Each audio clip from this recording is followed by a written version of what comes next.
Component ecosystem इसके पीछे आएगा, आने लगा है, शुरू हो गया है। और उनको शायद ये जानकारी गलत है कि सब चाइना से कंपोनेंट आ रहे हैं। Component Korea, Japan, Taiwan, Europe, America, सभी देशों से टेक्नोलॉजी के हिसाब से। और मेरे मित्र अश्विनी जी को बधाई दूंगा कि उन्होंने बड़े सख्त प्रावधान लाए हैं। उन्होंने कंपनियों को मैप किया है, टेक्नोलॉजीज को मैप किया है, सिक्योरिटी कंसर्न्स के हिसाब से। जो कंपनियां हमारे हित में नहीं है, जिन कंपनियों का सामान फोन में होने से कोई भी प्रकार का सुरक्षा के ऊपर आहत आ सकती है, उनको बंद किया गया है। और जो फ्रेंडली नेशंस है और फ्रेंडली नेशंस की सिक्योर सप्लाई चेन के ऊपर आज भारत सरकार बल दे रही है। प्रधानमंत्री नरेंद्र मोदी जी के नेतृत्व में प्रोडक्शन लिंक्ड इंसेंटिव स्कीम सफलता से इस देश में निवेश भी ला रही है, टेक्नोलॉजी भी ला रही है। और मेरा मानना है जिस तेज गति से इस इकोसिस्टम को भारत डेवलप कर रहा है, ये आगे भारत विश्व का सप्लायर बनेगा। और एक आखिरी में जानकारी आपके माध्यम से देना चाहूंगा। कल ही एक कंपनी मुझे टेलीकॉम की मिलके गई जो टेलीफोन बनाती है और अन्य प्रोडक्ट बनाती है, और उन्होंने अपने निवेश के प्लान्स बताए। उन्होंने बताया कैसे पीएलआई सिस्टम से वो यहाँ और निवेश करना चाहते हैं और पूरा इकोसिस्टम भारत लाके मेड इन इंडिया प्रोडक्ट, जिसमें मेड इन इंडिया कंपोनेंट्स भी हों। लेकिन इस प्रोसेस को एक समय सीमा लगती है और ऐसे ओवरनाइट सुपरमैन की तरह आके मुझे लगता है कोई मोबाइल फोन यहाँ नहीं बनेंगे। जो काम माननीय प्रधानमंत्री मोदी जी ने किया है उसकी मैं समझता हूँ गौरव गोगोई जी भी दाद देंगे। Question number 66 K Muraleedharan. Question number 66 sir.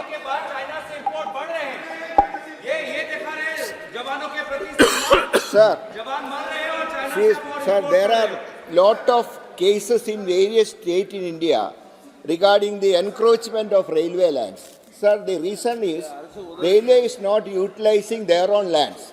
In my constituency also in Talasheri, 50 acres of railway land is still vacant. So I want to know from the government whether the Railway Land Development Authority is considering any land development project under the public-private partnership in these idle railway lands. Honorable Speaker Sir, the railway lands basically are of three natures. The majority of the railway land which is shown as vacant railway land, that is basically the land along the railway tracks. That is practically the majority of the land which is shown as railway land available is basically along the railway tracks. That is kept reserved for expansion.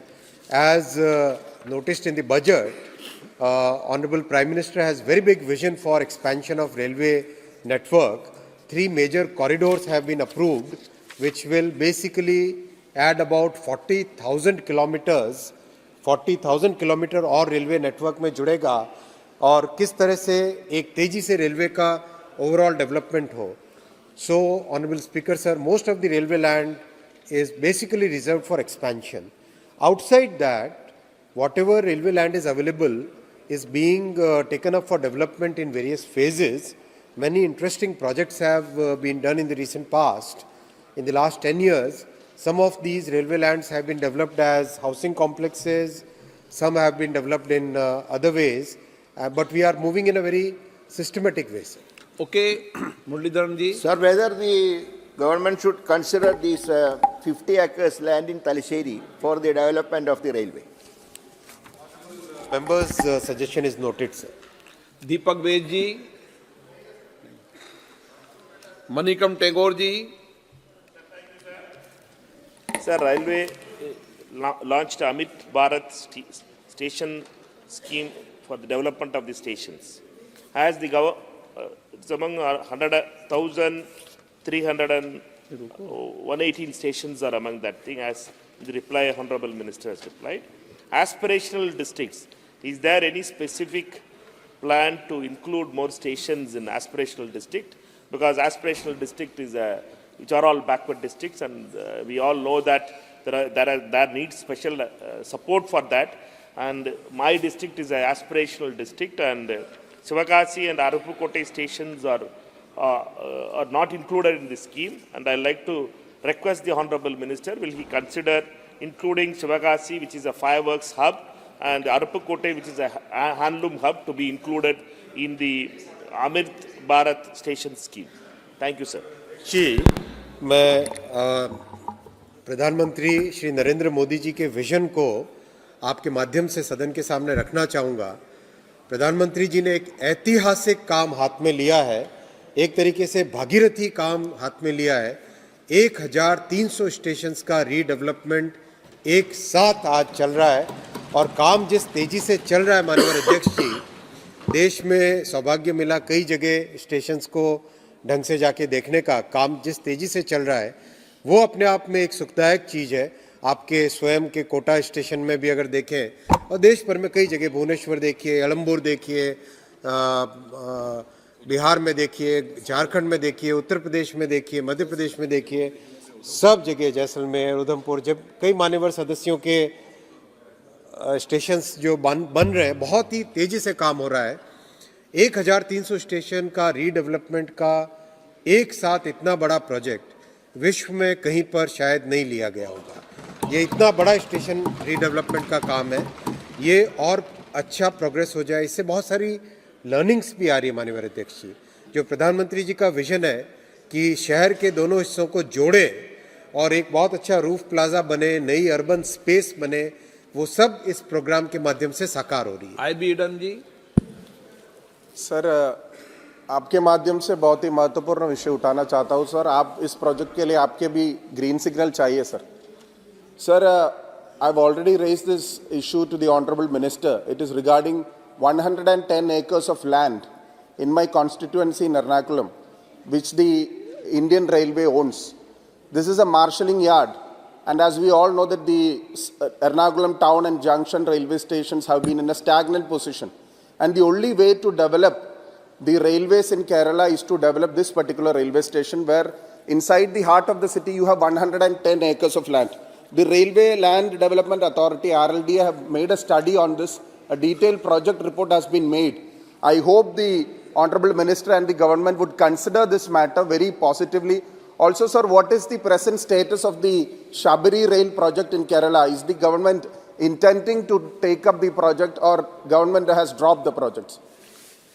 Honorable Speaker, sir, the Shabari Rail project is another classic case study in which after so many years of effort, because of the lack of cooperation from the state government, because of the lack of cooperation on land acquisition, lack of cooperation on giving the matching fund, the project has not really taken the kind of progress which it should have made. Right now we are working on two possible alternative alignments. One of the alignments actually takes the project railway line all the way very close to the Shabari shrine, and the other alignment basically terminates about 25 or 26 kilometers before the shrine. So once both the alignments are kind of fully examined, then only a final decision can be taken. And regarding the Ernakulam railway land, I'll request the honorable member to come and meet me. We can discuss what best use it can be put to. Kerala government is in Indie block. Sir, मैं आभारी हूं sir कि आपने पूरक प्रश्न को पूछने की अनुमति दी। सर, मैं सबसे पहले तो अपने एसएसपी प्रधानमंत्री जी का और माननीय रेल मंत्री जी का आभार व्यक्त करना चाहता हूं। सर, मैंने लंबे काल से पार्लियामेंट में आने का मौका मिला।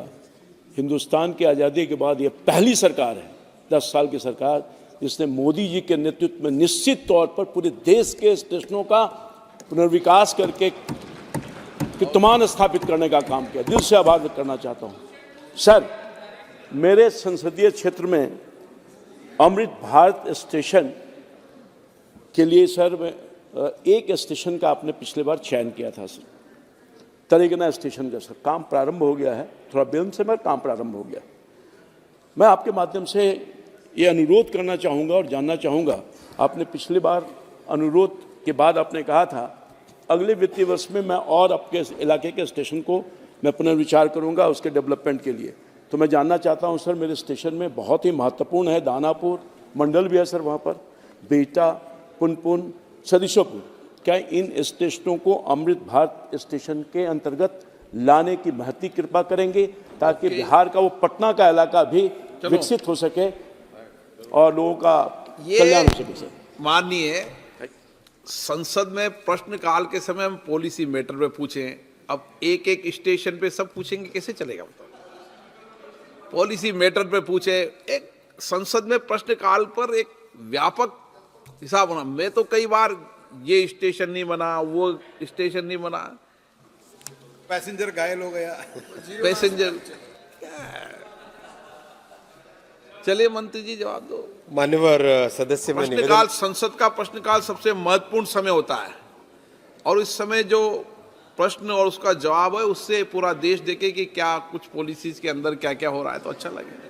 मैं पहले तो मान्यवर सांसद जी का धन्यवाद देना चाहूँगा कि जिस तरह से फील्ड में डिफ़िकल्टीज आई उसमें मान्यवर सांसद जी ने स्वयं इंटरवेंशन करके कई समस्याओं का समाधान किया, इसलिए मैं मान्यवर सांसद जी का धन्यवाद देना चाहूँगा।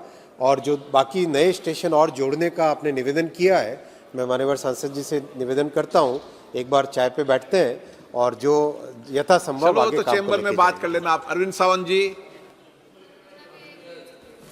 स्पीकर साहब बहुत बहुत धन्यवाद। एक अच्छा कदम सरकार ने उठाया, उसकी सराहना करता हूँ। एक मुंबई में विक्टोरिया टर्मिनस का नाम हमने छत्रपति शिवाजी महाराज टर्मिनस किया, आपने इसमें उसका भी प्रावधान किया, ऐसा मुझे समझ में आया है। मैं आपका धन्यवाद देता हूँ। एक ही दरखास्त है, विनती है, बहुत सालों से करते आया हूँ कि वहाँ छत्रपति शिवाजी महाराज का स्टैचू लगाइए। वो जवाब देते हमारे पास पॉलिसी नहीं है। केवड़िया पे वल्लभ भाई पटेल जी का स्टैचू बनाया, म्यूरल भी बनाया हुआ है। विश्वेश्वरैया पे विश्वेश्वरैया का भी स्टैचू बनाया है। छत्रपति शिवाजी महाराज का स्टैचू अगर स्टेशन के सामने, उसकी जो गरिमा है उसको ठेस न पहुंचाते हुए बिठाने की कोशिश करनी है। मैंने उनको प्लान भी दिया, डिजाइन भी दी थी।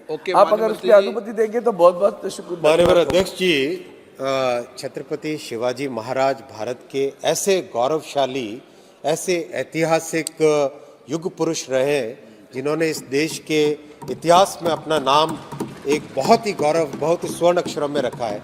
हम लोग तो बचपन से शिवाजी महाराज की कथाएं पढ़ते पढ़ते बड़े हुए। उस स्टेशन का, छत्रपति शिवाजी महाराज टर्मिनल स्टेशन को वर्ल्ड क्लास बनाने में कोई भी कसर नहीं रखी जाएगी। काम आरंभ हो गया है और ऐसा माननीय अध्यक्ष जी काम का जो डिज़ाइन हुआ है, मैं आपके सामने रखना चाहूँगा कि उस डिज़ाइन को जैसे कंप्लीट होगा, ये काम आरंभ हो चुका है, लोग स्टेशन को देखने के लिए आएंगे, ऐसा मेरा विश्वास है। Question number 67 Shri Pashupatinath Singh ji. एक विशेषता थी कि कोई भी अगर उनको धोखा देता था तो वो उससे पूरा बदला भी लेते थे। पशुपतिनाथ सिंह जी। प्रश्न संख्या 67 पूछता हूँ। माननीय मंत्री। laid on the table of the house, sir. धन्यवाद अध्यक्ष महोदय। सर्वप्रथम तो मैं माननीय मंत्री जी और माननीय प्रधानमंत्री जी को बधाई दूंगा कि आज़ादी के बाद 2014-65 वर्षों में कोयला का उत्पादन 462 मिलियन टन प्रतिवर्ष होना शुरू हुआ था और आज 10 वर्षों में वह दुगना से अधिक हो गए। 893.19 मिलियन टन वार्षिक उत्पादन होना शुरू हो गया। देश के समृद्धि में कोयले का बहुत बड़ा योगदान होता है।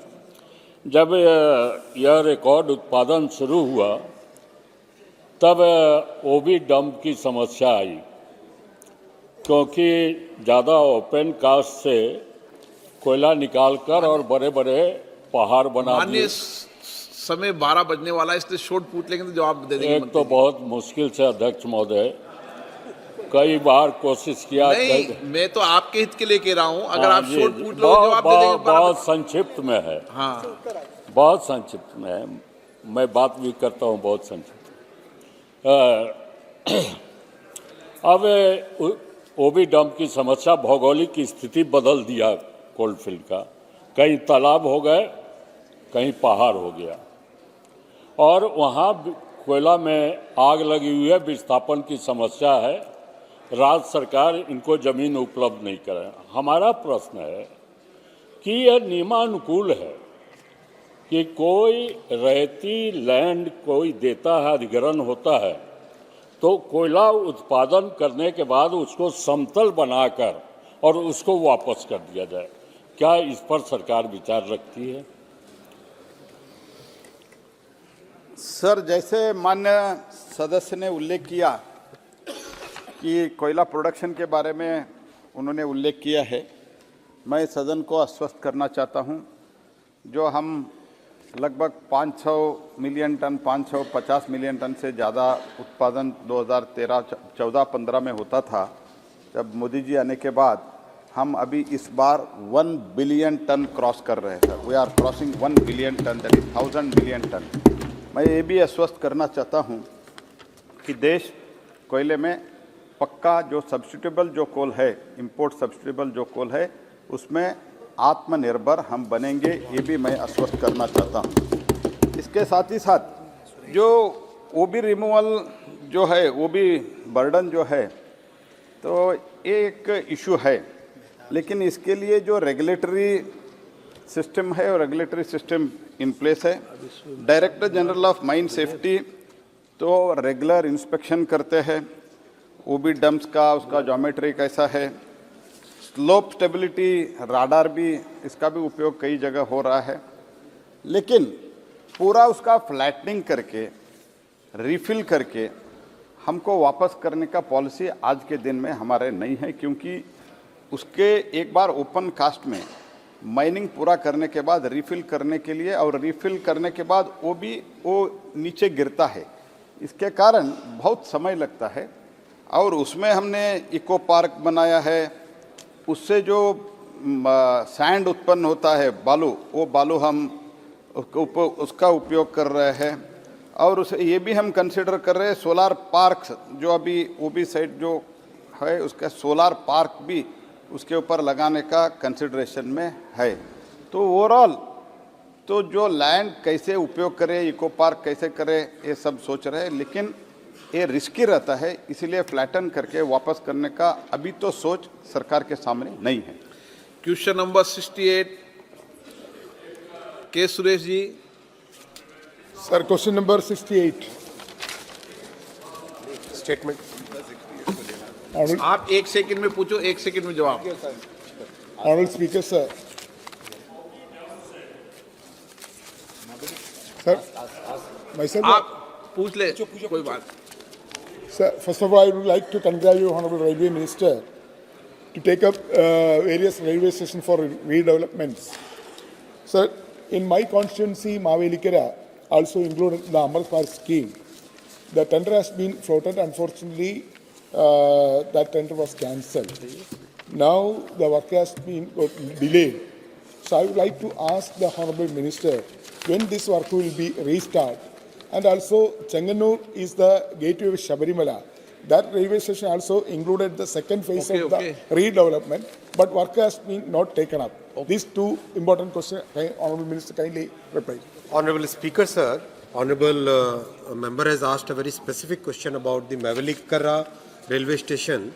Unfortunately, the first tender which was awarded, that was not performed and the tender had to be cancelled.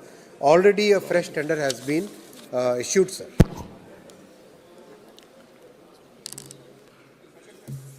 Supplementary, chalo. There is a proposal from Chenganur to Pamba, elevated railway line. So, what is the present situation? Whether the survey is over, alignment has been finalized, the project has been approved by the railway board. When this railway line will be started the work? Honorable Prime Minister Shri Narendra Modi ji is fully committed towards development of railway network in Kerala, and one of the projects which is very important is the project which takes the railway network to the holy shrine of Shabarimala. The Chenganur to Pamba railway line is a new alignment which has been suggested by Dr. E. Sridharan Saab. The DPR is right now under preparation, sir, and as and when the alignments are frozen and DPR is completed, then the next steps will be taken. Okay, प्रश्नकाल समाप्त।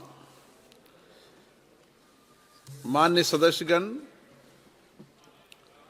माननीय संसदीय कार्य मंत्री जी ने प्रस्ताव किया है कि आवश्यक सरकारी कार्य को निपटान हेतु 7वीं लोकसभा के 15वें सत्र को शनिवार दिनांक 10 फरवरी 2024 तक के लिए बढ़ा दिया जाए। यदि सभा की अनुमति हो तो शनिवार 10 फरवरी 2024 तो सदन की बैठक निर्धारित की जाए, बढ़ा दिया जाए। मुझे कुछ माननीय सदस्यों द्वारा कुछ विषयों पर स्थगन प्रस्ताव की सूचनाएं प्राप्त हुई है।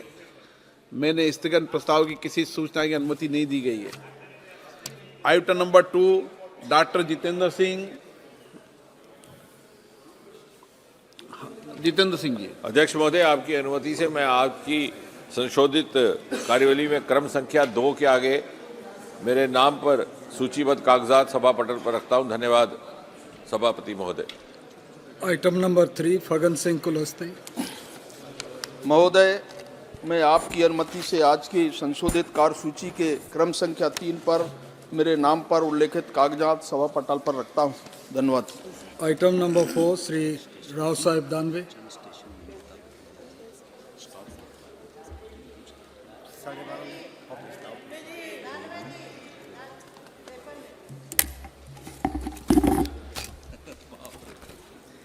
सभापति महोदय, मैं आज की पुनरीक्षित कार्यसूची में मेरे नाम के सामने क्रम संख्या 4 पर उल्लेखित कागजातों को सभा पटल पर रखता हूं। आइटम नंबर 5, साध्वी निरंजन ज्योति जी। सभापति महोदय, मैं आज की संशोधित कार्यसूची में क्रम संख्या 5 पर मेरे नाम के सामने उल्लिखित पत्र सभा पटल पर प्रस्तुत करती हूँ। Item number 6, Shrimati Anupriya Singh Patel. सभापति महोदय, आपकी अनुमति से आज की पुनरीक्षित कार्यसूची में क्रम संख्या 6 पर मेरे नाम के समक्ष उल्लिखित दस्तावेज मैं सदन के पटल पर रखती हूँ। Item number 7, Shri Arjun Ram Meghwal ji. धन्यवाद सभापति महोदय।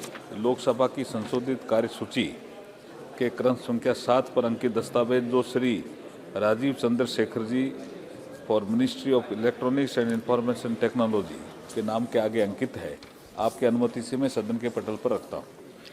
Item number 8, Shrimati Darshana Jardosh. Sir, with your permission, I rise to lay on the table of the House papers mentions against my name at serial number 8 of the Ministry of Textiles as the today's revised list of business. Item number 9, Shri Arjun Ram Meghwal ji. धन्यवाद सभापति महोदय। लोकसभा की संशोधित कार्यसूची के क्रम संख्या 9 पर श्री वी मुरलीधरन जी जो मिनिस्ट्री ऑफ एक्सटर्नल अफेयर्स से संबंधित कागजात उल्लेखित है, आपकी अनुमति से सदन के पटल पर रखता हूं।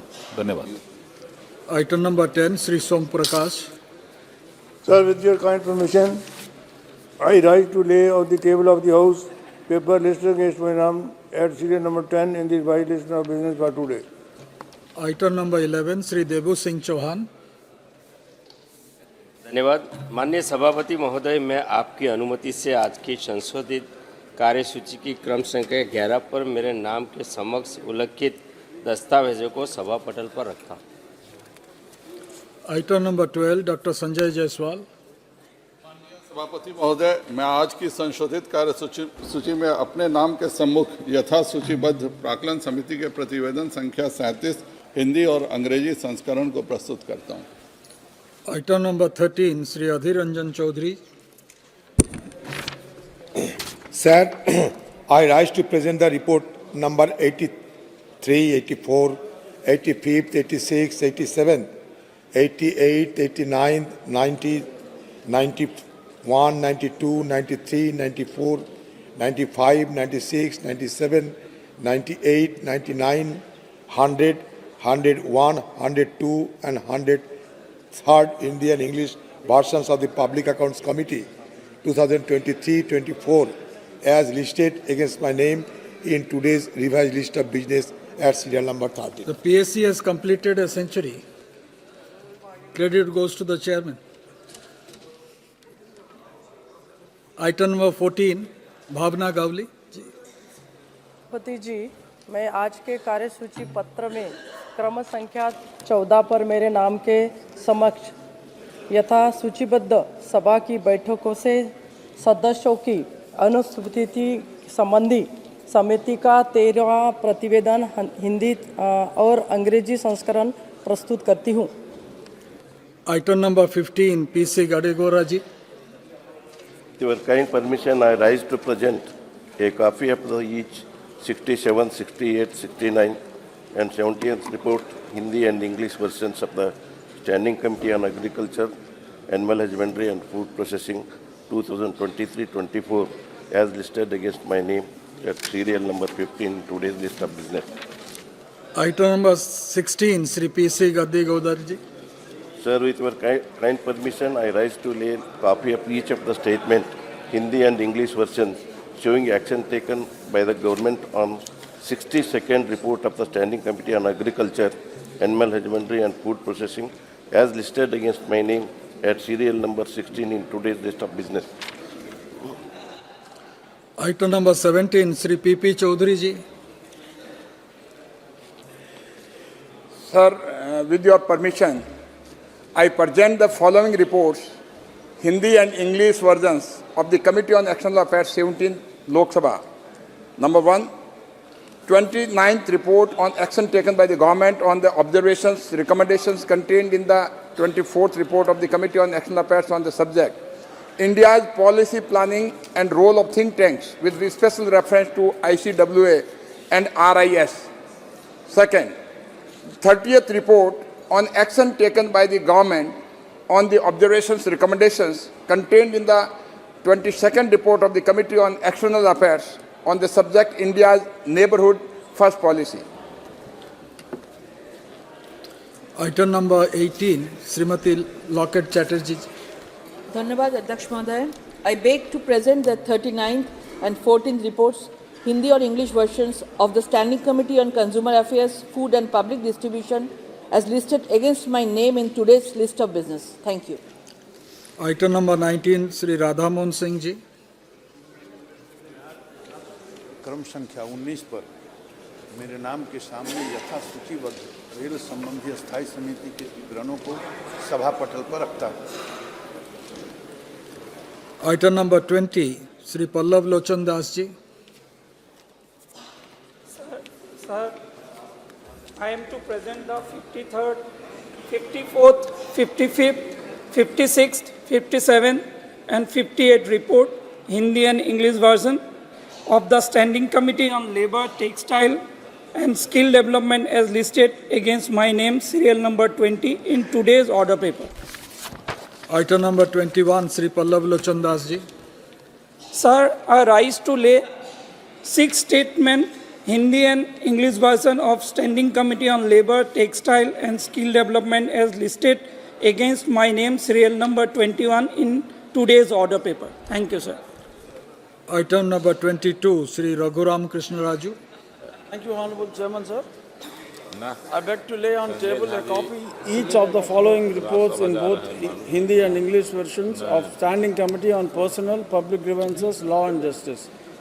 141st report on the subject Judicial Infrastructure in the Northeastern States of India. 142nd report on the subject Strengthening Legal Education in View of Emerging Challenges Before the Legal Profession. 143rd report on the subject Review of the Working of Legal Aid under the Legal Services Authorities Act 1987. And 144th report on action taken on 133rd report of the committee on the subject judicial processes and their reforms pertaining to Department of Justice, Ministry of Law and Justice. Thank you, sir. Item number 23, Dr. Jitendra Singh. Permission, I rise to lay on the table of the House a statement regarding 1. The status of implementation of the recommendations contained in the 326th report of the Standing Committee on Science, Technology and Environment Forest and Climate Change on demands for grants 2020-21, demand number 03 pertaining to the Department of Atomic Energy. 2. The status of implementation of these recommendations contained in the 334th report of the Standing Committee on Science, Technology, Environment, Forest and Climate Change on action taken by the government on the recommendations observations contained in the 326th report of the Committee on Demands for Grants 2020-21 pertaining to the Department of Atomic Energy. Number 3, the status of implementation of the recommendations contained in the 341st report of the Standing Committee on Science, Technology, Environment, Forests and Climate Change on the demands for grant 2021-22, demand number 03 pertaining to the Department of Atomic Energy. Thank you, Speaker, sir. Item number 24, Sri Rao Sahib Danve. सभापति महोदय, मैं कोयला मंत्रालय से संबंधित कोयला आयात प्रवृत्ति और आत्मनिर्भरता का मुद्दा 2022-23 के संबंध में विभाग संबंधित कोयला, खान और इस्पात संबंधित संसदीय समिति के 37वें में अंतरिक्ष परिषद के कार्यान्वयन की स्थिति के संबंध में वक्तव्य दे रहा हूँ। Item number 25, Sri Som Prakash ji. Respected Sir, with your kind permission, I rise to make a statement regarding the status of implementation of the recommendations contained in 182nd report of the Standing Committee on Commerce on Ecosystem of Startup to Benefit India pertaining to the Department of Promotion of Industry and Internal Trade, Ministry of Commerce and Industry. Thank you. धन्यवाद Shri Ajay Bhatt ji. Item number 26, Sri Ajay Bhatt ji. Okay. Arjun Ram Meghwal. Sir, Honorable Chairman, sir, with your kind permission, I rise to make a statement on behalf of my colleague, Sri Ajay Bhatt, regarding the status of implementation of the recommendation contained in the 35th, 36th, 37th and 38th report of the Department-related Parliamentary Standing Committee on Defence relating to the demand for grants, that is demand number 19, 20, 21, 22 of the Ministry of Defence for the year 2023-24. Thank you. Dhanyavad. Honorable members who have been permitted to raise matters under Rule 377 today may personally hand over approved text of the matter at the table within 20 minutes.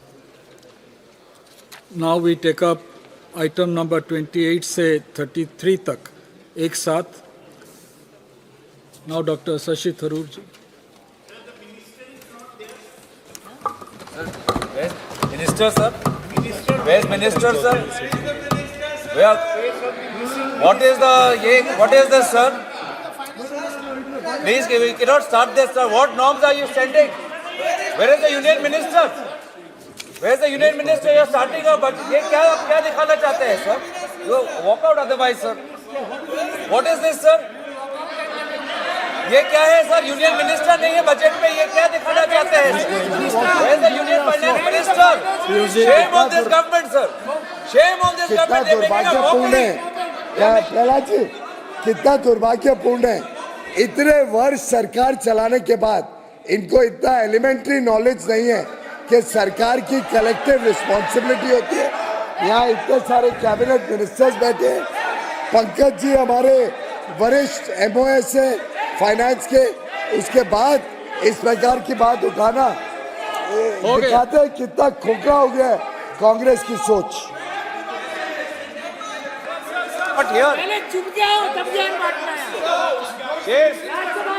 It should go on record, sir. Premchandran ji. It should go on record. Premchandran ji. Sir, the House is run by precedents and conventions. The convention of this Lok Sabha, the tradition of the Lok Sabha, when the general discussion on the budget takes place, normally it is the courtesy on the part of the Union Cabinet Minister to be present in the House. It is quite unfortunate that the ministry is absent. It is quite unfortunate. Sir, the same. I am pleading for the courtesy convention protocol. That should be maintained. Parliamentary affairs. No. Okay, Adil ji, let me. Sir, it is. Let us not have a debate. Let us not have a debate. Already the government has taken note of it, and the MOS is competent enough no, let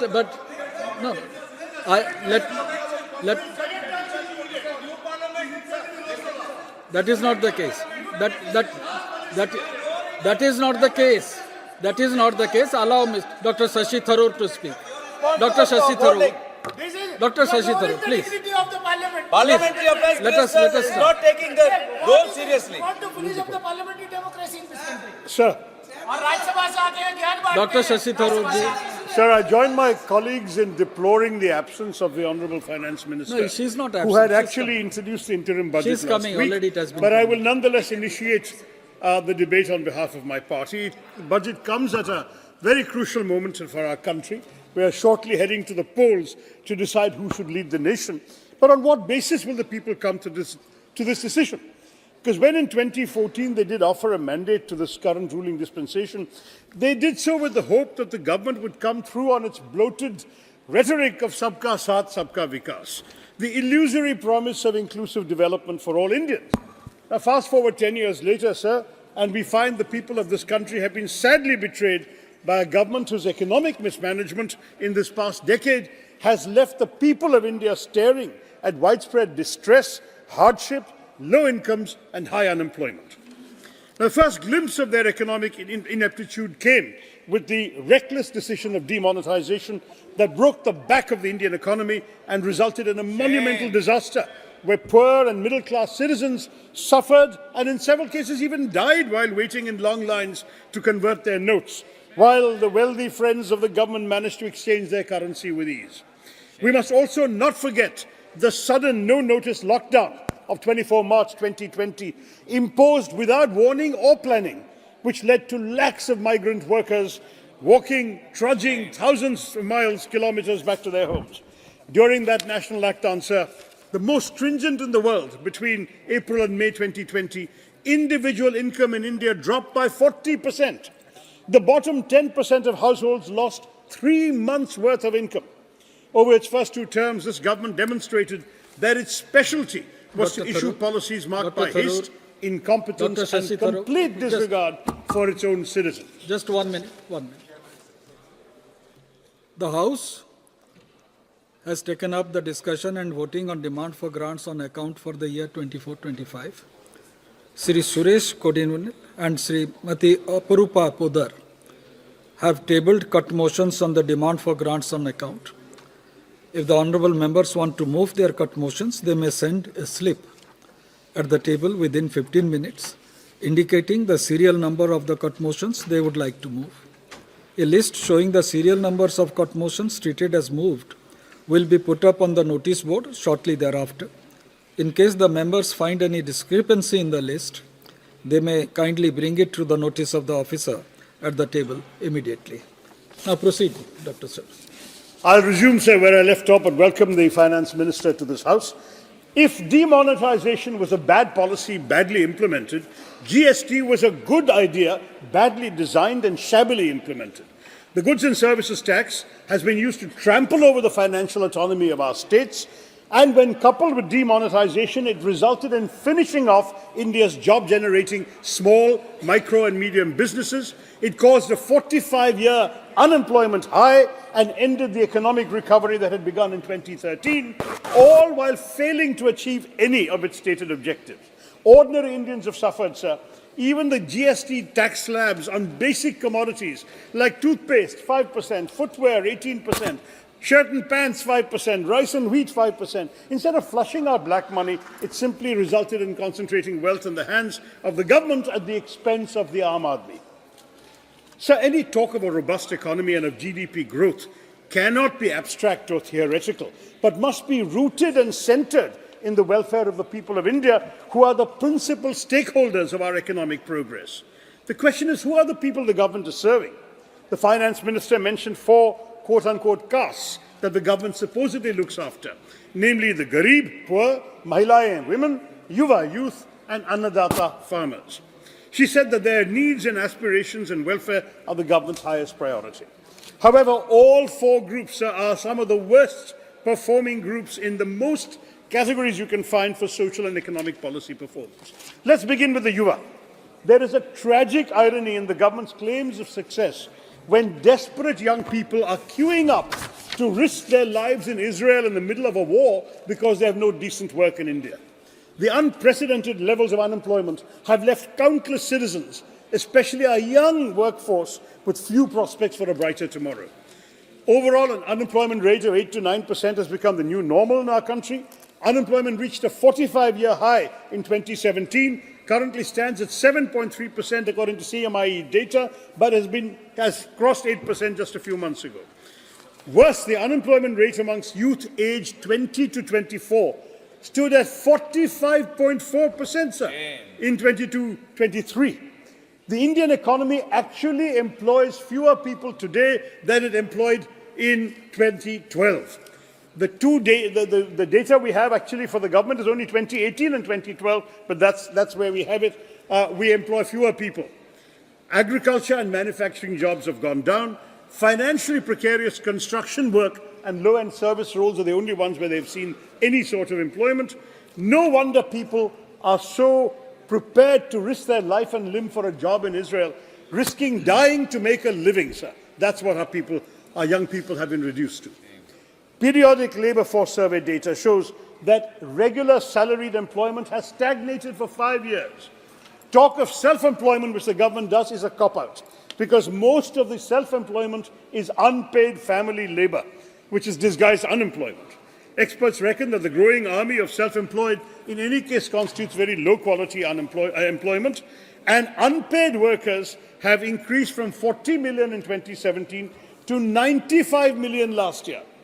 You can call them self-employed, but unpaid workers are not counted as employed by the ILO, the International Labour Organization.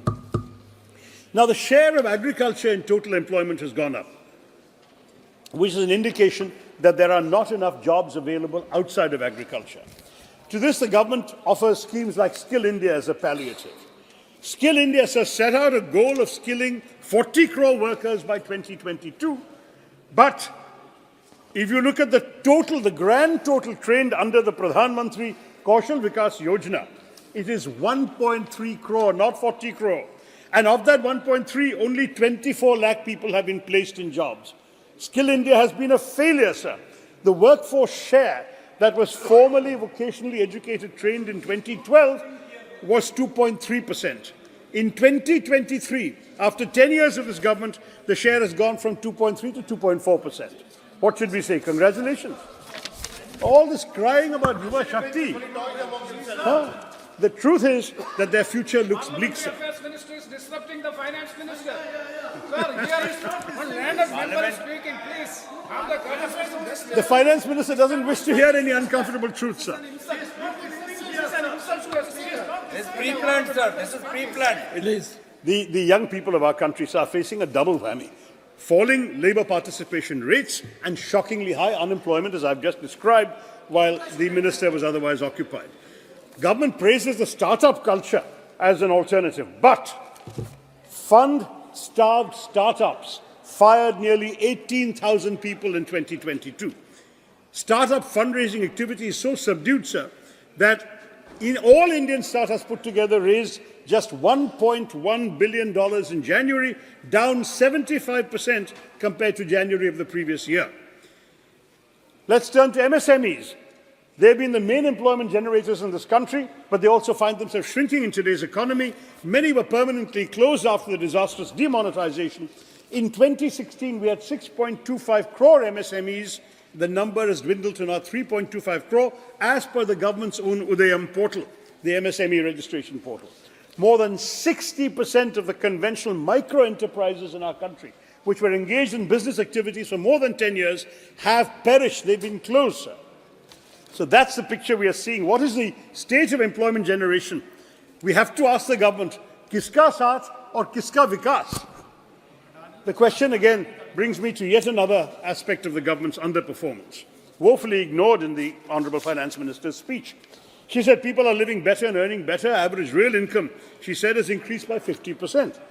But first, there's no data available on individual household income. So how does the government say it's increased by 50%?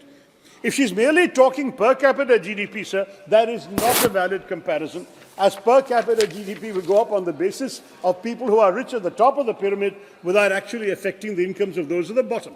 If Mr. Adani and Mr. Ambani walked into this chamber right now, every MP would discover that our per capita income has gone up. Right? But the moment they leave this room, we would all revert to reality. That's the problem with using per capita as her guide. A critical appraisal reveals that technically some incomes have gone up on per capita basis, but if you're middle class, lower middle class or poor, your incomes have shrunk. That's the inequality in our country today. There's a Reuters survey this month, sir, stating that over 85% of the interviewed families reported stagnant or lower incomes compared to the years before the pandemic. Post-pandemic, the poorest 20% households in India saw income levels shrink 52% from their 2015 levels. And this is as per the latest India's Consumer Economic Survey.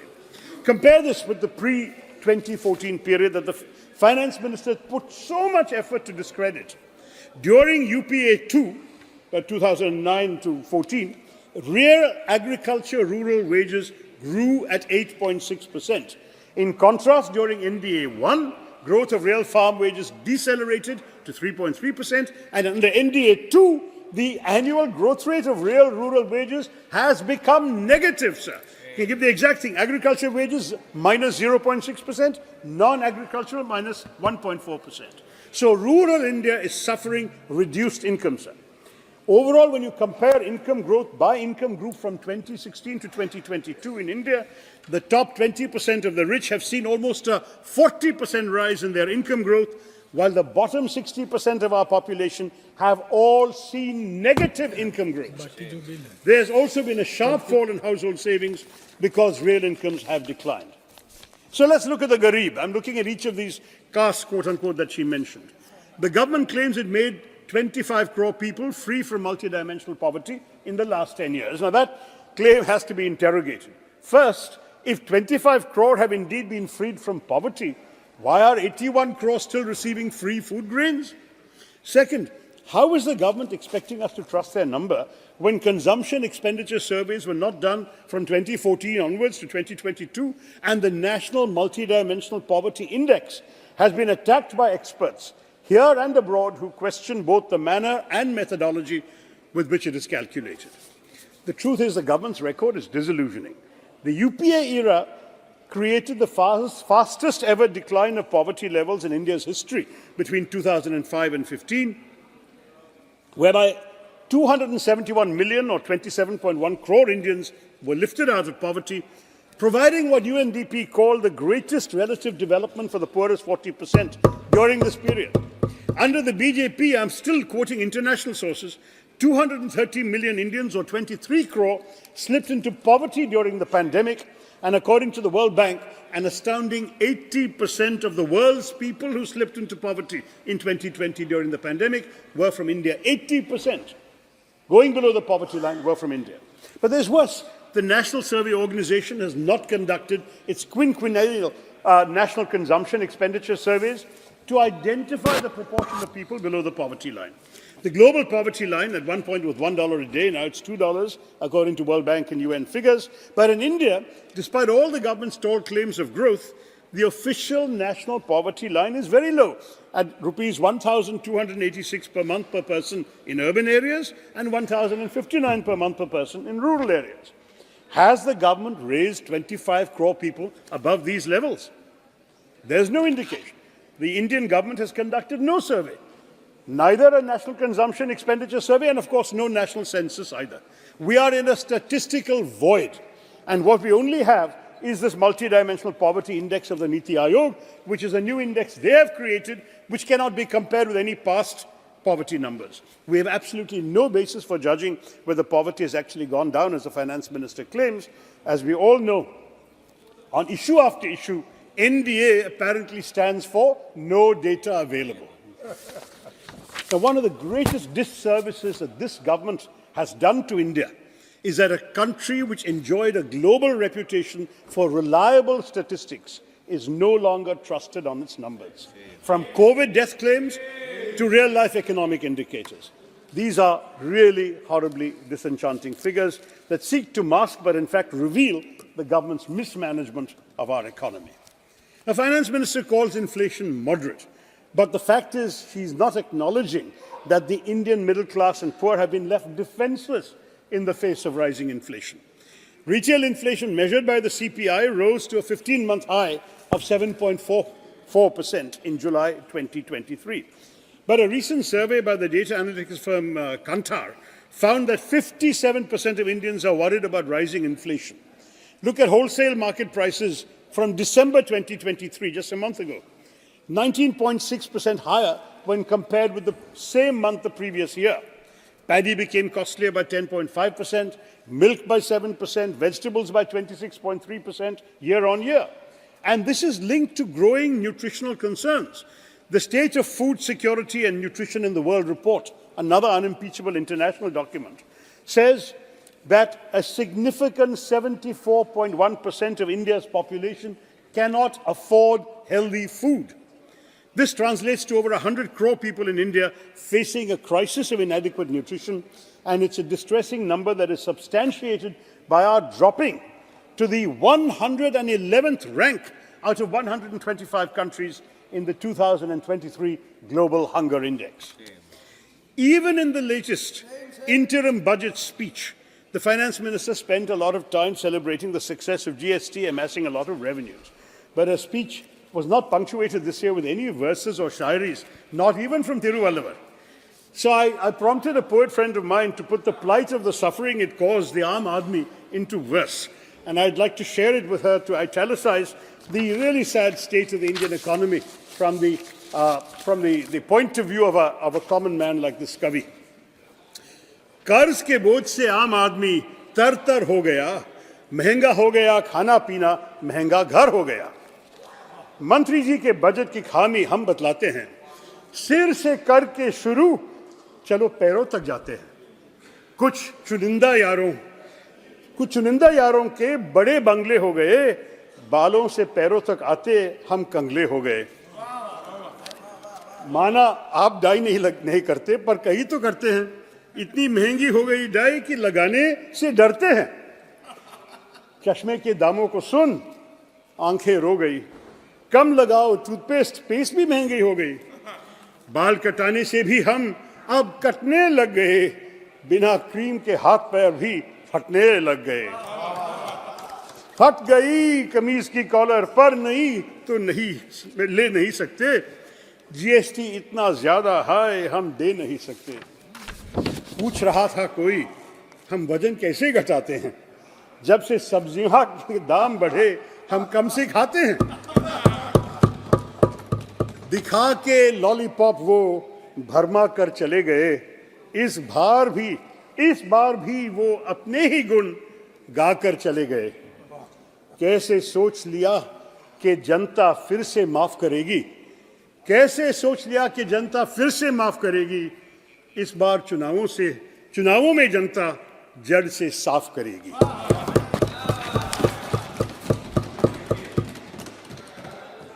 That, sir, is the plight of the Aam Aadmi. Others who can are voting with their feet.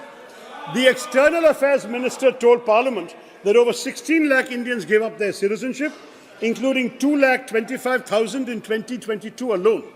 High net worth Indians are leaving the country because of this government's tax terrorism. 7,500 millionaires left India in 2022, 6,500 last year. They have taken their resources to invest them abroad and not in our country, where private investment is seriously down under the NDA government. The FM's claims of human development don't stand the test of objective scrutiny either. She claimed that a large number of new institutions of higher learning, especially AIIMS, IITs, IIMs, are being set up. As I've said in the House innumerable times, the problem with this government is not ideation. It's the delivery of public services and the implementation of grand policy announcements. In this case, too, the government has failed to ensure proper execution.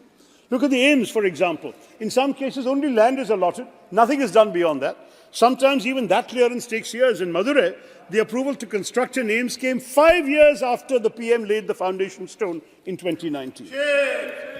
In my own state of Kerala, We are still waiting for the establishment of an AIIMS to boast the quality of medical services for our residents. In other cases like AIIMS Bhubaneswar, posts are lying vacant and nothing has been operationalized. Now, another major axis of the government's self-congratulation was the efficacy of its various schemes for the poor. They're very nicely named and so on. But that too is a delusion that requires a sobering reality check. In the last fiscal year for which we have numbers, 90 lakh beneficiaries of the government's flagship Pradhan Mantri Ujjwala Yojana did not refill their cylinders. Data revealed through an RTI showed that of the 9.58 crore PM Ujjwala Yojana households, 1.8 crore brought no refills, while another 1.51 crore bought just one refill. But the government does nothing to make the cylinders more affordable to ordinary people. It's all headline management, bottom line mismanagement. In fact, most of the government's successes actually letdowns. Jan Dhan, 51 crore Jan Dhan accounts were created, but over 20% of them are inoperative as of December 23, last month, just a month ago. Nearly half the inoperative accounts belong to women. So much for Nari Shakti. Ayushman Bharat, in August 2023, the CAG found that 43,000 crore had been misappropriated in the Ayushman Bharat scheme. Manrega, which the Prime Minister had disparaged in his first Lok Sabha speech of 2014. Demand for Manrega continues to be higher even than pre-COVID levels, despite the low wages being given and the various bottlenecks in accessing the scheme. Between April and December 2023, just the last 6-month phase, a record 231.34 crore person days were generated across all states, at a time when the government had drastically reduced the budget for the scheme by 33% in the last budget. They then had to seek supplementary funds of 16,000 crore in December. If the economy is so good, if jobs are so plentiful, why did the revised estimate for Manrega 2023-24 increase by 43% compared to the budget estimate? Let's turn to the Annadatta. Close to 689 lakh farmers enrolled under the Fasal Bima Yojana during the 2023 season. Claims were only paid to 7.8 lakh farmers. Are you supporting your applicants or not? The number of beneficiaries enrolled under the PM Kisan Samman Nidhi Yojana decreased from 11.84 crores in 2019 to 3.78 crores in 22, marking a 67% decline, sir. And CAG tells us over 3,000 crores were reportedly siphoned away from the PM Kisan scheme through the creation of fake beneficiaries using publicly available Aadhaar details. In fact, the total expenditure to the Ministry of Agriculture and schemes related to farmers' welfare has been declining as a percentage of the total budget outlay since 2019. And during this government's period from 2014 to 2022, at least 1 lakh farmers have committed suicide. As per recently released National Crime Records Bureau report, this amounts to a scary 30 suicides per day every day that BJP has been in power, sir, in the last 9 years. The Prime Minister's promise to double the income of farmers between 2015 and 2022 lies in shambles. They've stopped repeating it. The headlines were made at one time, now they've not been repeating it or fulfilling it, sir. The issue has disappeared completely from policy making, while the real incomes of agricultural households from cultivation has fallen, as I said, by 1.4%. Now, the Finance Minister also made a big deal about the blue revolution in the fishery sector, a sector where the government actually doesn't have much to boast about. I can tell you because most of the fishermen in my constituency are living below the poverty line, and the budget allocation for the sector has been raised for the entire country by a meager 134 crore. The government claims to have doubled pisciculture and aquaculture. Absolutely no evidence of this. And the PM himself talked about creating a Ministry of Fisheries, but they've only created a Department of Fisheries, which is part of a larger ministry. I've never heard of a government that actually breaks its own promise and then claims credit for it. They have promised a ministry for 2 successive elections. They have never given a full ministry to the fisher folk and our coastal regions. The rhetoric surrounding Nari Shakti for the Mahila also requires additional debunking to what I've already said earlier. While we in the opposition welcome the women's reservation law, we are deeply skeptical about the vague timeline of the government, but equally representation is not enough in isolation. We know that grand announcements alone don't help women. We need policies that will help them get the resources they need. Consider, for example, the Integrated Child Development Services.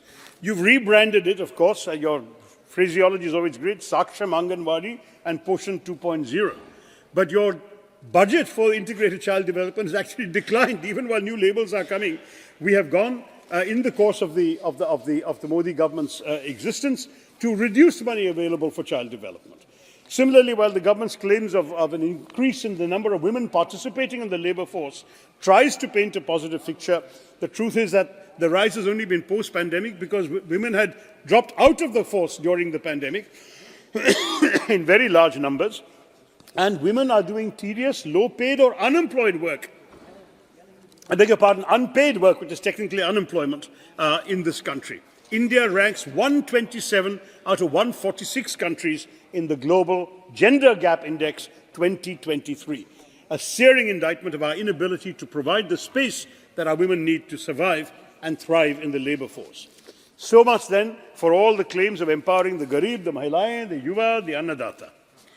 Contextualizing the FM's budget speech in the highly competitive global environment yields even more evidence of policy failure. The Finance Minister argued that India's economic development has been good, even... I'm sorry? You have already completed 25 minutes. 5 minutes more, sir. I'll quickly wrap up. The Finance Minister has argued that India's economic development has been good, even as GDP growth averages a modest rate post-COVID. Our post-COVID growth has actually been lower even than Bangladesh, Vietnam, and even until very recently China. So what worries me more is the sharp uptick in the gross debt to GDP ratio, which has invited concerns from the IMF that I hope the Minister will address. The government has also missed its disinvestment target for the 5th year in a row. I'm just summarizing my last few points for you, sir. The trend of rising governmental debt in the last 10-year period has been very worrying because high debt, accompanied by low employment and high food inflation, is the worst possible scenario for our country, for the ordinary people of our country, and for any emerging market to attract investments. Fiscal deficit averaged 4.63% under our UPA government. It's averaging 5.13% under the NDA. I'm not going to go into details about that because fiscal deficit is not at the moment our biggest concern. But since the Finance Minister talked about it and FDI inflows doubling and so on by comparison with UPA, I just want to say it's a blatantly misleading assertion because FDI inflow as a ratio of GDP peaked in 2007-8 at around 3.6% and has never regained that level. Net FDI to GDP ratio today is only 1%. And the fact is that hardly any greenfield investment money has come in. RBI estimates that foreign investment today stands at $42 billion in 22-23, which is about the same as in 2008-2009, 15 years ago under UPA. Over those 15 years, foreign investment has come down in terms of a percentage of GDP, whereas Vietnam, for example, has close to 4.5% of GDP in their example. And gross FDI into India in the first half of the current financial year, April to September, was just $10 billion. The last time it was lower than this was in the first half of 2007-2008, sir. And the Finance Minister hasn't given us any cost-benefit analysis of the production-linked incentive scheme for which so much money has been spent. Where is the employment generation happening, Madam Minister? There is an absolute need for mid-course corrections, and she will have to answer this question.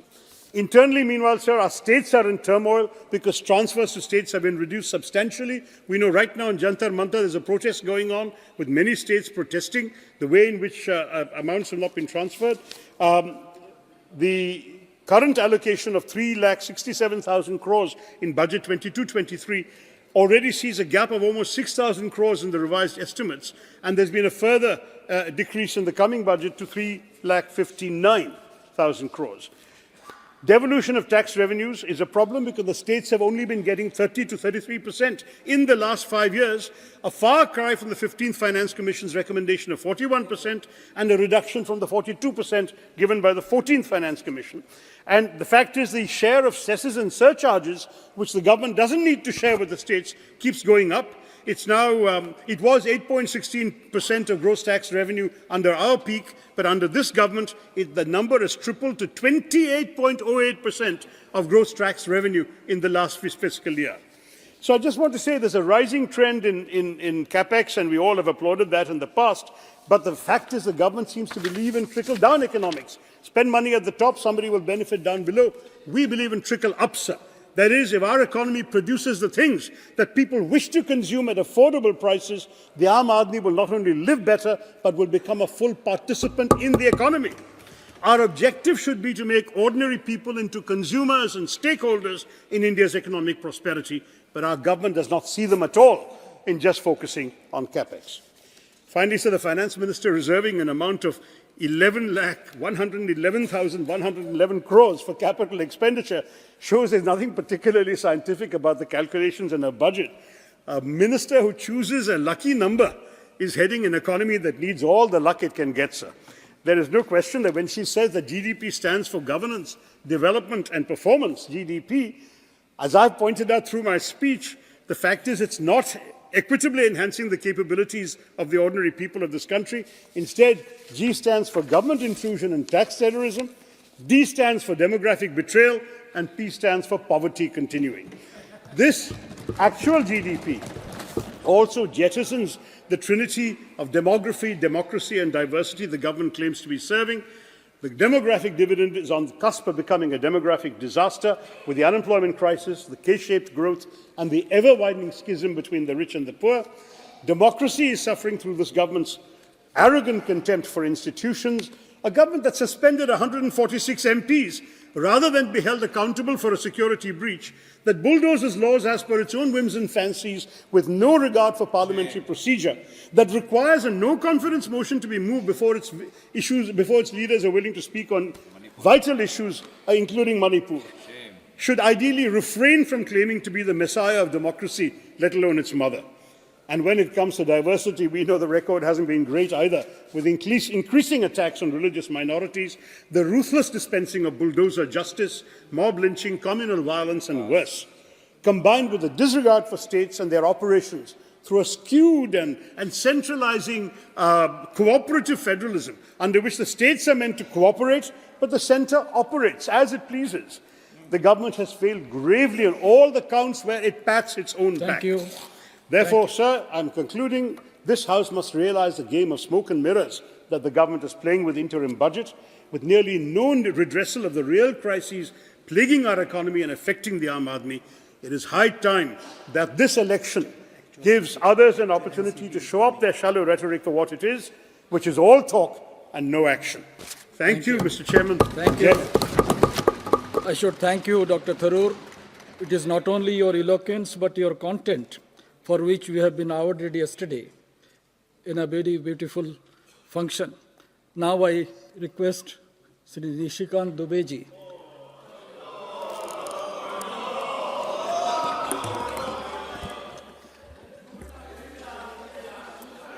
धन्यवाद सभापति महोदय।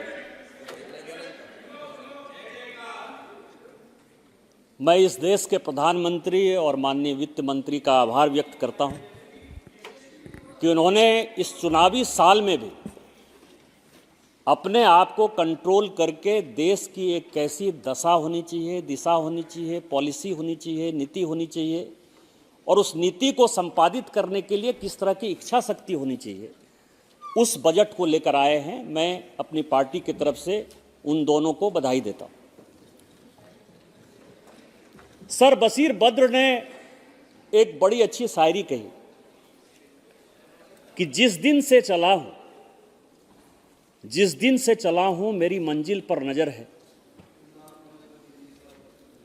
आंखों ने कभी मील का पत्थर नहीं देखा। माननीय प्रधानमंत्री जी जिस दिन से इस देश के प्रधानमंत्री बने हैं, उनका फोकस लिमिटेड है सर। लिमिटेड क्या है कि एक तरफ वो जन्मदाता को देख रहे हैं और एक तरफ वो अन्नदाता को देख रहे हैं। जो जन्म देने वाली माँ है उसके लिए क्या पॉलिसी होनी चाहिए और जो हम लोगों को भोजन देने वाला किसान है, अन्नदाता है, उसकी क्या पॉलिसी होनी चाहिए। एक तरफ वो भविष्य निर्माता को देख रहे हैं जो हमारा यूथ है, जिसपे कि पूरा का पूरा भविष्य टिका हुआ है, और एक तरफ करदाता हैं जो कि इंफ्रास्ट्रक्चर के माध्यम से, एम्प्लॉयमेंट के माध्यम से, विकास के माध्यम से इस देश की दशा और दिशा को नियंत्रित कर सकते हैं। सर, मैं अभी कांग्रेस के अपने सदस्य को सुन रहा था। इस देश में हुआ क्या सर? काफ़ी यहाँ वो आपने ये कर दिया, आपकी पॉलिसी कॉरपोरेट है, आप गरीबों के लिए नहीं देखते, क्योंकि उनके पास दो कहावत है सर कि अपने दिल से जानिए पराए दिल का हाल, और दूसरा एक कहावत है कि बुरा जो देखन मैं चला बुरा न मिलिया कोई, जो दिल खोजा आपना मुझसे बुरा न कोई। ये 75-77 साल की जो ये देश की जर्नी है सर, उसमें तो 10 साल ही माननीय प्रधानमंत्री जी हैं ना। 57 साल 60 साल आप यदि कहते हैं कि गरीबी नीचे गई, गरीब नीचे जा रहे हैं, एम्प्लॉयमेंट नहीं मिल रहा है, लोगों का विकास नहीं हो रहा है, इंफ्रास्ट्रक्चर नहीं हो रहा है, तो कभी आपने देखा है अपने तरफ कि इन सारे पॉलिसी के प्रति जिम्मेवार कौन है? यह देश कहां से आगे बढ़ा सर?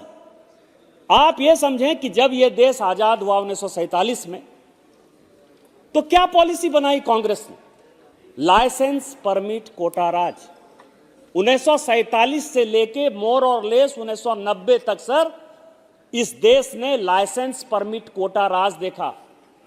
जो कांग्रेस के समर्थक लोग बिजनेसमैन थे, वही कार बना सकते थे, वही स्कूटर बना सकते थे। बिरला जी कार बनाएंगे, बजाज जी स्कूटर बनाएंगे, कोई जी सीमेंट बनाएंगे, कोई जी अखबार चलाएंगे। कभी आपने देश के अन्य लोगों के बारे में सोचा? यह देश लाइसेंस परमिट कोटा राज के बाद 2004 से लेकर 2014 तक, संयोग से उस बीच में मुझे भी संसद बनने का जो है मौका मिल गया, एक लूट राज में चला गया सर। एक तरफ 1947 से लेकर 1990 तक लाइसेंस परमिट कोटा राज, और 2004 से लेकर 2014 तक लूट राज। 2G, 4G, कोल जी, भाई जी, जीजा जी, जो भी है सर, लूट राज। आज क्या है सर? 2014 के बाद से 2024 तक अयोध्या में राम मंदिर ही नहीं स्थापित हुआ, इस देश में राम राज्य स्थापित हुआ। यह परिवर्तन है सर। और इस परिवर्तन की मानसिकता क्या है सर? लगातार आज एक पेज का एड जो है सभी अखबारों में भरा पड़ा। कांग्रेस के जो हमारे मित्र हैं, उन्होंने चलते चलते उसका रेफरेंस दिया सर, क्योंकि उनको सुनने की कैपेसिटी नहीं है सर। आज एक पेज का कि साउथ का और नॉर्थ का डिवाइड। मैं इसको बड़े, चूंकि इन चीजों को मैंने भोगा है सर, अंग्रेजों को जब यह लग गया सर कि इस देश पर वो बहुत दिन तक राज शासन नहीं कर सकता है, तो उसको दो राज्य ऐसे नजर आए जिसको कि उसने विभाजित करने का फैसला किया और अलग देश बन गया सर। आपको पता है कि बंगाल का और पंजाब का डिवीजन है। चूंकि बंगाल, सभापति महोदय जिस आसन पर आप बैठे हैं, जिस राज्य से आप आते हैं, हम और आप एक ही थे, हम लोग बंगाल के पार्ट थे। बंगाल इस देश में कंट्रीब्यूट करता था।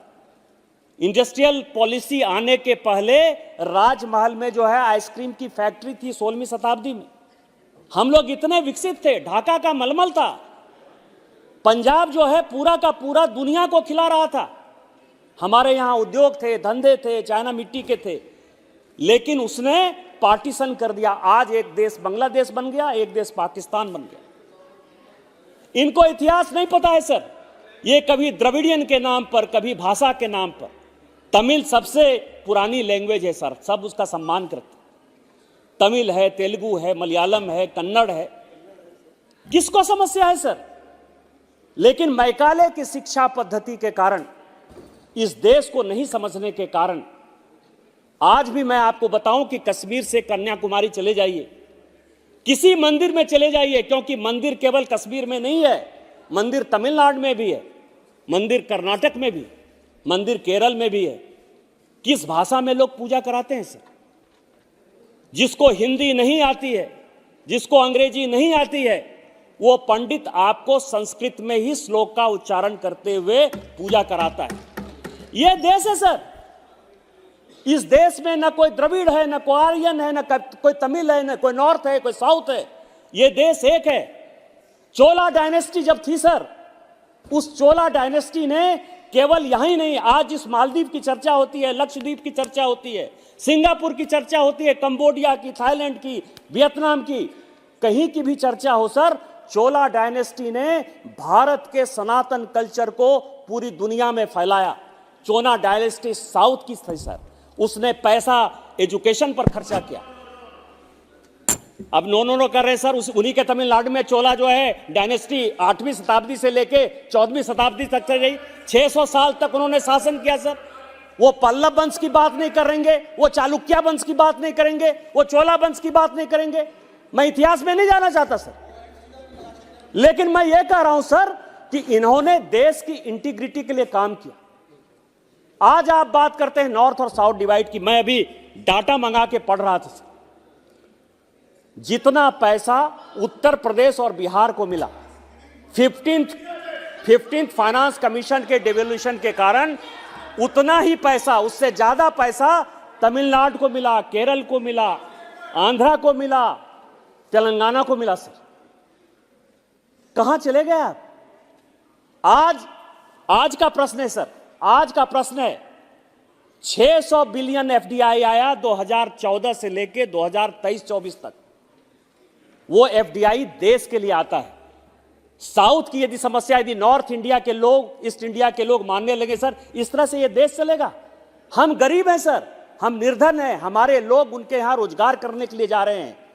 पूरे देश को पता है कि 80-85% से ज्यादा माइंस झारखंड में, उड़ीसा में, छत्तीसगढ़ में है, मध्य प्रदेश में है, बंगाल में है।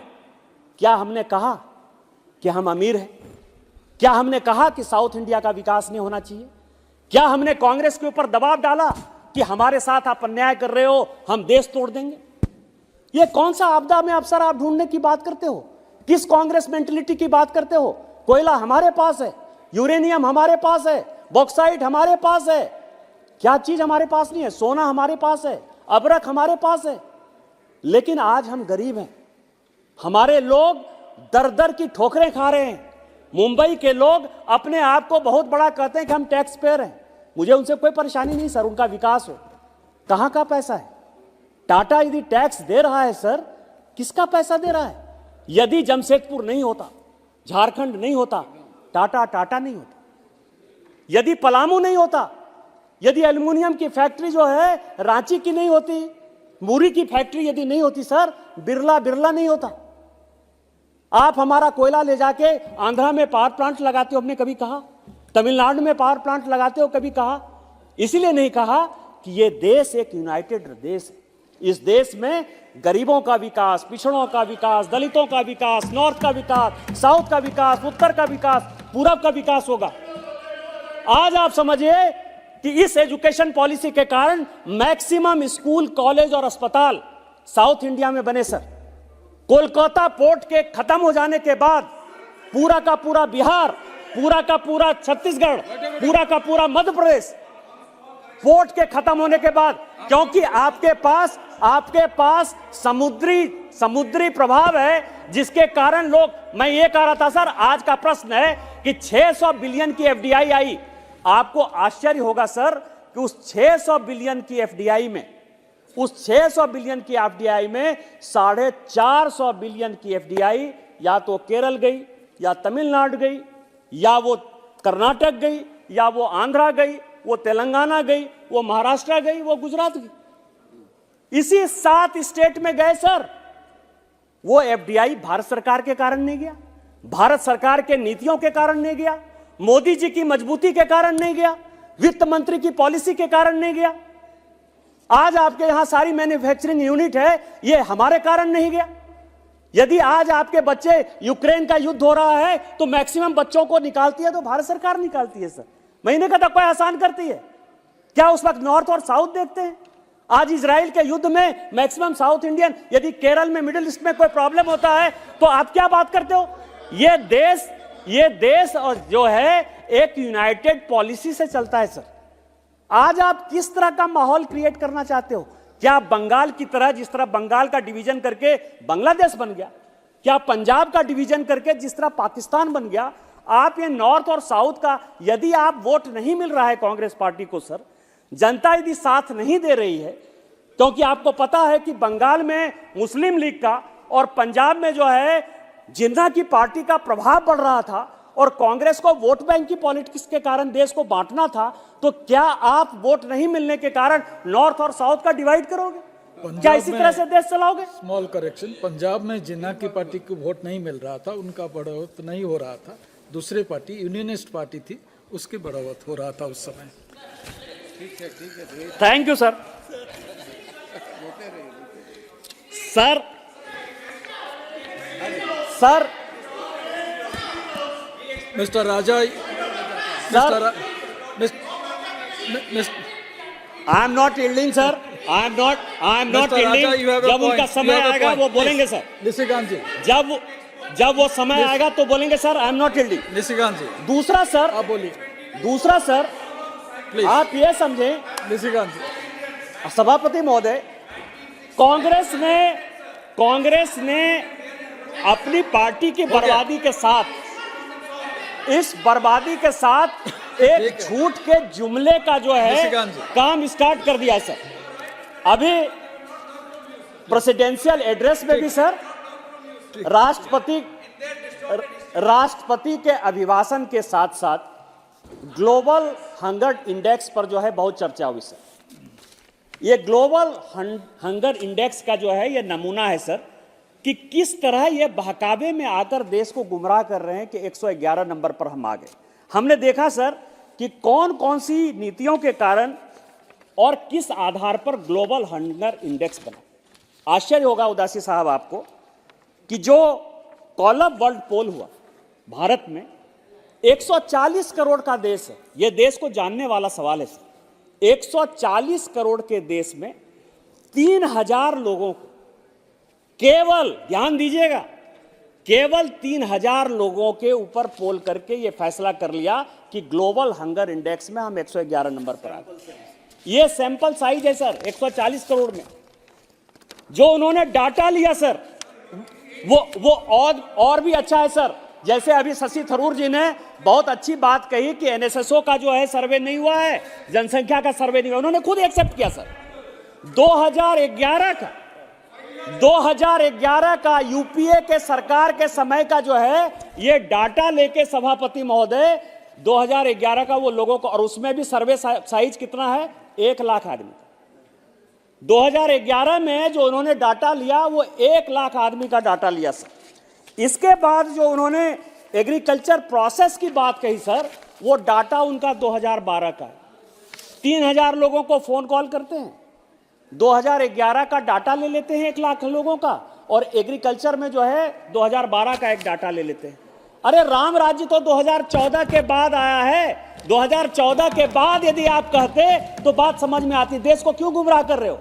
और यदि उन्हीं के आधार पर तय किया जाए तो आज ग्लोबल हंगर इंडेक्स में बड़े अथॉरिटी के साथ मैं बोलता हूं कि भारत 48 नंबर पर है। इसके लिए माननीय मोदी जी और वित्त मंत्री दोनों बधाई के पात्र हैं। उनके कारण जो है इस देश में गरीबी घटी। सर इस बजट की, अभी तक तो मैं बहकावे में था, इस बजट की कुछ बातों को मैं बोलना चाहता हूं सर। सभापति महोदय, इस बजट में एक बड़ी अच्छी बात है जिसमें कहा गया कि एक कमेटी बनेगी जनसंख्या और पॉपुलेशन कंट्रोल के लिए, पॉपुलेशन के लिए और डेमोग्राफिक चेंज के लिए, पॉपुलेशन के लिए और डेमोग्राफिक चेंज के लिए। मैं जिस राज्य से आता हूं उस राज्य में मैं 2009 से चिल्ला रहा हूं कि हमारी पूरी की पूरी डेमोग्राफी बदल गई। हमारे जो जिले हैं उसमें एक समुदाय विशेष का जनसंख्या बढ़ रहा है। यह बनाने की आवश्यकता क्यों पड़ी सर? मैं अभी यात्रा को देख रहा था, काफी यात्रा को, कि एक कमेटी बनी है पॉपुलेशन पर, डेमोग्राफी पर। माननीय प्रधानमंत्री जी ने कहा है कि जब तीसरा टर्म आएगा 370 हमारी केवल सीटें होंगी और 400 से ऊपर जब एनडीए पार होगा तो हम बड़े बड़े चीजें करेंगे। तो मुझे लगा कि क्या बड़ी चीजें हो सकती है और क्यों, इसकी क्यों आवश्यकता पड़ी सर? हमारी क्या नीति है और यूपीए की क्या नीति है? हमने 2 बड़े यात्रा की। इस पार्टी ने भारतीय जनता पार्टी ने 2 बड़े यात्रा किए सर। एक यात्रा हुआ और दोनों माननीय प्रधानमंत्री जी जिसमें सहभागी रहे, जिसमें प्रभावी रहे और जिन्होंने संकल्प से उस यात्रा को सिद्धि तक पहुंचाया। वो 2 यात्रा क्या थी? एक यात्रा थी सोमनाथ से लेके अयोध्या तक। हमने कहा कि पुनर्जागरण होने की आवश्यकता है, जैसे सोमनाथ बना वैसे ही हम अयोध्या बनाएंगे। एक संकल्प था जिसको कि हमने सिद्धि में पहुंचाया और आज अयोध्या में भगवान राम का मंदिर बन गया। दूसरी यात्रा थी हमारी कन्याकुमारी से कश्मीर, और हमने ये बताया कि कन्याकुमारी से कश्मीर एक है, कश्मीर में धारा 370 है, 35A है। इस देश में 2 निशान, 2 विधान और 2 प्रधान नहीं चलेंगे। हम 370 खत्म करेंगे और दोनों संकल्प को हमने सिद्धि तक पहुंचाया। ये हमारी यात्रा का उद्देश्य था। इनकी यात्रा का क्या उद्देश्य है? आपदा में अवसर ढूंढना सर। आपदा कहीं है तो उसको अवसर में कैसे तब्दील करो। मैं जनसंख्या पर, डेमोग्राफी पर बात कर रहा हूं जो इस बजट का पार्ट है। ध्यान से सुनिए। कोरोना में यदि आपदा आया तो माननीय प्रधानमंत्री जी ने उसमें अवसर ढूंढा। कैसे लोगों को रोजगार मिलेगा, कैसे अस्पताल में ऑक्सीजन के सिलेंडर पहुंचेंगे, कैसे ऑक्सीजन के प्लांट लगेंगे जो 70 साल में आपने नहीं किए। देश को आत्मनिर्भर बनाया। इन्होंने क्या किया? ये मणिपुर से शुरू करते हैं। पूरे देश को यह पता है सर, मणिपुर के हालात बहुत ही खराब हैं। इसके बावजूद भी ये जो टुकड़े टुकड़े गैंग की मानसिकता है इस कांग्रेस की, इसने आपदा में अवसर ढूंढा और मणिपुर से अपनी यात्रा को स्टार्ट किया। और कहां गया? गौरव गोगोई बहुत चिल्ला रहे हैं। आपने यात्रा का रूट क्या बनाया? आपने बरपेटा भेजा, नौगांव भेजा, धुबरी भेजा, हमारे यहां मालदा आया, मुर्शिदाबाद आया, किशनगंज आया, कटिहार आया, पूर्णिया आया, अररिया आया, किशनगंज आया, पाकुड़ आया, साहबगंज आया, गोड्डा आया। ये सब बांग्लादेशी घुसपैठियों का केंद्र है सर। ये सब बांग्लादेशी घुसपैठियों का केंद्र है। ये बांग्लादेशी मुस्लिम वोट के लिए, इसी के लिए ये कमेटी बनाने की आवश्यकता पड़ी सर, कि जनसंख्या को नियंत्रित ही नहीं करना है। ये जो डेमोग्राफी चेंज हो रही है, ये सारे जिले ऐसे हैं सर, एक मंदिर में नहीं गए। उन्होंने भूपेन हजारिका के यहां जाने का तोहमत नहीं उठाया। उन्होंने लाचित जो बड़े स्वतंत्रता सेनानी थे उसके यहां नहीं गए। बंगाल में शंकरदेव के यहां नहीं गए। हमारे यहां बिरसा मुंडा के यहां नहीं गए। लेकिन ये कहां गए? ये बांग्लादेशी मुसलमान कैसे बढ़ेंगे, डेमोग्राफी कैसे होगी और कांग्रेस इस देश को कैसे तोड़ेगी, उसी यात्रा का ये उद्देश्य लेकर गए सर। और इनका मानसिकता क्या है सर? एक सूर्यकांत त्रिपाठी निराला की एक बड़ी अच्छी कविता है सर, कि पेट पीठ दोनों मिलकर हैं एक, चल रहा लकुटिया टेक, मुट्ठी भर दाने को भूख मिटाने को। कल का क्या है वीडियो सर? कल का वीडियो इस देश को सोचने समझने और देखने का बात है और कांग्रेस की मानसिकता दिखाता है। इस गांव में, हमारे गांव में, झारखंड के गांव में लोग जो है आज भी इतने गरीबी में जीते हैं कि वो अपने परिवार को यदि पालन पोषण कर लें तो बहुत है सर। कुत्ता नहीं पालते। कुत्ता को बिस्किट देते देते राहुल गांधी ने एक आदमी को कुत्ता वाला बिस्कुट दे दिया सर। क्या यही देश है? क्या यही यात्रा है? ये कल का वीडियो जो है फॉलोअर है सर। क्या यही देश है सर? और इसी कारण से मैं आपको बताऊं, इस देश में कुत्ते का बड़ा खेल है सर। मैंने एक फिल्म देखी थी, मैंने एक फिल्म देखी थी सभापति महोदय, तेरी मेहरबानियां में सभापति महोदय, वो जैकी श्रॉफ की बड़ी फेमस फिल्म थी सर, कि उसमें जो है कुत्ता अपने मालिक के लिए मर जाता है। यहां उल्टा है सर। मालिक, यहां तो पीडी के कारण हेमंतो बिस्व शर्मा बाहर निकल गए सर। हेनरी के कारण एक महिला सांसद यहां से चली गई सर। और अब नूरी का इतना प्रभाव है सर कि कुत्ता का भोजन जो है आम आदमी को दे रहे हैं। यही कांग्रेस की मानसिकता है। और इसीलिए जनसंख्या नियंत्रण पर और जनसंख्या डेमोग्राफी के लिए एक बड़ी अच्छी कमेटी जो है भारत सरकार लेकर आई है, हम उसका धन्यवाद देते हैं सर। दूसरा सर, मैं आपको बताऊं सभापति महोदय कि एक कितने मेंबर हैं इनके? सुंदरकांड में एक बड़ा अच्छा लाइन है सर, 19 दीन दयाल बिरद संभारी, हरहु नाथ अब संकट बार। और सर बोलिए सर, पॉइंट ऑफ ऑर्डर बोलिए। 353 सर, मैं करना नहीं चाहता, but unfortunately I had to do it because 353 says no allegation of a defamatory or incriminatory nature shall be made by a member against any person. आदरणीय अभी जो उन्होंने राहुल गांधी जी के नहीं सुनिए, बोला मानहानि सर, कारक बोलने नहीं है। दीजिए सर, जो उन्होंने मानहानि कारक नहीं है, जो उन्होंने बोला है सर, वो पूरा गलत है, तथ्यजनक है, और हमको ये भी पूछना चाहिए कि ये अपने पैर धोने के लिए किसको बुलाते हैं, ये अपने पैर धोने के लिए किसको बुलाते हैं, वो छवि भी पूरे देश ने देखी है। तो देश को निशिकांत जी सर प्लीज। सर मैंने जो वीडियो देखा है, मैंने अपना डिसीजन दे चुके हैं, आप बोलिए, बजट पे बोलिए। बजट पर ही बोलते हैं सर। बजट का जो दूसरा विषय है सर, बिस्किट खत्म हो गया कि 11 लाख, जिसके ऊपर की शशि थरूर जी का बड़ा टेंशन था सर, कि इस इंफ्रास्ट्रक्चर डेवलपमेंट के लिए 11 लाख करोड़ से ऊपर जो है भारत सरकार ने बजट पे रखा है। और उसमें 2-3 समस्याएं हैं सर, कि जब इनकी सरकार थी, और मैं आईबी की बड़ी एक अच्छी रिपोर्ट लेकर आया सर, कि 2014 और 2024 में क्या फर्क आया। आपको पता है सर कि लगभग हजारों एनजीओ ऐसे हैं, नहीं ये आईबी की रिपोर्ट है सर, आईबी की रिपोर्ट है और पब्लिक डोमेन में सर, कोई सीक्रेट डॉक्यूमेंट लेके नहीं आया हूं। नहीं ये सीक्रेट डॉक्यूमेंट नहीं, गूगल पर ये गूगल पर मौजूद है, पब्लिक डोमेन में है, ये गूगल पर मौजूद है सर। आप ये समझे पब्लिक डोमेन में सर, मैं कोई एक्सक्लूसिव डॉक्यूमेंट नहीं आया, 2014 की रिपोर्ट है, इनकी सरकार थी सर। उसमें ज्वाइंट डायरेक्टर आईबी ने एक बड़ा रोता हुआ जो है एक रिपोर्ट दिया सर, कि इस देश का डेवलपमेंट नहीं हो सकता क्योंकि यहां जितने एफसीआरए लाइसेंस धारक, उनसे बड़ा प्यार है सर, इनको प्यार होने के कारण भी हैं कि न्यूज क्लिक वाला अरेस्ट होता है तो उसके लिए बड़ा कैंपेन कर देते हैं, क्योंकि चाइना का पैसा क्यों आ रहा है, चाइना के साथ कांग्रेस पार्टी अपना एग्रीमेंट साइन कर लेती है सर, इनका है। जब यहाँ भारत में जो है डोकलाम में और कहाँ पूरा चिल्लाते रहते हैं, जब पूरा हंगामा चल रहा है चाइना के साथ, भूटान में जब वो घुस जाते हैं तो उनके राजदूत के साथ जो है इनके नेता को, नाम नहीं बोलूंगा सर नहीं तो फिर पॉइंट ऑफ ऑर्डर हो जाएगा, लेकिन मान लीजिए सर युवराज को जो है परेशानी होती है तो वो चाइना के जो है एम्बेसडर के साथ मिल लेते हैं।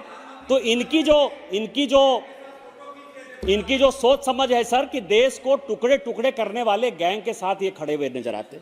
लेकिन आपको ये लगेगा सर कि 2 रिपोर्ट है, एक एमके नारायण की रिपोर्ट है जो उन्होंने केवाईसी नॉर्म्स के बारे में कहा कि किस तरह से जो अपना स्टॉक मार्केट में जो चीजें आ रही हैं उसमें से उनको लगता है कि टेरर का पैसा। और दूसरा ये आईबी की रिपोर्ट है, वो ये कह रहे हैं कि एफसीआरए लाइसेंस, क्योंकि राजीव गांधी फाउंडेशन को भी एफसीआरए लाइसेंस था सर, इनकी और भी एनजीओ को एफसीआरए लाइसेंस है, तो उसमें इनको बड़ा समस्या होता है एफसीआरए को खत्म करने के लिए। जो नेशनल एडवाइजरी काउंसिल जिसके बारे में माननीय प्रधानमंत्री जी परसों जिक्र कर रहे थे, उसके ही 2-4 लोग जो है एफसीआरए लाइसेंस, चाहे हर्ष मानदर हो चाहे अरुणा राय हो, जिनको कि उन्होंने एनएससी का मेंबर बनाते, एनएससी के मेंबर बने थे। मैं ऑन रिकॉर्ड, यदि भारत सरकार के आप पदाधिकारी रहिएगा तो उसके बारे में कहूंगा। ये सारे लोग जो है देश में जहां कहीं भी इंफ्रास्ट्रक्चर का जो है विकास होना होता है वहां ये आंदोलन करते। इस कारण से कोल के खिलाफ हमारे यहां आंदोलन है, उस कारण से न्यूक्लियर के खिलाफ आंदोलन है, उसके कारण से लोगों को पीने का पानी और डैम के खिलाफ आंदोलन है, उसके खिलाफ रोड बनाने का आंदोलन है, उसके खिलाफ फैक्ट्री बनाने का आंदोलन है। ये पूरी आईबी की रिपोर्ट में कहा गया सर। और इनका क्या काम था, उस सारे रिपोर्ट पर सो जा। माननीय प्रधानमंत्री जी आए और माननीय प्रधानमंत्री जी ने और पूरी भारत सरकार ने एक बड़ा फैसला किया कि ये जितने सो कॉल्ड एनजीओ हैं जो दुनिया में दूसरे देश से, आप ये समझिए कि मेरे यहां लोग मरे या जिए, इस कोरोना के बाद ये पूरे देश को समझने की आवश्यकता है, दुनिया को समझने की आवश्यकता है सभापति महोदय। जब कोरोना में पूरी दुनिया मर रही थी, हम भी मर रहे थे, सभी लोगों ने अपने अपने बॉर्डर को बंद कर दिया। कोई हमारे नागरिक को या हम उसके नागरिक को लेने को तैयार नहीं थे। उनको लगा कि देश बचेगा, देश के नागरिक बचेंगे तभी हम बचेंगे। आज पूरी दुनिया, चाहे अमेरिका हो चाहे ब्रिटेन हो, हमारे लोगों को रोजगार देने के लिए जो है वो वीजा पॉलिसी में बड़ा परिवर्तन कर रहे हैं। और हमको लगता है कि अमेरिका का फंडेड पैसा आ रहा है और हमारे लोगों को बचाने की बात कर रहा है। आप मेधा पाटकर को इतना दिन तक बचाए रखे, बढ़ाए रखे, उसके कारण न गुजरात के लोगों को पानी मिल रहा था, न राजस्थान के लोगों को पानी मिल रहा था, न मध्य प्रदेश के लोगों को पानी मिल रहा था। हमने जब अटल बिहारी वाजपेयी जी ने एक फैसला किया कि इंटरलिंकिंग ऑफ रिवर करना है, क्योंकि कई एक जगह ऐसा होता है कि बाढ़ हो जाता है, कई एक जगह सुखाड़ हो जाता है, और यदि दोनों नदियों को यदि हम जोड़ देंगे तो बाढ़ और सुखाड़ दोनों की समस्या से खत्म हो जाएंगे। आप ही के युवराज ने 2014 से 2004 से लेकर 2014 तक कहा कि यह पॉलिसी गलत है। आपके उस वक्त के एनवायरमेंट एंड फॉरेस्ट मिनिस्टर ने कहा, जयराम रमेश ने, और उसी ग्रीन पीस मूवमेंट के आधार पर कहा, जिसको कि डच सरकार पैसा दे रही थी, जिसको यूरोपियन सरकार पैसा दे रही थी। ये सारी इस रिपोर्ट में जिक्र है। आपने इस देश को बेचने का काम किया है। और आज हम जब 11 लाख करोड़ की योजना लेकर आ रहे हैं, लोगों को गरीबी से निकालने की बात कर रहे हैं, 16 लाख करोड़ रुपया पीएम गति शक्ति में देने की बात कर रहे हैं, कोई ऐसा एमपी यहां मौजूद नहीं है जिसको कि 4 लेन का नेशनल हाईवे नहीं मिले। कोई ऐसा आदमी नहीं है जहां की प्रधानमंत्री आवास नहीं गया। कोई ऐसा आदमी नहीं है जहां की हर घर जल नल की काम नहीं चल रहा है। कोई ऐसा एमपी नहीं है जिसके लोगों को आयुष्मान भारत का कार्ड नहीं मिला। यदि हम गरीबों की बात करते हैं तो आपको कुछ नहीं दिखाई देता। आपको लगता है कि नहीं, ऐसा ही चलता रहेगा, चीजें ऐसे चलती रहेगी। आज मैं ऑन रिकॉर्ड कह रहा हूं सर, कांग्रेस ने जो झारखंड में ये यात्रा निकाली है, उस यात्रा में जितना पैसा खर्चा हुआ, कांग्रेस के एमपी के यहां 352 करोड़ रुपया पकड़ाया, उसी पैसे से ये यात्रा निकाली गई, क्योंकि वो उसका सांसद है। यदि कांग्रेस में हिम्मत है तो उसका जवाब दे। आज यदि रेड हो रहा है सर, ये कह रहे हैं कि पूरा जो है सीबीआई आ रही है, ईडी आ रही है, इनकम टैक्स आ रहा है। क्यों नहीं आएगा सर? पैसा आ रहा है। आप ये देखें कि यदि मैं 2023-24 का जानने का बात है, 2023-24 में अभी 9 महीना ही हुआ सर, 1500 करोड़ रुपया कैश पकड़ाया और लगभग 1000 करोड़ का जेवर पकड़ाया। जब पैसा आप रख लीजिए, पैसा पकड़ा है। कोई ऐसा आदमी है जिसका बंगाल के यहां, बंगाल में रेड हुआ, कैश नहीं पकड़ाया? झारखंड में कांग्रेस के एमपी के यहां नहीं पकड़ाया? छत्तीसगढ़ में नहीं पकड़ाया? तेलंगाना में नहीं पकड़ाया? कर्नाटक में नहीं पकड़ाया? कर्नाटक में तो चुनाव के समय में मौजूद था। और आप कहेंगे कि उस विकास के लिए हम पैसा लाएंगे, तो आप कहेंगे कि सीबीआई, ईडी और इनकम टैक्स आ जाएगा। ये नहीं चलेगा। न खाएंगे न खाने देंगे। ये माननीय प्रधानमंत्री जी का मूल मंत्र है। भ्रष्टाचार से हम लड़ेंगे जब तक भ्रष्टाचारी को जेल नहीं भेज देंगे। अभी आपने देखा कि ईडी ने झारखंड के मुख्यमंत्री को जेल भेजा है, और आप मान के चलिए कि जिंदगी में चुनाव लड़ने काबिल नहीं होगा। इस देश में इलेक्शन कमीशन में जो आदमी हलफनामा में अपनी प्रॉपर्टी नहीं बताए, 105 प्रॉपर्टी है। मेरा केस है लोकपाल के यहां, और सीबीआई ने प्रिलिमिनरी इंक्वायरी में कहा है 105 प्रॉपर्टी, न इलेक्शन कमीशन को कहा है सर, न इनकम टैक्स को कहा है। यदि आप चुनाव लड़ने जाते हैं, हम आप सभी चुनाव लड़ने जाते हैं सभापति महोदय,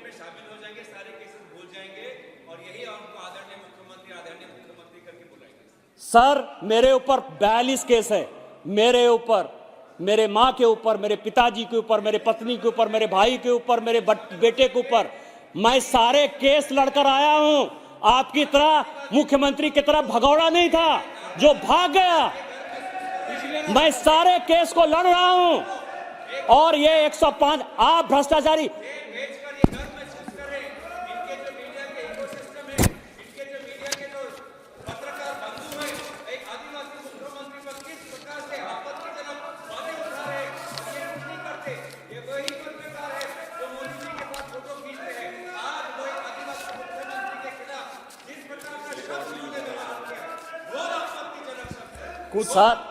कुछ रिकॉर्ड में नहीं जा रहा है। सभापति महोदय, यह पहला उदाहरण नहीं है झारखंड और बिहार में कि कोई मुख्यमंत्री या मुख्यमंत्री के बाद जेल गया है सर।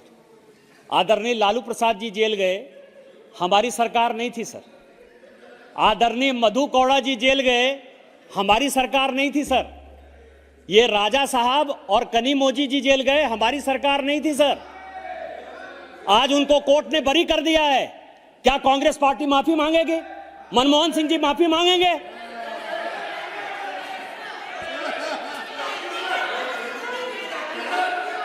मैं तो कह रहा हूं माफी मांग कि आपको बरी कर दिया कोर्ट में, लेकिन आपको मनमोहन सिंह ने, सोनिया जी ने जेल भेजा।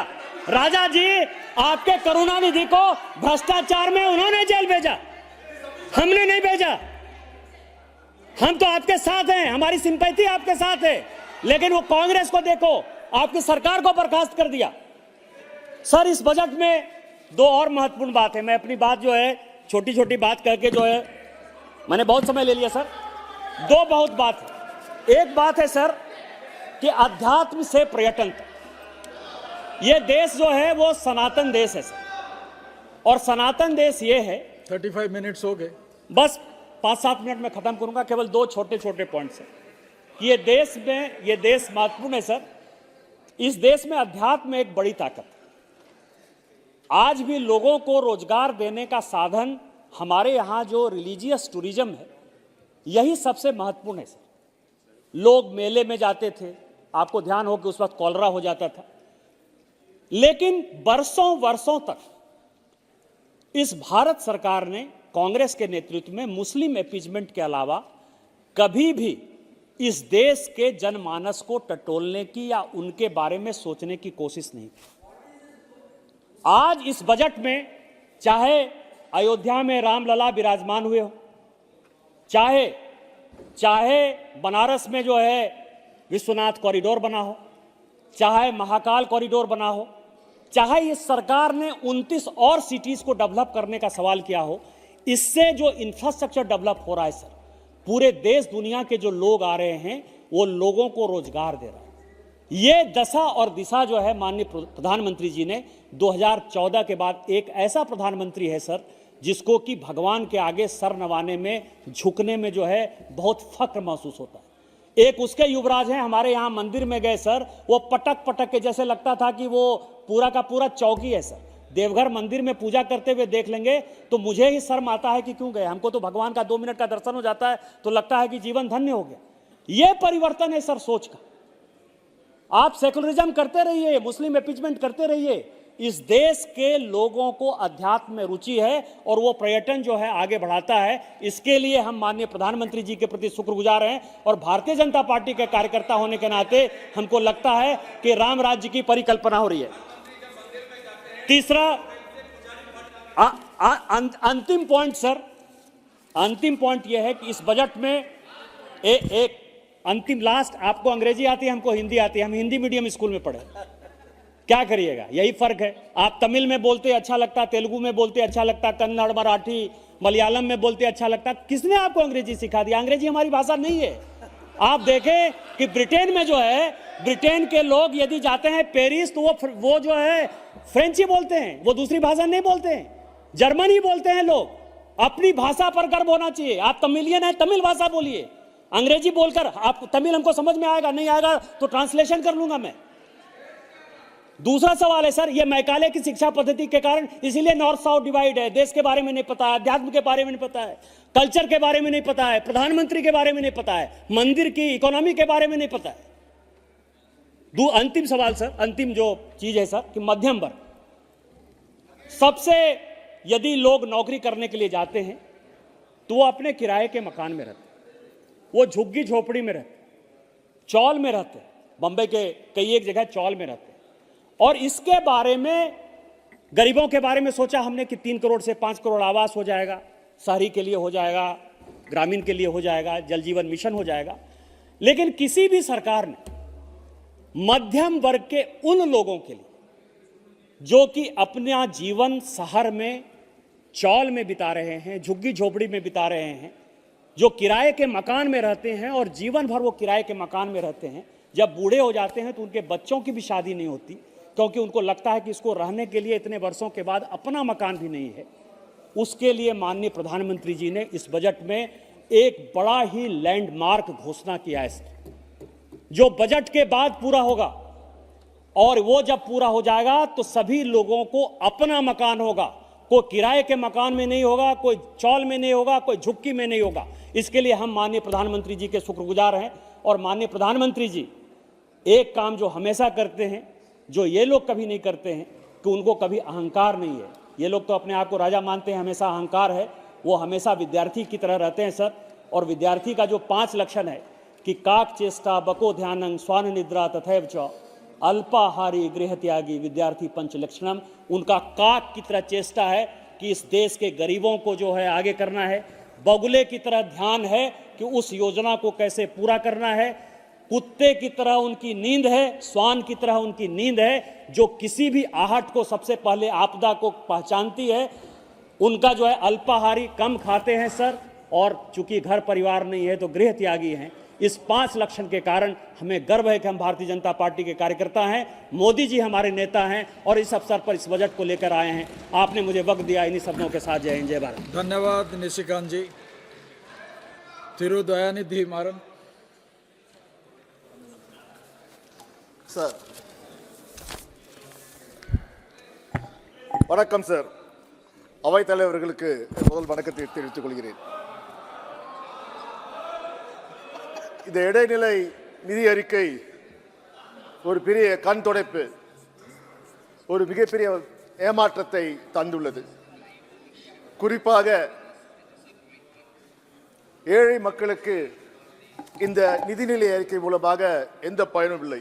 ஒரு நிறைய எதிர்பார்ப்பு இருந்தது. அது குறிப்பாக நடுத்தர மக்கள் ஏதாவது வரி சலுகைகள் தருவார்களா, இவர்கள் 1000 பேசுகிறார்களே, சத்தியங்களை வாரி வாரி வழங்குகிறார்களே, கண்டிப்பாக நடுத்தர மக்களுக்கு ஒரு நல்ல செய்தி வரும் என்றால் நாமம் தான் வந்து இந்த அரசாங்கத்தின் இடைநிலை அறிக்கையிலே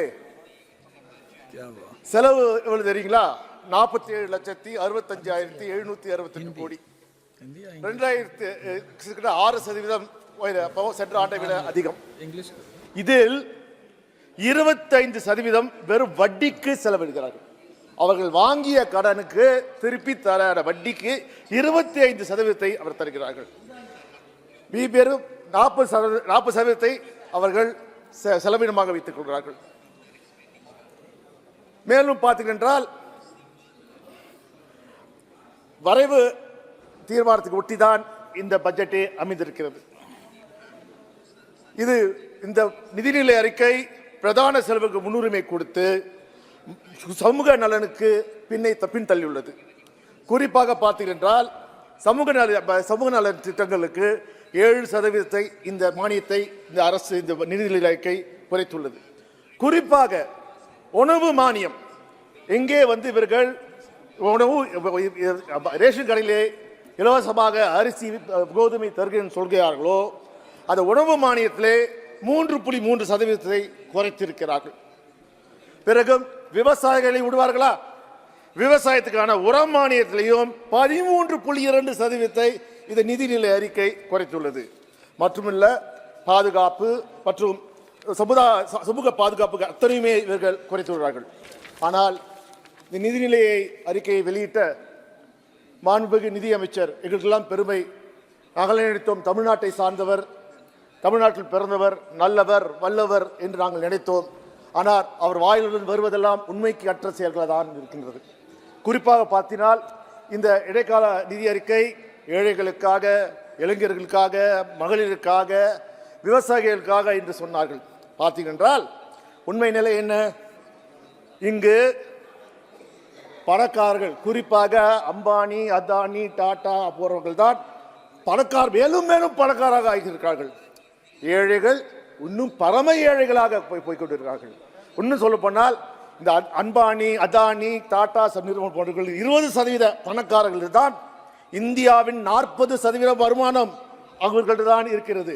ஆனால் நடுத்தர மக்கள் இன்னும் ஏழையாகி கொண்டிருக்கிறார்கள். அவர்கள் வருமானம் 20% குறைந்து கொள்கிறது. இன்னும் சொல்ல போனால் சிலருக்கு வருமானமே இல்லாத நிலைமை வந்திருக்கிறது. இளைஞருக்கு வேலை வாய்ப்பு தருகிறேன் என்று சொல்கிறார்கள். எங்கே வரும் திருப்பி ஒரு ஆட்சி தந்தால் இளைஞர்கள் தருவார்களாம். ஐயா பிரதமர் அவர்களே, என்ன சொன்னீர்கள்?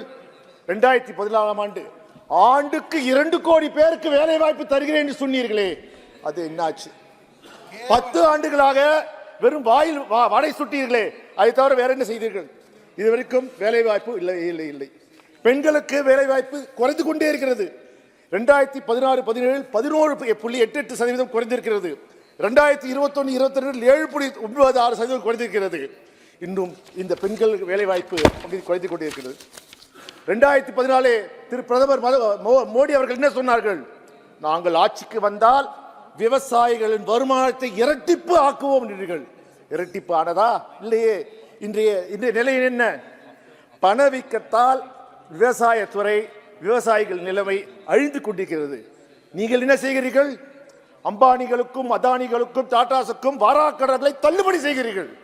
பணக்காரர்களான கடனை தள்ளுபடி செய்கிறீர்கள். ஆனால் விவசாயிகளின் கடனை இதுவரை நீங்கள் தள்ளுபடியே செய்யவில்லை. அதற்கு மாறாக விவசாயிகளுக்கு எதிரான விவசாய மசோதாக்களை கொண்டு வந்தீர்கள். ஆனால் இந்தியாவை மக்கள் உறுதித்த குரலை எதிர்த்த பெண் அந்த மசோதாவை நீங்கள் பின்னுக்கு வாங்கிக் கொண்டீர்கள். முன்னு பார்த்தீர்கள் என்றால் சில்லறை விற்பனை பணவீக்கம் இந்த 8 ஆண்டில் 7.8% உயர்ந்திருக்கிறது. மொத்த விலை பணவீக்கம் 9 ஆண்டில் 15.8% ஏறி இருக்கிறது. RBI சொல்கிறது 6% இது சில்லறை பணவீக்கம். ஆனால் நமது பணவீக்கம் 7.8 போயிட்டு. அது அத்தியாவசிய பொருட்களின் விலை ஏறிக்கொண்டே இருக்கிறது. இந்த 30 ஆண்டுகள் இல்லாத அளவிற்கு அத்தியாவசிய பொருட்கள் பணவீக்கம் ஏறிக்கொண்டிருக்கு. இந்த நிலைமை என்ன? அதாவது சேமிப்புகளை மக்கள் தங்கள் சேமிப்புகளை அவர்கள் பொழுது கழித்து கொண்டு வருகிறார்கள். வேறு வழி இல்லை. எதுக்கெல்லாம் சேமித்து போயிருந்தார்களோ அத்தனையும் அவர்கள் என்று கொண்டு வருகிறார்கள். குறிப்பாக பார்த்தீர்கள், இந்த பாஜக அரசு வந்த நாள் முதல் தமிழ்நாட்டுக்கு எதிர்ப்பான ஒரு அரசாகவே திகழ்ந்து கொண்டிருக்கிறது. சென்ற ஆண்டு மிக்ஜாம் புயல் என்ற மிகப்பெரிய கொடூரமான புயலை நமது தமிழ்நாடு குறிப்பாக சென்னை சந்தித்தது. எங்கள் மாண்புமிகு முதல்வர் திரு மு க ஸ்டாலின் அவர்கள் பிரதமரை நேரடியாக சந்தித்து சுமார் 7033 கோடி கேட்டார். மிகவும் அது மட்டும் இல்லாமல் நிரந்தர நிறைவாக ஒரு 12,650 கோடியை கேட்டார்கள். இதுவரைக்கும் எங்களுக்கு வந்தது என்ன? 0 தான். ஒரு நயா பைசா கூட ஒன்றிய அரசிலிருந்து வரவில்லை. இத்தனைக்கும் ராணுவத்துறை அமைச்சர் ராஜ்நாத் சிங் வந்தார், பார்த்தார்.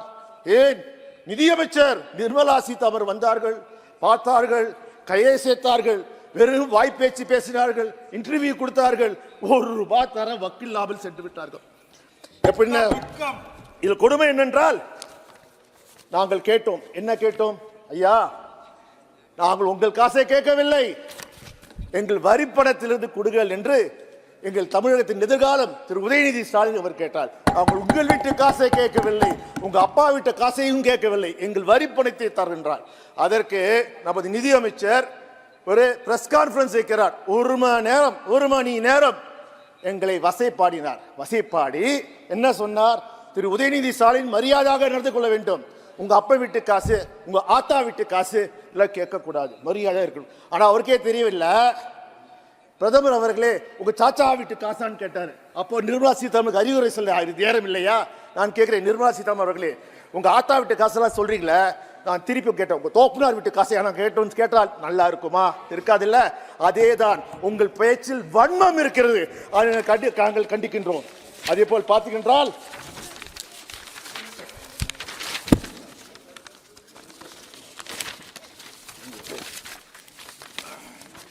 இந்த பாஜக அரசு வந்தவுடன் கடந்த 10 ஆண்டுகள் சாதனை என்று சொல்கிறார்கள்.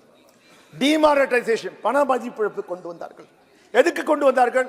மோடி அவர்கள் சொன்னார்களே, பிரதமர் எனக்கு 3 மாதம் தாருங்கள், இந்தியாவிலிருந்து எடுக்கப்பட்ட கருப்பு பணத்தை அத்தனையும் நான் கொண்டு வரேன் என்றால் என்ன கருப்பு பணத்தை கொண்டு வந்தார்கள்? புதிதாக 2000 ரூபாய் நோட்டை அறிமுகப்படுத்தினார்கள். ஐயா கேட்கிறேன், இங்கே 2000 ரூபாய் நோட்டு எங்கே? ஏன் அதை எடுத்தீர்கள்? அப்போது நீங்களே தவறு செய்தீர்கள் அர்த்தம். பிறகு மாபெரும் உலகத்தை அழித்த கோவிட் வந்தது. கோவிட்-19 எப்படி இந்தியாவுக்குள் வந்தது? அதன் முக்கிய பொறுப்பே பாஜக தான். என்ன குஜராத் தேர்தலுக்காக நமஸ்தே ட்ரம்ப் என்ற நிகழ்ச்சியை குஜராத்திலே நடத்தினார்கள். அதற்காக அனைத்து விமான நிலையங்களையும் திறந்து வைத்தார்கள்.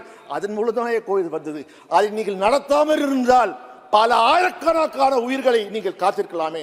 ஏன் இன்னும் மேலே சொல்கிறேனே, நீங்கள் இறப்பு மதிப்பை கூட தவறாக தான் குறைத்து காட்டினீர்கள். அதுவும் குறிப்பாக சொல்ற பணவீக்கத்தால் மக்கள் கஷ்டப்போது போது, குறிப்பாக வெங்காய விலை ஏறிய போது இந்த அவையிலே நிதியமைச்சர் என்ன சொல்கிறார்? வெங்காயமா விலை ஏறிச்சா? நான் வெங்காயம் சாப்பிடுவதில்லை, அதனால எனக்கு பத்தி தெரியவில்லை. என்ன அகங்கார பேச்சு, போசுவா பேச்சு. அதாவது ஏழைகள் கஷ்டத்தை தெரியாமல் பணக்காரர்கள் மட்டும் ஆதரிக்கின்ற பேச்சு தானே. பிறகு நாங்கள் கேட்டோம், இந்த கோவிடுக்கு பிறகு பெட்ரோல் விலையும் கேஸ் விலையும் ஏற்றிவிட்டீர்களே, பெட்ரோல் விலை 100 ரூபாய் தொட்டு விட்டது, டீசல் விலை 100 ரூபாய் தொட்டு விட்டது, கேஸ் விலை கிட்டத்தட்ட 1000 ரூபாய்க்கு வந்தது. ரஷ்யாவில் நடக்கிற போரினால் அங்கு குறைந்த விலையிலே எண்ணெய் கிடைக்கிறது. அந்த எண்ணெயை யார் வாங்குகிறார்கள்? ரிலையன்ஸ் நிறுவனம், அதானி நிறுவனம் வாங்கி இங்கே இந்தியாவுக்கு கொண்டு வரவில்லை, வெளிநாடுகளுக்கு ஏற்றுமதி செய்கிறார்கள். அதனால் கொள்ளை லாபம் அடித்தார்கள். அந்த லாபத்திலே நமக்கு விலையை கொடுத்திருக்கலாமே, நீங்கள் செய்யவே இல்லையே. ஆனால் என்ன செய்தார்கள் இந்த பாஜக அரசு? ஒவ்வொரு பெட்ரோல் பங்கிலும் ஒவ்வொரு ரயில் நிலையிலும் பிரதமர் செல்ஃபி ஸ்டாண்டை வைத்தார்கள். அந்த செல்ஃபி ஸ்டாண்டுக்கு விலை எவ்வளவு தெரியுமா? 6 லட்சம் ரூபாய். எதற்கு? பிரதமருடன் நான் புகைப்படத்தை செல்ஃபி தேவையா? அந்த பணத்தை மக்களுக்கான பயனுள்ள வகையிலே நீங்கள் செலவழித்திருக்கலாமே, செய்யவில்லையே. அதனால் என்ன செய்வீர்கள்? இன்னும் சொல்ல போனால், நீங்கள் இப்பொழுது இந்தியாவிலே இடியை பயன்படுத்துகிறீர்கள். நீங்கள் என்ன சொன்னீர்கள்? காங்கிரஸ் கட்சி, குறிப்பாக மறைந்த இந்திரா காந்தி அவர்கள் எமர்ஜென்சியை தவறாக பயன்படுத்தினார், அது பெரிய குற்றம், அந்த குற்றத்தை நாங்கள் செய்ய மாட்டோம் என்று சொன்னீர்கள்.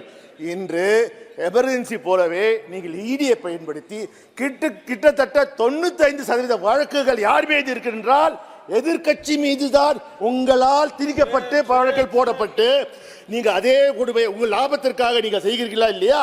அது குறிப்பாக பார்த்தீங்கன்னா இந்த பண மதிப்பிழப்பு போது போது பிரதமர் படம் போட்டு ஒரு முழு பக்கம் விளம்பரது. யார் என்ன விளம்பரம்? பேடிஎம் விளம்பரத்தில் பிரதமர் நரேந்திர மோடி டிஜிட்டல் பரிமாற்றத்தை நாங்கள் ஆதரிக்கிறோம் என்று வந்தது. இன்றைக்கு பேடிஎம் சரியாக செய்யவில்லை, அது மூடுகின்றதுக்கு காரணம் இருக்கு. அப்ப மக்கள் கேட்பார்களே, இது என்ன நியாயமா? அதுல என்ன ஆயிற்று, என்ன தவறு நடந்தது கேட்பது என்ன நடக்குது? அதே போல் பார்த்தீங்கன்றால் தொடர்ந்து எங்கள் முதல்வர் திரு மு க ஸ்டாலின் அவர்களும் எங்கள் இளைய தலைவர் திரு உதயநிதி ஸ்டாலின் அவர்களும் நீட்டை கண்டிக்கிறோம், நீட்டை எதிர்த்தோம். எங்கள் தமிழ்நாட்டில் மட்டுமா குழந்தைகள் இழக்கிறார்கள்? முதல் தலைமுறை குழந்தைகள் பட்டதாரி ஆக முடியாமல் தவிக்கிறார்களே, வேண்டும் என்றே பிற்படுத்துவோர் மருத்துவர் ஆகக்கூடாது என்பதற்காக கொண்டு வர சட்டம் தானே இது? ஏன் இன்றைக்கு ராஜஸ்தான் மாநிலத்திலே, குறிப்பாக நம்ம சபாநாயகர் இருக்கிற தொகுதி கோட்டா தொகுதியிலே என்ன நடக்கிறது? கோட்டா மாநிலத்திலே எவ்வளவு குழந்தைகள் தூக்கிட்டு சாவுகிறார்கள். காரணம், நீங்கள் கொண்டு வந்த நீட். இதையாவது மனிதாபிமானத்துடன் இன்றாவது தமிழ்நாட்டுக்காகவும், ஏன் இந்த கோட்டாவிலே படிக்கின்ற இளைஞருக்காக நீங்கள் செய்த வேண்டும் என்று நான் கேட்கிறேன். அதே போல் பார்த்தீங்கன்றால் 2018ஆம் ஆண்டு இதே நிதியமைச்சர் திருமதி நிர்மலா சீதாராமன் சென்னையில் வந்தார். அப்போது ஜெயலலிதா மறைந்து விட்டார். அதிமுகவை கைப்பற்றி அவர் முதலமைச்சர் ஆகலாம் என்ற ஒரு கனவு திட்டத்துடன் அப்பொழுது வந்தார். அப்பொழுது அவர் சொன்னார், நீட் இந்த ஆண்டு நீட் வராது, இந்த ஆண்டுக்கு மட்டும் நீட் விலக்குக்கு நாங்கள் முயற்சிக்கிறோம் என்று மக்களை ஏமாற்றினார்கள். அது மட்டுமா செய்கிறீர்கள்? நீங்கள் இந்த தமிழை வளர்க்கிறீர்கள். பேசினார் முன்னால் பேசினாரே, சோழர்கள் வளர்த்தார்கள், சோழர்கள் தமிழை வளர்த்தார்கள். எங்கே போனாலும் பிரதமர் தமிழ்நாட்டுக்கு வர்றாங்க, தமிழ்நாட்டுக்கு வந்து தமிழில் பேசுகிறார், திருக்குறள் பேசுகிறார். இதே கர்நாடகாவுக்கு போனால் கன்னடத்தில் பேசுகிறார், கேரளாவில் போனால் கேரளாவில் மலையாளத்தில் பேசுகிறார், ஆந்திராவுக்கு போனால் தெலுங்கில் பேசுகிறார், இந்த வெஸ்ட் பெங்கால் போனால் அங்கே போய் பெங்காலி பாஷையில் பேசுகிறார். அதாவது எங்கள் ஊரில் ஒரு சொல்லுவாங்க, அதாவது கோழி பிடிக்கிற வந்து பொப்பொன்னு கோழி கூப்பிடுவானா, கோழி நினைக்குமா, ஆஹா நம்ம மாதிரி பேசுறானே நமக்கு நண்பர்னு நினைப்பான். அவனுக்கு தெரியும், அப்பதான் தெரியுமா அவன் கோழியை வறுத்து சாப்பிடுவதற்காக அந்த கோழி பாஷையிலே பேசினான் என்பது. அதே போலதான் இங்கே நடந்து கொண்டிருக்கிறது. அதே போல் பார்க்கிறேன், குறிப்பாக நான் கேட்பது, இந்த பெர்ஃபார்மன்ஸ் ப்ரொடக்ஷன் லிங்க் ஸ்கீம் என்ற ஸ்கீமை நீங்கள் வைத்திருக்கிறீர்கள். இந்த ஸ்கீம் மூலமாக பயன்பெறுகள் யார் என்றால் பணக்கார முதலாளிகள் தான். குறிப்பாக எங்கள் திருப்பூரிலே பார்த்தீங்கன்றால் தொடர்ந்து எங்கள் திருப்பூரிலே நாங்கள் கேட்டுக்கொண்டே வருகிறோம், ப்ரொடக்ஷன் லிங்க் ஸ்கீமை எங்கள் கொண்டு வாருங்கள் என்று. ஆனால் இதுவரைக்கும் நீங்கள் பார்த்தீங்கன்றால் நீங்கள் கொண்டு வரவே இல்லை. இன்னும் சொல்லுவென்றால், there has been a large scale apathy towards MSMEs, especially textile industry in Tamil Nadu. For over 2 years, we asked you to pay attention to this. In 2022, our Chief Minister requested an emergency credit line guarantee scheme MSME in garment sector, particularly the Tirupur cluster in Tamil Nadu, which is a key foreign exchange earner for the country. The sector is undergoing a severe crisis and witnessing a sharp decline in month-on-month growth rate has resolved the economic impact of COVID-19, the Russia-Ukraine war, and the economic slowdown in the West. Lacks of job, particularly for the rural women who from a significant chunk of the workforce are in danger. We asked a PLI scheme and a special emergency credit line guarantee scheme for MSMEs in the garment sector with 20% additional collateral-free credit, but got nothing.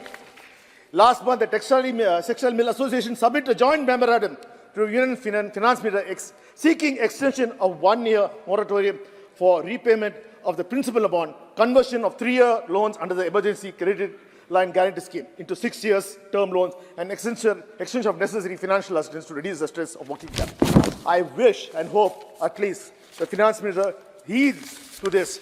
அவை தலைவர்களே, குறிப்பாக railway துறை மூலமாக எங்கள் தமிழ்நாட்டுக்கு எந்த பாவமும் வரவில்லை. நான் ரயில்வே துறை அமைச்சர் இங்கே அமர்ந்திருக்கிறார். நான் 2019 கடந்த 5 ஆண்டுகள் பலமுறை அவரை சந்தித்து கடிதம் மூலமாக கொடுத்து, குறிப்பாக எனது தொகுதியில் எலிஃபென்ட்ஸ் கேட் பிரிட்ஜ் நிலுவையில் இருக்கிறது. கிட்டத்தட்ட 7 ஆண்டுகளாக இந்த பணியும் முடியடையவில்லை. இந்த 5 ஆண்டிலும் நீங்கள் உண்ட எலிஃபென்ட்ஸ் கேட் பிரிட்ஜை பற்றி நீங்கள் எதுவுமே செய்யவில்லை. இப்படியாவது இனியாவது நீங்கள் இந்த எலிஃபென்ட் பிரிட்ஜ் செய்வீர்கள், தமிழ்நாட்டுக்கு அது குறிப்பாக சென்னைக்கு தேவையான இதை செய்வீர்கள் நம்புகிறேன். அதே போல் பார்த்தீர்கள் உலகத்திலே எங்கும் நடக்காத ஆச்சரியம். பிரதமர் 2019 அடிக்கல் நாட்டினார், ஒரு செங்கலை வித்தார். இன்றைக்கும் மதுரை எய்ம்ஸிலே ஒரே செங்கல் தான் இருக்கிறது. அந்த செங்கலுக்கு தவிர சுற்றி காம்பவுண்ட் வாலை கட்டியிருக்கிறார்கள். ஒரு கொடுமை என்ன என்றால் அவைத் தலைவர்களே, இன்று மாணவ சேர்க்கை ஆரம்பித்து விட்டது. அந்த மாணவர்கள் இங்கே படிக்கிறார்கள், ராமநாதபுரத்திலே வேறு மாவட்டத்திலே போய் படிக்கிறார்கள். உண்மையில் பார்த்தீங்கன்றால் இதற்கு சிபிஐ பல வழக்குகளை போட்டிருக்கிறது. என்ன வழக்கு? கட்டமைப்பு இல்லாத நிறுவனங்கள் எப்படி மாணவர்கள் சேர்க்கை செய்யலாம், அவ்வாறு சேர்க்கை செய்தால் அது இந்தியா சட்டத்தின்படி குற்றம் இருக்கிறது. அப்பொழுது எய்ம்ஸ் கல்லூரி கட்டமைப்பே இல்லாமல் 300 கல்லூரி போனீங்களே, அப்போ யார் மீது சிபிஐ வழக்கு போட வேண்டும்? ஹெல்த் அமைச்சர், சுகாதார அமைச்சரா, பிரதமரா, யார் மீது அவர்கள் வழக்கு போட வேண்டும்? உங்களுக்கு வந்தா ரத்தம், எங்களுக்கு வந்தா தக்காளி சட்னியா? நான் கேட்கிறேன். இவ்வாறு தொடர்ந்து நீங்கள் தமிழ்நாட்டை புறக்கணிக்காதீர்கள். தமிழ்நாட்டுக்கு அது குறிப்பாக ஒன்று சொல்ல போனால் அறிஞர் அண்ணா சொல்வார்கள், வடக்கு வாழ்கிறது தெற்கு தேய்கிறது. இப்பொழுது என்னன்னா, தெற்கிலிருந்து வர நிதியிலிருந்து வடக்கு செழிக்கிறது, கொழுக்கிறது தான் சொல்லணும். இன்னும் பார்த்தீர்கள் என்றால் இன்றைக்கு அதாவது தமிழ்நாட்டில் நாங்கள் எங்கள் வரிப்பணத்தை நாங்கள் ஒன்றிய அரசு ₹1 கொடுத்தால் எங்களுக்கு வருவது 29 காசு. ஆனால் இது உத்தரப்பிரதேசத்துக்கு அவர் கொடுக்கின்ற ₹1 ₹2.73 காசு, பீகாருக்கு ₹7.6 நான் சொல்கிறேன், ஐயா, இந்தியா ஒட்டுமொத்தமாக வளர வேண்டும். ஒட்டுமொத்த வளர்ச்சியிலே நாங்கள் எதுவுமே இல்லை. ஆனால் தமிழ்நாட்டை வஞ்சிக்காதீர்கள். அதே போல் எங்கள் தமிழை வளருங்கள். இந்தியாவின் முதல் செம்மொழி தமிழ். நாங்கள் எந்த மொழிக்கும் எதிரானவர்கள், நாங்கள் அத்துணை மொழியும் ஆதரிப்பவர்கள், வரவேற்பவர்கள். ஆனால் மொழி திணிப்பு என்று வந்துவிட்டால் நாங்கள் எங்கள் மொழியை காப்பாற்ற தயங்க மாட்டோம், எங்கள் உயிரையும் கொடுக்க தயாராக இருப்போம். அவை தலைவர்களே, மீண்டும் ஒருமுறை உங்கள் நன்றியை தெரிவித்து, வாழ்க தமிழ், வாழ்க கலைஞர், வாழ்க தலைவர், வாழ்க தலைவர் மு க ஸ்டாலின் கூறி விடைபெறுகின்றேன். Thank you. Sri Sogata Rai. Sir, I rise to speak on the budget. Though this Ghamandia finance minister is not there to listen to our speech. No, that he word is the will Ghamandia not, that, finance minister of that the word will Ghamandia Pradhan Mantri. They do not. You can do away with that word. They do not think it is necessary. It's not written. I'll speak about you, Mr. Baishram. Wait a little. The finance minister has given a statement which is provoking all the states. Sir, you know that Tamil Nadu has backed Kerala's suit in Supreme Court against centre's move to strike full states. Karnataka CM is leading a march to Delhi. West Bengal Chief Minister had a dharna for 2 days, demanding money for NREGA. This government wants to finish the opposition-ruled state. That is why the budget is for the rich. It's an anti-poor budget. One example will make it clear. The best project for the poor in this country was the MG-NREGA. Its allocation was 1,11,000 crore in 2021. Now it has come down to 86,000 crores. So for the poorest of the poor, there is no money. Not only that, the Pradhan Mantri Kisan Samman Nidhi, 10 crore landholding farmer families were getting 6,000 per year. There was expectation that it would be raised to about 9,000, but that has not been done. They believe they are already coming to government. I want to remind them in 2004, you were here in Parliament. They gave the slogan, India Shining. Vajpayee preponed the election. What happened? BJP lost. Do not take the people of the country for granted. अभी से बोल दिया कि हम जीतेंगे, ये it is not wise. And while on this, I want to tell the finance minister, you have given every day you are saying that opposition-ruled states are not cooperating in railway projects. You had said that West Bengal does not seem interested in new railway projects. I totally condemn your statement. The metro projects, which were started in 2010 when Mamata Banerjee was railway minister, they have not been finished yet. And the railway minister is only interested in Vande Bharat trains, fast trains at high cost, denying the poor. Now, one Odia MP is talking to him. He is also from Odisha, so I won't disturb him anymore. So, this is my point against this government. Sir, if you see the budget speech, you are a very careful reader of the budget speech. You will not find certain words. Minority is not mentioned. Working class is not mentioned. And even artificial intelligence is not mentioned. Sir, in West Bengal, 21 lakh NREG workers were not being given their wages for 3 years. And then ultimately, we went on a dharna, we met the Prime Minister, nothing happened. The West Bengal Chief Minister has promised that she will give their money by 21st February. So, this is what the government is all about. So now, let me come to the budget. First, let me mention that one of the major jobs in a budget is to bring structural reforms in the economy. The government has lost the plot.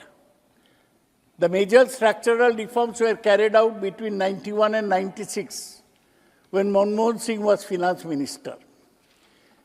Tax structures were reformed between 96 and 98. Between 2004 and 14, structural reforms were done in the securities market. After that, none.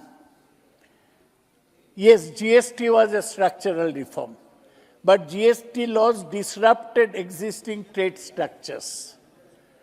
IBC, Insolvency and Bankruptcy Code, was a structural reform. But less than 20% of the bank loans or financial creditors are being recovered through IBC. So IBC failed as a structural reform. Sir, it has been mentioned that there is nobody in the government today who is able to think of policies which will benefit the economy in the next 10 or 20 years. There is nobody equal to Dr. Manmohan Singh. There are not even 3 officers in the government, and including the finance minister, who are acknowledged as world-class economists. They suspect anybody giving advice from outside. No competent economist in the whole government. Sir, the finance minister did not mention rampant unemployment. She had not mentioned that 30,000 farmers and agricultural laborers had died by suicide, nor about women's low participation in the workforce. Sir, we also have noticed that social sectors have received a cut. You are interested in education, sir? Cuts in the government was supposed to spend 1,16,000 crores on education, but ended up spending 1,08,000 crores. Similarly, on health, it budgeted an expenditure of 88,900 crores, but it actually spent 79,000 crores. Social sectors are being cut in this Adani-Ambani government. Now, the core of course schemes meant for the most disadvantaged sections of society, such as SC, STs and minorities, have witnessed cuts. The umbrella scheme for development of scheduled castes budget is only 6,780 crores against budget estimate of 9,409 crores. For minorities who are neglected under this government because they are busy with Ram Mandir, the fall has been sharpest. In 22-23 budget estimates pegged the expenditure at 1,810 crores. As it turns out, this year, the government actually spent 233 crores, just 13% of the budgeted amount. In the current year, BE was 610 crores, but the RE is just 555 crores. Sir, all the social sectors have received big cuts. Now let me go to something else. Sir, all they are interested in high-profile visible schemes like Awas Yojana and sanitation. Apart from that, they have done nothing. They have promised one rooftop solar scheme. It's all fraud. You will not be able to fulfill 10% of your target in rooftop solar scheme, as Supriya Sule knows very well. So 61% cuts. No, one man was telling us that day, na, Samit? Yes. 61% cut for UGC. Now let me go to something else. Centre's food, fertilizer and petroleum subsidy to increase by 7% to 3.81 millions. Personal IT, only personal income tax has saved this government is more than corporate income tax. Sir, now let's talk about the macroeconomics. Between 2014 and 22, GDP grew at an average of 5.6%. But India's growth rate was even higher from 2000 to 2010 at 6%. Economists say India's economy will need to grow faster than current 6 to 7% rate in order to absorb growing number of entrants in the work area. Sir, what does Raghuram Rajan, world-class economist, say? He said, India is poorest among BRICS nations. BRICS is Brazil, Russia, India, China, South Africa. It also has a much longer distance of travel before it reaches their level of per capita income. Growth has been good, but it has to be set in perspective. What is the per capita income? India's unemployment remains high compared to pre-pandemic levels. According to CMI, Center of Monitoring Indian Economy, it exceeded 10% in October. Among young people aged 15 to 34, unemployment in the age group stood at 45.4% in 2023. Women's participation in the labor force is one of the lowest in South Asia. India's female labor force, ये नारी शक्ति बोलती है ना, कोई जवाब देने वाला है नहीं. हेमा मालिनी जी केवल है, वो शायद जवाब देगी.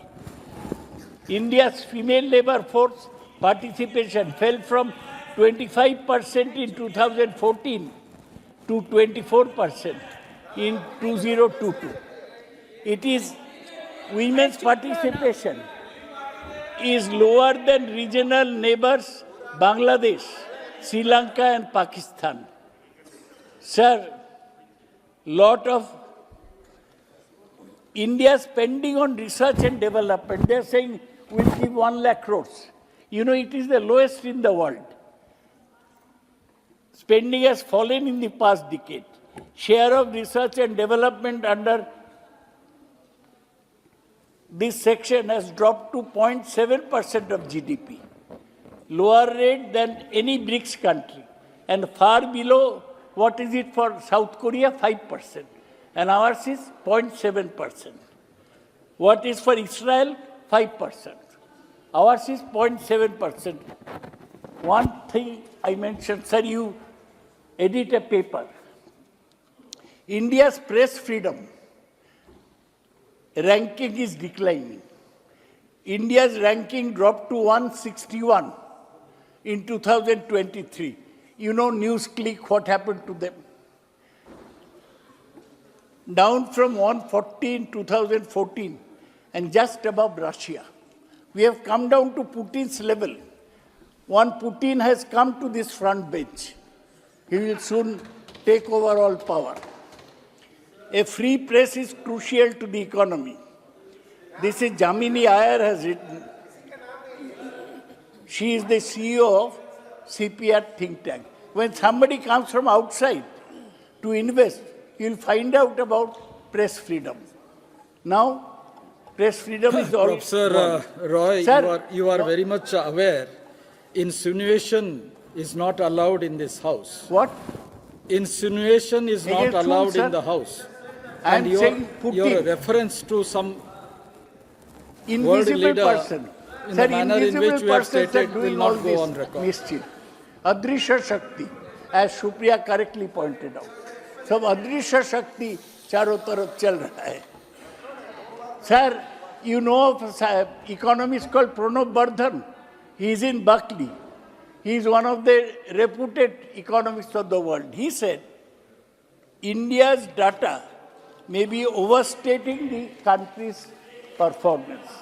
ये इसमें भी घपला है. Sir, Raghuram Rajan said another thing. Alongside an emphasis on building physical capital, there has not been enough attention paid to creating human capital. This was a worry, given India's unemployment crisis. We are flying blind, Raghuram Rajan said. Uday, you know about him. Without credible data on jobs, malnutrition levels in many parts of India, in Odisha, in Kalahandi, Bolangir, are higher than many countries in sub-Saharan Africa. Malnutrition This statement is wrong. What? This is by Raghuram Rajan, not by me. might be an old one. Today, Kalahandi is the second largest paddy growing district. It is quoted in the Economist, which is a more reputed No, it's not magazine than factually anybody. correct. It is Sir. not factually correct. 115 क्या speaker का direction. एक विदेशी आदमी को ये बार बार coat कर रहे हैं सर। रघुराम राजन हमारा नागरिक नहीं है और इस सदन में जो है हमने जो संशोधन किया है कि उसको बार बार कोट नहीं कर सकते। What is the point of order? Which one? ये गलत जानकारी दे रहे हैं सर। केबीके के बारे में जो है ये केबीके के बारे में जो उन्होंने कालाहंडी के बारे में बोला है सर, यदि इनके पास कोई पेपर है केवल रघुराम राजन के तो इनको जो है भेजना चाहिए, नहीं तो इसको एक्सपंज करना चाहिए सर, क्योंकि एक गलत बयानी कर रहे हैं। 115 स्पीकर का डायरेक्शन ये कहता है कि मेंबर यदि गलत बोल रहा है तो दूसरा मेंबर उसको सुधार सकता है। ये गलत नहीं बोल सकते सर। और एक विदेशी को बार बार कोट कर रहे हैं, वो रघुराम राजन हमारे माँ पिता नहीं है sir. He is not my father. या यहाँ के इकोनॉमिस्ट नहीं है, वो मनमोहन सिंह जी नहीं है। आप उससे छोड़िए और आगे बढ़िए। Sir, the Economist on November 13 said sluggish if you have a investment copy is of that, holding please India place it back. on the table of the House. Otherwise, Investment it as will a not go fraction on. of GDP, which exceeded 40% in 2008 UPA, No. is now 34%. This cannot go on like this, Professor. As per Barclays Bank. The money is not going Swagat into Babu, factories. something we have to follow Sir, the rules. you're saying something. We have to follow the rules. If we are quoting some statement, Yes. then you have to place it on the record. Please. You, just after this, I have the papers with me. The money is not going into factories, research or other parts of private business. 36.5% of banks But you are reading from sanctioned are for roads and bridges and another 20% for power. For chemicals, only 2.3%. Chemicals is an index of country's development. And it has dropped from 3.4%. Foreign portfolio investment only recently turned positive after more than 2 years of outflows. And FDI fell by foreign direct investment, fell by 16% to 71 billion in March 31, 2023. New announcements have crashed to a 20-year low, reflecting insufficient animal spirits in the economy, as per CMI. Sir, Indian business climate remains difficult. The touted tax changes have too many tires and too much discretion in the hands of feared revenue officials. Playing field is not level, with a few local giants perceived to have gamed the system. Of the $120 billion worth of projects scheduled to be completed by March 2023, only 72 billion were present. This is by Eshwar Prasad of Cornell. The future is a fraught exercise. The country's infrastructure still has many gaps in supporting a vibrant manufacturing sector. The education system is not equipping young people with the vocational skills needed for a modern economy. Job growth has been weak, with little net employment in the manufacturing and service sectors. This will lead to risks of social instability. Sir, आप bell बजाए? Time खत्म हो गया क्या? Time खत्म हो गया। 2 minute दे दीजिए। 2 मिनट में खत्म करेंगे। ठीक है। आप सब शिवसेना के लीडर हैं, आप तो देंगे। A few politically well-connected conglomerates have accounted for a significant growth, leading to a concentration of economic power. The unfinished reform agenda is taking a backseat. Well-functioning legal system, a free press, all key to maintaining investor confidence. Each of these pillars have been eroded. In a government prickly about criticism, government is switching into triumphalist mode rather than pushing forward with the unfinished economic agenda. Sir, the biggest beneficiaries of India's stock market boom are the political insiders. Best connected of all is Gautam Adani, who has a relationship with Modi. Billionaire families. Sir, I am quoting from Economist. I am quoting for Economist. Sir, billionaire families like Adanis and Ambanis are Modi's partner in state building. But they are not globally competitive. 353. India has failed to capitalize on rising labor costs in China. Bangladesh was more entrepreneurial and has higher GDP per capita. India may benefit from diversification from China, driven by national security consideration. किसी के ऊपर कोई allegation लगा सकते हैं sir? इन्हीं की party के एक सांसद है जो इनके ऊपर आरोप लगा रही है कि वो अडानी को मदद कर रहे थे। क्या ये सही है? मैं तो शौकत बाबू को ईमानदार समझता हूं। ये हमेशा अडानी की बात करते हैं।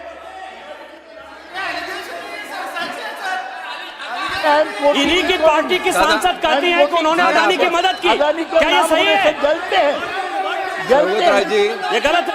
आप अपनी बात खत्म कीजिए। आप अपनी बात खत्म कीजिए। Anything unparliamentary, I am ready to hold my ears and be expunged. But I shall not take this nonsense from the professional hecklers. Sir, World Bank, sir, ye suniye.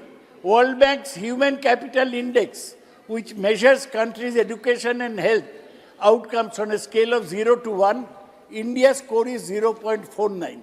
Below Nepal, Kenya, both poorer countries. China scored 0.65, on par with Chile and Slovakia, which have higher GDP per capita. India has hundreds of millions of underskilled youngsters. In 2019, less than half of India's 10-year-olds could lead a simple story. And compared to 80% of China's children and 96% of American children, India's path is neither that of China nor that of the West. India might become the forerunner हो गया sir एक 4 sentence rather gloomy model for populous low income countries managed without a powerful effective government apparatus or globally competitive manufacturing center. Political connection deliver easy credit. India's growth has been debt-fueled. In the current moment, there is a natural fit between the promoter model of capitalism, personified by Adani, and Modi's popularism. This is said by Ashoka Modi, one noted man, economist. He has written a book called India is Broken. Is India? Sir, इसलिए मैं कह रहा हूँ निर्मला सीतारमण का budget लोगों को साम्य नहीं दे रहा है, लोग आर्थिक स्थिति को आगे नहीं बढ़ा रहे हैं, केवल बोल रहा कि हम 3 नंबर हो जाएगा और आधा लोग गरीबी में रहेगा, वो कोई सलूशन नहीं है। इसलिए मैं ये बजट को विरोध करता हूँ। M Gurumurthy ji. Thank you, Chairman, sir. Sir, I particularly appreciate the government vision of Vikasit Bharat, aligned with the Honorable President's emphasis on establishing this vision on the pillars of youth power, women power, farmers, and the poor. Sir, I want to mention that under the leadership of our Honorable Chief Minister Sri Y. Jagan Mohan Reddy Garu, the Andhra Pradesh state government has been successfully working on this for the past 56 months. As is clear in our name, YSR, which stands for Yojana Shramika Raitu, our party is founded on the principles of providing welfare and development of the youth, women, farmers, and the poor, which is the basis for Centre's Vikasit Bharat, sir. Sir, in 2022, India grappled with agricultural challenges, witnessing reduced wheat and rice crop production due to heat waves and shifting of monsoon patterns, sir. Paddy farmers incurred losses from diminished grain quality and situation worsened in 2023, notably in Andhra Pradesh, facing increased drought conditions impacting chili and cotton crops. Sir. The International Food Policy Research Institute predicts a 16% decline in India's food production and a 23% increase in those at risk of hunger by 2030 due to climate change. Sir. The Finance Minister discussed agriculture and food processing, emphasizing the intensified efforts for value addition in the agricultural sector and elevating farmers' income, sir. However, the upcoming year's allocation for this scheme is only 729 crores, sir, marking 21% decrease from last year's budget estimate, sir. Government should consider increasing the financial assistance allocated on this pivotal scheme, sir. Fertilizer Department actuals for financial year 2023-2022 are 2,51,369 crores. However, the interim budget only allocates 1,64,150 crores, sir. I request the central government to ensure that even if the fertilizer allocation is reduced on a national-wide scale, it must not be reduced for coastal regions that have suffered the brunt of cyclones, sir. Sir, the Labor Ministry has seen a decreased allocation from 13,221 crores to 12,531 crores, sir. Scheme-wise, these changes is best reflected in the allocation to the Atmanirbhar Bharat Rozgar Yojana scheme, whose allocation has been cut down from 2,272 crores to 150 crores, sir. Unemployment being a biggest harm facing the youth of today, sir, such decreases do not reflect the need of the hour, sir. Significant investment in employment generation is needed, sir. In this next context, the stagnant budget allocation of 538 crores for the upcoming year, sir, the same as last year, made to the center's capacity building and skill development scheme does not seem adequate, sir. Bharat must take advantage of the demographic window, hence investing the job creation to maximize our greatest resource, our people, is crucial for economic success, sir. Sir, increasing the funding for the scheme for safety of women from 321 crores to 955 crores deserves applause, sir. Making a woman feel safe also encourages her to engage in variety of other productive activities that can increase her quality life, sir. However, it must be considered that the revised projection of 22-23 was 1,008 crores, sir. Hence, the increase in allocation could have been more considerable, keeping in view that these schemes are undoubtedly effectively using the financial allocation supplied and have provided to need even more allocation needed than provided in this interim budget, sir. The rise of artificial intelligence, unfortunately, we weaponized against women, regrettably being done via a manner of deep fake, sir, among other defensible acts, sir. Sir, the Pradhan Mantri Awas Yojana has the second highest budget among all schemes, sir, 2024 and 25 at 80,671 crores, sir. This new allocation boost to PM Awas Yojana would also prove tremendously beneficial to women since the initiative incentives women's ownership of houses, sir.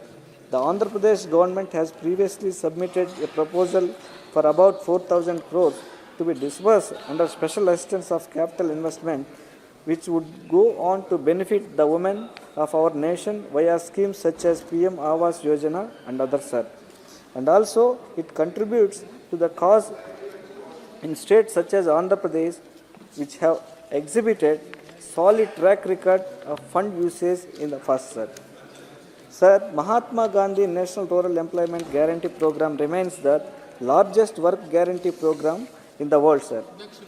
There has been a continuous decrease in budgetary allocations from MGNREGS from 98,000 crores in 2021 to 2022 to 73,000 crores, sir.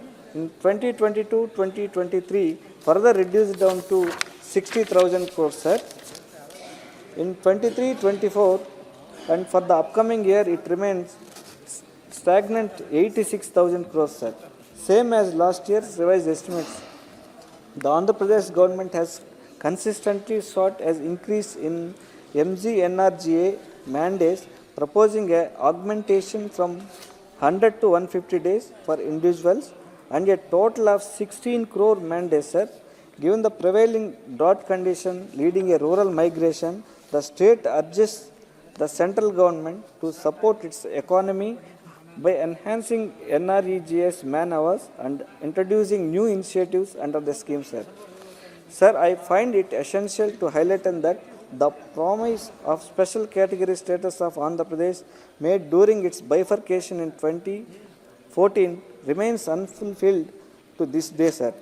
Despite promise of the then Prime Minister and prior approval from the Cabinet, this commitment is not just a demand but a right of the people of Andhra Pradesh, sir. The unscientific bifurcation process which led to the loss of the capital city of Hyderabad and crucial infrastructure has resulted in severe economic and developmental and institutional challenges for the successor states, sir. Furthermore, inheriting higher debates and liabilities along with receiving only 45% of the revenues despite compromising 58% of the undivided state population, given the adverse impact on the financial capacity, Andhra Pradesh urgently requires greater financial space for developmental activities, sir. It is the responsibility of the state government, central government, to compensate for the loss of suffered by the successor states, sir. Therefore, I urge the government to formulate a implementing time-bound plan for granting special category status to the Andhra Pradesh promptly, providing the necessary support, be a financial or otherwise, to address the unfair losses incurred due to the illegal bifurcation, sir. Sir, the Polavaram irrigation project is a national important project and is very important for the people of Andhra Pradesh. The total cost of the project is 55,548.87 crores at 2017 to 2018 price level as approved by the Technical Advisory Committee, sir. But these revised cost estimates is not yet approved by the central government, sir. Further limited the funding of phase 1 completion of 12,911 crores, sir.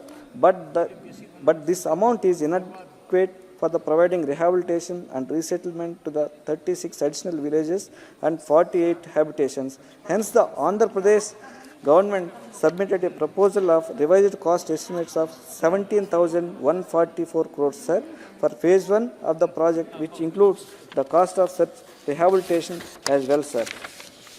It is requested to approve the revised cost estimates approved by the Technical Advisory Committee and the revised cost estimates for the phase 1 and to provide compensation of the additional cost of 4,222 crores incurred by the Andhra Pradesh government for the resettlement and rehabilitation, sir. Sir, the NTC mill in Tirupati is among the 23 textile mills run by the National Textile Corporation across the country, sir. Production activities in all NTC mills were suspended from the March 2022 due to COVID pandemic. This mill has more viability in equipped with sufficient resources, sir. The central government should take immediate action for fully functioning of the NTC mill in Tirupati for relieving the BPL families supporting through the operation, sir. Thank you, sir. Santosh Kumar ji. सभापति महोदय, आपने मुझे माननीय वित्त मंत्री जी द्वारा वित्तीय वर्ष 2024-25 के लिए अंतरिम बजट में सदन में चर्चा के लिए अनुमति दी, इसके लिए आपको बहुत बहुत धन्यवाद। मैं अपनी पार्टी की तरफ से इस अंतरिम बजट का समर्थन करता हूं। सर्वप्रथम मैं माननीय प्रधानमंत्री जी का आभार प्रकट करता हूं कि हमारे गुदरी के लाल जननायक कर्पूरी ठाकुर जी को इस वर्ष भारत रत्न देने का काम किया है। यह मात्र आदर सम्मान और पुरस्कार नहीं है, बल्कि पूरे बिहार वासियों के लिए उनके सम्मानित नेता के प्रति सम्मान है। इसे बिहार के 14 करोड़ जनता गौरवान्वित महसूस कर रही है। यह पिछड़े, अति पिछड़े और कमज़ोर वर्गों के लोगों का सम्मान है। हमारे नेता माननीय मुख्यमंत्री नीतीश कुमार जी भी कर्पूरी ठाकुर जी के साथ काम किए हैं और उन्हीं के सिद्धांतों और वसूलों को आगे बढ़ाने का काम किए हैं। और जो आरक्षण उन्हीं की देन है। देश का पिछड़ा, अति पिछड़ा और शोषित समाज आज उनका ऋणी है। इसके साथ श्रद्धेय लाल कृष्ण आडवाणी जी को भी भारत रत्न मिला है। उनका सम्मान किसी पार्टी के कार्यकर्ता का सम्मान है। पुनः मोदी जी को इसके लिए हृदय से धन्यवाद देता हूँ। आज़ादी के बाद अब तक का लोकसभा आम चुनाव से पहले यह 7वां अंतरिम बजट पेश हुए हैं, जो असल में वोट ऑन अकाउंट होता है, लेकिन आने वाले चुनाव को लेकर धीरे धीरे लोक लुभावनी वाला अंतरिम बजट का रूप ले लिया था। मैं धन्यवाद देता हूं वित्त मंत्री जी को कि हम फिर से मूल रूप की ओर लौट रहे हैं। यह हिम्मत उन्होंने दिखाई है, क्योंकि मोदी जी है तो मुमकिन है। महोदय, 2014 में जब मोदी जी के नेतृत्व में एनडीए की सरकार आई, उसके पहले भारत को फ्रेजल 5 में रखा जाता था। इन 10 सालों में हमने जब टॉप 5 अर्थव्यवस्था बनाने का सफर तय किया है, यह बजट उसका प्रतिबिंब है। लोक लुभावनी नहीं, बल्कि यह देश की अर्थव्यवस्था को मजबूत करने के मार्ग पर यह बजट प्रशस्त है, जिसमें किसान, युवा, गरीब, महिलाओं को विशेष ध्यान में रखा गया है। हमें उम्मीद है कि 2024 में जब भारी बहुमत के साथ मोदी जी की सरकार बनेगी, एनडीए की सरकार वापसी होगी, तो जुलाई में जब पूर्ण बजट देश की जनता के हित में कई महत्वपूर्ण और ऐतिहासिक निर्णय लिए जाएंगे, जिसमें 2047 तक का भारत को विकसित भारत बनाने का लक्ष्य प्राप्त करेगा। यह हमारा आत्मविश्वास है। महोदय, अमृतकाल का यह दूसरा बजट है। मोदी जी के नेतृत्व में भारत अमृतकाल से कर्तव्य काल की ओर बढ़ रहा है। महोदय, मैं पूर्वी भारत के बिहार राज्य के सीमांचल और पूर्णिया संसदीय क्षेत्र से आता हूँ। दशकों तक कांग्रेस की सरकार जो केंद्र में रही, उसने बिहार को, विशेषकर सीमांचल और कोसी के इलाकों को पिछड़ा बनाए रखने का काम किया, जबकि कोसी और सीमांचल क्षेत्र में बाढ़ प्रभावित क्षेत्र रहा है। यहाँ के लोगों में गरीबी है, गुर्बत है। मोदी जी के आते ही दशकों से उपेक्षित रहा यह क्षेत्र मोदी जी की दृष्टि पड़ी और पूर्णिया और सीमांचल के कई जिलों को एक्सप्रेशन डिस्ट्रिक्ट में शामिल करने का काम मोदी जी की सरकार ने किया।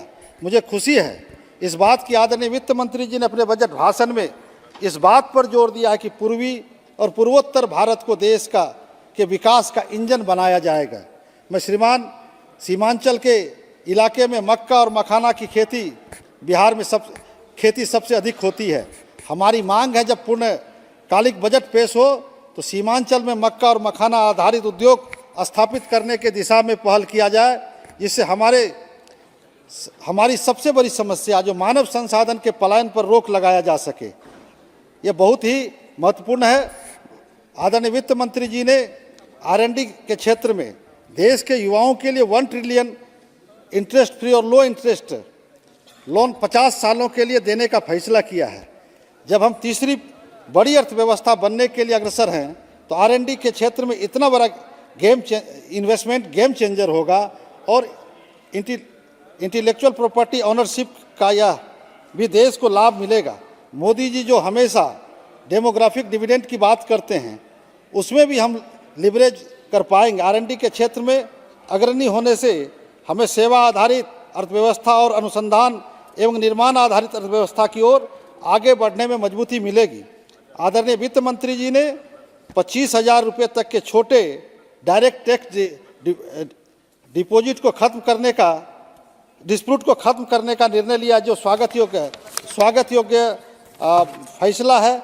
इस फैसले से 1 करोड़ से अधिक लोगों को, खासकर जो सीनियर सिटीजन को राहत मिला है, जिसमें 10 साल तक के पुराने रिटर्न को लेकर जूझना पड़ रहा था। पिछले वित्तीय वर्ष में सरकार ने सबसे ज़्यादा ध्यान गरीब किसान और मजदूरों को देने का काम किया है। मनरेगा में वित्तीय वर्ष 23-24 में 60,000 करोड़ के एस्टिमेटेड बजट को बढ़ाकर 86,000 करोड़ बजट करने का काम किया गया है। वित्तीय घाटे को कम करते हुए भी वित्त मंत्री जी ने 23-24 में PM आवास योजना में 54,000 करोड़ से बढ़ाकर 80,671 करोड़ खर्च किए हैं।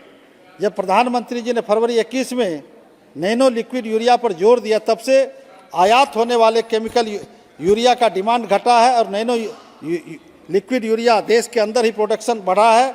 इस कारण वित्तीय वर्ष 2024 और 25 के लिए भी हम यूरिया का सब्सिडी कम कर पाए हैं। इससे देश के विदेशी मुद्रा भी बड़ी मात्रा में बचेगा। हमें इस बात पर भी हर्ष है कि पीएम कल्याण योजना के तहत 80 करोड़ गरीब परिवारों को मुफ्त राशन अगले 5 साल दिए जाने के लिए बढ़ाया गया है। यह सरकार पर कोई वित्तीय बोझ नहीं बढ़ेगा, क्योंकि सरकार यह अनाज अपने बफर स्टॉक से दे रही है। ये 80 करोड़ गरीब परिवार अपने इस बचत का खर्च शिक्षा और अन्य स्वास्थ्य और अन्य कर पाएंगे। लोहिया जी ने अंत्योदय कल्याण की बात की थी, यही अंत्योदय सरकार की, यह आदरणीय प्रधानमंत्री जी की प्राथमिकता है। वित्त मंत्री जी ने आशा और आंगनबाड़ी कार्यकर्ताओं को भी आयुष्मान भारत से जोड़ा है और सर्वाइकल कैंसर से पूरे विश्व में जितनी मृत्यु होती है उसका 1/4 केवल भारत में होता है। मुझे खुशी है कि वित्त मंत्री जी ने अपने बजट भाषण में इसकी चिंता व्यक्त की है और 9 से 14 वर्ष की किशोरियों के लिए वैक्सीन का प्रावधान किया है। आदरणीय प्रधानमंत्री जी ने 3 करोड़ लखपति दीदी का सरकार लक्ष्य रखा है कि 3 करोड़ लखपति दीदी हम बनाएंगे सेल्फ हेल्प ग्रुप की आजीविका की दीदियों को। इसके लिए बिहार में पहले से काम बिहार के माननीय मुख्यमंत्री जी ने जीविका के माध्यम से नारी सशक्तिकरण को मजबूत करने का काम पूर्व से करते आए हैं और केंद्र की सरकार ने, आज मोदी जी की सरकार ने 3 करोड़ महिलाओं को, हमारी माँ बहनों को सशक्त करने के लिए लखपति दीदी बनाने का योजना रखा है। यह फ्लेक्सिबल इंक्लूजन और नारी सशक्तिकरण का मजबूत कदम है। माननीय वित्त मंत्री जी ने पीएम आवास के तहत 2 करोड़ पक्के मकान का फैसला लिया है और 1 करोड़ घरों में पीएम सूर्योदय सोलर ऊर्जा से आच्छादित किया जाएगा। यह सराहनीय कदम है। माननीय वित्त मंत्री जी ने 40,000 वंदे भारत कोच बनाने की घोषणा की, अच्छी बात है। यह मेरा आदरणीय रेल मंत्री जी से आग्रह होगा कि वंदे भारत का किराया मिडिल क्लास के अनुरूप हो, यह सुनिश्चित करने की कृपा करें। अंतरिम बजट में रेलवे के अपग्रेडेशन की बात कही गई है। हमारा पूर्णिया रेल के क्षेत्र के मामले में 2 भागों में बटा हुआ, पूर्वोत्तर सीमांत रेलवे और मध्य पूर्व रेलवे में बटा हुआ है। मेरी समझ में यही कारण है कि पूर्णिया संसदीय क्षेत्र जितना रेल सुविधाओं मिलनी चाहिए उतना नहीं मिल पा रहा है। हमारे क्षेत्र की 2 रेल परियोजनाएं लंबित है। काफ़ी समय से हम सरकार से मांग करेंगे कि जब हम पूर्ण बजट में आएंगे तो दोनों परियोजनाओं को हमारा चालू कराया जाए, ताकि जो हमारा जलालगढ़ से किशनगंज रेलखंड परियोजना लंबित है, वहीं कुर्सेला बिहारीगंज रेलखंड परियोजना हमारी लंबित है, इसको पूरा कराने का काम जो पूर्ण बजट हो उसमें किया जाए। हमारा एक नेशनल हाईवे जो 4 लेन जो Bidupur Dalsingh Sarai Simri Bakhtiyarpur Purnia greenfield access road है, ये स्वीकृति के कगार पे है। इसको भी स्वीकृत करके आने वाले समय में अगले बजट में इसको लेके इस रोड का निर्माण कराया जाए। पूर्णिया खगड़िया 4 लेन सड़क हमारा वो अभी सुपर एक्सप्रेस है, उसको 4 लेन में परिवर्तित करके उसको बजट में प्रावधान किया जाए। हमारे साथी यहाँ पे कह रहे थे कि सिवान में सिवरन से सिवान शहर को जोड़ने वाले संपर्क संख्या 91 आरओबी का निर्माण वो लंबित है, उसको भी रेल मंत्री जी के माध्यम से उसको पूर्ण कराया जाए। स्वीकृत हो चुका है, क्योंकि हमारे साथी अभी कह रही थी इसको भी पूर्ण कराने का काम किया जाए। और पूर्णिया से रेल पटना के लिए कोई ट्रेन नहीं है, एक ट्रेन चलाने की कृपा किया जाए। कई योजनाएं हैं, मैं इसको लेकर देता हूँ। माननीय सभापति महोदय, आपने इस बजट में बोलने का मौका दिया, इसके लिए आपको बहुत बहुत धन्यवाद। और इस रेल वित्त मंत्री जी के बजट का समर्थन करते हुए अपनी बात समाप्त करना चाहते, बहुत बहुत धन्यवाद। गिरीश चंद्र जी।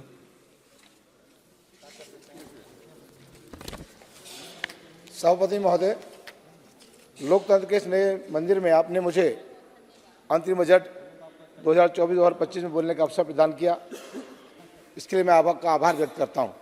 साथ में अपनी बहुजन समाज पार्टी की राष्ट्रीय अध्यक्षा आदरणीय बहन कुमारी मायावती जी का भी आभार व्यक्त करता हूं। सभापति महोदय, माननीय वित्त मंत्री जी ने अपने बजट के अभिभाषण के समय सामाजिक न्याय की कोरी परिक्रमा की है, जैसे सर्वांगीण, सर्वस्पर्शी, सर्व समावेशी, जिसका भाव यह है कि सभी लोगों का सभी क्षेत्रों में सबकी पहुंच में विकास का होना बताया गया है। ये जब तक किसी देश में सर्व समाज में शिक्षा का व्यापक प्रचार प्रसार सहित शिक्षित होना नहीं पाया जाएगा, तब तक किसी राष्ट्र का सर्वगुण विकास होना अनुचित है। सभापति महोदय, शिक्षा के क्षेत्र में अनुसूचित जाति, अनुसूचित जनजाति, ओबीसी के छात्रों को भी काशी हिंदू विश्वविद्यालय में आरक्षण के अधीन आने वाली रिक्तियों को उन वर्ग के अभ्यर्थियों के द्वारा न भरकर एक NFS का टैग लगाकर उन रिक्तियों को सामान्य वर्ग के अभ्यर्थियों से भरा जाना यह दर्शाता है कि वर्तमान सरकार आरक्षण वर्ग में आने वाले अनुसूचित जाति, अनुसूचित जनजाति तथा ओबीसी के हितों के लिए कितना सार्थक पहल कर रही है। इसके लिए मैं सरकार से मांग करता हूं कि अधिक से अधिक मत सरकार शिक्षा के लिए इस विशेष प्रयोजन के लिए आवंटित करे। हाल ही में राज्यसभा में माननीय सांसद द्वारा पूछे गए प्रश्न के उत्तर में माननीय शिक्षा मंत्री जी ने बताया कि 32,000 छात्र छात्राएं उच्च शिक्षा के बीच में पढ़ाई को रोक दिया, जिसमें से 52% छात्र छात्राओं की संख्या अनुसूचित जाति, अनुसूचित जनजाति और ओबीसी श्रेणी में आते हैं। यह छात्र पोस्ट ग्रेजुएट और PhD, IIT, NIT, IIM इत्यादि हैं। यह बहुत ही गंभीर विषय है। बीच में ही वंचित वर्ग के छात्र छात्राओं को पढ़ाई छोड़ना आर्थिक रूप से पिछड़ेपन का परिचय है। जिस प्रकार उत्तर प्रदेश में बहन कुमारी महतो जी सरकार उत्तर प्रदेश में थी, बहन कुमारी महतो जी सरकार में SC, ST, OBC के छात्र छात्राओं को जीरो बैलेंस में शिक्षा ग्रहण कराने का काम किया, चाहे वो MBBS हो, MTech हो, BTech हो, JNM हो, ANM हो, जीरो बैलेंस में उनको शिक्षा ग्रहण कराकर उनको डिग्री देने का काम बहुजन समाज पार्टी की सरकार ने उत्तर प्रदेश में किया। तो मैं आपके माध्यम से सरकार से मेरी मांग है, जिस प्रकार से आदरणीय बहन कुमारी महतो जी ने उत्तर प्रदेश में जीरो बैलेंस पर शिक्षकों को छात्र छात्राओं को शिक्षा दिलाने का काम किया है, इसी प्रकार से मैं मांग रखता हूं कि आप भी पूरे देश में दलित, शोषित, पिछड़े, कमजोर लोगों को पूरे देश में जीरो बैलेंस पर उनका एडमिशन कराकर उनको शिक्षित बनाने का काम करें। अगर आप लोगों ने दलित, पिछड़े, कमजोर लोगों को शिक्षा के क्षेत्र में जीरो बैलेंस पर रोज शिक्षा देने का काम कर दिया तो निश्चित तौर पर ये भारत एक मजबूत देश बनने का काम करेगा, क्योंकि साथियों बिना शिक्षा के कोई देश मजबूत नहीं हो सकता। जहां तक बेरोजगार की बात यहां पर रखी गई थी, वर्तमान सरकार के कथानुसार मिशन मोड में लाखों युवाओं को सरकारी नौकरी दी है, लेकिन यह चुनावी जुमला बनकर रह गया है। केंद्र सरकार के मंत्रालयों और विभागों में लगभग 10 लाख पद खाली हैं, जिसमें मुख्य रूप से रेल मंत्रालय में 2,54,000 पद खाली हैं तथा रक्षा विभाग में 2,64,000 पद खाली हैं। गृह मंत्रालय में 1.4 लाख पद खाली हैं और डाक विभाग में करीब 90,000 रिक्त हैं। 1 मार्च 2021 तक 40.35 लाख स्वीकृति पदों के मुकाबले मात्र 30,55,000 कर्मचारियों को कार्यरत हैं। इस रिक्त स्थानों को सरकार शीघ्र अतिशीघ्र भरने का उपाय करे और बेरोजगारों को रोजगार प्रदान करे। जहां तक आप लोगों की सरकार ने बात कही कि 80 करोड़ देशवासियों को मुफ्त राशन देने की व्यवस्था आप लोगों ने की। महोदय, माननीय प्रधानमंत्री गरीब कल्याण अन्न योजना को मार्च 2020 में कोविड के संकट के दौरान ये लागू किया गया था। वो समय बहुत अच्छा था कि लोग बेघर थे, कमजोर थे, उनके पास कोई कारोबार नहीं था, लोग सड़क पर थे। आप लोगों ने अन्न देने का काम किया, ये व्यवस्था दी, मुफ्त राशन देकर उनकी जीवन यात्रा का आप लोगों ने देने का काम किया। बधाई के आप लोग पात्र हैं। लेकिन आप लोगों से मैं कहना चाहता हूं कि अगर आप लोग इस देश में 80 करोड़ जनता को मुफ्त में राशन देने का काम करते हो तो ये देश में दर्शाता है कि कितनी बड़ी बेरोजगारी हमारे देश में है कि आप राशन के बल पर एक गरीब को रोजगार नहीं बल्कि उसको राशन देने का काम करते हो। तो मैं आपके माध्यम से सरकार से चाहता हूं कि अगर आप चाहते हैं देश के 80 करोड़ लोग इस देश में आत्मनिर्भर भारत बनाने की बात करें तो 80 करोड़ लोगों के घर में उनकी योग्यता के अनुसार उनको एक सरकारी नौकरी दे दें तो निश्चित तौर पर यह देश आत्मनिर्भर जो भारत का कल्पना आप लोग करते हैं, निश्चित तौर पर देश आत्मनिर्भर बनने का काम करेगा। प्रधानमंत्री आवास योजना की बात यहां पर बड़ी कही। मैं प्रधानमंत्री आवास योजना को आप लोगों लाए। देश की आजादी के बाद आपकी सरकार ने यह व्यवस्था को लागू किया। 70 साल तक जो सरकारें देश में रही, किसी ने प्रधानमंत्री आवास योजना की शुरुआत नहीं की, लेकिन आप लोगों ने प्रधानमंत्री आवास योजना की शुरुआत की। लेकिन मैं आपसे कहना चाहता हूं कि आप उनको प्रधानमंत्री आवास पूरे देश में मिलता है जिनके पास अपनी जमीन होती है। जिनके पास अपनी जमीन है उसे आप लोग प्रधानमंत्री आवास योजना में उसको ऋण देने का काम करते हैं, उसको मकान बनाने का काम करते हैं। लेकिन करोड़ों लोग इस देश में ऐसे हैं जिनके पास अपनी जमीन नहीं है, जो लोग फुटपाथ पे जिंदगी व्यतीत करते हैं, जो लोग रेलवे स्टेशन पर अपना जीवन यापन करते हैं, जो लोग झोंपड़ी डालकर अपना जीवन व्यतीत करने का काम करते हैं। तो मैं आपके माध्यम से सरकार से कहना चाहता हूं, प्रधानमंत्री आवास योजना को आप लोग धरातल तक ले जाना चाहते हो तो जो नगर निगम, नगर पालिका, नगर पंचायतों में जो सरकारी जमीन है, उन्हें गरीब जिनके जो भूमिहीन लोग हैं उनको आवास से पट्टे देकर उन पर प्रधानमंत्री आवास योजना बनाने का काम करें, तो निश्चित तौर में कोई भी देश में कोई व्यक्ति ऐसा नहीं बचेगा जिसमें सर छुपाने के लिए अपनी छत नहीं होगी। जिस प्रकार से हमारी सरकार जो उत्तर प्रदेश में बहुजन समाज पार्टी की सरकार थी, मानव श्री काशीराम आवास शहरी योजना हम लोगों ने चलाने का काम किया। मानव शहरी आवास योजना का मतलब यह था कि साथियों जिसके पास ना जमीन हो ना जिसके पास पट्टा हो, उसे 2 कमरे का मकान, लैट्रिन, बाथरूम, किचन, पानी, बिजली की व्यवस्था बहन कुमारी मैत्री की सरकार हम लोगों ने देने का काम किया। अगर आप चाहते हैं हर गरीब के पास अपना घर हो तो उसी तर्ज पर आप हर गरीब को साथियों पट्टा देकर इस सरकार से कहना चाहता हूं कि उनको आवाज देने का काम करें। महिला सशक्तिकरण की बात भी यहां कही गई। महोदय, जैसा कि वर्तमान सरकार ये वर्ष विशेष रूप से महिला सशक्तिकरण के रूप में दिखाने का प्रयास कर रही है, जिसका उदाहरण गणतंत्र दिवस के पर होने वाले समारोह में एक झलक देखने को मिली है। इस संदर्भ में मुझे बस इतना वो कहना है कि वर्ष 2022 में महिलाओं के खिलाफ होने वाले अत्याचार से संबंधित कुल 4,45,256 केस रजिस्टर किए गए हैं, जो लगभग 51 FIR महिलाओं पर प्रति घंटा दर्शाने का काम करती है। सबसे दुखद तो यह है कि 14,247 केस बस 2022 में दिल्ली में दर्ज हुए हैं, जो देश के अन्य राज्यों से सर्वाधिक हैं। ये आसानी से समझा जा सकता है कि केंद्र सरकार के अधीन काम करने वाली दिल्ली पुलिस की भौगोलिक स्थिति को देखते हुए सबसे कम क्षेत्रफल में महिलाओं के ऊपर देश में सर्वाधिक अत्याचार होना, यह शिक्षा का स्तर भी काफी ऊंचा है। ये सोचने में विवश करता है कि महिलाओं की सुरक्षा करने में सरकार विफल है। इस सरकार में आंगनबाड़ी कार्यकर्ताओं के लिए आयुष्मान कार्ड आप लोगों को लेकर आए थे, यह अच्छी पहल सरकार की है। आंगनबाड़ी कार्यकर्ती पर सहायिका पर उनका मानदेय बहुत कम है। आप ये योजना लाए कि भाई उनके परिवार में जब बीमारी होती थी वो अपना उपचार कराने में सक्षम नहीं थे। आप लोग आयुष्मान कार्ड आप लोगों ने आंगनबाड़ी और सहायिका को जो दिया है, आप लोग बधाई के पात्र, मैं आपको बधाई भी देना चाहता हूं। लेकिन मैं आपसे कहना चाहता हूं कि आंगनबाड़ी कार्यकर्ता और सहायिका, चाहे वो कोविड का वक्त हो, चाहे टीकाकरण की बात हो, चाहे घर घर जाकर सहायिका आंगनबाड़ी जो पोषक तत्व जो बांटने का काम करती है, घर घर जाने का काम करती है, तो मैं चाहता हूं अगर आप लोग देना ही चाहते हैं आंगनबाड़ी और सहायिका को, आप लोग सरकारी कर्मचारी बनाने का काम करें। अगर सरकारी कर्मचारी का दर्जा उनको मिल गया तो निश्चित तौर पे आंगनबाड़ी और सहायिका को भी सम्मान देने का काम आप लोग करने का काम करेंगे। जहां तक किसान की बात, मानवर एक मिनट महोदय, कई सरकार बार बार किसानों के हित की अनदेखी कर रही है। अभी हाल ही में NCRB के आंकड़ों के मुताबिक सबसे अधिक महाराष्ट्र में किसान और कृषि कार्य में लगे मजदूरों के मात्र 2 साल के अंदर 12,227 किसानों ने आत्महत्या की है, जिसका कारण फसल का नुकसान, कर्ज की अदायगी न होने पाने के कारण जमीनों का उनके हाथ से चले जाना आदि है। इसके अंतरिम बजट 2023-24 के संदर्भ में हमारी पार्टी की मुखिया आदरणीय बहन कुमारी मैत्री ने कहा है कि लोकसभा चुनाव से पहले जो बजट केंद्र सरकार द्वारा पेश किया गया है वे वास्तव में जमीनी वास्तविकता से दूर चुनावी लुभावने वाले ज्यादा है। इस प्रकार देश की जनता की अपार गरीबी, बेरोजगारी, बढ़ती हुई महंगाई आदि से त्रस्त जीवन को नकारना अति दुखद है, चिंतनीय है। इसके साथ ही देश की अर्थव्यवस्था व विकास संबंधी सरकारी दावों को और वादों में जमीनी सच्चाई होती तो फिर यहाँ 80 करोड़ लोग को फ्री राशन के मोहताज जीवन जीने का मजबूर होना नहीं पड़ता। महोदय, मेरे गृह जनपद में संसद क्षेत्र नगीना और बिजनौर में राजमार्ग में पड़ने वाली टोल प्लाजा के संदर्भ में आपका ध्यान आकर्षित करना चाहता हूं। NH 34 के रास्ते बिजनौर से नजीबाद की ओर जाने वाले यातायात के लिए पहले से फ्री टोल प्रस्तावित है।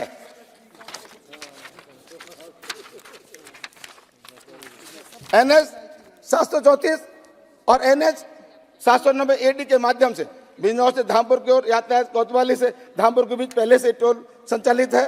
ये सड़क 2 लेन वाली सड़क है, जिसका अधिकतम उपयोगकर्ता क्षेत्र के किसान और स्थानीय निवासी करते हैं। कोई भी वाणिज्य वाहन इस सड़क पर उपयोग नहीं करता। NHAI नीति के अनुसार 10 किलोमीटर के दायरे में सभी स्थानीय निवासियों को टोल शुल्क में से छूट दी गई है, फिर भी सरकार बिजनौर कोतवाली रोड के बीच टोल प्लाजा के निर्माण पर पैसे क्यों बर्बाद कर रही है? विदित हो कि NHAI अधिकारी जानबूझकर किसानों और स्थानीय निवासियों से अवैध टोल वसूलना चाहते हैं, जिससे किसानों की आय प्रभावित होगी। इस छोटी सी सड़क पर टोल की व्यवस्था नहीं है, अतः आपसे अनुरोध है कि बिजनौर से कोतवाली के बीच बन रहे टोल प्लाजा का निर्माण किसानों व स्थानीय निवासियों के हित में अमल निर्माण रुकवाने की कृपा करें। आपका बहुत बहुत धन्यवाद। भावना गवली जी, एक मिनट। भावना जी, मंत्री जी। हाँ, सरकारों को आदेश संवाद किया गया है कि जो भूमिहीन किसान गरीब हैं उनको जमीन उपलब्ध करा करके 20 बाई 25 करवाएं, आवास उनको दिया जाएगा। मंत्री जी ने अच्छी बात कही। संसद महोदय, संसद आपने सुना नहीं? मंत्री जी ने रिप्लाई दिया है, सुनो। आपने जो मुद्दा उठाया था, मंत्री जी ने आपकी बात कह दी।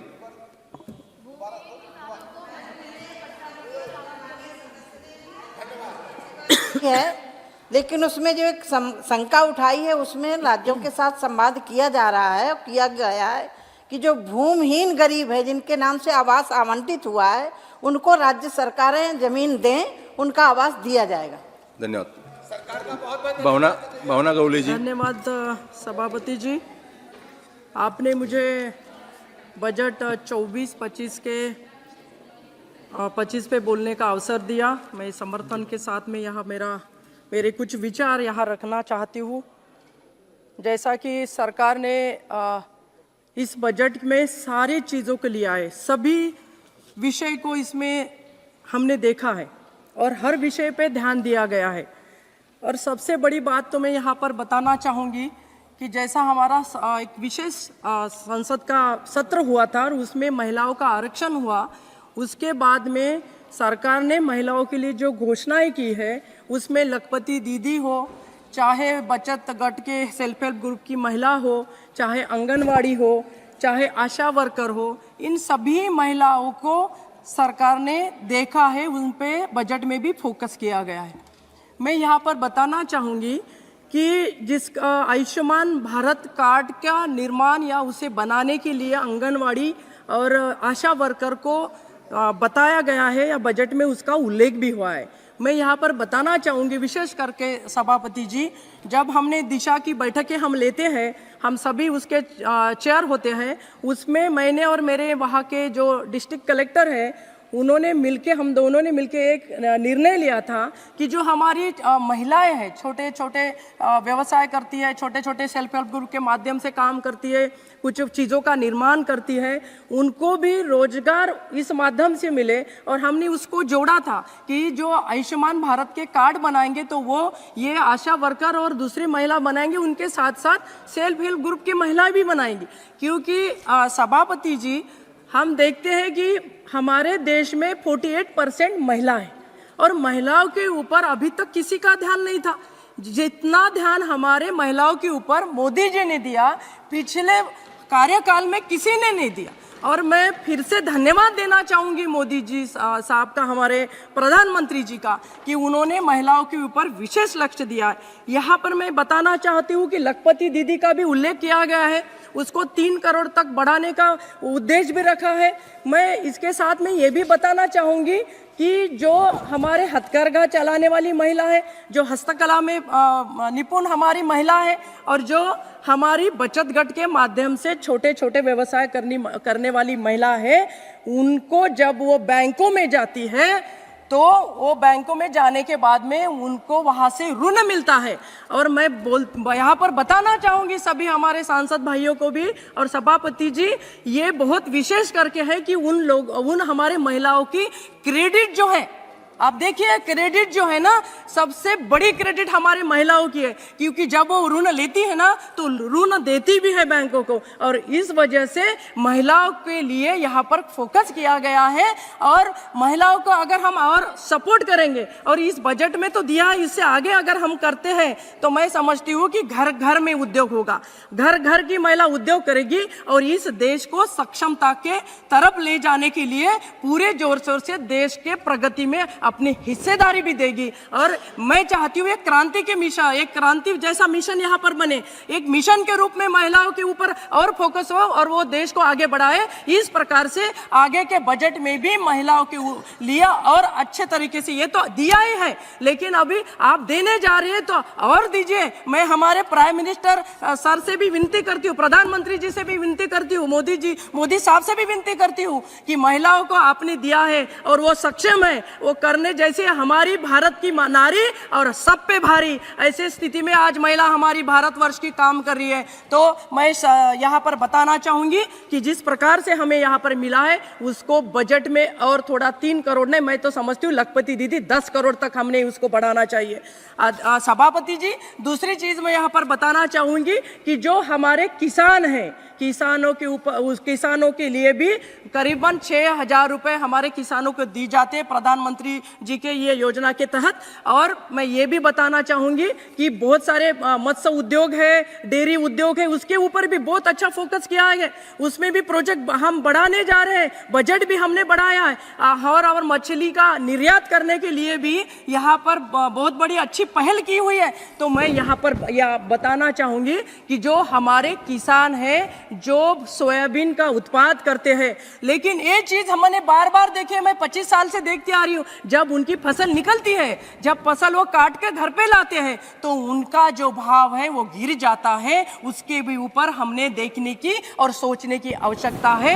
दूसरी बात यह है कि मेरा क्षेत्र है, कर्नाटक है, महाराष्ट्र है, मध्य प्रदेश है, ऐसे कुछ राज्य है, तेलंगाना है, ऐसे कुछ राज्य है जहां पर किसान कपास का निर्माण करती है। और बहुत बार ये भी देखा गया है कि बीटी कॉटन को हमारे यहाँ लागू नहीं किया है, उसे हमने ये नहीं दिया हुआ है। तो मैं यहाँ पर बताना चाहती हूँ कि बीटी कॉटन को भी मान्यता मिले और किसान चुपके चोरी से वो कॉटन ना लगे, बीज ना लगाए, वो कॉटन का बीज लगाए और अच्छी फसल भी ले। इसलिए हमें उसके ऊपर भी सोचना पड़ेगा। 2004 से हमारा ये बीटी कॉटन के ऊपर एक रिट पिटीशन हुआ है सुप्रीम कोर्ट में, वो पेंडिंग है, उसके तरफ भी देखने की बहुत आवश्यकता है। जो ऑर्गेनिक करना चाहते हैं किसान वो ऑर्गेनिक खेती करें, कपास निकालें, और जो हमारा बेटी का उपयोग करना चाहते हैं वो बेटी का उपयोग करें, क्योंकि मैं एक किसान की बेटी हूं और यहाँ पर ये बताना बहुत जरूरी मैं समझती हूँ। और उसी के साथ साथ मैं यहाँ पर एक बात बताना चाहूँगी कि जिस प्रकार से हमारे प्रधानमंत्री जी ने हर लक्ष्य को तय किया है, जैसा अर्जुन का लक्ष्य, आपको पता है महाभारत में देखा है कि मछली आपको कैसी दिख रही है, ऐसा पूछने के बाद में अर्जुन ने यह बताया था कि मुझे मछली नहीं दिख रही है, मुझे मछली का आग दिख रहा है। उसी प्रकार से हमारे जो प्रधानमंत्री जी है उनको मछली की खाली आग दिखती है, विकास दिखता है, लोगों की सेवा करना उनके प्राथमिकता है। और उसी सेवा का नतीजा यहाँ हम देखते हैं कि ये 10 साल में इतना परिवर्तन हुआ है कि पिछले जो 70 साल की बात कर रहे हैं वो लोग भूल गए 70 साल वाले लोगों को। अब ये लोग बोलते हैं कि मोदी जी है तो सब मुमकिन है, और ये मुमकिन होते हुए हम सब लोग देख रहे हैं, हम साक्षीदार हैं इस चीज के। और मैं यहाँ पर बताना चाहूंगी कि जिस प्रकार से मेडिकल एजुकेशन में भी ओबीसी के बच्चों को 27% का आरक्षण यहाँ दिया गया, ये हमारे लिए बहुत बड़ी बात है। उसी के साथ साथ मैं यहाँ पर रेलवे की तरफ आना चाहूँगी। मेरे क्षेत्र में वर्धा, नांदेड़, यवतमाल ये रेलवे को 3,500 करोड़ रुपए मिले हैं सभापति जी। ये बहुत बड़ा प्रोजेक्ट होने जा रहा है। विदर्भ से मराठवाड़ा को जोड़ने के लिए ये प्रोजेक्ट हो रहा है और उसका 40 किलोमीटर का काम पूरा होकर वहाँ पर रेलवे भी अगले कुछ दिनों में, मंत्री जी से भी मैंने बात किया है, अगर प्रधानमंत्री जी भी उसका उद्घाटन करें तो वो हमारे लिए सौभाग्य की बात होगी और वो प्रकल्प भी पूरे होने के कगार पर है।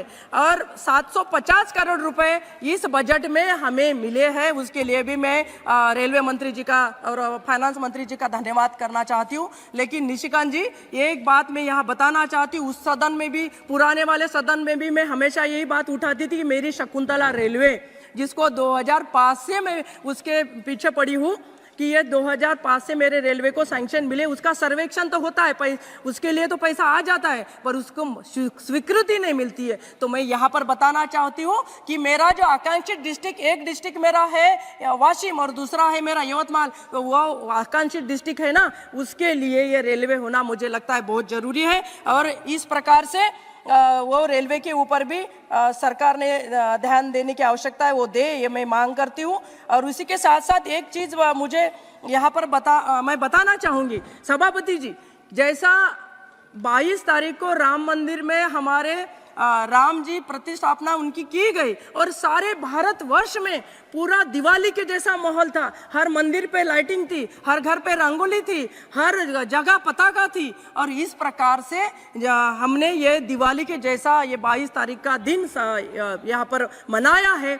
उसी को लेके मैं ये बताना चाहती हूँ कि जितने भी बड़े मंदिर है, वो बड़ी मंदिर छोटे मंदिरों का देख रेख करे, उनके पुजारी है, उनके भविष्य का, उनके बच्चों का भविष्य का सोचे, और बड़े मंदिर छोटे मंदिर को देखे। क्योंकि हमारे यहाँ कुल जो हम बोलते हैं ना, जो बच्चों को पढ़ाने के लिए हमने गुरुकुल हमारे यहाँ चाहिए, तो वह गुरुकुल भी बने, क्योंकि गुरुकुल बनेंगे तो बच्चों के ऊपर संस्कार होंगे, और संस्कार होंगे तो संस्कारी बच्चे आगे बढ़ेंगे तो देश आगे बढ़ेगा। तो इसके ऊपर भी देखने की सोचने की बात है, और उस पर भी बजट में कुछ आना चाहिए अगले बार में, मैं ये समझती हूँ। और मैं यहाँ पर मोदी जी का धन्यवाद करती हूँ कि जिस प्रकार से उन्होंने हमारे सभी तबके के लोगों के लिए काम किया, आवास के लिए किया है, 2 करोड़ के आवास यहाँ पर बनाने का उद्देश्य भी रखा है। मंत्री जी ने अभी बताया है कि राज्य सरकारें हमें वहाँ पर जमीन उपलब्ध कराए, तो हम दूसरे गरीबों को भी वहाँ पर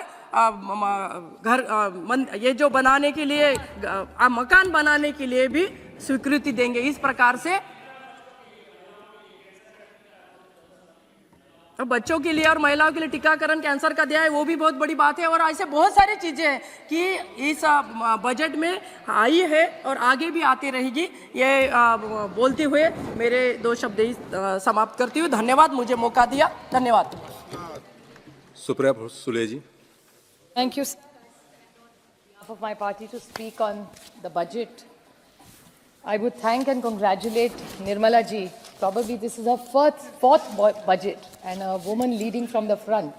After Indira Gandhi ji, this is the first time we've had a woman leading the budget. So I compliment her on her achievements since we are all going into elections this year. It's been an extraordinary, wonderful relationship with her. We have many disagreements on the budget, but she's been very kind and indulgent to all of us when she has spoken and replied to many of our questions. So I compliment Nirmala ji for all the efforts that she had done, right or wrong, but she has done something. So I compliment her for the good and a few suggestions for improvement in the larger interest of the nation. Sir, there are 4 engines to growth. One is private consumption, second is private investment, exports and government expenditure. Unfortunately, in the way this government has worked, the entire focus is on government expenditure. I will come back to that point, but I would like to highlight a few points that this government is harping about in this. आप कहते हैं कि आपकी 4 जातियां हैं, किसान, महिला, गरीब और युवा। तो एक का संक्षेप में मैं आपको पूछना चाहती हूँ कुछ सवाल कि आप कहते हैं कि ये किसानों की सरकार है, तो किसान का सबसे ज़्यादा नुकसान सर आप और मेरे निर्वाचन क्षेत्र से में सीमित है, वो है प्याज का। आपके यहाँ भी प्याज की दिक्कत है, मेरे यहाँ भी है। ये पहली सरकार है इस देश के इतिहास में जिसने एक्सपोर्ट पे बैन लाया है किसान के प्रोडक्ट पे। इनको पाकिस्तान का किसान को 2 पैसा ज़्यादा मिले चलता है, लेकिन उनको भारत के किसान को 2 पैसा नहीं देना है। और बाहर से लाएंगे प्याज, लेकिन यहाँ से बाहर नहीं जाने देंगे। क्या इनका कौन से किसान के लिए इनका प्यार उबल रहा है, मुझे समझ में नहीं आ रहा है सर। और ये फिर 10 बार हमने कॉमर्स मिनिस्ट्री को पूछा है, विनती की है। यहाँ आज भारती ताई नहीं है, शायद वो भी खुद गई है, लेकिन महाराष्ट्र के बाकी के कोई सांसद ने एक बार भी उन्होंने रिक्वेस्ट नहीं किया। और महाराष्ट्र सरकार, पता नहीं आप ही की सरकार है सर, आपको थोड़ा सा इन्फ्लुएंस लगाइए आपका। और ये जो प्याज का जो किया है गड़बड़ इस सरकार ने, तो वो बोलिए कि एक्सपोर्ट खोल दे। और ये सिर्फ प्याज का भी नहीं है। अभी ताई आपकी पार्टी की बोल रही थी कि सोयाबीन की क्या दिक्कत है, अच्छा हुआ आपके घर से ही आपको मिला है गिफ्ट। तो वो भी कह रही थी कि आप सोयाबीन को अभी भाव नहीं मिल रहा है, वही दिक्कत है दूध की। दूध का महाराष्ट्र सरकार ने अभी सरप्लस दिया है, लेकिन पैसा नहीं पहुंच रहा है किसानों को। तो ये किसान विरोधी सरकार है ये। और doubling of income of farmers, where is the data? ये कहते जाते हैं we have doubled the income of the farmers, but what is the data to prove it? Yes, this is one of that जुमलेबाजी कि हाँ double करेंगे करेंगे, आजकल वो कहते भी नहीं है. And if you ask this entire data which shows of this government, I'm purely going by data which is available in the government of India. In commodities, if you go by paddy, if you compare UPA and NDA, 10 साल में 138% we have increased the price, while in their 10 years only 60.5. Same thing with urad, tur, wheat, chana, cotton. Sabka hai, sir. I would like to table this data. I won't take the time of this house. And I would urge this government. Maharashtra का किसान आज दिक्कत में है, कई जगह पानी भी नहीं है, तो महाराष्ट्र और देश में जहाँ जहाँ किसान आज अड़चन में है उसका ऋण माफ किया जाए। जैसे यूपीए की डॉक्टर मनमोहन सिंह जी की सरकार ने कर्जा माफ किया था, वही बड़ा दिल मोदी जी दिखाए और इस देश के किसानों का कर्जा माफ करे। ये मैं इनके विनती करती हूँ, अगर ये सरकार उनको सचमुच में सोचती है उनके बारे में। दूसरा, ये गरीबों की सरकारें बोलते हैं, सर अच्छी बात है, हर सरकार करती है। गवर्नेंस इज कंटिन्यूटी, कोई ऐसी सरकार नहीं इस देश में जो गरीबों के खिलाफ होती है, लेकिन इनका डेटा ऐसा कहता है the total wealth of this country is in the top 1%, बाकी के सब 1%। सर कैन यू इमेजिन 40%, 40% इस देश की जो वेल्थ है वो 1% में है सर। तो how are they supporting the wealth and how many people they keep saying, एक जगह कहते हैं कि हम सब ने गरीबी हटाई है, तो फिर 80 करोड़ को जो जनता को खाना देते वो नंबर क्यों नहीं कम हो रहा है? It's a contradiction. मैं पिछली बार भी यही सवाल था, लेकिन मुझे किसी तो जवाब नहीं दिया सर, इसलिए मैं फिर पूछ रही हूँ कि अगर आप गरीबी कम कर रहे हैं तो how is that impact not showing in the numbers? So this is something the government must reply to अस।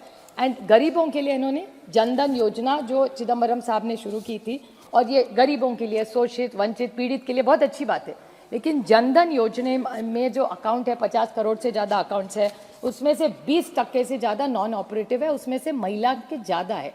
फिर भी जो भी बचा हुआ पैसा है उसके ऊपर क्यों ना ये सरकार उन गरीबों का जो पैसा प्रॉफिट में दिखाती है, इनकी बैंक के साथ, सारी इनकी नहीं, जो भी पब्लिक सेक्टर की बैंक से, उन गरीबों को, उन शोषित और वंचित और पीड़ितों को क्यों ना 3 से 5% आप उनको interest they they. Sir it's a suggestion I am giving you. ये जो जनधन योजना का आप इतना बोलते हैं गरीबों के लिए, उनका जो पैसा है उसके इंटरेस्ट दे के उनको क्यों नहीं पैसा देते? बैंक प्रॉफिट दे रही है, गरीबों में बांटिए ना, बैंक को क्यों चाहिए इतना प्रॉफिट? आप सोचिए, एक सुझाव दे रही हो आपको, आप अगर ये गरीबों की सरकार है तो जनधन अकाउंट जिनके पास पैसा है उनको 3 से 5%, 3 दे दिए, 4 दीजिए, कुछ तो दीजिए, उनका ही तो पैसा है, वो आपको तो है नहीं। तो आप अगर गरीब की सरकार है, प्लीज़ आप इस बारे में सोचिए, और मेरी आशा है और अपेक्षा है कि आप इस बारे में कुछ तो जवाब देंगे।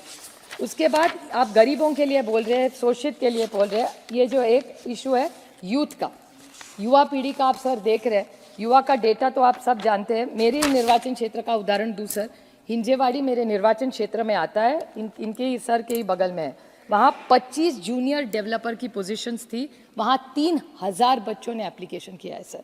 उसके बाद central jobs 7.22 lakh got jobs, how many applicants पता है? 22 crore sir, I repeat this number, 7.7 मोटा मोटा पकड़ लिए, 7.5 लाख नौकरियों के लिए 22 करोड़ बच्चों ने, आप ही का डेटा है सर, मेरा सारा भाषण आपके रिप्लाई से मैं करती हूँ, होमवर्क करके भाषण करती हूँ।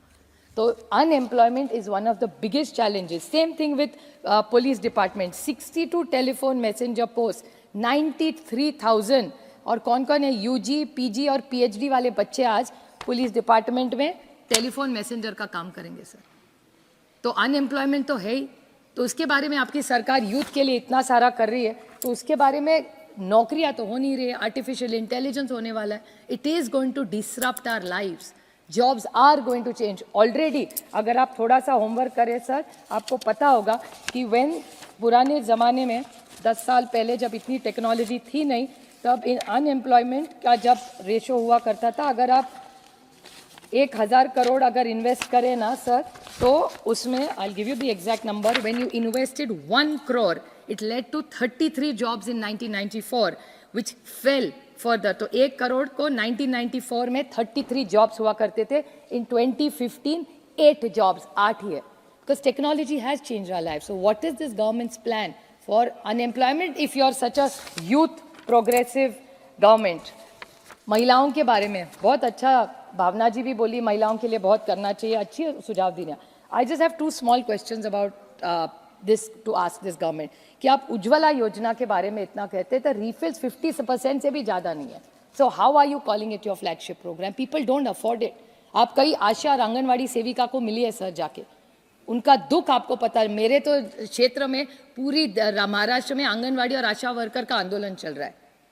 वो पगार बढ़ाना मांग रही है सर, 4,000, 5,000, 10,000 भी उनको पैसा नहीं है. तो अगर आप महिलाओं के लिए कुछ करना चाहते हैं तो हमारी आंगनवाड़ी और आशा वर्कर का पगार बढ़ाइए, परमानेंट करिए और उनको पेंशन भी दीजिए. इसके बारे में सोचिए अगर आप सचमुच महिलाओं को कुछ उनके लिए कुछ करना चाहते हैं. उसके बाद इन्फ्लेशन, महंगाई तो सबको पता है सर. महंगाई के बाद खिलाफ ही जब हमारी सरकार की थी, हमारे खिलाफ बोल बोल के ये सरकार में आए. लेकिन आप घर में जाके भाभी को पूछिए क्या सस्ता हुआ है आज. किसी के भी घर में जाए सब, भैया आप भी घर जाके भाभी को पूछिए आज कुछ सस्ता नहीं हो रहा है. फूड इन हाँ वो नहीं, बाहर जाना पड़ेगा यार, रेंज नहीं आता है. सुप्रिया जी आप अपनी बात जल्दी खत्म कीजिए. 2 मिनट्स, जस्ट 2 मिनट्स. आपके पार्टी से सुनील तटकरे जी भी है. तो मैं बैठ जाऊँ? नहीं आप जल्दी खत्म कीजिए. आपकी EPS 95 का शब्द, ये तो अरुण जी हम सबके नेता थे, भले बीजेपी में थे लेकिन मैं भी उनको नेता मानती थी. सुषमा जी और अरुण जी से हम सब ने बहुत सीखा है. लेकिन उन्होंने जब ऑपोजिशन में थे तब EPS 95 इनके लिए आपने कहा था कि इनको पैसा आप दे देंगे. आज EPS 95 में बहुत सारे सीनियर सिटीजन्स ऐसे हैं जिनको आज पैसा नहीं मिल रहा है, 1,000 रुपया से कम मिलता है. अगर उनको बच्चों को कुछ गिफ्ट देना हो, बहू को कुछ देना हो, तो उनके खिस्से में आज पैसा नहीं है, लेकिन उनके हक का पैसा है. तो ये EPS 95 का पैसा गया कहाँ, और गया होगा तो यू आर अकाउंटेबल. इस देश का पैसा है, इस सीनियर सिटीजन जिनके कारण हम खड़े हैं, इस देश के जो बुजुर्ग हैं उनका पैसा है, वो आपके पास है. लेकिन कहाँ है किसी को पता नहीं, आप दे नहीं रहे. फिर रह गया डिमोनेटाइजेशन और करप्शन. निशिकांत जी भी बहुत अच्छा बोल रहे थे उनके स्टेट का इशू. मैं उनको पूछने वाली हूँ कि मैं भी दंग रह गई जब वो करप्शन और भ्रष्टाचार के बारे में. अच्छा है भ्रष्टाचार देश मुक्त होगा तो मैं आपके साथ खड़ी रहूंगी. एक बार करके तो दिखाए आप. जिस पे आरोप करेंगे उसके एक्शन लेना पड़ेगा. आप सिलेक्टिव एक्शन नहीं हो सकता. तो ये जब आप करेंगे तब मैं उनको याद दिलाना चाहती थी कि ये जो पेटीएम स्टोरी है सर 2-3 मिनट लूंगी, मैं खत्म कर दूँ. मैं बजट पे ही बोल रही हूँ सिर्फ. ये पेटीएम का स्टोरी है. मुझे याद है जब डीमोनेटाइजेशन हुआ था तब डीमोनेटाइजेशन के बाद सबसे ज़्यादा बड़े एड्स किसके आए थे, तो पेटीएम के आए थे. और आज पेटीएम के खिलाफ सबसे ज़्यादा कौन लड़ रहा है, तो ये सरकार लड़ी है. और ये सरकार कह रही है कि सबसे ज़्यादा मनी लॉन्ड्रिंग कहाँ हुआ है, तो वो पेटीएम में हुआ है. तो आपकी सरकार इतने साल कर क्या रही थी? फिर डीमोनेटाइजेशन करना गलत था कि पेटीएम गलत था या टेक्नोलॉजी गलत है? और फिर निशिकांत जी कह रहे इतना पैसा मिल रहा है, कैश मिल रहा है, तो इतना कैश इन सर्कुलेशन आया कैसे? अगर आप डीमोनेटाइजेशन कर रहे हैं तो इतना कैश आया कैसे कि जो आप पकड़ रहे हैं सिलेक्टिवली? इसका तो जवाब सरकार को देना पड़ेगा. और करप्शन इंडेक्स में देश में कोई सुधार नहीं हो रहा है. और सर आपको डर लगेगा, हम दोनों जिस राज्य से आते हैं, परसों मैंने टीवी पे देखा, टीवी पे एक आदमी था, इनका ही एमएलए था, वो दूसरे आदमी को गोली मार रहा है, और वो भी पुलिस स्टेशन में सर, उल्लासनगर में, और कह रहा है कि पैसा मेरा लूटा लिया. अभी आप बताइए ये करप्शन नहीं है तो क्या? आप तो इंक्वायरी लगाना चाहिए आपने कि बीजेपी का विधायक एक अपने फ्रेंडली पार्टी पे गोली चलाता है, वो भी पुलिस स्टेशन में चलाता है, और आरोप करता है कि वो हो. नहीं, मैं करप्शन की बात, वो झारखंड का कह रहे थे, मैं महाराष्ट्र का कह रही हूँ. तो जैसे वहाँ हो रहा है वैसे यहाँ भी हो रहा है. तो ये करप्शन, जो पैसा कहाँ से आ रही है, आरोप कैसे आ रहे हैं सर? अगर ये भ्रष्टाचार मुक्त करना तो मैं भी वही चाहती हूँ ना सर. तो वो बोल दे, वो कुछ एक्शन इसी पे ले ले, फिर साथ मिलके भ्रष्टाचार इस देश से निकाल देंगे हम लोग. जब क्रिप्टो करेंसी की बात थी, मुझे याद है हम सब ने, मेरे दोस्त और ये उदासी जी नहीं है, शायद दुबे जी भी उस पर बोले थे, हम सब एक आवाज़ में क्रिप्टो करेंसी के खिलाफ बोल रहे थे कि उसको आप कुछ उसके बारे में करिए. लेकिन क्रिप्टो के बारे में फिर हाँ ना, फिर उस पर टैक्स लगा दिया. There is no clarity of policy in this government for crypto currency. And the same problem you are going to have in algorithm Sensex trading. It's a good thing which is happening, but technology, please, I'm reading this out, it makes technology more efficient. but it's a potential and an opportunity for making manipulation possible and unfair advantage to large institutes and hurt the smaller investments. So this is something very, very important, sir. I'm just wrapping up. Just one small point I will ask. Now I'm purely speaking on the budget questions. I expect you to indulge me by answering. Fiscal deficit 2013 में 4.5 था, आज 5.8 है. And I'll quote Arun Jaitley ji. He used to say, fiscal prudence to me is a paramount importance because of considerations of intergenerational equity. We cannot leave behind the legacy of debt for our future generations. We cannot go on spending today, which would be financed by taxation in further date. Total debt. What was the total debt in 2013, 2014 जब हमारी सरकार थी? 56.51 lakh crores. What is the debt today? 168.72 lakh crores. Public debt of GDP ratio. UPA के time में 85 था, फिर 68 आ गया. It's back to 85. Per capita income increased. UPA की सरकार में 232% increase हुआ था. आप में only 115 हुआ है. पर tax matter disputes, Arun ji का ही स्टेटमेंट है कि डिस्प्यूट्स मस्ट बी रिड्यूस्ड. आज क्या है? 5.61 lakh cases of values of 29 lakh crores of tax matters are now pending. आपने 25,000 का किया, बहुत अच्छी बात है, मैं स्वागत करती हूँ, लेकिन इसका आप क्या करेंगे? So these are many questions and that I go back to the beginning of my speech that for engines of growth, private consumption, private investment, exports is not doing well. उसमें तो हमारा प्याज को भी मार दिया आप ये सरकार ने एक्सपोर्ट में. So government expenditure, they talk about cooperative federalism. Devolution of tax में 15 Finance Commission has said 41%. आज already अभी सिर्फ 30 और 35. Last literally half a point, not even one. Asking, and the governments are asking for 50%. They are giving 30 to 35 and Finance Commission and confirm 41%. Cess and charges. मैं तो 15 साल से 10 साल से मैं थक गई पूछ के कि ये सेस और चार्ज जाता कहाँ है. जब पहली की सरकार थी it was 88.16%. Now the gross revenues are 28.08%. So where is this cess and surcharges going? Some of it I know cannot come to government, but my question is your capital expenditure is ballooning every year. You are only, I'm not against infrastructure. Government is implying that's the only way to push an economy which is slow. But if you want this economy to better, it has to not only be an infrastructure, you have to make sure every vertical is included. The farmer, किसान को हक मिलना चाहिए, उसको पैसा मिलना ही चाहिए, उसकी मेहनत है, उसमें महिलाओं को भी न्याय मिलना चाहिए, गरीबों को भी न्याय मिलना चाहिए. और it is not a inclusive budget. Again I request this government, if you keep in putting money into infrastructure and only into government expenditure, it's not a sustainable model. So please look at a holistic view when you have a budget. Thank you. B. Mehtab ji.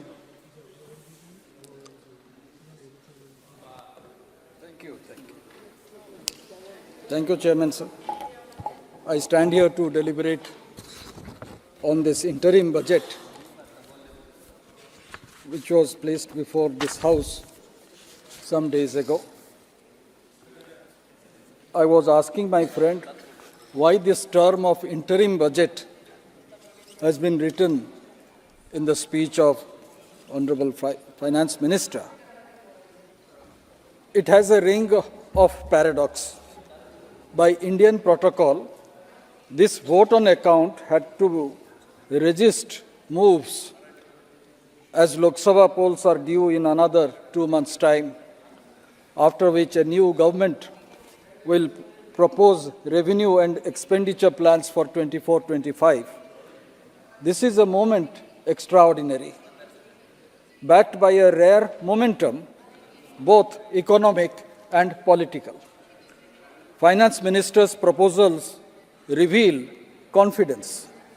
I would say this interim budget presented ahead of the general election bears the stamp of a government that seems confident of getting another term and is looking at the long-term picture. Priority has been given to fiscal consolidation and capital expenditure. Even populism has taken a back seat. We are aware that the interim budget is bound by spirit of the Model Code of Conduct of the Election Commission, which forbids any policy measure that could influence the election outcome. The letter of the law applies only after the election is notified, which cannot be earlier than 3 weeks prior to the first date of election. In an election year, this interim budget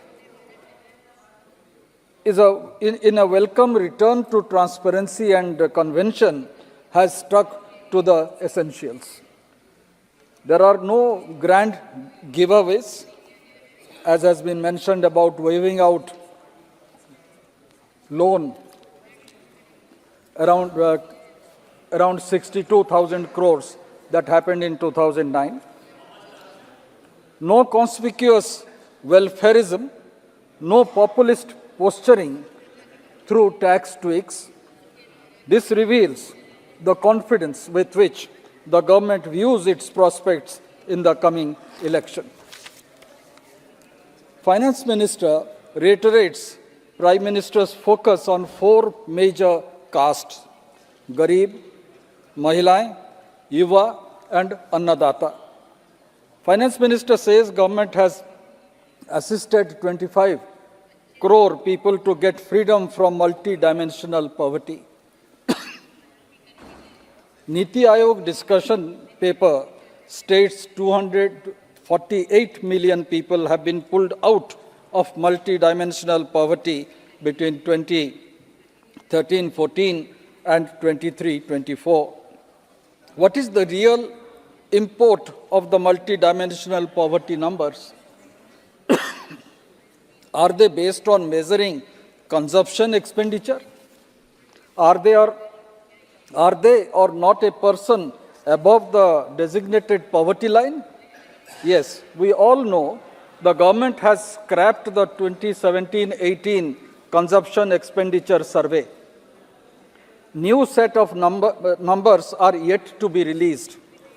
CES or consumption expenditure survey-based poverty estimates have had their share of controversies about the propriety of poverty lines. And lack of recent consumption data does not make the multidimensional poverty estimates insignificant.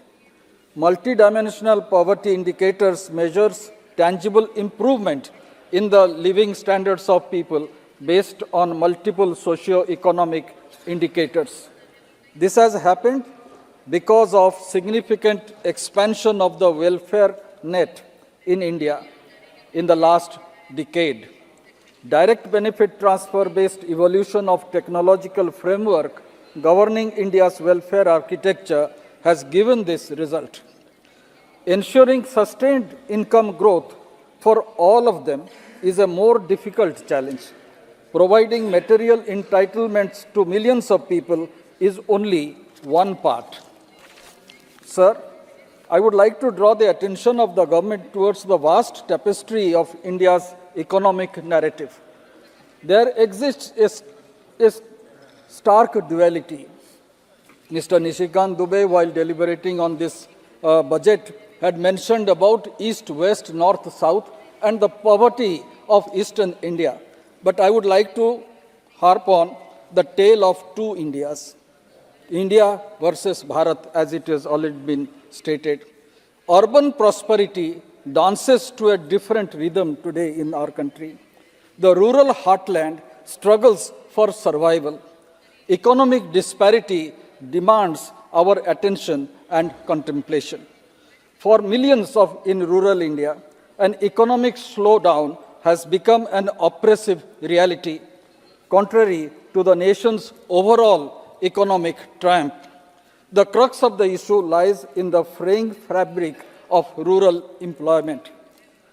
Fewer jobs, intensified competition, and dwindling farm outputs erode the financial stability of those living in the agricultural hinterland. The narrative of rural India's struggle contrasts sharply with the urban success story. Sale of smartphones, SUVs underscores a thriving consumer market. Yet, This urban affluence appears as a mere echo in the vast rural landscapes where two-wheelers sales considered as a barometer of rural consumption. Therefore, I would say the time is ripe for introspection and action for the essence of inclusive growth India aspires to achieve. I would like to draw two other attentions of the government through you, sir. One is relating to railways, as budget also covers railway to a greater extent, and it is all merged in railways. I would say less than 50% of rail passengers have insurance cover. I'm not going into what lines have been declared and 3 lines and all that. Because Odisha witnessed a major railway accident some months ago, which forced the Prime Minister also to visit that place. Large number of people have died. 3 rail collided with each other. The deadly Odisha train tragedy that claimed 288 lives and left over 920 injured has brought to the fore a serious issue of train journey not being covered by insurance unless opted for on the online booking of tickets. Here I would say, sir, though Indian Railway is the 4th largest railway system in the world by size and carries over 800 crores people every year, experts wondered, it's a time to wonder why all passengers cannot be insured. If IRCTC can offer death coverage of 10 lakh rupees for train travelers, why cannot Indian Railways make the insurance coverage mandatory for all the passengers? They can seek a premium from the passengers like IRCTC does and insures the traveler as the corporation does through insurance companies. Railway officials have stated that insurance was inbuilt in all train tickets over a decade ago, before 2014. But it was stopped after insurance companies backed out, citing huge losses due to high incidence of train accidents in those years. Indian Railways, however, pays a compensation of rupees 8 lakhs as awarded by Railway Claims Tribunal for death of passengers and as decided on the basis of loss of earning capacity. This means all kin of 288 passengers, those who have died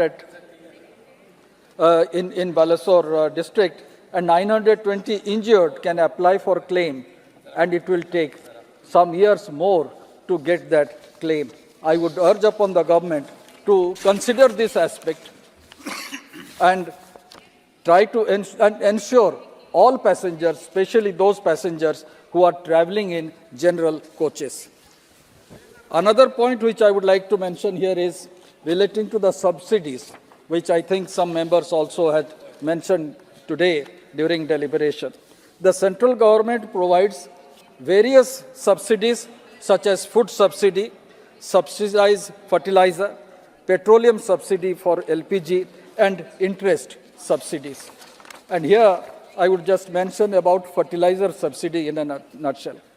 Fertilizer subsidy is paid to manufacturers and importers who sell fertilizers to farmers at less than market prices.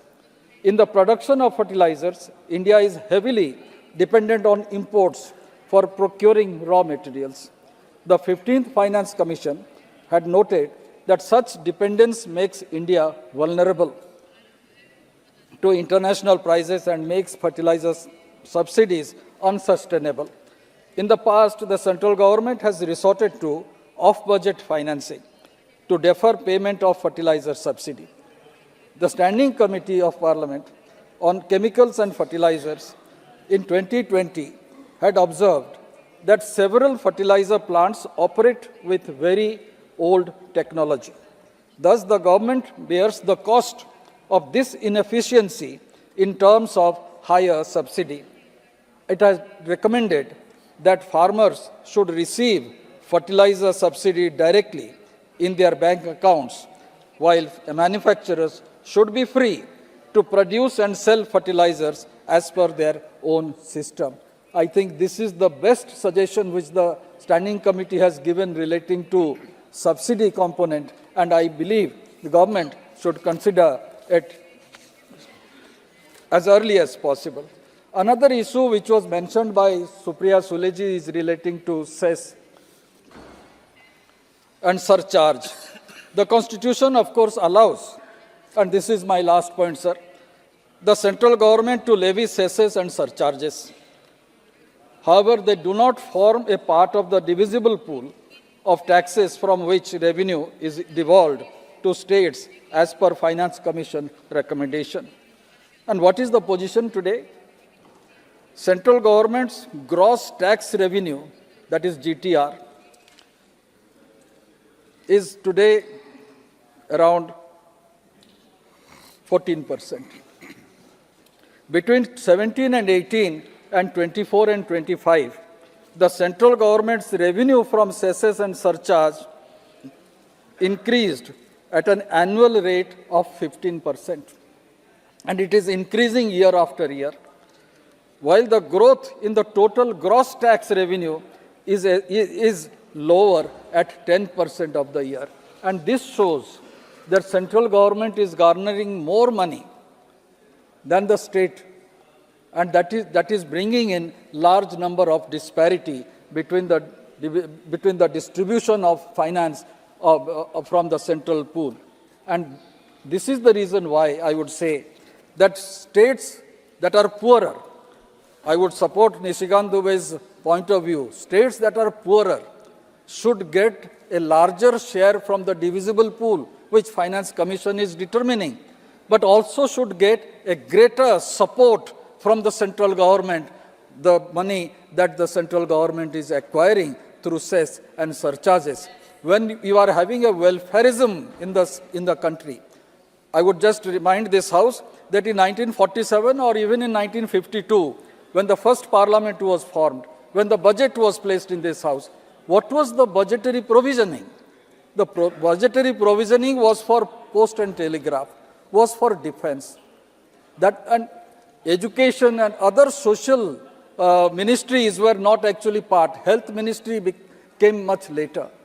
Just to establish All India Institute of Medical Science in Delhi, health ministry, that time in the cabinet, a discussion was there, and one can go through the papers now because it is all available, that why do we need a health ministry in central government?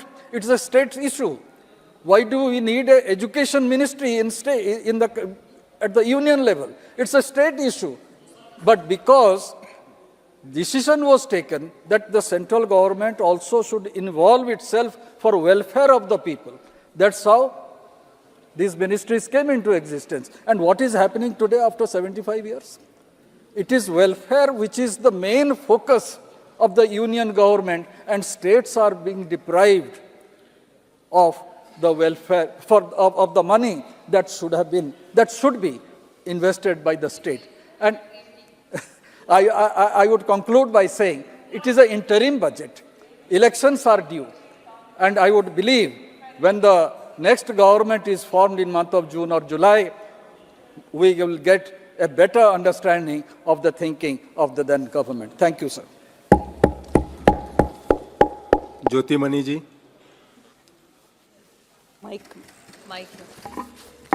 மாண்புமிகு அவைத்தலைவர் அவர்களுக்கு வணக்கம். ஒன்றிய அரசின் இடைக்கால நிதிநிலை அறிக்கை மீது எனது கருத்துக்களை பதிவு செய்ய விரும்புகிறேன். நாடாளுமன்றத்தில் சமர்ப்பிக்கப்படும் நிதிநிலை அறிக்கையில் பொய் சொல்ல மாட்டார்கள், புள்ளி விவரங்கள் சரியாக இருக்கும் என்கிற ஆண்டாண்டு கால நம்பிக்கையை 2024 நாடாளுமன்ற தேர்தலை எதிர்நோக்கி சமர்ப்பிக்கப்பட்டுள்ள இந்த இடைக்கால நிதிநிலை அறிக்கையும் தகர்த்திருக்கிறது என்பதில் ஆச்சரியமில்லை. மாண்புமிகு நிதியமைச்சர் அவர்கள் தனது பட்ஜெட் உரையில் ஏழைகள், பெண்கள், இளைஞர்கள், விவசாயிகள் ஆகியோர் மீது கவனம் செலுத்துவதாக சொன்னார்கள்.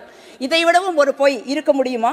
உங்கள் பொற்கால ஆட்சியில் விவசாய கடன்கள் ரத்து செய்யப்படவில்லை. விவசாயிகளின் தற்கொலை அதிகரிக்கிறது.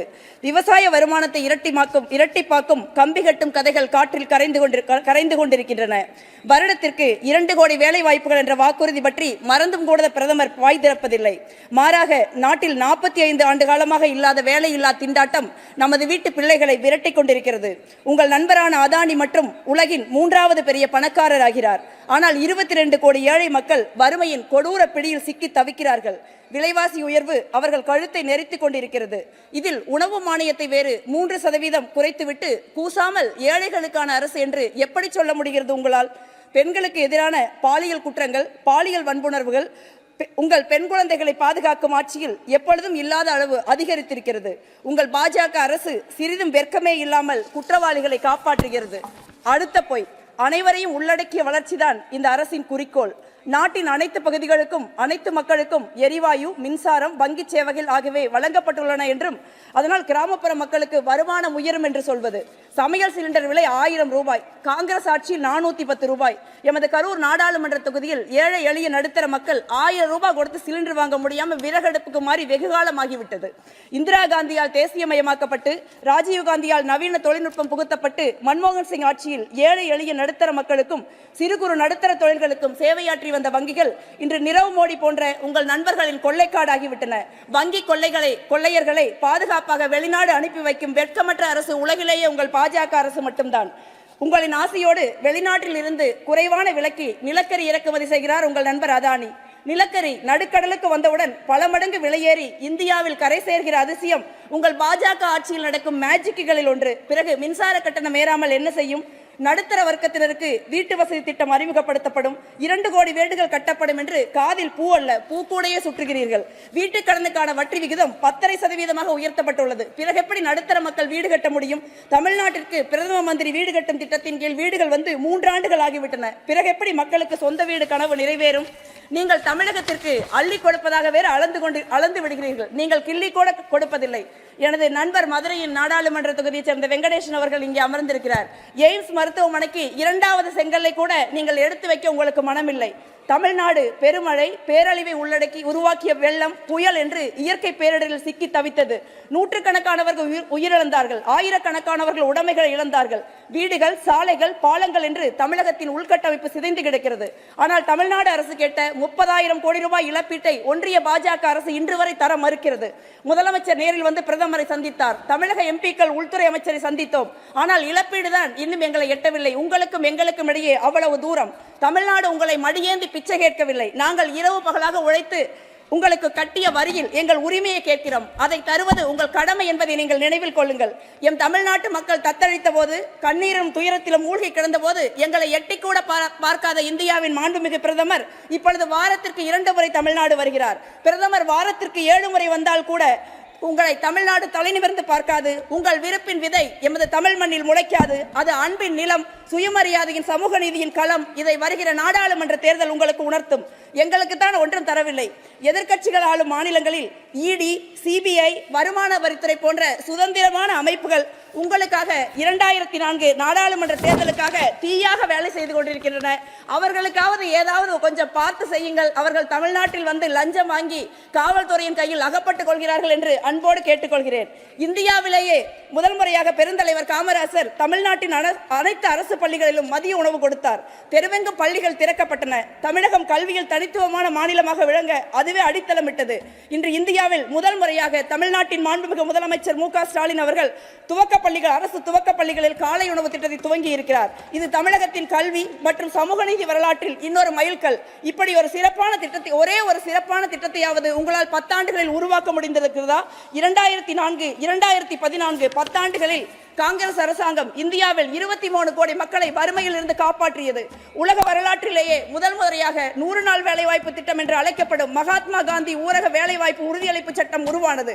ஆனால் 12 வாரங்களுக்கு உழைத்த மக்களுக்கு ஊதியம் கொடுக்காமல் இன்று அந்த 100 நாள் வேலைவாய்ப்பு திட்டத்தை நீங்கள் அழித்துக் கொண்டிருக்கிறீர்கள். உழைக்கும் மக்கள் வயிற்றில் அடிக்கிறீர்கள். அனைவருக்கும் கல்வி திட்டம், தகவல் அறியும் உரிமை சட்டம், உணவு பாதுகாப்பு சட்டம், கோடிக்கணக்கான மாணவர்களுக்கு கல்வி கடன், வேலைவாய்ப்பு, இப்படி ஒன்றையாவது இந்த 10 ஆண்டுகளில் உங்களால் உங்களால் உருவாக்க முடிந்திருக்கிறதா? மாறாக அவற்றையெல்லாம் அழித்தொழிக்கிறீர்கள். ஊழலை ஒழிக்க கொண்டு வரப்பட்ட தகவல் அறிவு உரிமை சட்டத்தை கொஞ்சம் கொஞ்சமாக கொன்றுவிட்டீர்கள். சாமானிய மக்கள் கையில் காங்கிரஸ் கொடுத்த அதிகாரம் உங்களால் பறிக்கப்பட்டு விட்டது.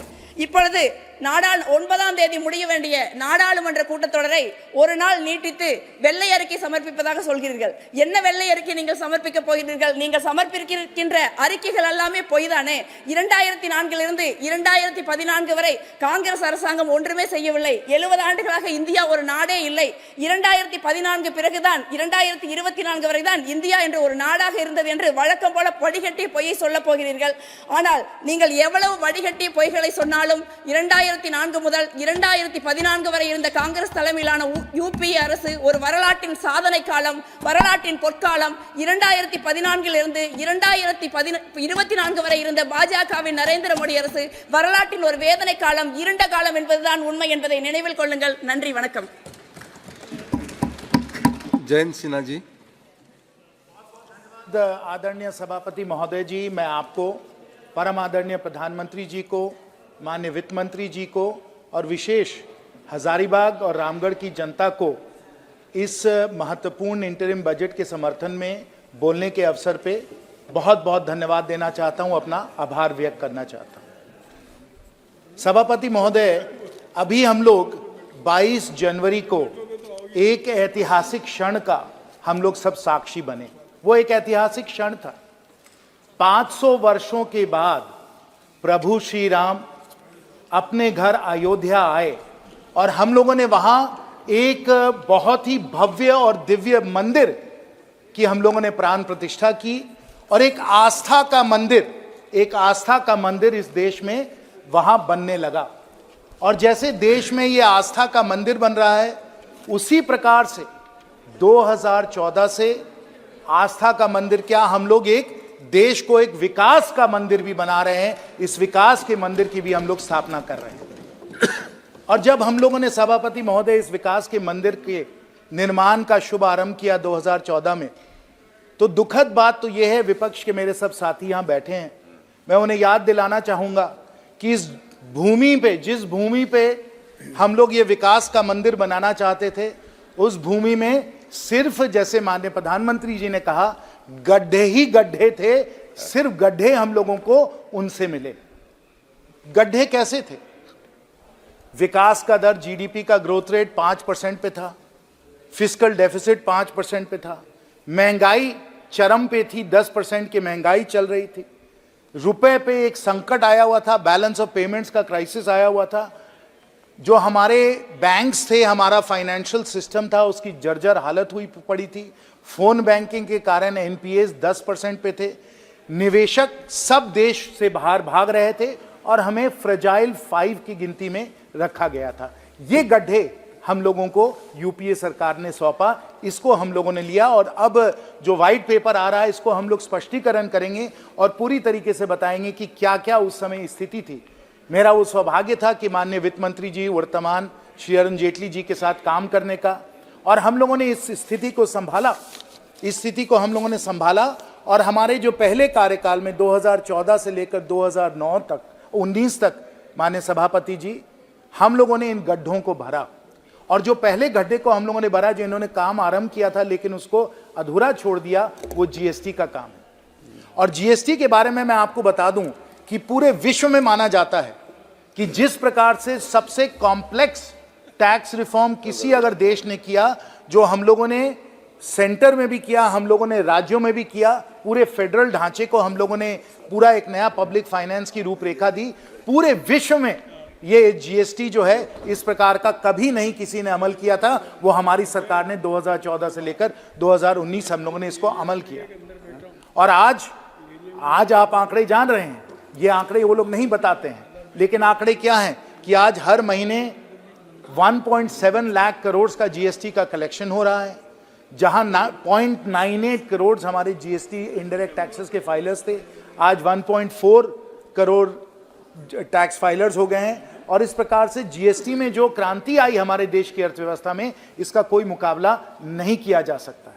और उसी तरीके से, क्योंकि हमें फोन बैंकिंग पे जो बैंकिंग की स्थिति थी, उसमें हमें सुधार लाना था, हम लोग आईबीसी लाए। हम लोगों ने इंद्रधनुष के द्वारा अपने बैंकिंग सिस्टम को हम लोगों ने सुदृढ़ बनाया, दुरुस्त बनाया, मजबूत बनाया। और उस समय जो 10% से ज़्यादा एनपीए चल रहे थे, आज वो 4% से कम आ गए हैं और हमारे बैंकिंग सिस्टम में बहुत एक मजबूती आई है और उसके आधार पे ही हम लोगों की अर्थव्यवस्था आगे बढ़ रही है। ये बैंकिंग में हम लोगों ने सुधार लाया आईबीसी के द्वारा। डीबीटी के बारे में तो सबको मालूम ही है, कई बार हम लोगों ने इसकी इस सदन में चर्चा की है। हम लोगों ने 50 करोड़ लोगों को हम लोगों ने बैंक अकाउंट दिए, 34 लाख करोड़ हम लोगों ने डीबीटी के द्वारा हम लोगों ने लोगों के बैंक के खाते में सीधा डाला और करीब 3 लाख करोड़ की इसके द्वारा बचत भी हुई है। ये क्रांति डीबीटी के द्वारा हम लोग लाए हैं और इसमें पूरी विश्व में इसका समर्थन और इसकी प्रशंसा की जा रही है। हमारे विपक्ष के साथी नहीं कर पा रहे हैं, लेकिन पूरे विश्व में सब अर्थशास्त्री जो हैं इसकी प्रशंसा करते हैं। साथ साथ आप आयुष्मान भारत की क्रांति को समझिए। इसके द्वारा 5 लाख रुपए गरीब परिवार को हर वर्ष इलाज के लिए मिलते हैं। आप जाइए किसी से पूछिए कि उनको इससे कितना लाभ मिला है, वो सब आपको बताएंगे कि उनके जिंदगी में बहुत बड़ा इसके द्वारा परिवर्तन आया है। और स्वच्छ भारत अभियान के द्वारा भी हम लोगों ने 11 करोड़ शौचालय बनाए हैं। तो ये सब आंकड़े हैं, लेकिन आप सिर्फ आंकड़ों में मत ध्यान दीजिए। 4-5 वर्ष पहले मैं खोखा गांव में एक बार एक दौरा कर रहा था और एक वृद्ध नारी मेरे पास आई। हम लोग नारी शक्ति की बात करते हैं। मैं आपको धानेश्वर देवी जी के बारे में बताना चाहता हूं। वो मेरे पास आई, उन्होंने कहा कि मैं विधवा हूं, मेरे पति जी की मृत्यु हो गई है, मेरे पास कोई सहारा नहीं है इस दुनिया में, आप हमारी क्या मदद कर सकते हैं। मैंने पूरे विश्वास से कहा कि आपके पास दुनिया में कोई सहारा नहीं है तो परम आदरणीय प्रधानमंत्री जी आपके सहारा हैं। हम आप लोगों के लिए हम लोग पक्का घर बनवाएंगे। और हम लोगों ने धानेश्वरी देवी जी को उसके बाद ना सिर्फ पक्का घर दिया, हम लोगों ने शौचालय दिया, गैस का सिलेंडर दिया, बैंक का खाता दिया और आज उसी खोखा गांव में धानेश्वरी देवी जी को वृद्धा पेंशन 1000 रुपए महीने सीधा उनके बैंक के खाते में मिल रहा है। हम सिर्फ आंकड़ों की बात नहीं कहते, हम चेहरों की बात, हम लोगों की बात करते हैं। लोगों के जिंदगी में परिवर्तन लाकर हम लोग दिखाते हैं। और मैं ये भी एक बात कहना चाहता हूं, क्योंकि हम लोग गरीबों की बात कर रहे हैं। शशि थरूर जी और अभी सुप्रिया जी ने कई आंकड़े उन्होंने प्रस्तुत किए। उन्होंने विदेश की कई संस्थाएं हैं, उनकी डेटा जो है उसको चेरी पिक करके हम लोगों के बारे में बताया।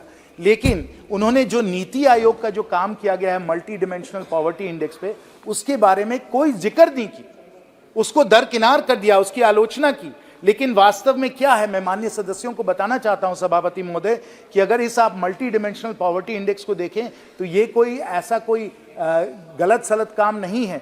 ये बहुत अध्ययन करके विश्व में सबसे बेहतर जो संस्थाएं हैं उनकी सलाह लेकर इसको तैयार किया गया। Let me quote, the multi dimensional poverty index measures simultaneous deprivations across the 3 dimensions of health and nutrition, education and standard of living. It also retains the robust Alkire-Foster methodology developed by our technical partners, the Oxford Poverty and Human Development Initiative and the United Nations Development Program. You have chosen to set aside methodologies and indicators that were developed in our country with the best technical inputs around the world, which measures in a comprehensive way the reduction of extreme poverty in this country. जब परम आदरणीय प्रधानमंत्री जी कहते हैं कि 25 करोड़ लोगों को हम लोगों ने अति गरीबी से उठाया, उनका उत्थान किया है, तो इस मल्टी डिमेंशनल पॉवर्टी इंडिकेटर के तहत हम लोग ये कह रहे हैं, ये वास्तव में है, ये पूरा वैज्ञानिक तौर पे किया गया है। मैं विपक्ष के साथियों को कहूंगा कि इसको भी देखिए, आप सिर्फ विदेश के जो आंकड़े हैं उनको ना देखें, भारत के भी आंकड़े जरा देखें, उनको इस प्रकार से आप दरकिनार नहीं करिए। जब हम लोगों ने सकारात्मक सोच से काम किया तो दुखद बात सभापति महोदय है कि हम लोगों को अपने विपक्ष के साथियों से सिर्फ पथराव ही मिला, सिर्फ आलोचना ही मिली। और अभी माननीय सदस्य श्री शशि थरूर जी ने किसी कवि के कुछ पंक्तियां हम लोगों को सुनाई। मुझे तो लगता है कि चैट जीपीटी में उन्होंने कहा और चैट जीपीटी ने वो पंक्तियां उनको दी, तो मैं चैट जीपीटी की पंक्तियां नहीं सुनाना चाहता हूं। किसी अनामित किसी कवि के मैं पंक्तियां नहीं सुनाना चाहता हूं, लेकिन हमारे ही क्षेत्र के रमधारी सिंह दिनकर जी हैं पद्म भूषण, उनकी पंक्तियों का मैं कुछ उपयोग करना चाहता हूं, थोड़ा सा बदल कर। दिनकर साहब ने कहा है, माननीय सदस्य जरा एक ध्यान दें, मोदी जी जब जोर लगाते हैं पत्थर अमृत बन जाता है, पत्थर अमृत बन जाता है, अंधियारे में ही रास्ता निकल ही जाता है। जब कोई अटूट हौसला, कोई अद्यम साहस हो, जब कोई अकल का उपयोग करे, बुद्धि का बल ले, तब तो दुनिया हिल जाती है, क्योंकि मोदी जी जब जोर लगाते हैं पत्थर अमृत बन जाते हैं। ये दिनकर जी की पंक्तियां थोड़ा बदलकर मैंने कहा है, क्योंकि हम लोग अमृत, पत्थरों से जो पत्थर हमें मिले उनका हम लोग अमृत बना रहे हैं, अमृत काल में हैं। और इस अमृत काल में 2019 से लेकर 2024 में दूसरे कार्यकाल में जो मुख्य बिंदु उनके बारे में मैं संक्षेप में बताऊंगा, क्योंकि इंटरिम बजट में मैं आना चाहता हूं जिसमें बहुत सारी महत्वपूर्ण बातें हैं जो आपके समक्ष रखना जरूरी है। लेकिन 2014 से लेकर 2019 जब अमृत काल को हम लोगों ने आरंभ किया, इसमें प्रोडक्शन लिंक्ड इंसेंटिव के द्वारा हम लोगों ने स्मार्टफोन मैन्युफैक्चरिंग में विश्व में दूसरा स्थान हम लोगों ने हासिल किया। हम लोगों ने सोलर पैनल्स, बैटरीज के लिए, इन सब चीज़ों के लिए प्रोडक्शन लिंक्ड इंसेंटिव्स हम लोगों ने दिए और आज ये हमारे देश में बन रहे हैं। हम लोगों ने एयर इंडिया का जो प्राइवेटाइजेशन करवाया, उसके द्वारा जो एविएशन में, और मैं विमानन मंत्री रह चुका हूं इसलिए मुझे मालूम है कि एविएशन में कितना बड़ा परिवर्तन आया। विश्व में सबसे बड़ा प्लेन का ऑर्डर पहले एयर इंडिया ने दिया 470 प्लेन का, और उसके कुछ ही दिनों बाद इंडिगो ने दिया 500 प्लेनों का, और आज 1000 से ज्यादा प्लेन हम लोगों ने ऑर्डर किया हुआ है। किसी दुनिया में किसी देश के इतने ऑर्डर नहीं।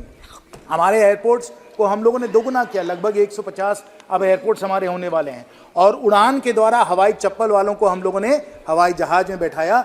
ये करके हम लोगों ने दिखाया, और आज इस देश के युवा हम लोगों को धन्यवाद दे रहे हैं कि जहां वो 36 घंटे 48 घंटे ट्रेन में बैठा करते थे, अगर उनको बैंगलोर से रांची आना होता था 36 घंटे लगते थे, अब 3 फ्लाइटें हैं बैंगलोर से रांची, आप 1.5-2 घंटे में बैंगलोर से रांची पहुंच सकते हैं। ये हम लोगों ने इस कार्यकाल में एविएशन सेक्टर में किया है।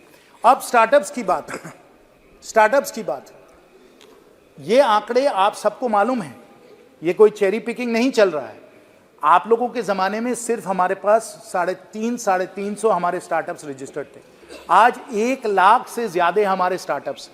जब आप लोगों के समय वेंचर कैपिटल और प्राइवेट इक्विटी 10 से 15 बिलियन डॉलर था, आज 60 से 70 बिलियन, यानी 5 गुना ज़्यादा हो गया है। और अगर जीडीपी के उसके हिसाब से देखें तो जो 0.5% to 1% of GDP venture capital private equity का था, आज 2 से 3% हो गया है, 2-3 गुना as a percent of GDP भी हो गया है।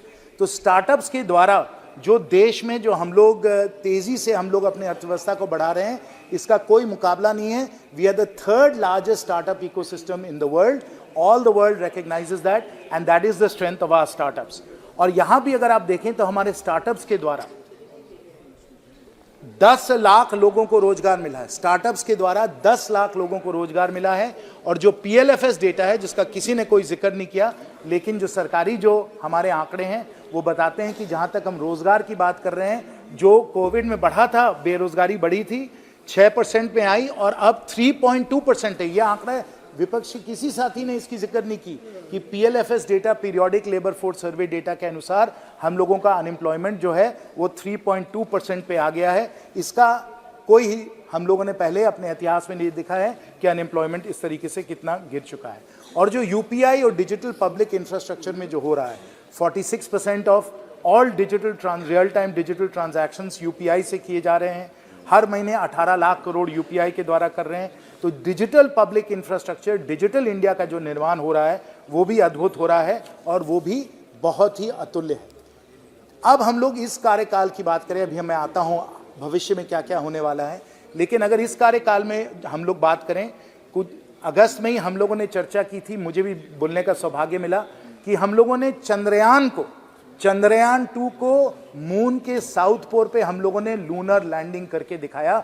विश्व में सिर्फ 4 देश हैं जिन्होंने इस प्रकार से लूनर लैंडिंग करवाई है, और हमने सिर्फ चांद तक नहीं पहुंचाया, हम लोगों ने मंगलयान पहले किया हुआ था और अब आदित्य भी सूरज तक पहुंच चुका है।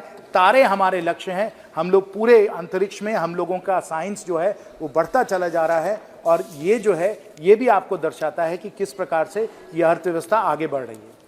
अब हम लोग आते हैं इस इंटरिम बजट के कुछ मुख्य बिंदुओं पर।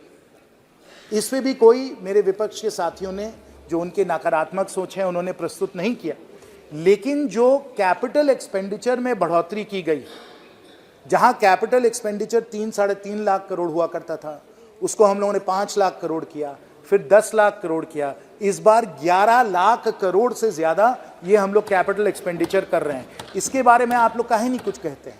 साथ साथ ना सिर्फ केंद्र सरकार 11 लाख करोड़ का कैपिटल एक्सपेंडिचर कर रही है, हम लोगों ने राज्यों को भी पहले 1 लाख करोड़ दिया था, अब 1 लाख करोड़ 30,000 भी हम लोग कैपिटल एक्सपेंडिचर का दे रहे हैं। और इसके द्वारा जो क्रांति आ रही है इंफ्रास्ट्रक्चर में, जो हम लोगों को वर्ल्ड क्लास इंफ्रास्ट्रक्चर बन रहा है, वो हम सब लोगों के सामने है। ये बहुत ही भव्य हम लोगों का सदन बना है। इसी प्रकार से जो यूपीए सरकार में इन लोगों ने सीलिंग बनाया, जो मुंबई में इन लोगों ने सीलिंग बनाया, हम लोगों ने इसके मुकाबले में अटल सेतु ब्रिज बनाया, जो 18 किलोमीटर का ब्रिज है। इसका कोई मुकाबला नहीं किया जा सकता। अगर ये लोग पैसेंजर ट्रेन बनाते थे तो हम लोग बुलेट ट्रेन, अमृत भारत और वंदे भारत के हम लोग ट्रेन बना रहे हैं। ये कैपिटल एक्सपेंडिचर का हम लोगों का लाभ मिल रहा है। रेलवेज में 3 और इकोनॉमिक कॉरिडोर्स बन रहे हैं, तेजी से सेमी फास्ट ट्रेन्स बन रही हैं। इसका कोई मुकाबला नहीं किया जा सकता है। और फिर मैं एविएशन की जिक्र करूंगा कि आपको याद है कि यूपीए के समय हम लोगों के हवाई अड्डे के टर्मिनल्स किस प्रकार के होते थे। आप पटना जाइए या उसके समय उसके पहले अगर आप जाते बनारस जाते, कहीं कहीं ये सब जो टर्मिनल्स थे, इतने घटिया टर्मिनल थे, आपको लगता था कि पता नहीं आप कहाँ पहुँच गए हैं। आज और मुझे विदेश से कुछ निवेशक आए, वेंचर कैपिटलिस्ट थे, उन्होंने मुझे बताया, उन्होंने कहा जैन जी हम लोग बैंगलोर टर्मिनल 2 में हम लोग उतरे। बैंगलोर टर्मिनल 2 में, यहाँ कर्नाटक के मेरे बड़े सारे साथी हैं, वो भी जरूर इसमें मुझे समर्थन देंगे। आप बैंगलोर टर्मिनल 2 में उतरिए तो आपको लगता है कि ये भारत का भविष्य नहीं, ये विश्व का भविष्य है। पूरा डिजिटाइज्ड है। डिजी यात्रा का उपयोग करिए। इस हरित तरीके से उसको बनाया गया, उसकी ये हरियाली है, आप देखकर एकदम आश्चर्यजनक रह जाएंगे। जब वो विदेशी निवेशक वहां उतरे, उन्होंने कहा कि जैन जी मुझे कल्पना नहीं हुई कि हम भारत में हैं कि विश्व में किसी भी टर्मिनल में हैं। आप चाहे चांगी टर्मिनल ले लीजिए, दुबई का टर्मिनल लीजिए, आज के समय बैंगलोर टर्मिनल 2 इन सब को पार कर दिया है। ये भारत को हम लोग इस तरीके से एक विराट और हरित विकास का मंदिर हम लोग दे रहे हैं। ये बैंगलोर टर्मिनल 2 उसका एक प्रतीक है।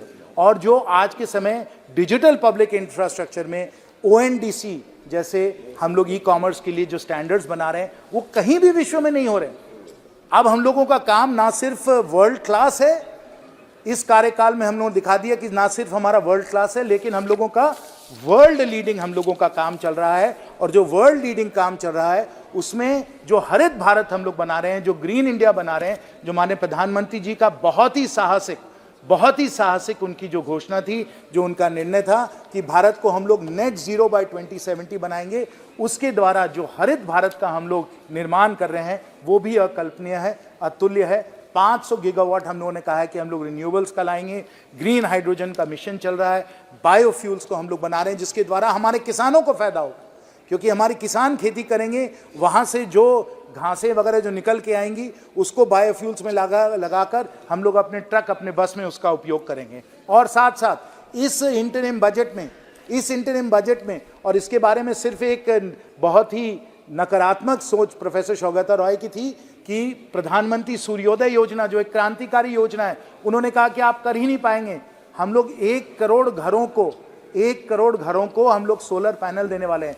जब हम लोग 11 करोड़ घरों को हम लोग शौचालय दे दिए, उनको गैस का सिलेंडर दे दिया, जब हम लोगों ने 8 करोड़ किसानों को किसान सम्मान निधि दी, तो क्या हम 1 करोड़ घरों को हम लोग सोलर पैनल नहीं दे सकते हैं? वो हम लोग करके दिखाएंगे। और जब ये 1 करोड़ घरों को सोलर, हाँ, 1 करोड़ घरों को जब ये सोलर पैनल मिलेगा, हर परिवार को 15 से 18 हजार हर वर्ष बचत होगी, क्योंकि ये बिजली का उत्पादन उनको मुफ्त मिलेगा। आप अपनी नकारात्मक सोच में रहिए, हम लोग सकारात्मक तौर पे अपने विकास का मंदिर बनाते रहेंगे और इसके द्वारा उनके द्वारा इन लोगों की कमाई भी होगी। और मैं माननीय प्रधानमंत्री जी को ये भी एक सुझाव देना चाहूँगा कि अगर 3 किलोवाट का सोलर पैनल नहीं, हमारे झारखंड जैसे जगह में जहाँ जस्ट ट्रांजिशन कोयले को हम लोगों को छोड़ना है, अगर हम लोग 10 किलोवाट का सोलर पैनल दे दें तो बिजली तो मुफ्त में मिलेगी ही मिलेगी, लेकिन साथ साथ हर परिवार को 2000 रुपये महीने की कमाई भी मिलेगी अगर हम उनको ज़्यादा बड़ा सोलर पैनल दे दें। इसके बारे में भी हम लोग बहुत ही सकारात्मक हम लोग कदम ले रहे हैं।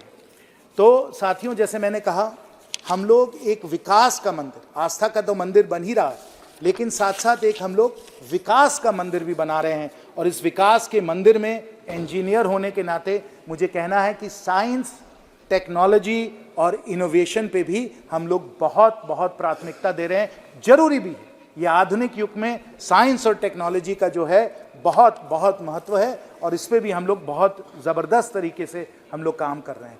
लाखों हमारे स्टार्टअप हैं, चाहे वो स्पेस हो, उसको हम लोगों ने खोल दिया है, ड्रोन्स हो, एग्रीटेक हो, हर जगह हमारे स्टार्टअप आ रहे हैं। 2 मिनट और, हर जगह हमारे स्टार्टअप आ रहे हैं। और क्योंकि हमारे स्टार्टअप आ रहे हैं, हमारी नीतियां अच्छी हैं, इसीलिए वेंचर कैपिटलिस्ट और प्राइवेट इक्विटी वाले, जैसे मैंने कहा, इनके निवेश 5 गुना ज़्यादा बढ़ गए हैं। ये कोई ऐसे ही कोई हम गलत आंकड़े नहीं दे रहे हैं, वास्तव में 5 गुना ज़्यादा इन्वेस्टमेंट हो रहा है।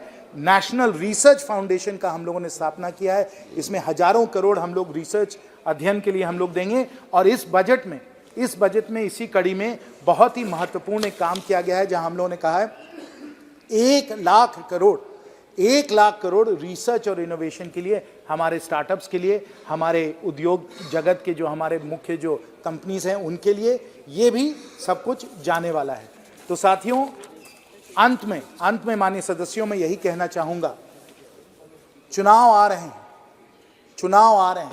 मुझे तो लगता है कि हमारे विपक्ष के जो साथी हैं वो अभी भी एक बहुत ही नकारात्मक सोच में लगे हुए हैं।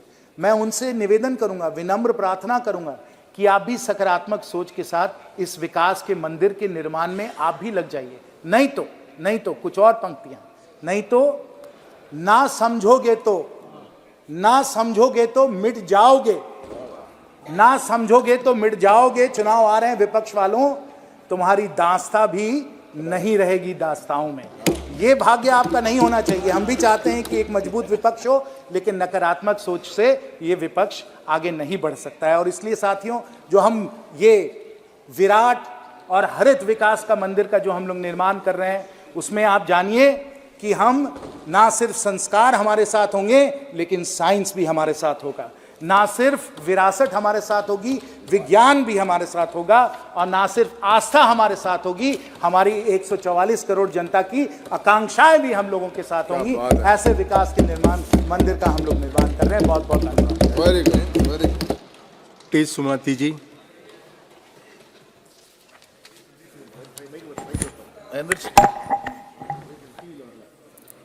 பேரவைத் தலைவர் அவர்களே, இந்த இடைக்கால நிதிநிலை அறிக்கையின் மீது என்னுடைய தாய் தமிழில் இனத்தை செய்தது மொழிதான், மொழியின் மனத்தை செய்தது என் தமிழ்தான் என்கின்ற பெருமையோடு பேசுவதில் மகிழ்ச்சி அடைகின்றேன். இந்த சமயத்திலே தான் முதலமைச்சராக இருந்த ஒவ்வொரு காலகட்டத்திலும் பெரு முதலைகளை அல்ல, பெரு முதலாளிகளை அல்ல, பெரு வியாபாரிகளை அல்ல, நடைபாதை ஓரத்திலே இருந்த வியாபாரிகளை, உழவர்களை, நடைபாதை ஓரத்திலே பூக்காரிகளாக தங்களுடைய வாழ்க்கையை நடத்தி கொண்டிருந்த மகளிரை அழைத்து அவர்களுடைய கருத்துக்களை கேட்டு நிதிநிலை அறிக்கையை தயார் செய்த எங்களுடைய ஒப்புயர்வற்ற தலைவர், முத்தமிழறிஞர் தலைவர் கலைஞரை நினைவு கூறுகின்றேன். தான் ஆட்சி பொறுப்பேற்ற இந்த 3 ஆண்டு காலமும் சமூக நீதி கொள்கையினுடைய அடிப்படையில் அனைவருக்கும் அனைத்தும் என்கின்ற அந்த கொள்கையோடு, திராவிட மாடல் இயக்க ஆட்சியை நடத்துகின்ற அந்த கொள்கையோடு நிதிநிலை அறிக்கை எப்படி தயாரிக்க வேண்டும் என்று வழிகாட்டிக் கொண்டிருக்கின்ற எங்களுடைய மாநிலத்தின் மாண்புமிகு முதலமைச்சர் தளபதி MK ஸ்டாலின் அவர்களை என்னுடைய நெஞ்சிலே நிறுத்துகின்றேன். பேரவைத் தலைவர் அவர்களே, உரையை துவக்குவதற்கு முன்பாக நம்முடைய மாண்புமிகு நிதியமைச்சர் அவர்களுக்கு ஒரு கண்டனத்தை பதிவு செய்ய விரும்புகின்றேன்.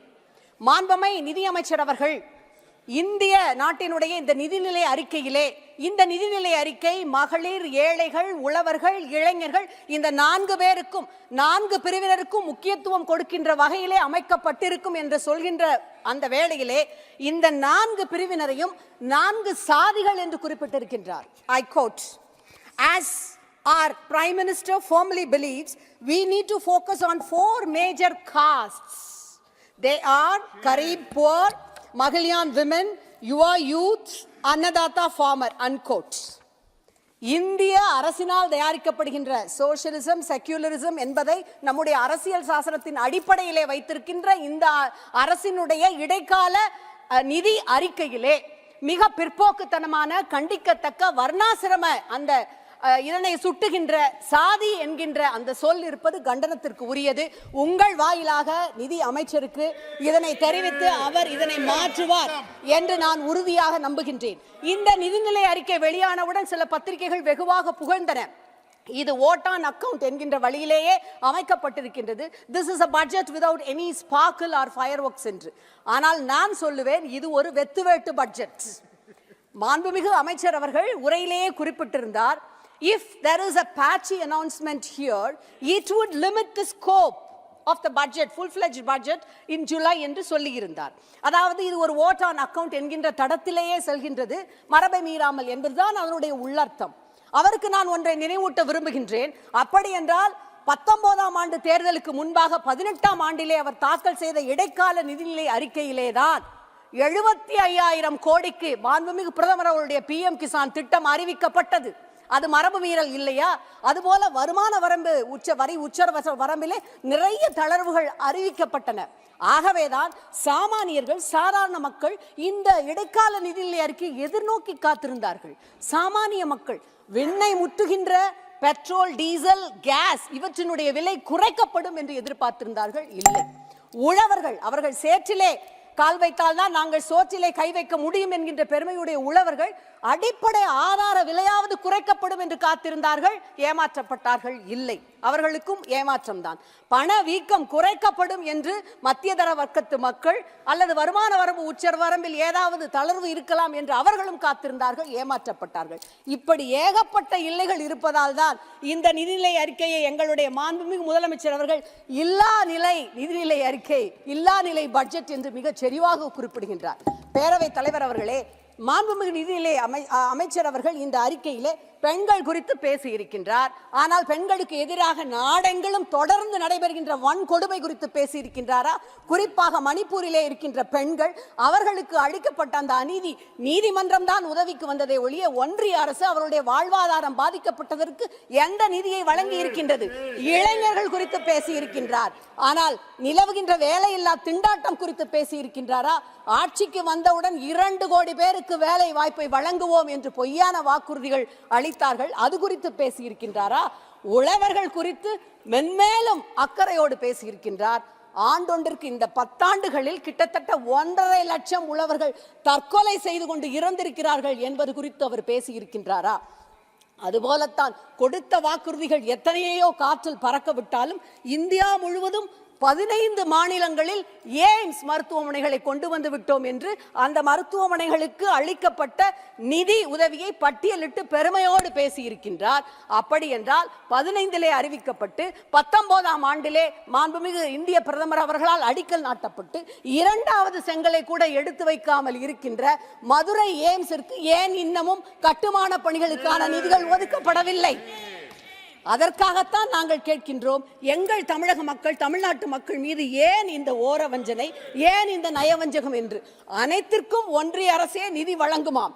ஆனால் மதுரைக்கு மட்டும் ஜப்பானிலே இருக்கின்ற சர்வதேச ஒப்புதல் நிறுவனத்திடம் இருந்து கடனை வாங்கி இவர்கள் கட்டுவார்களாம்.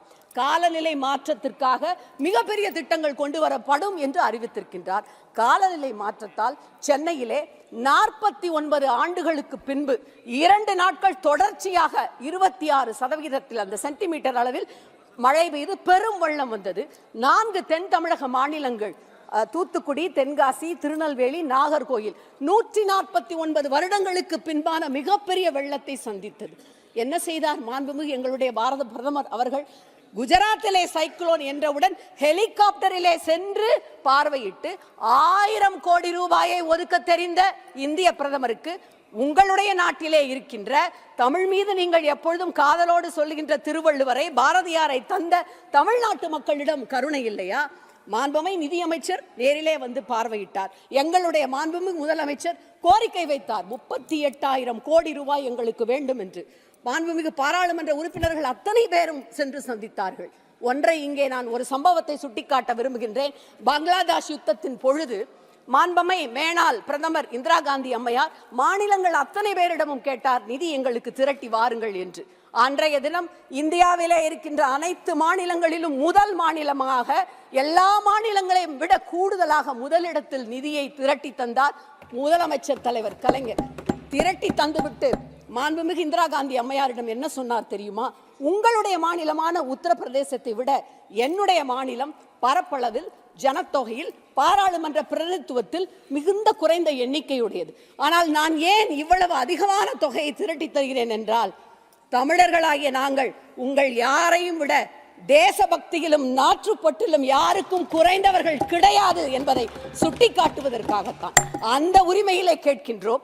நாங்கள் எங்களுக்கு நிதியை தாருங்கள் என்று கேட்டதற்கு நாங்கள் என்ன ஏடிஎம் மிஷினா என்று கேட்ட கேள்வி எப்படி இருந்தது தெரியுமா? பிரெஞ்சு புரட்சியின் பொழுது சாப்பிடுவதற்கு ரொட்டி இல்லை என்று மக்கள் அனைவரும் படையெடுத்து செல்கிறார்கள். ரொட்டி இல்லை என்றால் என்ன, கேக் சாப்பிடுங்கள் என்று சொன்ன அந்த ஆணவ சொல்லை போல இருந்தது. நினைவில் வைத்துக் கொள்ளுங்கள், நாங்கள் ஏடிஎம் மிஷினா என்று கேட்டவர்களுக்கு நிச்சயமாக தமிழ்நாட்டு மக்கள் இவிஎம் மிஷின் மூலம் நிச்சயமாக பதிலளிப்பார்கள். மாண்புமை நிதி அமைச்சர் அவர்கள் ஜிடிபி என்கின்ற அந்த ஒன்றை மிக பெருமையாக சுட்டிக்காட்டி அதை ஒரு வார்த்தை விளையாட்டாக growth, development, performance என்று சொன்னார். நான் அதனை சொல்லுவேன், ஜிடிபி என்றால் 1930 நிலவிய உலகளாவிய பொருளாதார வீழ்ச்சிமயமான சூழலை குறிக்கின்ற கிரேட் டிப்ரெஷன் பீரியட் என்றுதான் அதனை நான் சொல்லுவேன். இது ஒரு ஃபேர்வெல் பட்ஜெட் என்று சில கட்சிகள் வர்ணித்தன. அதுவல்ல, இது ஸ்விங் அப் பட்ஜெட்டும் அல்ல. This is a swan song budget. Swan song என்றால் ஆங்கிலத்தில் ஓய்வு பெறுவதற்கு முன்பாக ஆரவாரமாக செய்யப்படுகின்ற ஒரு விஷயம். This is a swan song budget.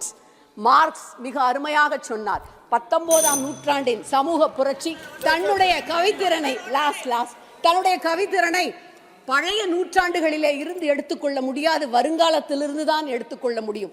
பழைய நூற்றாண்டுகளில் வார்த்தைகள் பிரதானமாக இருந்தன, உள்ளடக்கம் முக்கியமில்லை. ஆனால் இனி வருகின்ற நூற்றாண்டில் வார்த்தைகளுக்கு முக்கியமில்லை, உள்ளடக்கம்தான் மிக முக்கியம் என்று. உள்ளடக்கம் எதுவுமின்றி வெறும் வார்த்தைகளால், வார்த்தை ஜாலங்களால் மக்களை ஏமாற்றுகின்ற ஒரு அறிக்கை தாக்கல் செய்யப்பட்டிருக்கின்றது. வெள்ளை அறிக்கையை வெளியிடுவதாக சொல்லி இருக்கின்றார். அந்த வெள்ளை அறிக்கையில் தமிழ்நாட்டிலே இருந்து தரப்படுகின்ற நிதி எவ்வளவு, தமிழ்நாட்டிலே இருந்து பெறப்படுகின்ற வரி எவ்வளவு, எத்தனை விதமான உற்பத்தி திறனுக்கான அந்த பணத்தை நாங்கள் செலுத்துகிறோம் என்பதையெல்லாம் குறித்து மிக தெளிவாக அவர் வெளியிடுவார் என்று நான் நம்புகின்றேன். தமிழன் யாருக்கும் தாழாமல், யாரையும் தாழ்த்தாமல், யாருக்கும் எஜமானனாக இல்லாமல், யாருக்கும் அடிமையாக இல்லாமல், யாரையும் சுரண்டாமல், யாராலும் சுரண்டப்படாமல் வாழ்வான். பகுத்தறிவும் சுயமரியாதையும் மிக்க எங்கள் மண்ணிலே இருந்து எப்பொழுதும் எங்களுடைய உரிமைக்காக நாங்கள் குரல் கொடுப்போம். நன்றி. विनायक रावजी.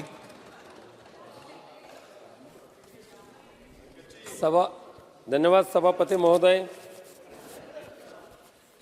अनेक नवीन शब्दांचा वापर करून देशवासियांना भूलभुलैया करणारा अर्थसंकल्प या देशाच्या अर्थमंत्री महोदयांनी सादर केला. त्याच्यावर माझे विचार व्यक्त करण्यासाठी मी उभा आहे. सभापती महोदय, या अर्थसंकल्पाचं वैशिष्ट्य काय तर अनेक नवीन म्हणींचा वापर करणं, अनेक नवीन शब्दांचा अंतर्भाव करणं, अनेक नवीन उपमा देणं आणि देशवासियांना दाखवून द्यायचं की आम्ही तुमचे रक्षण करते आहोत, आम्ही तुमचे भले करते आहोत, अशा पद्धतीचा प्रयोग या अर्थसंकल्पामध्ये दुर्दैवाने केला गेलेला आहे. सभापती महोदय, मी अर्थमंत्र्यांच्या पॅराग्राफ 6 कडे पहिलं जाऊ इच्छितो. अर्थमंत्री महोदयांनी मोठ्या अभिमानाने सांगितलं तसंच या देशाच्या राष्ट्रपती महोदय, महामहिम राष्ट्रपती महोदयांनी पण सांगितलं की आम्ही या देशातल्या 80 करोड लोकांना मोफत अन्नधान्य दरवर्षी देत आहोत. आता मोफत अन्नधान्य देत असताना सभापती महोदय, त्यांची सीमारेषा काय तर गरिबी रेषेच्या खाली जे लोक आहेत त्यांना मोफत अन्नधान्य दिलं जातं, राशन दिलं जातं. जर या देशामध्ये 80 करोड लोकांना मोफत अन्नधान्य दिलं जातंय, 140 कोटीच्या देशामध्ये 80 करोड लोकांना मोफत अन्नधान्य देतंय, त्या अर्थी ह्या देशामधले 80 करोड लोक आजही गरिबी रेषेच्या खाली आहेत. हे अर्थमंत्री महोदयांना मान्य केलं सभापती महोदय. मग आम्ही काही वर्षापूर्वी ह्या अर्थमंत्री महोदयांनी सांगितलं होतं की या देशाची अर्थव्यवस्था $5 ट्रिलियन कडे आम्ही घेऊन जाणार आहोत. आज देशाची अर्थव्यवस्था किती ट्रिलियन डॉलरपर्यंत पोहोचली त्याचा इथे उल्लेख नाही, पण अर्थमंत्री महोदयाने एक प्रकारे मान्य केलेलं आहे की देशामध्ये आजही 80 करोड लोक गरीब आहेत. हे खऱ्या अर्थाने शोभा देणार नाही आपल्या देशाला. एकीकडे अर्थमंत्री महोदयांनी ट्रिपल म्हणजे जो टॅक्स कलेक्शन होतो तो त्याच्यामध्ये तिप्पटीने वाढ झाल्याचं सांगितलंय, तिप्पट. मग एकीकडे टॅक्स कलेक्शन करताना तिप्पट वाढ होते, देशाच्या अर्थव्यवस्थेमध्ये वाढ होते, देशाच्या गंगाजळीमध्ये वाढ होते, पण दुसरीकडे मात्र या देशातली गरिबी दूर होत नाही. हे कशाचं होतं काय? सभापती महोदय, गरीब कल्याण योजना किंवा गरिबांच्यासाठी सांगत असताना गरीब कल्याण योजना किंवा अन्नदाता योजना आम्ही लागू करतो सांगत असताना लखपती दीदी एक अजून एक नवीन भूलभुलैया करणारा शब्द अर्थमंत्री महोदयांनी वापरला. आता लखपती दीदीमध्ये नेमकं त्या गरीब कुटुंबातल्या म्हणजे 80 कोटी गरीबातल्या किती दीदींना या लखपती दीदीचा फायदा कशा प्रकारे होणार आहे, त्यांना लखपती करताना योजना नेमकी कोणती आहे, त्यांना कसं फायदा आर्थिक ते सक्षम कसं होणार आहेत हे मात्र स्पष्ट याच अर्थसंकल्पाच्या भाषणामध्ये झालेलं नाही आहे. मला आठवतंय की मुद्रा योजना जाहीर केली होती प्रथमच. ह्या मुद्रा योजनेच्या माध्यमातून अनेक तरुण तरुणी कर्ज घेण्यासाठी बँकांकडे गेले.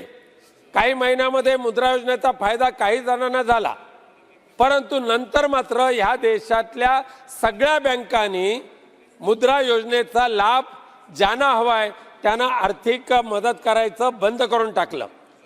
दुर्दैवाने मुद्रा योजना ही आता बासनात गुंडाळली गेलेली आहे.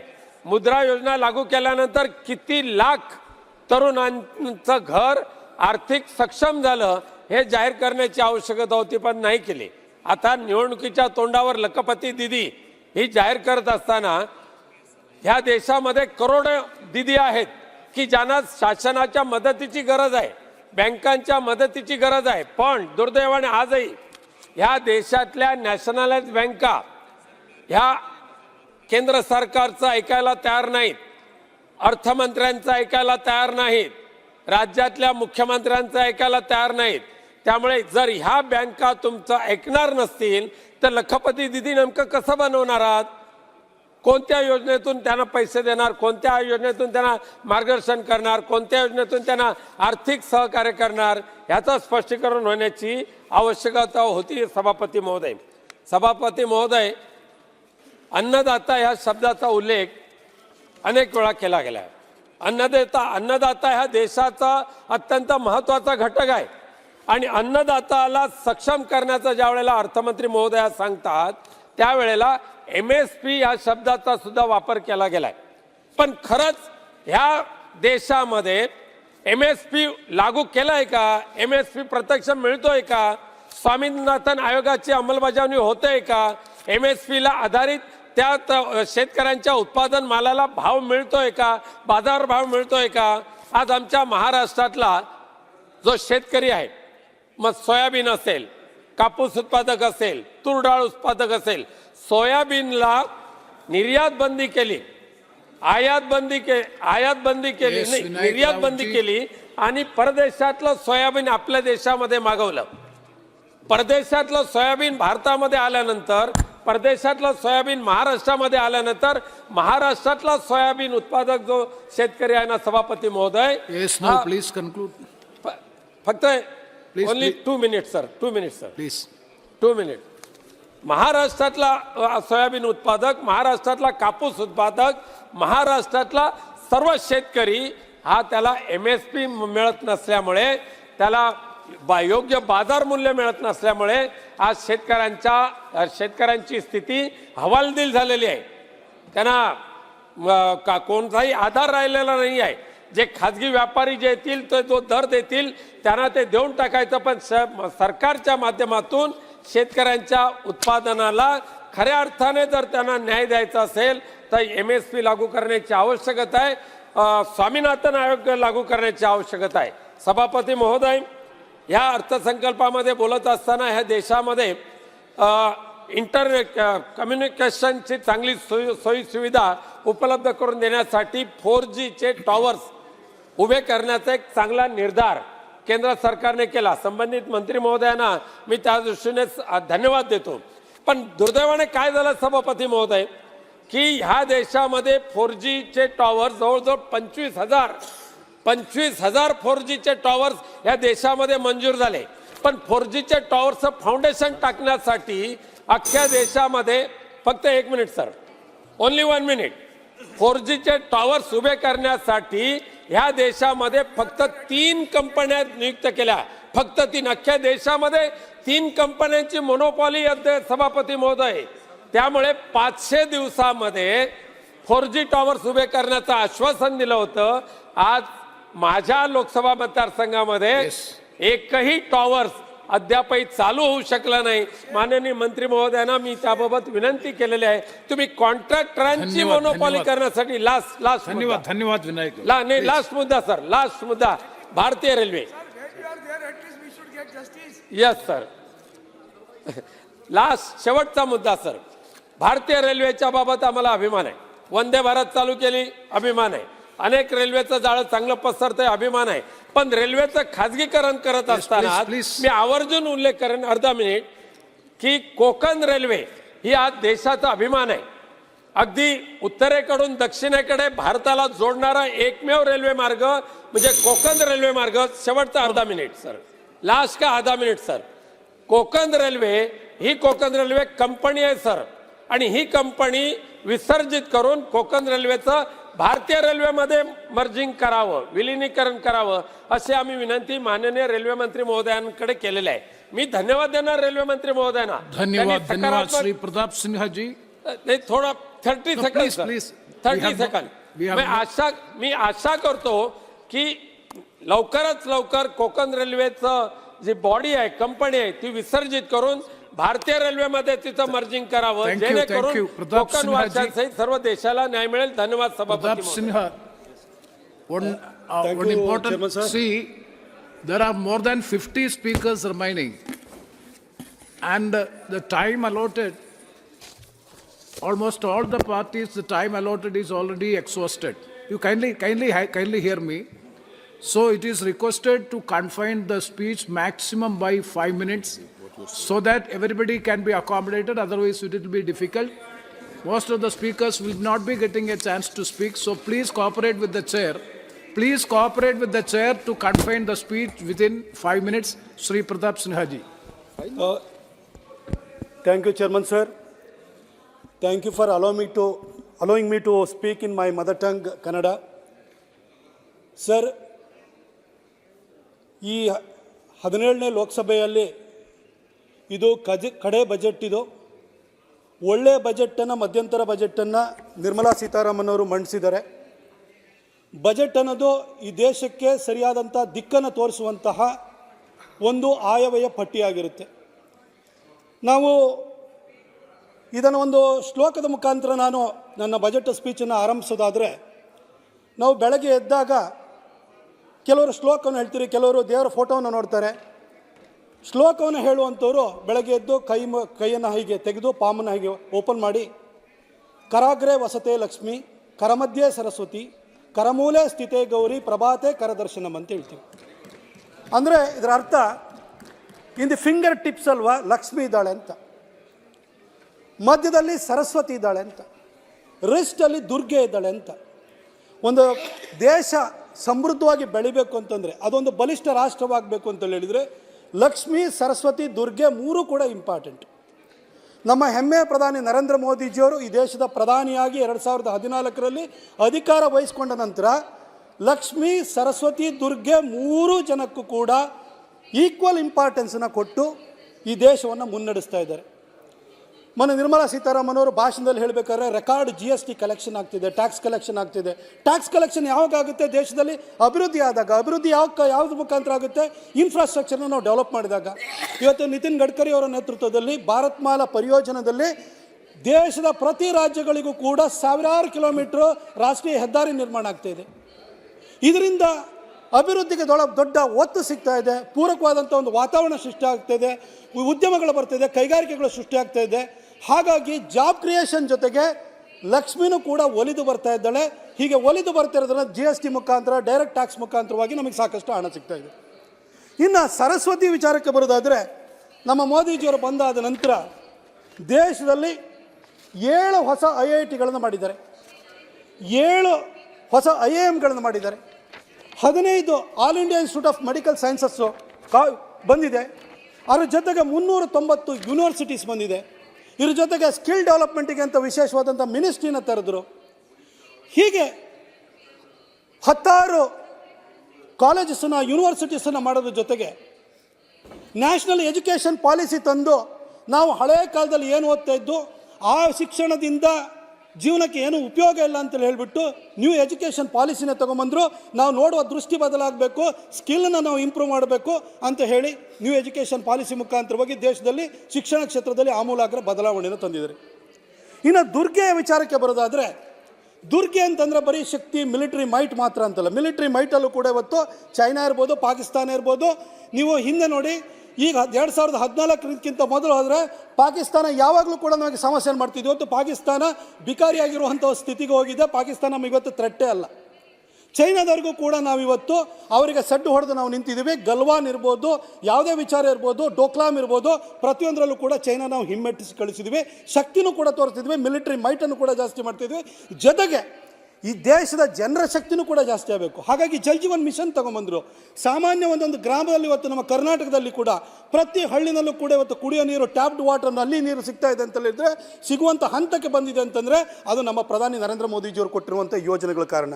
17 ಕೋಟಿ ಗ್ಯಾಸ್ ಕನೆಕ್ಷನನ್ನು ಉಜ್ವಲ ಯೋಜನೆ ಅಡಿ ಕೊಟ್ಟರು. ಇವತ್ತು ಮಹಿಳೆಯರಿಗೆ ಶಕ್ತಿ ಬರಬೇಕು, ತಾಯಂದಿರು ಇವತ್ತು ಸಂಸಾರವನ್ನು ನಡೆಸ್ತಾರೆ, ಅವರಿಗೋಸ್ಕರ ಉಚಿತವಾಗಿ ಗ್ಯಾಸ್ ಸಂಪರ್ಕವನ್ನು ಕೊಟ್ಟರು. ಹಾಗೆ ಟಾಯ್ಲೆಟ್ಗಳನ್ನ ಕಟ್ಟಿಸ್ಕೊಟ್ರು. ಇವತ್ತು ಮನೆ ಕಟ್ಟಿಸ್ಕೊಳ್ಳೋದು ತಾಯಿಯವರ ಹೆಸರಿನಲ್ಲಿ ಕಟ್ತಾ ಇದ್ದಾರೆ. ಇಷ್ಟೆಲ್ಲ ಒಳ್ಳೆಯ ಕೆಲಸವನ್ನು ಮಾಡಿದ್ದಾರೆ. ಕರ್ನಾಟಕದಲ್ಲೂ ಸಾಕಷ್ಟು ಅಭಿವೃದ್ಧಿ ಆಗ್ತಿದೆ ಮಾನ್ಯ ಸಭಾಧ್ಯಕ್ಷರೇ. ಆದರೆ ಕರ್ನಾಟಕದಲ್ಲಿ ನಮಗೊಂದು ಸರ್ಕಾರ ಬಂದಿದೆ ಇವಾಗ. ಆ ಸರ್ಕಾರದವರು ಸಂಕಷ್ಟಕ್ಕೆಲ್ಲ ಶನೇಶ್ವರ ಕಾರಣ ಅನ್ನೋ ರೀತಿಯಲ್ಲಿ ಏನೇ ವಿಚಾರ ಬಂತು ಅವ್ರ ಹತ್ರ ಸರ್ಕಾರನ ಸರಿಯಾಗಿ ನಡೆಸಲಿಕ್ಕಾಗಲಿಲ್ಲ ಅಂತ ಕೂಡಲೇ ಕೇಂದ್ರ ಸರ್ಕಾರದ ಹತ್ರ ಬೆರಳು ತೋರಿಸ್ತಾರೆ. ಚುನಾವಣೆಗಿಂತ ಮೊದಲು ಇಡೀ ರಾಜ್ಯಾದ್ಯಂತ ನಮ್ಮ ಕರ್ನಾಟಕದಲ್ಲಿ ಒಂದು ಟೂರಿಂಗ್ ಟಾಕೀಸ್ ಥರ ಹೋದರು. ಎಲ್ಲ ಕಡೆ ಟೂರಿಂಗ್ ಟಾಕೀಸ್ ಅಂದರೆ ಹಳ್ಳಿ ಕಡೆ ನಾಟಕ ಮಾಡೋವಂಥವ್ರು ಈ ವೆಹಿಕಲ್ಗಳಲ್ಲಿ ಹೋಗ್ತಾರೆ, ಆ ನಾಟಕದ ಕಂಪ್ನಿ ತಗೊಂಡು. ಹಾಗೆ ಪ್ರತಿ ಕಡೆನೂ ಹೋಗಿ ಹಳ್ಳಿಗೆ ಹೋಗ್ಬಿಟ್ಟು 40% ಕಮಿಷನ್ ತಗೊಳ್ತಾರೆ. ಹಾಗೆ PSI ಹಗರಣ, ಹಾಗೆ ಬಿಡ್ಸ್ ಕಾಯಿನ್, ಈ ಥರದ್ದೆಲ್ಲ ಓಡಾಟವನ್ನು ಮಾಡಿದರು. ಚುನಾವಣೆಲ್ಲ ಗೆದ್ದುಬಿಟ್ರೆ ಜನರನ್ನು ಇದೇ ರೀತಿ ಮಂಗ್ಯ ಮಾಡಿ. ಆದರೆ ಚುನಾವಣೆ ಗೆದ್ದಾದ ಕೂಡಲೇ ಕಾಂಗ್ರೆಸ್ ಕಾಲಿಡ್ತು, ರಾಜ್ಯಕ್ಕೆ ಬರನೂ ಕೂಡ ಕಾಲಿಡ್ತು. ಬರ ಪೀಡಿತ ಆದ ಕೂಡಲೇ, sir I'll take another my ಸ್ಪುಟ್ವೆಲ್ time is 10 minutes sir, please give me some more time sir, I will finish it sir. ಅವ್ರು ಬಂದಾದ ಕೂಡಲೇ ಬರನೂ ಬಂತು ಸರ್. ಬರ ಬಂದಾದ ಕೂಡಲೇ ಕಾವೇರಿ ಇರ್ಬೋದು, ಯಾವುದೇ ಅಣೆಕಟ್ಟುಗಳಿಂದ ಬರಿದಾಗುವಂಥ ಸ್ಥಿತಿ ಬಂದೋಯ್ತು. ಆಗ CWRC ಇರ್ಬೋದು, Kaveri water management regulatory commission ಇರ್ಬೋದು, CWMA Kaveri water management authority ಇರ್ಬೋದು, ಅಲ್ಲಿ ಹೋಗಿ ಕರ್ನಾಟಕದ ಪರಿಸ್ಥಿತಿಯನ್ನು ಸರಿಯಾಗಿ ಹೇಳಿ ನಮಗೆ ನ್ಯಾಯ ಪಡ್ಕೊಳ್ಳೋದ್ರ ಬದಲು ಅವರು ಅದಕ್ಕೂ ಕೂಡ ಕೇಂದ್ರ ಸರ್ಕಾರ ಬರಬೇಕು, ಮಧ್ಯಸ್ಥಿಕೆ ವಹಿಸಬೇಕು, ಈ ರೀತಿ ಕೇಂದ್ರ ಸರ್ಕಾರದ ಮೇಲೆ ಬ್ಲೇಮ್ ಮಾಡಲಿಕ್ಕೆ ಶುರು ಮಾಡಿದರು. ಇಲ್ಲ ಇಂಡಿ ಅಲಯನ್ಸ್ ಅಂತ ಮಾಡಿಕೊಂಡ್ರು. ಬೆಂಗಳೂರಿನಲ್ಲಿ ಬಂದು ಸ್ಟಾಲಿನ್ ಅವ್ರನ್ನೂ ಕರೆಸಿ ಕೈ ಹಿಡಿದ್ರು. ಆದರೆ ಒಂದು ಫೋನ್ ತೊಗೊಂಡ್ಬಿಟ್ಟು ನಮ್ಮಲ್ಲಿ ಈ ಥರ ಪರಿಸ್ಥಿತಿ ಇದೆ ಅಂತ ಹೇಳಿ ತಮಿಳುನಾಡು ಸರ್ಕಾರನ ಕೇಳುವಂತಹ ಧೈರ್ಯವನ್ನು ಅವ್ರು ಯಾವತ್ತೂ ಮಾಡಲಿಲ್ಲ. ಆದರೆ ಮಾತೆತ್ತಿರಿ ಮೋದಿಯವ್ರನ್ನ ಬೈಯುವಂಥ ಕೆಲಸವನ್ನು ಮಾತ್ರ ಸದಾ ಮಾಡ್ತಾ ಬಂದರು. ಇವಾಗ ಟ್ಯಾಕ್ಸ್ ಡೆವಲ್ಯೂಷನಲ್ಲಿ ನಮಗೆ ಕಡಿಮೆ ಆಗಿದೆ, ಕರ್ನಾಟಕ ತೊಂದರೆ ಆಗಿದೆ ಅಂತೇಳಿ ಹೇಳಿ ಭಾಳ ಬೊಬ್ಬೆಯನ್ನು ಹೊಡಿತಾ ಇದ್ದಾರೆ. ಇಲ್ಲಿ ಬಂದು ಜಂತರ್ ಮಂತರ್ನಲ್ಲಿ ಪ್ರೊಟೆಸ್ಟ್ಗೂ ಕೂಡ ಕೂತಿದ್ದಾರೆ ಸರ್. ಆದರೆ ಈ ಒಂದು ಆಡಳಿತ ವ್ಯವಸ್ಥೆನಲ್ಲಿ, ಈ ಒಂದು ಫೆಡರಲ್ ಸಿಸ್ಟಮಲ್ಲಿ tax sir another 2 minutes sir, please sir. Federal ವ್ಯವಸ್ಥೆ sir, I will finish it in 2 or 3 minutes sir हमारा ये बर्निंग इशू है सर सर कर्नाटकಕ್ಕೆ ನಮ್ಮ ಕೇಂದ್ರ ಸರ್ಕಾರ ಏನೆಲ್ಲ ಯೋಜನೆಗಳನ್ನು ಕೊಟ್ಟಿದೆ ಅನ್ನೋದನ್ನ ನಾನು ಹೇಳಲಿಕ್ಕೆ ಬಯಸ್ತೀನಿ ಸರ್. 2014ಕ್ಕಿಂತ ಮೊದಲು ಕರ್ನಾಟಕದಲ್ಲಿ total length of national highway ಇದು 6760 ಕಿಲೋಮೀಟರ್. ಆದರೆ ನಮ್ಮ ಮೋದಿಜಿಯವರು ಬಂದಾದ್ಮೇಲೆ ಇವತ್ತು 13,560 ಕಿಲೋಮೀಟರ್ಗೆ ಹೋಗಿದೆ. 1,16,044 ಕೋಟಿ ರೂಪಾಯಿನ ನಾವು ಇವತ್ತು ಖರ್ಚು ಮಾಡ್ತಾ ಇದ್ದೀವಿ, ನಡೀತದೆ. ಬೆಂಗಳೂರಿಗೆ ಸ್ಯಾಟಲೈಟ್ ಟೌನ್ ರಿಂಗ್ ರೋಡ್ ಕೂಡ ಬರ್ತಾ ಇದೆ, ಸಬರ್ಬನ್ ಟ್ರೈನನ್ನು ಕೊಟ್ಟಿದ್ದಾರೆ, ಬೆಂಗಳೂರು ಮೈಸೂರು ಹೈವೇನ ಮಾಡಿದ್ದಾರೆ. ಹೀಗೆ ಕರ್ನಾಟಕದಲ್ಲಿ ಹೆಚ್ಚು ಕಡಿಮೆ 1.5 ಲಕ್ಷ ಕೋಟಿ ರೂಪಾಯಿದು ನ್ಯಾಷನಲ್ ಹೈವೇ ಪ್ರಾಜೆಕ್ಟ್ಸ್ಗಳು ಕೂಡ ಬಂದಿದೆ, ಹಾಗೆ ರೈಲ್ವೆ ಪ್ರಾಜೆಕ್ಟ್ಸ್ಗಳು ಬಂದಿದೆ.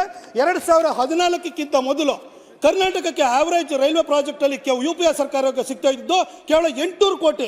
ಆದರೆ ಈ ಸರಿ ಬಜೆಟಲ್ಲೇ ನಮ್ಮ ಕರ್ನಾಟಕಕ್ಕೆ ಒಂದೇ ಬಜೆಟಲ್ಲಿ 7,000 ಕೋಟಿನ ನಮ್ಮ ನರೇಂದ್ರ ಮೋದಿಜಿಯವರು ಕೊಟ್ಟಿದ್ದಾರೆ. ಪ್ರತಿ ಬಜೆಟಲ್ಲೂ ಕೂಡ 5,000 ಕೋಟಿಗಿಂತ ಹೆಚ್ಚು ಕೊಟ್ಟಿದ್ದಾರೆ. ಇಷ್ಟೆಲ್ಲ ಒಳ್ಳೆ ಕೆಲಸಗಳು ನಡೀತಾ ಇದೆ ಇವತ್ತು. ಹಾಗೆ ನಾನು ಟ್ಯಾಕ್ಸ್ ಬಗ್ಗೆ ಹೇಳಬೇಕು ಅಂತಂದರೆ highest tax payers direct tax ಅಂತಲ್ಲಿ ನೀವು ಹೇಳಿದ್ರೆ ಇನ್ಕಮ್ ಟ್ಯಾಕ್ಸು, ಕಾರ್ಪೊರೇಟ್ ಟ್ಯಾಕ್ಸ್ ಅಂತ ಹೇಳ್ಬೋದು. ಈಗ 6,14,000 ಕೋಟಿನ ಮಹಾರಾಷ್ಟ್ರ ಪೇ ಮಾಡುತ್ತೆ, 2,15,000 ಕೋಟಿನ ಡೆಲ್ಲಿ ಪೇ ಮಾಡುತ್ತೆ. ಕರ್ನಾಟಕ 2,05,000 ಕೋಟಿನ ಮಾಡ್ತಾರೆ, ತಮಿಳುನಾಡವರು 1,06,000 ಕೋಟಿನ ಮಾಡ್ತಾರೆ. ಹೈಯೆಸ್ಟ್ ಟ್ಯಾಕ್ಸ್ ಪೇಯರ್ಸಲ್ಲಿ ಈ 50% ಡೈರೆಕ್ಟ್ ಟ್ಯಾಕ್ಸಸ್ ಬರ್ತಾ ಇರೋದು ಮಹಾರಾಷ್ಟ್ರ ಮತ್ತು ಡೆಲ್ಲಿಯಿಂದ ಬರ್ತಾ ಇದೆ. ಆದರೆ ಇಲ್ಲಿಂದ ಯಾವತ್ತೂ ಕೂಡ ಕೇಂದ್ರ ಸರ್ಕಾರ ಅನ್ಯಾಯ ಮಾಡಿದೆ ಅಂತ ಯಾರು ಹೇಳಿಲ್ಲ. 14th finance commission, 15th finance commission, ಇಲ್ಲಿ ರಾಜ್ಯಗಳ ಪ್ರತಿನಿಧಿಗಳಿರ್ತಾರೆ, ಮುಖ್ಯಮಂತ್ರಿಗಳಿರ್ತಾರೆ. ಅಲ್ಲೆಲ್ಲ ಹೋಗಿ ಇದೇ ಹಿಂದೆ ನಮ್ಮ ಕರ್ನಾಟಕದ ಮುಖ್ಯಮಂತ್ರಿ ಆಗಿರೋ ಅವ್ರ ನಿಯೋಗನೂ ಇತ್ತು, ಅಲ್ಲಿ ಯಾವತ್ತೂ ಕೂಡ ತೆಗೆದಿಲ್ಲ. ಆದರೆ ಇವತ್ತು ಚುನಾವಣೆ ಬಂದಿದೆ, ಇವ್ರ ಸರ್ಕಾರ ಬಂದು 7 ತಿಂಗಳಾಗಿದೆ, ಏನು ಕೆಲಸ ಆಗಿಲ್ಲ. ಬರೀ ಇವರು ಗ್ಯಾರಂಟಿ ಸ್ಕೀಮು ಅಂತ ಹೇಳ್ಬಿಟ್ಟು ಊರೂರು ಡಂಗೂರ ಸಾರಿ ಬಂದರು, ಅವರು ಟೂರಿಂಗ್ ಟಾಕೀಸನ್ನು ತಿರುಗಿಸ್ಕೊಂಡಿದ್ರು. ಆದರೆ ಇವತ್ತು ಚುನಾವಣೆ ಬಂದಿದೆ, ಏನು ಕೆಲಸ ಆಗಿಲ್ಲ. ಈ ಸರಿ 28ಕ್ಕೆ 28 ಸೀಟು BJPಗೆ ಮೋದಿಜಿಯವರಿಗೆ ಕೊಡ್ತಾರೆ ಕರ್ನಾಟಕ ಜನ ಅಂತ ಗೊತ್ತಾಗಿದೆ. ಹಾಗಾಗಿ ಆ ಟೂರಿಂಗ್ ಟಾಕೀಸನ್ನು ತಗೊಂಡು ಬಂದು ಇವತ್ತು ಜಂತರ್ ಮಂತರ್ನಲ್ಲಿ ಕೂತ್ಕೊಂಡಿದ್ದಾರೆ. ಸರ್ ಇವತ್ತು ಚೇರ್ಮನ್ ಸರ್ ಇಷ್ಟೆಲ್ಲ ಒಳ್ಳೆ ಕೆಲಸಗಳನ್ನ ಮಾಡೋ ಜೊತೆಗೆ ಚೇರ್ಮನ್ ಸರ್ ನಮಗೆ ಕರ್ನಾಟಕಕ್ಕೆ ಕೇಳಿದ್ದನ್ನೆಲ್ಲ ಕೊಡುವಂಥ ಕಾಮಧೇನು ಥರ ಮೋದಿಜಿಯವರಿದ್ದಾರೆ. ಅವರು NDRFನಲ್ಲೂ ಕೂಡ ಬರ ಪರಿಹಾರ ಕೊಡ್ತಿಲ್ಲ ಅಂತ ಹೇಳ್ತಾರೆ. 2004ರಿಂದ 2014ವರೆಗೂ UPA ಸರ್ಕಾರ ಕೊಟ್ಟಿದ್ದು 3,233 ಕೋಟಿ ಕೊಟ್ಟಿದ್ದು. ಆದರೆ ನಮ್ಮ ಸರ್ಕಾರ ಬಂದಾದ್ಮೇಲೆ, ಮೋದಿಜಿ ಸರ್ಕಾರ ಬಂದಾದ್ಮೇಲೆ 11,603 ಕೋಟಿ ರೂಪಾಯಿನ ಇವತ್ತರೆಗೂ ಕೊಟ್ಟಿದ್ದಾರೆ ನಮ್ಮ ಚೇರ್ಮನ್ ಸರ್. ಹಾಗೆ ಕಳೆದ 20 ವರ್ಷಗಳಲ್ಲಿ ಯಾವ್ಯಾವ ರಾಜ್ಯಗಳು ಬರ ಅಥವಾ ನೆರೆ ಪರಿಹಾರಕ್ಕೆ ಕೇಂದ್ರ ಸರ್ಕಾರದಲ್ಲಿ ಹಾಕಿದರೆ 20 ವರ್ಷಗಳಲ್ಲಿ ಕರ್ನಾಟಕ ಸರ್ಕಾರ ಕೇಂದ್ರ ಸರ್ಕಾರವನ್ನು ಕೇಳಿರುವಂಥದ್ದು ಟೋಟಲ್ 20,000 ಕೋಟಿ ಮೀರಲ್ಲ. ಆದರೆ ಈ ಸಾರಿ ಕರ್ನಾಟಕದಲ್ಲಿ ನಮಗೆ ನೆರೆ ಬಂದಿದೆ ಅಂತ ಹೇಳಿ 34,000 ಕೋಟಿ ರೂಪಾಯಿನ ಅಸೆಸ್ ಮಾಡಿ 17,000 ಕೋಟಿನ ಕೇಂದ್ರ ಸರ್ಕಾರ ಕೊಡಬೇಕು ಅಂತ ಪಟ್ಟಿ ಕಳಿಸಿ NDRF ಟೀಮ್ ಬಂದು ಪರಾಮರ್ಶೆ ಮಾಡಿ ಅಸೆಸ್ ಮಾಡಿ ಅವ್ರು ಕೊಡ್ತಾರೆ. ಅಲ್ಲಿವರೆಗೂ ಸ್ಟೇಟ್ ಎಕ್ಸ್ಚೆಕರಿಂದ ದುಡ್ಡನ್ನು ಕೊಡಬೇಕಾಗುತ್ತೆ. ಆ ಕೆಲಸವನ್ನು ಮಾಡಲೇ ಇಲ್ಲ ಸಿದ್ದರಾಮಯ್ಯನವರು. ಕೇಂದ್ರ ಸರ್ಕಾರ 17,000 ಕೋಟಿ ಕೊಡಬೇಕು ಅಂತಂದರೆ ರಾಜ್ಯ ಸರ್ಕಾರನೂ 17,000 ಕೋಟಿ ಕೊಡಬೇಕಲ್ಲ. ಆ 17,000 ಕೋಟಿನಲ್ಲಿ ಅವ್ರು ಕೊಟ್ಟಿರೋದು ಎಷ್ಟು ಅಂತಂದರೆ ಜನವರಿ 7ನೇ ತಾರೀಕು 105 ಕೋಟಿ ಕೊಟ್ಟಿದ್ದಾರೆ, ಕೇವಲ 105 ಕೋಟಿ. ಆದರೆ ಇಲ್ಲಿ ಬಂದು ಕೇಂದ್ರ ಸರ್ಕಾರ 17,000 ಕೋಟಿ ಕೊಡಬೇಕು ಅಂತ ಹೇಳ್ತಾರೆ. ಆದರೆ ಚೇರ್ಮನ್ ಸರ್ ಅವರು ಕೊಟ್ಟಿರೋಂಥದ್ದು ಬರೀ 105 ಕೋಟಿ ರೂಪಾಯಿ. ಕೇಂದ್ರ ಸರ್ಕಾರ ಎಲ್ಲ ರಾಜ್ಯಗಳಿಗೂ ಏಕಕಾಲಕ್ಕೆ ದುಡ್ಡನ್ನು ಬಿಡುಗಡೆ ಮಾಡುತ್ತೆ. ಆದರೆ ಇವರಿಗೀಗ ರಾಜಕಾರಣ ಮಾಡಬೇಕು, ಅದಕ್ಕೋಸ್ಕರ ಜಂತರ್ ಮಂತರಿಗೆ ಬಂದು ಕೂತ್ಕೊಂಡಿದ್ದಾರೆ. ಇನ್ನು ನಾನು ಇನ್ನೊಂದು ವಿಚಾರನ ಹೇಳಬೇಕು ಚೇರ್ಮನ್ ಸರ್. ನಾನು ಕಾವೇರಿ ನದಿ ಹುಟ್ಟುವಂಥ ಜಾಗವನ್ನು I represent the place where Kaveri takes Har birth. Sir ನಮ್ಮ ಕಾವೇರಿ ಹುಟ್ಟಿ ಬರುತ್ತೆ. ಕಾವೇರಿ ಮೇಲೆ ಕರ್ನಾಟಕ, ಕೇರಳ, ತಮಿಳುನಾಡು, ಪಾಂಡಿಚೇರಿ ಇಷ್ಟೂ ರಾಜ್ಯಗಳದ್ದು ಇಂಟ್ರೆಸ್ಟ್ ಅದರಲ್ಲಿ ಇದೆ. ಕಾವೇರಿ ನದಿಗೆ ನಾವು ಒಂದು ಮೇಕೆದಾಟು ಹತ್ರ ಬೆಂಗಳೂರು ಸಮೀಪವಾಗಿ ಒಂದು ಡ್ಯಾಮನ್ನು ಕಟ್ಟಬೇಕು, ಬೆಂಗಳೂರಿಗೆ ಕುಡಿಯೋ ನೀರು ಕೊಡಬೇಕು ಅಂತ ಯೋಜನೆ ನನಗುದಿಗೆ ಬಿದ್ದಿದೆ. ಆ ಯೋಜನೆಗೆ ನಿಮಗೆ ಅರ್ಥ sir, they don't understand my language sir. ಅದಕ್ಕೆ ತಮಿಳುನಾಡಿನ ಸರ್ಕಾರ ತಗಾದೆ ತೆಗಿತಾ ಇರೋದು. ತಮಿಳುನಾಡು ಸರ್ಕಾರ ಸ್ಟಾಲಿನ್ ಅದಕ್ಕೆ ತೊಂದರೆ ಕೊಡ್ತಾ ಇರೋದು. ಆದ್ರೆ ಸಿದ್ದರಾಮಯ್ಯ ಬೈತಾ ಇರೋದು ಮೋದಿಜಿಯವ್ರನ್ನ ಬೈತಾ ಇದ್ದಾರೆ. ಮೋದಿಜಿಯವ್ರ ಹತ್ರ ಬೆರಳು ತೋರ್ತಾರೆ, ಅದು ತೊಂದರೆ ಮಾಡ್ತಾ ಇರುವಂಥದ್ದು ತಮಿಳುನಾಡು ಸರ್ಕಾರ ತೊಂದರೆ ಮಾಡ್ತಾ ಇರುವಂಥದ್ದು. ತಮಿಳುನಾಡಿಗೆ ಸ್ಟಾಲಿನ್ಗೆ ಒಂದು ಫೋನ್ ಮಾಡಿ ಸಿದ್ದರಾಮಯ್ಯನವರು ತಗಾದೆ ತೆಗಿಬೇಡ ಅಂತ ಹೇಳ್ಬೋದು. ಆದರೆ ಆ ಕೆಲಸವನ್ನು ಅವತ್ತು ಸಿದ್ದರಾಮಯ್ಯ ಮಾಡಲ್ಲ. ಆದರೆ ಇಲ್ಲಿ ಬಂದು ಕೂತ್ಕೊಂಡು ನಮಗೆ ಇದನ್ನ ಹೇಳ್ತಾರೆ. ಸರ್ ಸರ್ ಕಡೆ ಲಾಸ್ಟ್ ಪಾಯಿಂಟ್ ಅಪ್ಪರ್ ಭದ್ರಾ ಪ್ರಾಜೆಕ್ಟಿಗೆ ಸರ್ ನಮ್ಮ ಲಾಸ್ಟ್ ಬಜೆಟಲ್ಲಿ 5,300 crore ನಾವು ಅನೌನ್ಸ್ ಮಾಡಿದ್ದೀವಿ sir.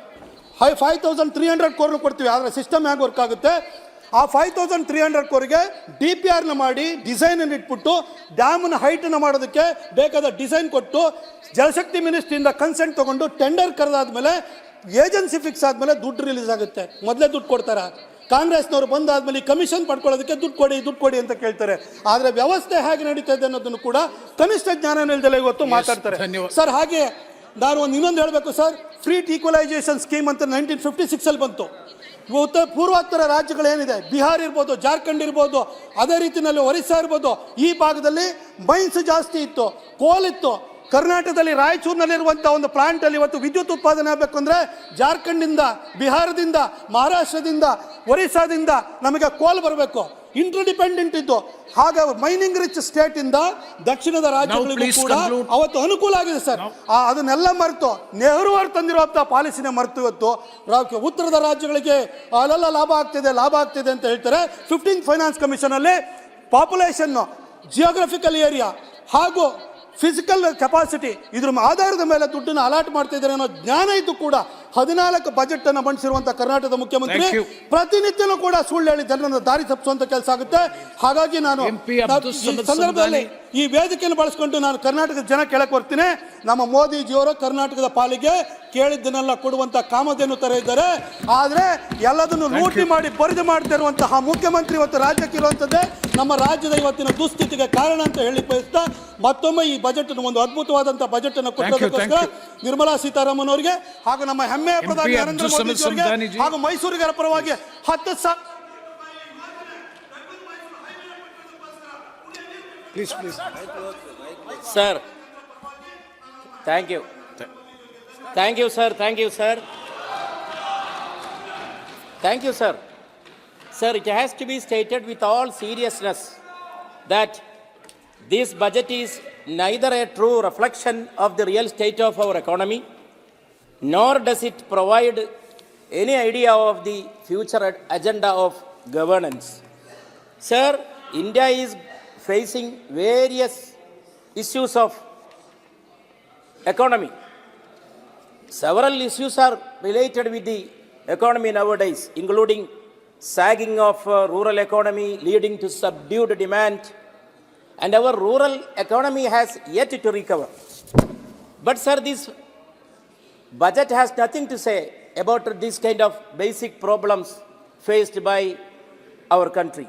Instead of that, sir, it is very much noticeable that this self-congratulating budget has put forward many claims, large claims.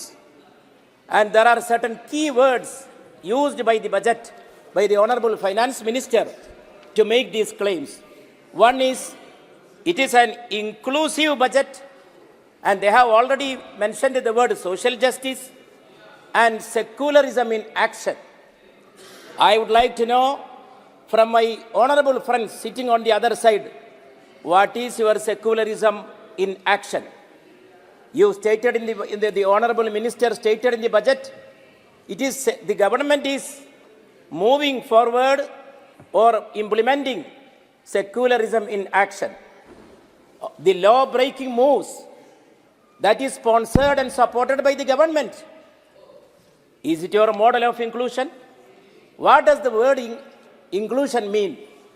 The word inclusion means democratic pluralism, secularism, and recognition of various dimensions of vividity, plurality related with Indian diversity, related with our idea of India, Indian reality. And the government is supporting so many actions, negative actions throughout the country to weaken the principles of Constitution. For example, sir, Uniform Civil Code. Is it your model of inclusion? The government tried to bring Uniform Civil Code. But even in the Constitution, it is stated that it cannot be imposed. None other than B.R. Ambedkar stated that Uniform Civil Code cannot be imposed. But nowadays, sir, the government is trying through back door to bring Uniform Civil Code using state governments. I would like to know from the government, from the honorable ministers and friends sitting on the other side, how can a state government bring Uniform Civil Code? Then you are arguing for inclusion, destroying the diversity of the country. The government is making large claims about inclusion. Sir, what is being done in the country For example, in the places of worship of the minority community, either they are demolished or confiscated or captured. Unjust and illegal claims are made against the places of worship of minorities. You see, it is against the Constitution. It is against the very principle of Constitution, the basic principles of Constitution. And minorities' rights are violated. See, I would like to remind my friends who are sitting on the other side, the rights of the minorities are, they belong to the cardinal principles, the basic tenets of our Constitution. Even I remind you, Sri Ramchandra Ji, revered personality of Sri Ramchandra Ji, when he went for Vanavas, and when a delegation came to meet him, the question asked by Sri Ramchandra Ji was regarding the Charvagas of his country. And Charvagas of the minority community, the minorities of that country, the minorities of the land. Even Sri Ramchandra Ji was very much anxious. How do they live? What is the condition of the minorities? So I would like to emphasize the point of the Constitution that the rights of the minorities have to be protected. Sir, minority status of educational institutions, it is being challenged, and minority rights are at stake. And not only that, even now the agenda is brought, the agenda of population. Even the agenda of population, the focus of the government is targeted at minorities. So then this kind of policies and programs cannot be the symbols of inclusion. Sir, 2 minutes. Sir, 1 minute, India please. is facing several issues. Even when the budget was presented in 2019, there was certain major announcements. But this time, no word to say about inflation. Threat of inflation is looming large. And the government the Honorable Finance Minister is vocal about making claims about women, youth, farmers, Garib, Mahilayen, now our Annadada. Sir, what is their condition in the country? And it is a kind of decadence. The government is making great claims about the last decade. I would like to call this decade at the decade of decadence. Yes. So, sir. No, please. Sir. Sir, give me 1 minute. Give me 1 minute. The problem is other members will be denied. Sir, the country is on the verge of worst crisis of rural distress. Farmer suicide is repeating.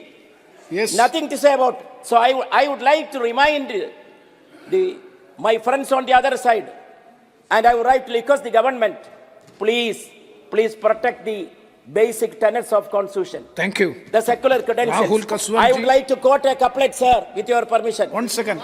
Yes. One quote. रेशमी लिबास में छुपी हुई थी हमारी मुफलिसी, रेशमी लिबास में छुपी हुई थी हमारी मुफलिसी, एक आवार हवा ने हमको नंगा कर दिया. Every budget is exposing this government. This is the condition. So please come forward to the real spirit of pluralism and inclusion. Yes, Rahul Kaswanji. Thank you, sir. Yes. धन्यवाद सभापति महोदय. राहुल जी 1 second. आपत्ति है जहां इन्होंने कहा कि एक समुदाय के स्थलों को तोड़ करके उनको अपनाने की कोशिश की जा रही है. सभापति महोदय, ये जो भी हुआ है ये न्यायालय से हुआ है और सबूत के आधार पर हुआ है. मुझे लग रहा है कि यदि मोदी पर इस तरह का आरोप लगाना, राशन हम सबको दे रहे हैं, घर सबको दे रहे हैं, आयुष्मान कार्ड सबको दे रहे हैं, कहीं भी कोई इनकी सरकार के समय इनके प्रधानमंत्री ने खुद कहा था कि अल्पसंख्यकों का सबसे पहले अधिकार है. मोदी जी की सरकार सबके लिए काम कर रही है.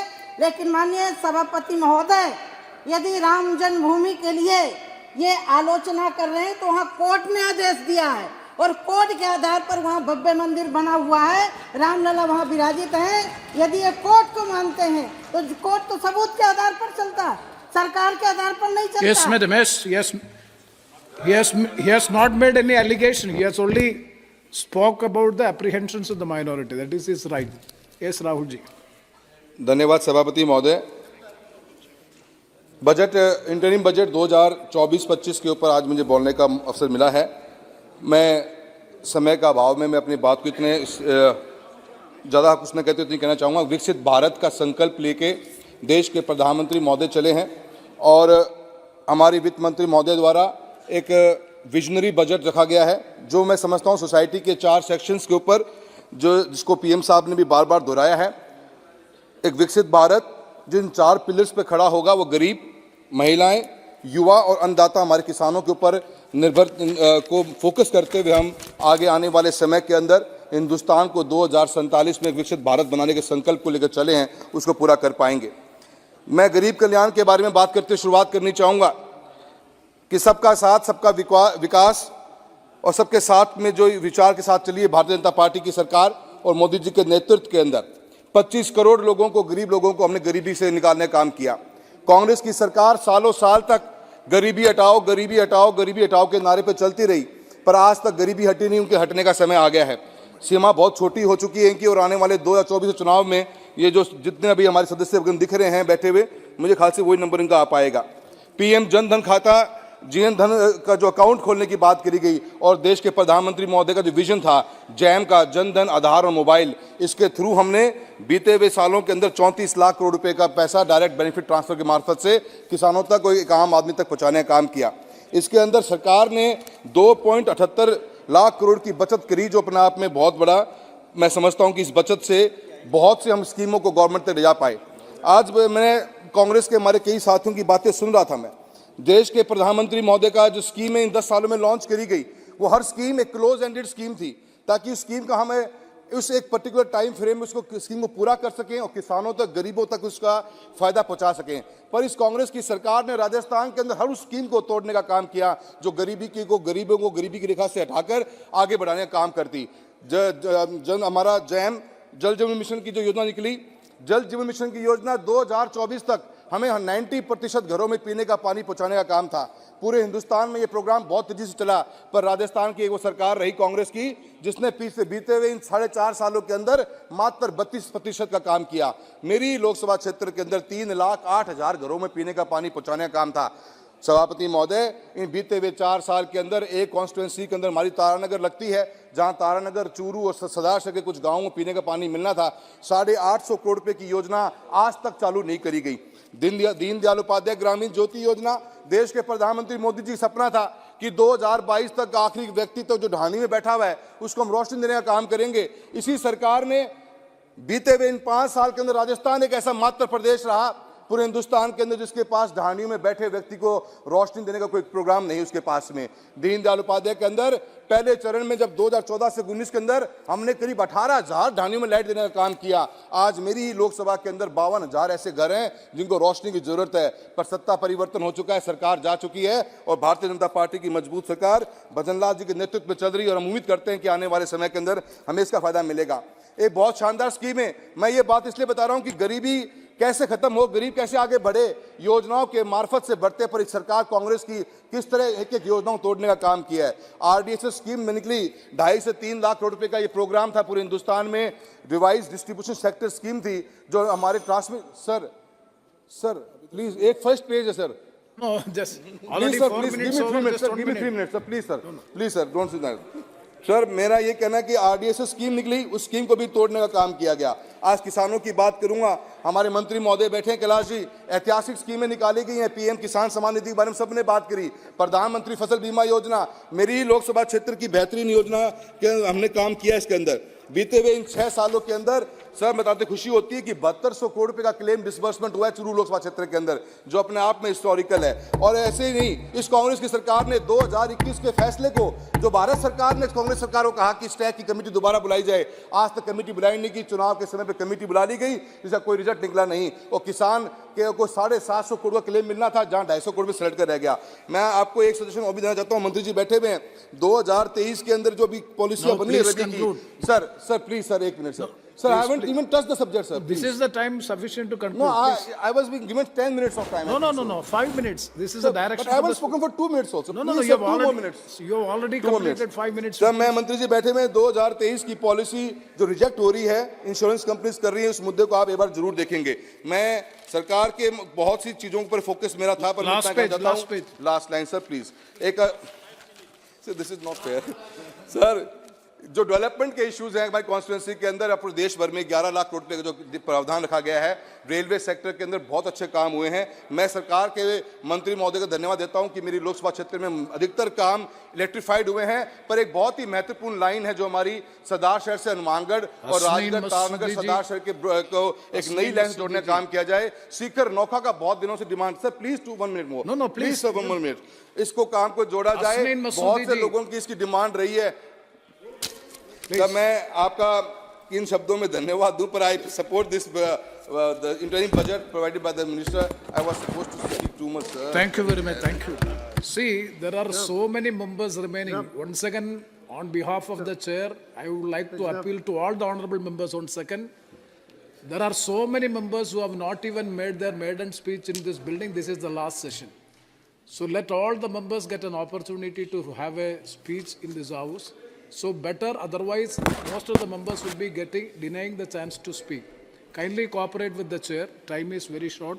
Hussain Masoodi ji, Jammu Kashmir budget is also there. You please. बहुत शुक्रिया जनाब 7 minutes, please. 7 minutes. एक गुजारिश में करूंगा जनाब 7 दो minutes. बात है एक तो जम्मू कश्मीर से मैं Yeah, that's मैं why यहाँ 7 हूँ। minutes. You please. तो दूसरी बात है जम्मू कश्मीर का बजट है तो जनाब मेरे लिए तो दो एक यूनियन बजट भी और जम्मू कश्मीर का बजट भी डील करा तो मुझे थोड़ा सा रिलैक्स दीजिए तो जनाब पहले जो पॉजिटिव पहलू इंटरिम बजट का जनाब मुझे एहसास है कि ये इंटरिम बजट है उससे कोई तवक़ात हमें नहीं थी कि कोई वेलफेयर बड़ी अनाउंस होगी वेलफेयर स्कीम होगी या कोई पॉपुलर मेजर होगा लेकिन पहले इसके जो बेहतर पहलू हैं मैं उनका जिक्र करूंगा जनाब जहाँ तक जो सर्विकल कैंसर वैक्सीनेशन का जो 9 से 14 साल की बच्चों के लिए है तो जनाब वो बड़ा सराहना कदम है जनाब रूफटॉप सोलराइजेशन भी बड़ा सराहना कदम है क्योंकि जो आगे हमें क्लाइमेट चेंज के हवाले से जो हमारे वो कमिटमेंट्स हैं इंटरनेशनल लेवल पर उसके हवाले से ये बड़ा ही इम्पोर्टेंट कदम है तो जनाब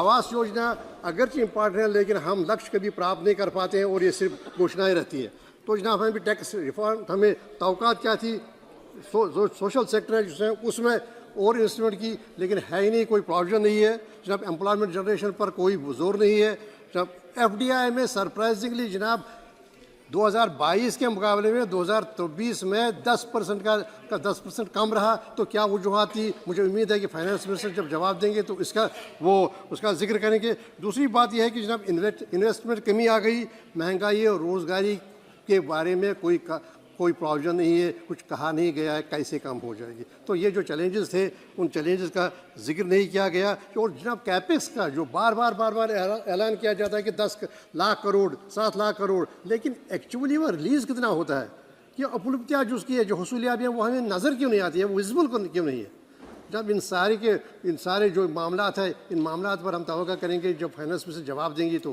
लेकिन अब जम्मू कश्मीर की बात जब जम्मू कश्मीर में जो जम्मू कश्मीर के लिए बजट आया है तो 1,18,728 करोड़ रुपए का लेकिन जब जो थ्रस्ट एरियाज़ हैं वो आइडेंटिफाई किए गए वो थ्रस्ट एरियाज़ ये हैं कि strengthening grass root democracy promoting holistic and sustainable agriculture promoting J&K as investment destination employment generation developing new tourism destinations, accelerated development and inclusive growth, women empowerment and social inclusion. अब जनाब बारी बारी हम देखें है क्या कोई पर हमें नज़र आता है इस बजट प्रपोजल्स में इसका कोई जो ये थ्रस्ट एरियाज़ हैं जो फोकस एरियाज़ हैं इनकी कोई बात की गई है जनाब स्ट्रेंथनिंग ग्रास रूट डेमोक्रेसी न ही स्टेट असेंबली न ही अर्बन लोकल बॉडी इलेक्टेड न ही पंचायत इलेक्टेड तो ये जम्मू कश्मीर का जनाब हाल है 1.5 करोड़ आवाम का जो और जम्मू कश्मीर लद्दाख के लोग सड़कों पर है जम्मू कश्मीर में अनसर्टिनिटी है तो दूसरी बात जनाब है promoting holistic and sustainable agriculture जब अभी मेरे सवाल के जवाब में कहा गया कि सैफरन प्रोडक्शन में 67% की कमी हो गई प्राइम मिनिस्टर की एक योजना थी सैफरन मिशन 500 करोड़ रुपए रखे गए थे स्प्रिंकल इरिगेशन और जनाब ड्रिप इरिगेशन की व्यवस्था थी लेकिन मौके पर उसका जो ज़मीन पर उसका कोई असर नहीं, और प्रोडक्शन में एकदम डाउन स्लाइड आ गया, 70% कम हो गई है। तो जहाँ तक एम्प्लॉयमेंट जनरेशन की बात है, जनाब कोई एम्प्लॉयमेंट जनरेशन में कोई विजिबल स्टेप्स नहीं। अभी हाल ही में 22 लाख बच्चों ने अप्लाई किया चंद सब असामियों के लिए। जनाब ये है बेरोज़गारी का हाल। हरियाणा के साथ साथ जम्मू कश्मीर भी कम्पीट करता है बेरोज़गारी में जो हरियाणा को। जनाब इस वक्त हमारे 61,000 के करीब हमारे डेली वेजर्स, कॉन्ट्रैक्चुअल एम्प्लॉयज़ और बाकी वर्कर्स हैं, 10 साल से वो रेगुलेशन का इंतज़ार कर रहे हैं। तो कोई व्यवस्था नहीं, कोई प्रोग्राम नहीं उनको रेगुलेशन करने की या उनको मिनिमम वेजेस देने की, वो भी नहीं। जब HDFC तो जनाब ये दूसरा जो फर्स्ट एरिया है, अब इसका ये हाल है। जनाब डेवलपिंग न्यू टूरिज्म डेस्टिनेशंस, कहीं पर कोई विजिबल नहीं है, सिर्फ वही गुलमर्ग और पहलगाम है, और कहीं पर कोई कदम नहीं उठाया गया जिससे हमें ये लगता है कि यह लक्ष्य है और ये आइडेंटिफाई है, ये या इस पर हमारा फोकस अटेंशन होगा। जनाब जहाँ तक एक्सलेरेटेड डेवलपमेंट एंड इंक्लूसिव ग्रोथ की बात, तो वहाँ कहीं पर है ही नहीं। हर जगह जनाब एक गवर्नेंस डेफिसिट है। हमें हवाला किया गया एक ब्यूरोक्रेसी के हवाले जो एक फेसलेस ब्यूरोक्रेसी है, अकाउंटेबल नहीं है और नहीं रिप्रेजेंटेटिव है। तो ये वहाँ का हाल है जो लक्ष्य लगाए गए। अब जनाब जो वुमेन एम्पावरमेंट है वही उसका भी यही हाल है। तो जनाब अब देखिए एम्पावरमेंट आती है एजुकेशन से। हमारा जो यूनिवर्सिटीज़ हैं, हमारे जो कॉलेजेस हैं, हमारे जो स्कूल हैं, वो बगैर किसी स्टाफ के हैं। साउथ कैंपस में जनाब सिर्फ 6 सब्जेक्ट्स पढ़ाए जाते हैं, कैंपस नाम है यूनिवर्सिटी का, और सिर्फ 16 टीचर हैं। तो यही हाल तकरीबन हर एक कैंपस का है, हर एक कॉलेज का है। बड़ा डिफिसिट है। तो जनाब सोशल इंक्लूजन में जनाब जो इंक्लूजन में जो होने चाहिए थे इम्परेटिव्स, जो लक्ष्य होने थे, जो रोड मैप होना चाहिए था, वो कहीं पर विजिबल नहीं है। अब जनाब अगर इंडिविजुअली हम जाएंगे जनाब, जहाँ तक जनाब सबसे बड़ी कमी आ गई जो सेंटर की तरफ से जनाब हमारे लिए जो फंड आता था प्राइम मिनिस्टर डेवलपमेंट फंड, उसमें कमी आ गई जो तकरीबन 100%। अब जनाब हेल्थ और मेडिकल एजुकेशन में -16.68 इस वक्त इस साल जनाब कैपिटल इन्वेस्टमेंट है। तो जनाब ट्राइबल अफेयर्स में -11.37 है। जनाब जब एक है, मैं जम्मू कश्मीर से एक हूँ, मैं रिप्रेजेंट करता हूँ सबके 5 के 5 को। तो ये बजट की बात नहीं जनाब, थोड़ा सा मुझे थोड़ा सा वक्त दें मुझे। तो जनाब जो डेप्ट है वो 49% है। जनाब अगर जो कैपेक्स 16.64 की कल्पना की गई है, का प्रोविजन बनाया गया, लेकिन ज़मीन पर जनाब कोई हो नहीं रहा। हेल्थ केयर सेक्टर में जनाब कितना डेफिसिट है जनाब कि 40% पर इस वक्त हम काम कर रहे हैं, 40% स्टाफ पर, कंसल्टेंट लेक्चर। बस जनाब 2-3 मिनट में कंप्लीट करूँगा। जम्मू कश्मीर को 5 मिनट तो मिलने चाहिए ना, कहते हैं ताज है मुल्क। आपने 8 मिनट अभी तक। तो जनाब प्लीज वही तो उपलब्धि नहीं है ना। तो जनाब जो डायग्नोस्टिक सेक्टर है जिसमें उसमें जनाब कमी है। हमने कहा था कि आप अनंतनाग में बनाइए जनाब एक वेटरनरी हॉस्पिटल, वो नहीं बन रहा है। जब mother and child care hospital दूर में, वो नहीं बन रहा है। एक पेट स्कैन नहीं लगाया जा रहा। 25 लाख की आबादी के लिए जनाब 1 करोड़ की आबादी के लिए एक पेट स्कैन है। सरप्राइजिंगली एंड शॉकिंगली जनाब -17% का इसमें जनाब कमी की गई है। तो जनाब ये एरियाज़ हैं जिन एरियाज़ में जनाब इसी तरह जनाब हमारा पावर जनरेशन की बात है। जनाब इस वक्त 625 मेगावाट की जनरेटर, क्योंकि हाइड्रोलिक पावर पानी कम हो गया। कंक्लूड कर रहा हूँ जनाब, बस जनाब मैं इसके बस जनाब 1 मिनट दीजिए। ये 1 मिनट एक मिनट जनाब ये बिल्ड ऑपरेट एंड ट्रांसफ़र के तहत जनाब हमने दिए थे अपने पावर जनरेशन। तो जनाब जम्मू कश्मीर में ज़रूरी यह है कि हम यहाँ बल हो जनाब रिन्यूएबल एनर्जी पर, क्योंकि जनाब पानी का हम तो थर्मल वहाँ लगा नहीं सकते, तो उसमें कोई व्यवस्था नहीं। तो ये मिल मिलाकर जनाब जो भी यहाँ रोड मैप किया गया है, जो भी डिलीट किए गए, धन्यवाद, उसमें कहीं पर हमें कोई कामयाबी लगती नहीं। अगरचे हमें कोई ज़्यादा तवक्कार नहीं थी क्योंकि इंटरिम है और कोई हम ज़्यादा मेजर्स नहीं, लेकिन जो ज़मीनी सूरत हाल है, thank you very much. Now those members who would like to place the speech on record, they can place it on the table of the House. Speaker has already permitted to lay the written speeches on the table of the House. Now, Sri Harish Dwivedi ji, only 3 to 4 minutes.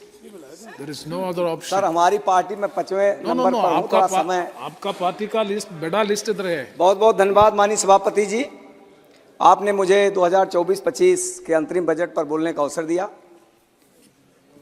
माननीय सभापति जी, 2014 से लगातार मोदी सरकार जो संकल्प जो उद्देश्य लेकर के आई थी वह काम पूरी तरह से पूरा कर रही है। शायद 2014 के पहले हिंदुस्तान में गरीब के लिए बिजली होती है, ये बिजली ये सपना था, गरीब के लिए गैस सपना था, गरीब के लिए शौचालय सपना था, गरीब के लिए हॉस्पिटल सपना था, गरीब के लिए बैंक सपना था। और उन सारे सपनों को अगर किसी ने साकार किया है तो आदरणीय प्रधानमंत्री नरेंद्र मोदी जी की सरकार ने किया है।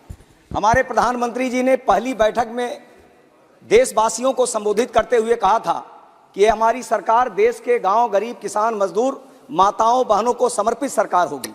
शायद उस समय विपक्ष के लोगों को और खासकर कांग्रेस के लोगों को यह बात विश्वास नहीं हुआ होगा, क्योंकि 65 वर्षों में, हिंदुस्तान की आज़ादी के 65 वर्षों में 65% से ज़्यादा गरीबों के घरों में शौचालय नहीं था। 65 वर्षों में 65% से ज़्यादा गरीबों के घरों में रोशनी नहीं थी। 65 वर्षों में गरीबों को आवास नहीं मिल पाया। 65 वर्षों में हिंदुस्तान के 50 करोड़ से ज़्यादा गरीबों को दवा कराने की व्यवस्था नहीं हो पाई। 65 वर्षों में हिंदुस्तान के 50 करोड़ से ज़्यादा गरीब ये नहीं जानते थे बैंक क्या होता है या बैंक में क्या क्या होता है। हमारे प्रधानमंत्री जी ने जो उद्देश्य सबका साथ सबका विकास, जो मूल मंत्र लेकर के काम करना शुरू किया था, उस मूल मंत्र के तहत हमारी सरकार ने पिछले लगभग 10 वर्षों में, दोनों कार्यकाल में, हर गरीब को आवास मिल जाए, इसके लिए 4 करोड़ से ज्यादा आवास देने का काम किया। हर गरीब के घर में शौचालय हो जाए, इसके लिए लगभग 13 करोड़ से ज्यादा गरीबों को शौचालय बना करके देने का काम किया। हर गरीब के घर में बिजली की रोशनी हो जाए, इसके लिए पंडित दीनदयाल उपाध्याय ग्राम ज्योति योजना के अंतर्गत हर घर में हर गांव में खंभा, तार, ट्रांसफार्मर पहुंचाया। और फिर सौभाग्य योजना के अंतर्गत हर गरीब को मुफ्त में बिजली का कनेक्शन देने का काम किया, मीटर लगवाने का काम किया। हर गरीब माँ बहन जो धुएं के कारण बीमार होती थी वो बीमार ना हो, क्योंकि गरीब बीमार होता है तो दवा नहीं हो पाती, और दवा नहीं हो पाता है तो पूरा जीवन उसी बीमारी में वो माँ बहन काट देती है। इस नाते हमारे प्रधानमंत्री जी ने कहा इस देश को धुआं मुक्त करेंगे। 13 करोड़ से ज्यादा उज्ज्वला योजना के अंतर्गत हर गरीब माँ बहन को गैस का कनेक्शन देने का काम किया। महिलाओं के सशक्तिकरण के लिए स्वयं सहायता समूह के माध्यम से हमने करोड़ों ऐसी महिलाओं को उससे जोड़ा, स्वरोजगार के लिए प्रेरित किया। और लखपति बहना योजना के अंतर्गत 2 करोड़ बहनों को लखपति दीदी बनाने का काम माननीय प्रधानमंत्री जी की सरकार ने किया, और अभी 1 करोड़ और जोड़ने का काम किया। हमारी जो आशा बहुएं हैं, आंगनबाड़ी की कार्यकर्ती हैं, उनको दवा कराने में कोई दिक्कत ना हो, क्योंकि वो लगातार काम करती हैं, समाज के लिए लगातार काम करती हैं, गरीब के लिए लगातार काम करती हैं, देश के लिए। उनको आयुष्मान भारत योजना के अंतर्गत जोड़ करके सबको 5 लाख रुपए तक की दवा की व्यवस्था कराने का काम हमारी सरकार ने किया। 2 मिनट सर, 2 मिनट मैं समाप्त कर दूंगा, बहुत जल्दी इंक्लूड। हमारे प्रधानमंत्री जी जैसे हम लोग बार बार कहते हैं कि हमारे देश में राम राज्य आना चाहिए, राम राज्य की कल्पना हम करते हैं। मैं ये दावे के साथ कह सकता हूं कि माननीय प्रधानमंत्री जी ने जो वादा किया था, हमारी पार्टी ने जो वादा किया था कि हमारी सरकार आएगी तो हिंदुस्तान में भगवान राम का भव्य राम मंदिर अयोध्या में बनवाएंगे, हमने बनवाने का काम किया। हमारी सरकार ने कहा था कि हिंदुस्तान में हमारी सरकार आएगी तो एक देश में एक निशान, एक प्रधान, एक विधान ही बन रहेगा। हमने धारा 370-35 से समाप्त करने का काम किया। हमने कहा था हमारी सरकार आएगी तो सीमाओं की सुरक्षा करेंगे, हमने आतंकवाद को समाप्त करने का काम किया। हमने कहा था हमारी सरकार आएगी हम इस देश के महापुरुषों को सम्मान देंगे, चाहे सरदार पटेल जी हो, चाहे नेताजी सुभाष चंद्र बोस हो, चाहे चंद्रशेखर आजाद, राम प्रसाद बिस्मिल हो, चाहे बाबा साहब भीमराव अंबेडकर हो, सबके लिए स्मारक बनाने का काम, उनको सम्मान देने का काम हमारी सरकार ने किया। काशी विश्वनाथ महाकाल का कॉरिडोर, ऐसे तमाम धार्मिक स्थलों का विकास करने का काम किया। और अब तो बस 1 मिनट सर, अब तो हमारी सरकार, माननीय प्रधानमंत्री जी और हमारी सरकार मथुरा के विकास के लिए भी आगे बढ़ रही है। मैं अपने आप को गौरवान्वित महसूस करता हूं, मुझे गर्व होता है, क्योंकि मैं जिस जिले का रहने वाला हूं, बस्ती जिला एक ऐसा जिला है जहां पर भगवान राम के जन्म के लिए राजा दशरथ ने पुत्रेष्ट यज्ञ मखौड़ा धाम में की थी। 1 मिनट मखौड़ा धाम में की थी, और आज वहां पर भव्य राम मंदिर बनकर Congress on interim budget 2024-25 since 2014 we are listening of one mantra of this Modi government, Sabka Saath, Sabka Vikas. I want to ask from the Honorable Finance Minister, whose Vikas are you talking about? Is it the 1%, the richest of the country who control the 40% of the country's wealth, or the 2,623 willful defaulter who have not paid their outstanding amount of rupees 1,96,049 crore? Well, let me be very clear that you are not definitely talking about the Vikas of the farmers. I say this because today an agricultural labor real wage is just 200 rupees per day. It means that 6,300 per month. इसमें वो रोटी दाल चावल और पढ़ाई बच्चों का कैसे कराएंगे sir? In this budget, when we see under major union scheme, the formation and the promotion of 1,000 farmer producer organization fund have been slashed by 39%. In fact, the government could not use 52% of the fund under this scheme. The finance minister said of Pradhan Mantri Kisan Sampad Yojana in her speech, but at the end, by reducing the amount of this scheme by 21% compared to the last year, in West Bengal, Mamata Banerjee has tripled the farmer income. In fact, for being truthful, for her hard work, for delivering her promises, how has this government rewarded her by starving the state of West Bengal for the rightful dues? I will remind the Finance Minister of the Awas Yojana, 9,330 crore, Manrega 6,900 crore, paddy procurement 7,000 crore are still due to the West Bengal. The total due includes the GST compensation, cyclone relief, National Health Mission, performance grant and other is above 1 lakh crore to Bengal. The regional connectivity scheme, Amrit scheme, the smart cities mission have been slashed by 60 to 35% respectively. In the Ministry of Civil Aviation, the fund have been slashed to 26%. What happened to the dream? जो प्रधानमंत्री का सपना का dream था कि चप्पल पहनने वाला भी आज हवाई जहाज पे उड़ सकते हैं, ये क्या जुमला ही सिर्फ रह गया? क्योंकि परसों ही मैंने कलकत्ता से जयपुर का एक फ़्लाइट लिया, एक इकोनॉमिक क्लास का जो 35,000 रुपया 25,000 रुपीज़ लिए, तो एक इकोनॉमिक क्लास का टिकट अगर 25,000 रुपया ले सकते हैं तो फिर एक हवाई चप्पल वाला कैसे साधारण इंसान आपका फ्लाइट में जा सकते हैं? हमारे प्रधानमंत्री अपने भाषण में बहुत अच्छा कहें कि वो प्राइस को कंट्रोल कर दिए हैं, अच्छा बात है। अगर यही अच्छा है तो 2014 में हम लोग चावल लेते थे 24 रुपया किलो और आज 42 रुपीस पर किलो हो गए। आज गेहूँ पहले 2014 में गेहूँ लेते थे 15 रुपया किलो, आज 28 रुपया पर किलो हो गया। प्याज लेते थे 16 रुपया पर किलो, आज 37 रुपया पर किलो हो गया। एक पैकेट ब्रेड और दूध जो लेते हैं 100 रुपया हो गया। तो आम गृहिणी का रसोई पर इन लोगों ने धावा बोल लिया। आप नारी शक्ति का बात कहते हैं, आप बताइए, ये भारतीय जनता पार्टी के 80% राज्य में इन लोगों का सरकार है, जहां पर एक भी महिला मुख्यमंत्री नहीं है, एक भी महिला गृह मंत्री नहीं है, वित्त मंत्री नहीं है। लेकिन आज देखिए आप लोग महिला के लिए कितना बोलते हैं, लेकिन 10 साल पीछे चले जाइए, जहां पर पश्चिम बंगाल में ममता बनर्जी महिला मुख्यमंत्री, तमिलनाडु में जयललिता, आपके गुजरात में आनंदीबेन पटेल थी, आपके राजस्थान में वसुंधरा राज थी। ये लोग अच्छे से सरकार को चलाए हैं। क्या पार्लियामेंट में आप लोग बिल लाते हैं महिलाओं के लिए, बेटी पढ़ाओ बेटी बचाओ का नारे लगाते हैं, लेकिन ग्राउंड रियलिटी कुछ और है। आज भारत में सिर्फ एक महिला मुख्यमंत्री है जिसका नाम है ममता बनर्जी। आए दिन भारतीय जनता पार्टी के MP MLA हर रोज ममता बनर्जी को खरे खोटी सुना रहे, क्योंकि वो अच्छे काम कर रहे हैं। क्या आप लोग महिला मुक्त भारत चाहते हैं, इसलिए ममता बनर्जी को गलत बोलते हैं? AM आरिफ जी,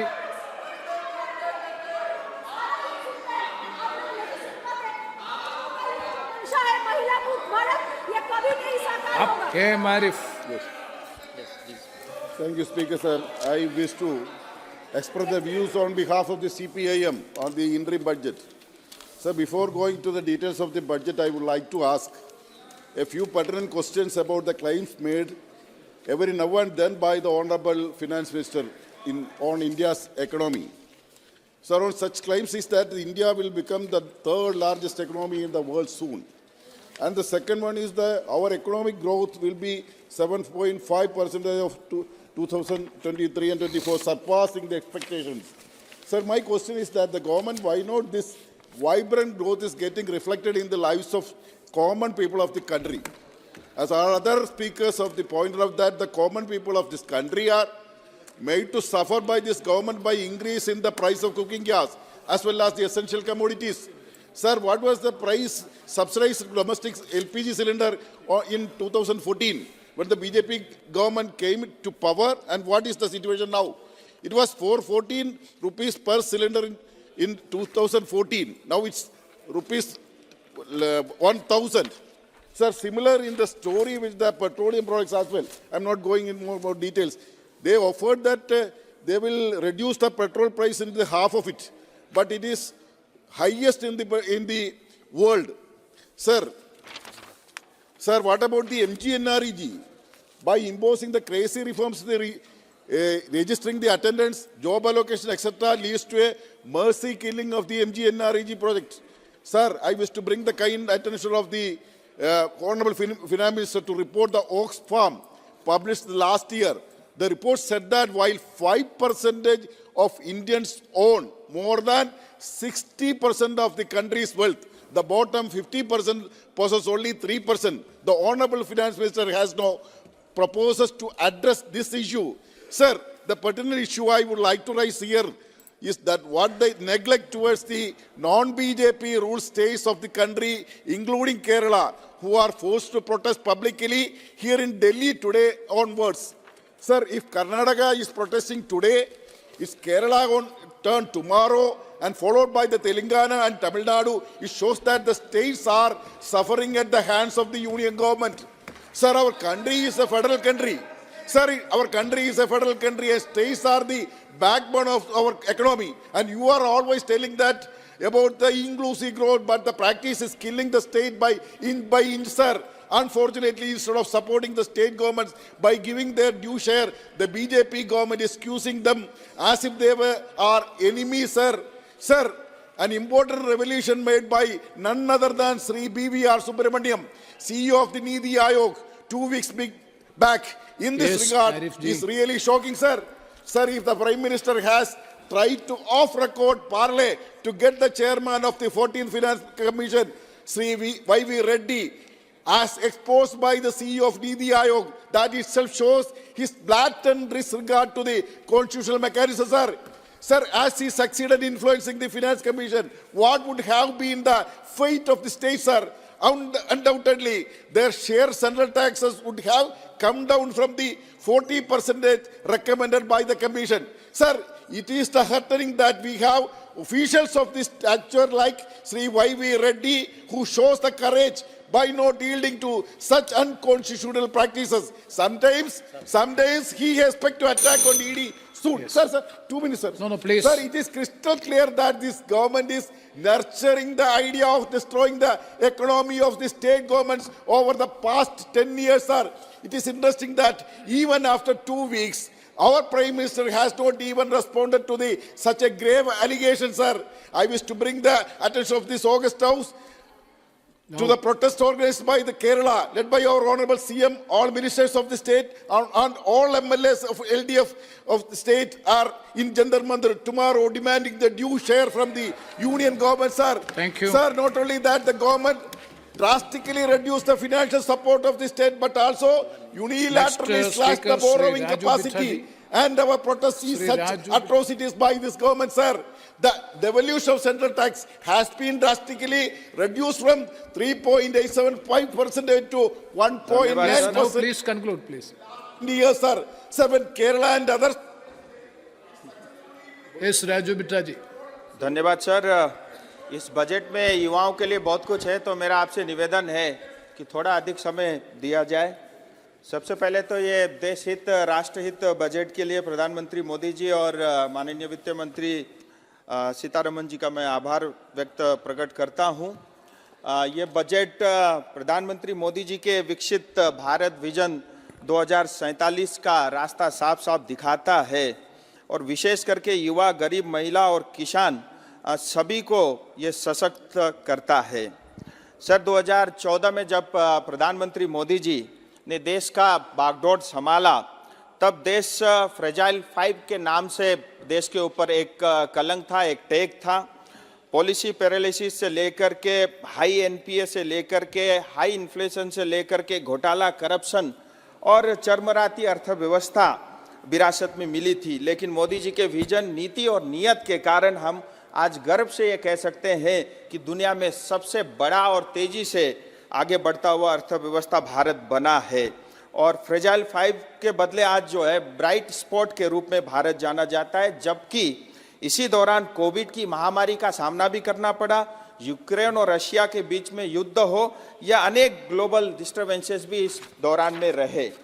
बजट के कुछ खास बातें मैं आपके समक्ष रखना चाहूँगा। 5 साल में 2 करोड़ लोगों के लिए नए घर, 3 प्रमुख इकोनॉमिक रेल कॉरिडोर, इंफ्रास्ट्रक्चर के ऊपर में 11 लाख करोड़ से ज़्यादा का बजट, और जहां यूपीए ने 10 साल के अंदर में 12 लाख करोड़ खर्च किए थे, आज मोदी जी के नेतृत्व में 40 लाख करोड़ से ज़्यादा का जोर जो है इंफ्रास्ट्रक्चर पे दिया गया। डिफेंस सेक्टर में भी बजट बढ़ा करके जीडीपी का 3.4% किया है। 44,000 वंदे भारत जैसे जो है रेल के कोचेस बनेंगे। आयुष्मान भारत कार्ड अब आंगनबाड़ी और आशा वर्कर को भी मिलना शुरू होगा, और विशेष करके युवाओं को ध्यान में रखते हुए स्टार्टअप में भी 1 साल की अतिरिक्त छूट दी गई है। और फिजिकल इंफ्रास्ट्रक्चर के ऊपर में बहुत ध्यान दिया गया है। जहां कोविड के समय पूरी दुनिया प्रिंटिंग मशीन लेकर के पैसे छाप रही थी, कैश बांट रही थी, वहीं भारत जो है फिजिकल इंफ्रास्ट्रक्चर पे जोर दे रहा था, और इसके कारण जो है अनेक नए जॉब क्रिएट हुए और बहुत सारे सेक्टरों को फायदा हुआ है। हमारी सरकार ने 34 लाख करोड़ से ज़्यादा का रकम डीबीटी के माध्यम से प्रदान किया, और इसके कारण 2,75,000 करोड़ से ज़्यादा के पैसे गलत हाथों में जाने से बचे हैं। फेक बेनिफिशियरीज हटे हैं, मिडल मैन सिस्टम बंद हुआ है, कट मनी सिस्टम बंद हुआ है। पश्चिम बंगाल की दीदी बोल रही थी, मैं एक एग्जाम्पल के माध्यम से बताना चाहूँगा। जहाँ एक तरफ भारत का जीडीपी का 30% जो है बंगाल से आता था, आज 3% से कम रह गया है। इन्वेस्टमेंट नहीं आ रहा है, युवा बेरोजगार है। और 2011 में जहाँ सीपीएम 1,90,000 करोड़ का कर्ज छोड़कर गई थी, आज 2023 के अंदर में 6.5 लाख करोड़ से ज़्यादा का कर्ज जो है पश्चिम बंगाल के ऊपर में, यानी हर एक पश्चिम बंगाली के ऊपर में जो है 60,000 से ज़्यादा का जो है कर्ज है। और इनका रोल मॉडल देखिए, करप्शन और भ्रष्टाचार का कैसा होता है। मनरेगा के बारे में बोला जाता है पैसा रोका है, लेकिन मैं आपको आंकड़े के साथ कहना चाहूँगा, 10.5 करोड़ की आबादी पश्चिम बंगाल की है, जहाँ जॉब कार्ड जो है घर से एक ही को मिलता है, 18 से कम आयु को नहीं मिलता। उसके बावजूद भी 3 करोड़ 78 लाख जो है जॉब कार्ड पश्चिम बंगाल में बने। जैसे ही आधार को लिंक किया, तुरंत घट के जो है 1.5 करोड़ से ज्यादा जो है इनके फर्जी कार्ड जो है बंद हुए।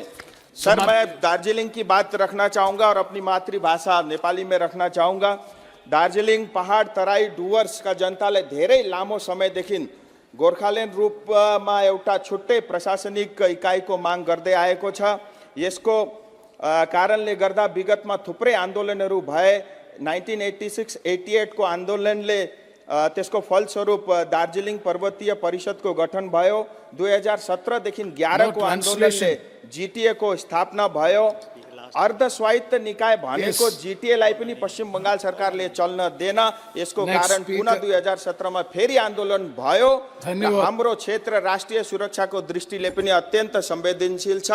हाम्रो क्षेत्रसँग 4 वटा राष्ट्रहरू बंगलादेश, नेपाल, भुटान र नजिकै चाइनाको सिमाना पनि जोडिएको छ। विगतको दशकमा हजारौं रोहिंग्या अनि अवैध हजारौंको संख्यामा இந்த அவையில் எனக்கு பேசுகிற வாய்ப்பளித்த என்னுடைய தலைவர் தளபதி அவர்களுக்கு நன்றி தெரிவித்து, தமிழ்நாட்டின் முதலமைச்சருக்கு நன்றி தெரிவித்து, தமிழினத்தின் தலைவர் கலைஞர் அவர்களையும் திருமிகு முரசொலி மாறன் அவர்களையும் நினைவு கூர்ந்து ஒரு சில வார்த்தைகளில் என்னுடைய உரை உங்கள் நேரமான 5 நிமிடத்தில் முடித்துக் கொள்கிறேன். ஆண்டுதோறும் பருவ காலந்தோறும் விவசாய உற்பத்தி பொருட்களுக்கு குறைந்தபட்ச ஆதார விலை தருவதாகவும் அதன் மூலம் விவசாயிகள் புனர்வாழ்வு பெற்றிருப்பதாகவும் தம்முடைய நிதியமைச்சர் குறிப்பிட்டார்கள். ஆனால் இதுவரை கட்டுப்படியாகிற விலை ஆண்டுதோறும் நெல்லுக்காக இருந்தாலும், கரும்பு, வாழை தேங்காய் போன்ற பயிர்களுக்காக இருந்தாலும் இதுவரை விவசாயிகளுக்கான கட்டுப்படியாகிற விலை கிடைக்கவில்லை. சென்ற ஆண்டு நெல் விவசாயம் தொடங்கியதற்கு பிறகு 3 மடங்கு பொட்டாசியம் விலை ஏறிவிட்டது. ஆனால் அதற்கேற்ற வகையில் அந்த விலைவாசி கொள்முதல் விலையை அரசாங்கம் நிர்ணயிக்கவில்லை. அதை போலவே நான் பார்ட் 1 மட்டும் பேசிவிட்டு 2 தொடப்போவதில்லை. அதை போலவே பயிர் காப்பீட்டு திட்டத்திற்காக விவசாயிகள் பெரும் பயனடைகிறார்கள் என்று சொன்னார்கள். ஆனால் பயிர் காப்பீட்டு முறையில் இப்போது உள்ள முறையில் பெரும்பாலான விவசாயிகளுக்கு பயிர் காப்பீடு கிடைப்பதில்லை, இழப்பீடு. இப்போது இருக்கிற முறையை மாற்றி அவர்கள் செய்கிற சர்வேயில் சர்வே நம்பர் 1 to 5 வரை அல்லது 10 என்கிற பிளாக் லெவலில் எடுத்துக்கொண்டால் மட்டும்தான் பாதிக்கப்பட்ட எல்லா விவசாயிகளும் பலனடைவார்கள் என்பதை இந்த நேரத்தில் உங்களுக்கு தெரிவித்துக் கொள்ள விரும்புகிறேன். அதை போலவே பிரதமர் உழவர் உதவி திட்டம் இன்றைக்கு 52 லட்சம் பேருக்கு கிடைத்திருப்பதாக சொல்லியிருக்கிறீர்கள். உண்மைதான்.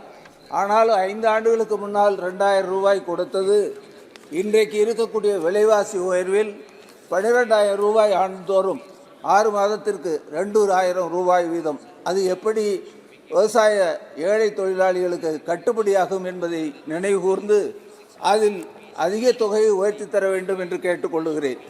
அதை போலவே கடல் வளத்தில் மீனவர்கள் புதிய முயற்சிகளை மேற்கொள்வதற்காக அரசாங்கம் புதிய திட்டங்களை வழங்கியிருப்பதாக சொல்லுகிறார்கள்.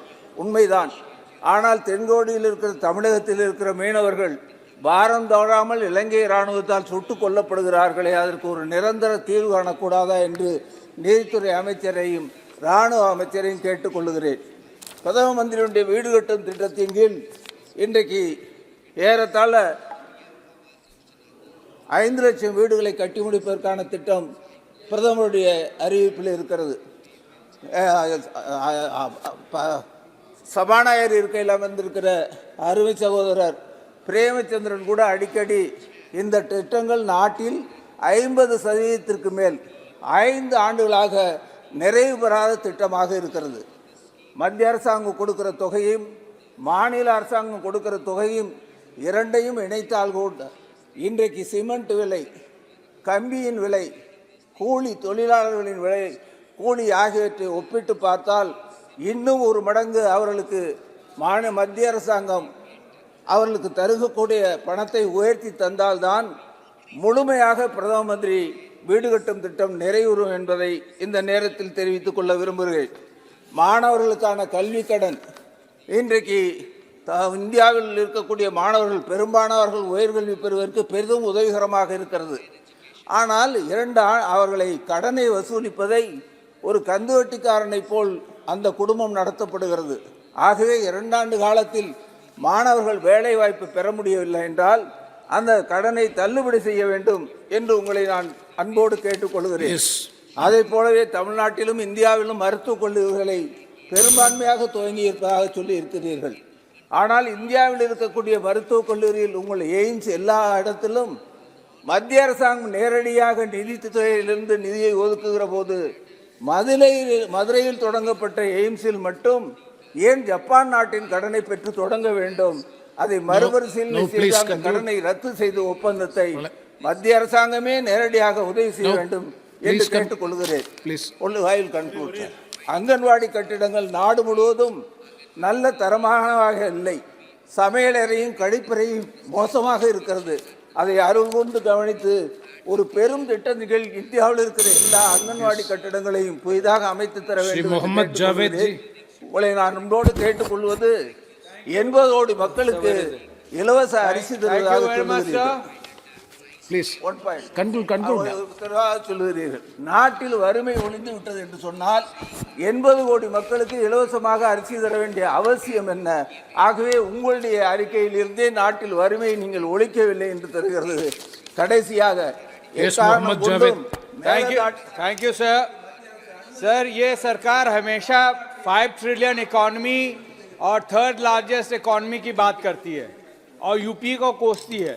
मैं एक आंकड़ा देना चाहता हूं, 2004 में जब सरकार बनी थी तब उस वक्त हमारी इकॉनमी 709 बिलियन थी, जो 14 में 2.039 बिलियन हुई।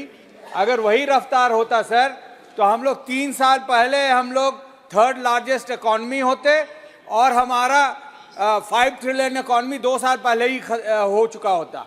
तो ये सरकार की नाकामयाबी है जिसके वजह से अभी भी हम पीछे हैं। दूसरा, ये कभी पर कैपिटा की बात नहीं करती सर। हमारा पर कैपिटा इनकम जो है बांग्लादेश और भूटान से नीचे है। अगर यूपीए मनमोहन सिंह जी के सरकार के रफ्तार में हम आगे बढ़ते तो हमारा आज 1.5 गुना पर कैपिटा इनकम होता। और सबसे अफसोस की बात यह है कि बिहार का पर कैपिटा इनकम 33 स्टेट्स और यूनियन टेरिटरीज है और 33rd पोजीशन मतलब लास्ट पोजीशन में है और वो 60,000 रुपया भी नहीं है।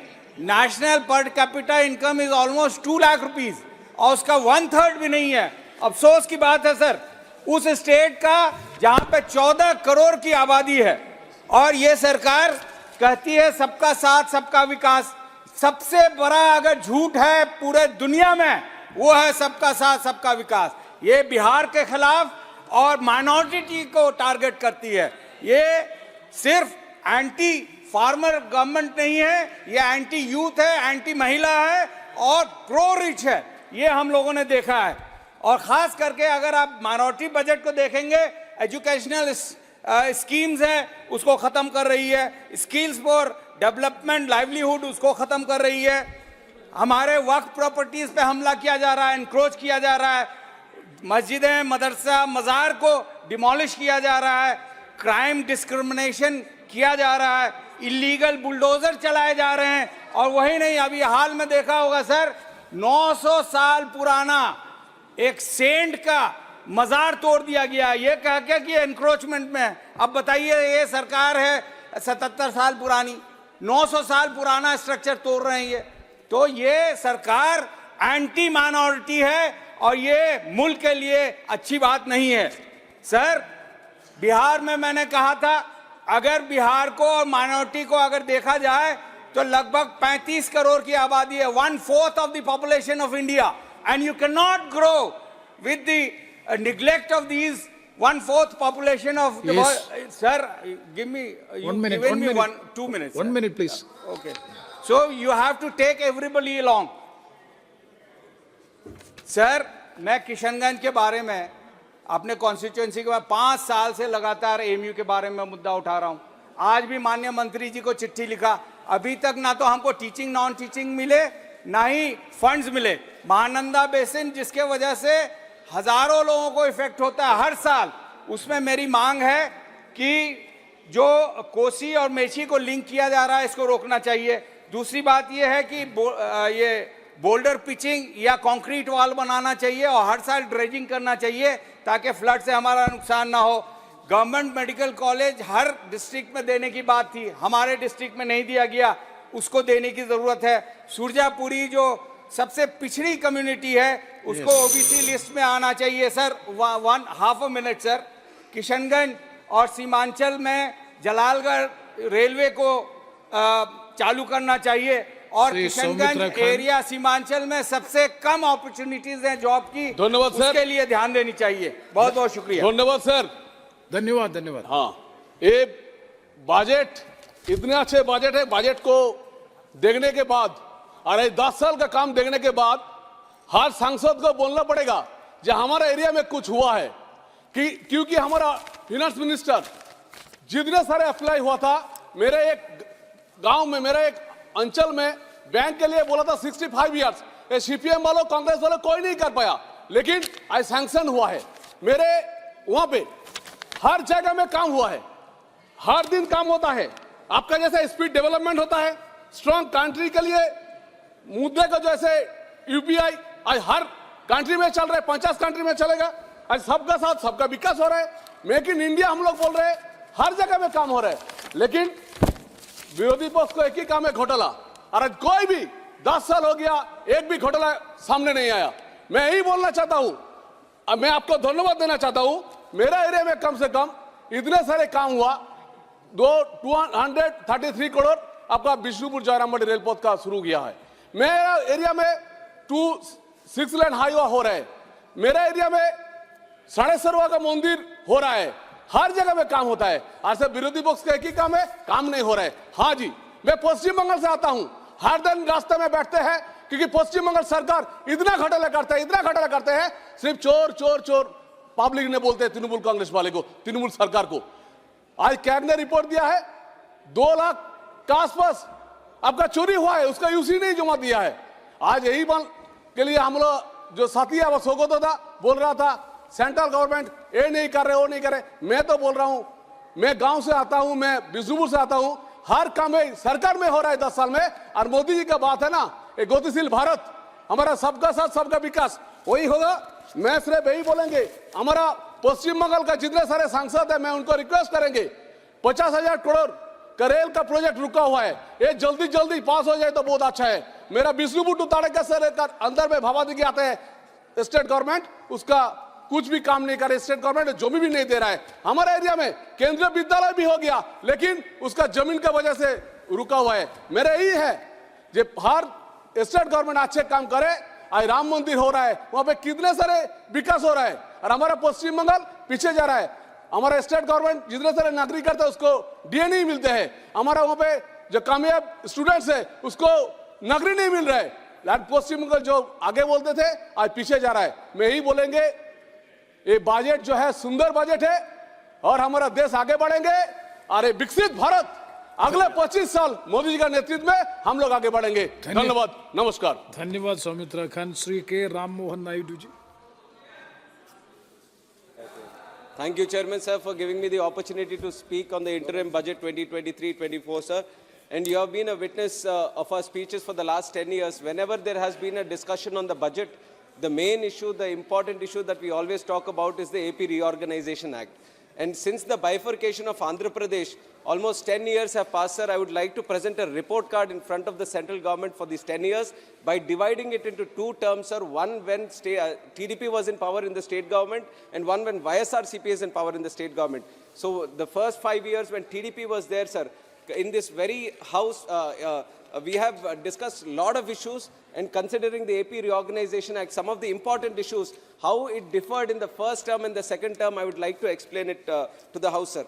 One important issue that we had when we were stepping as a new state was building of the new capital, sir. And we had a challenge of building up the new capital. The then Chief Minister of Andhra Pradesh, CBN, took it upon himself, and he pulled in a land of 30,000 acres from the farmers, and we have did the foundation stone along with Prime Minister Narendra Modi ji also for the capital city of Amaravati, sir.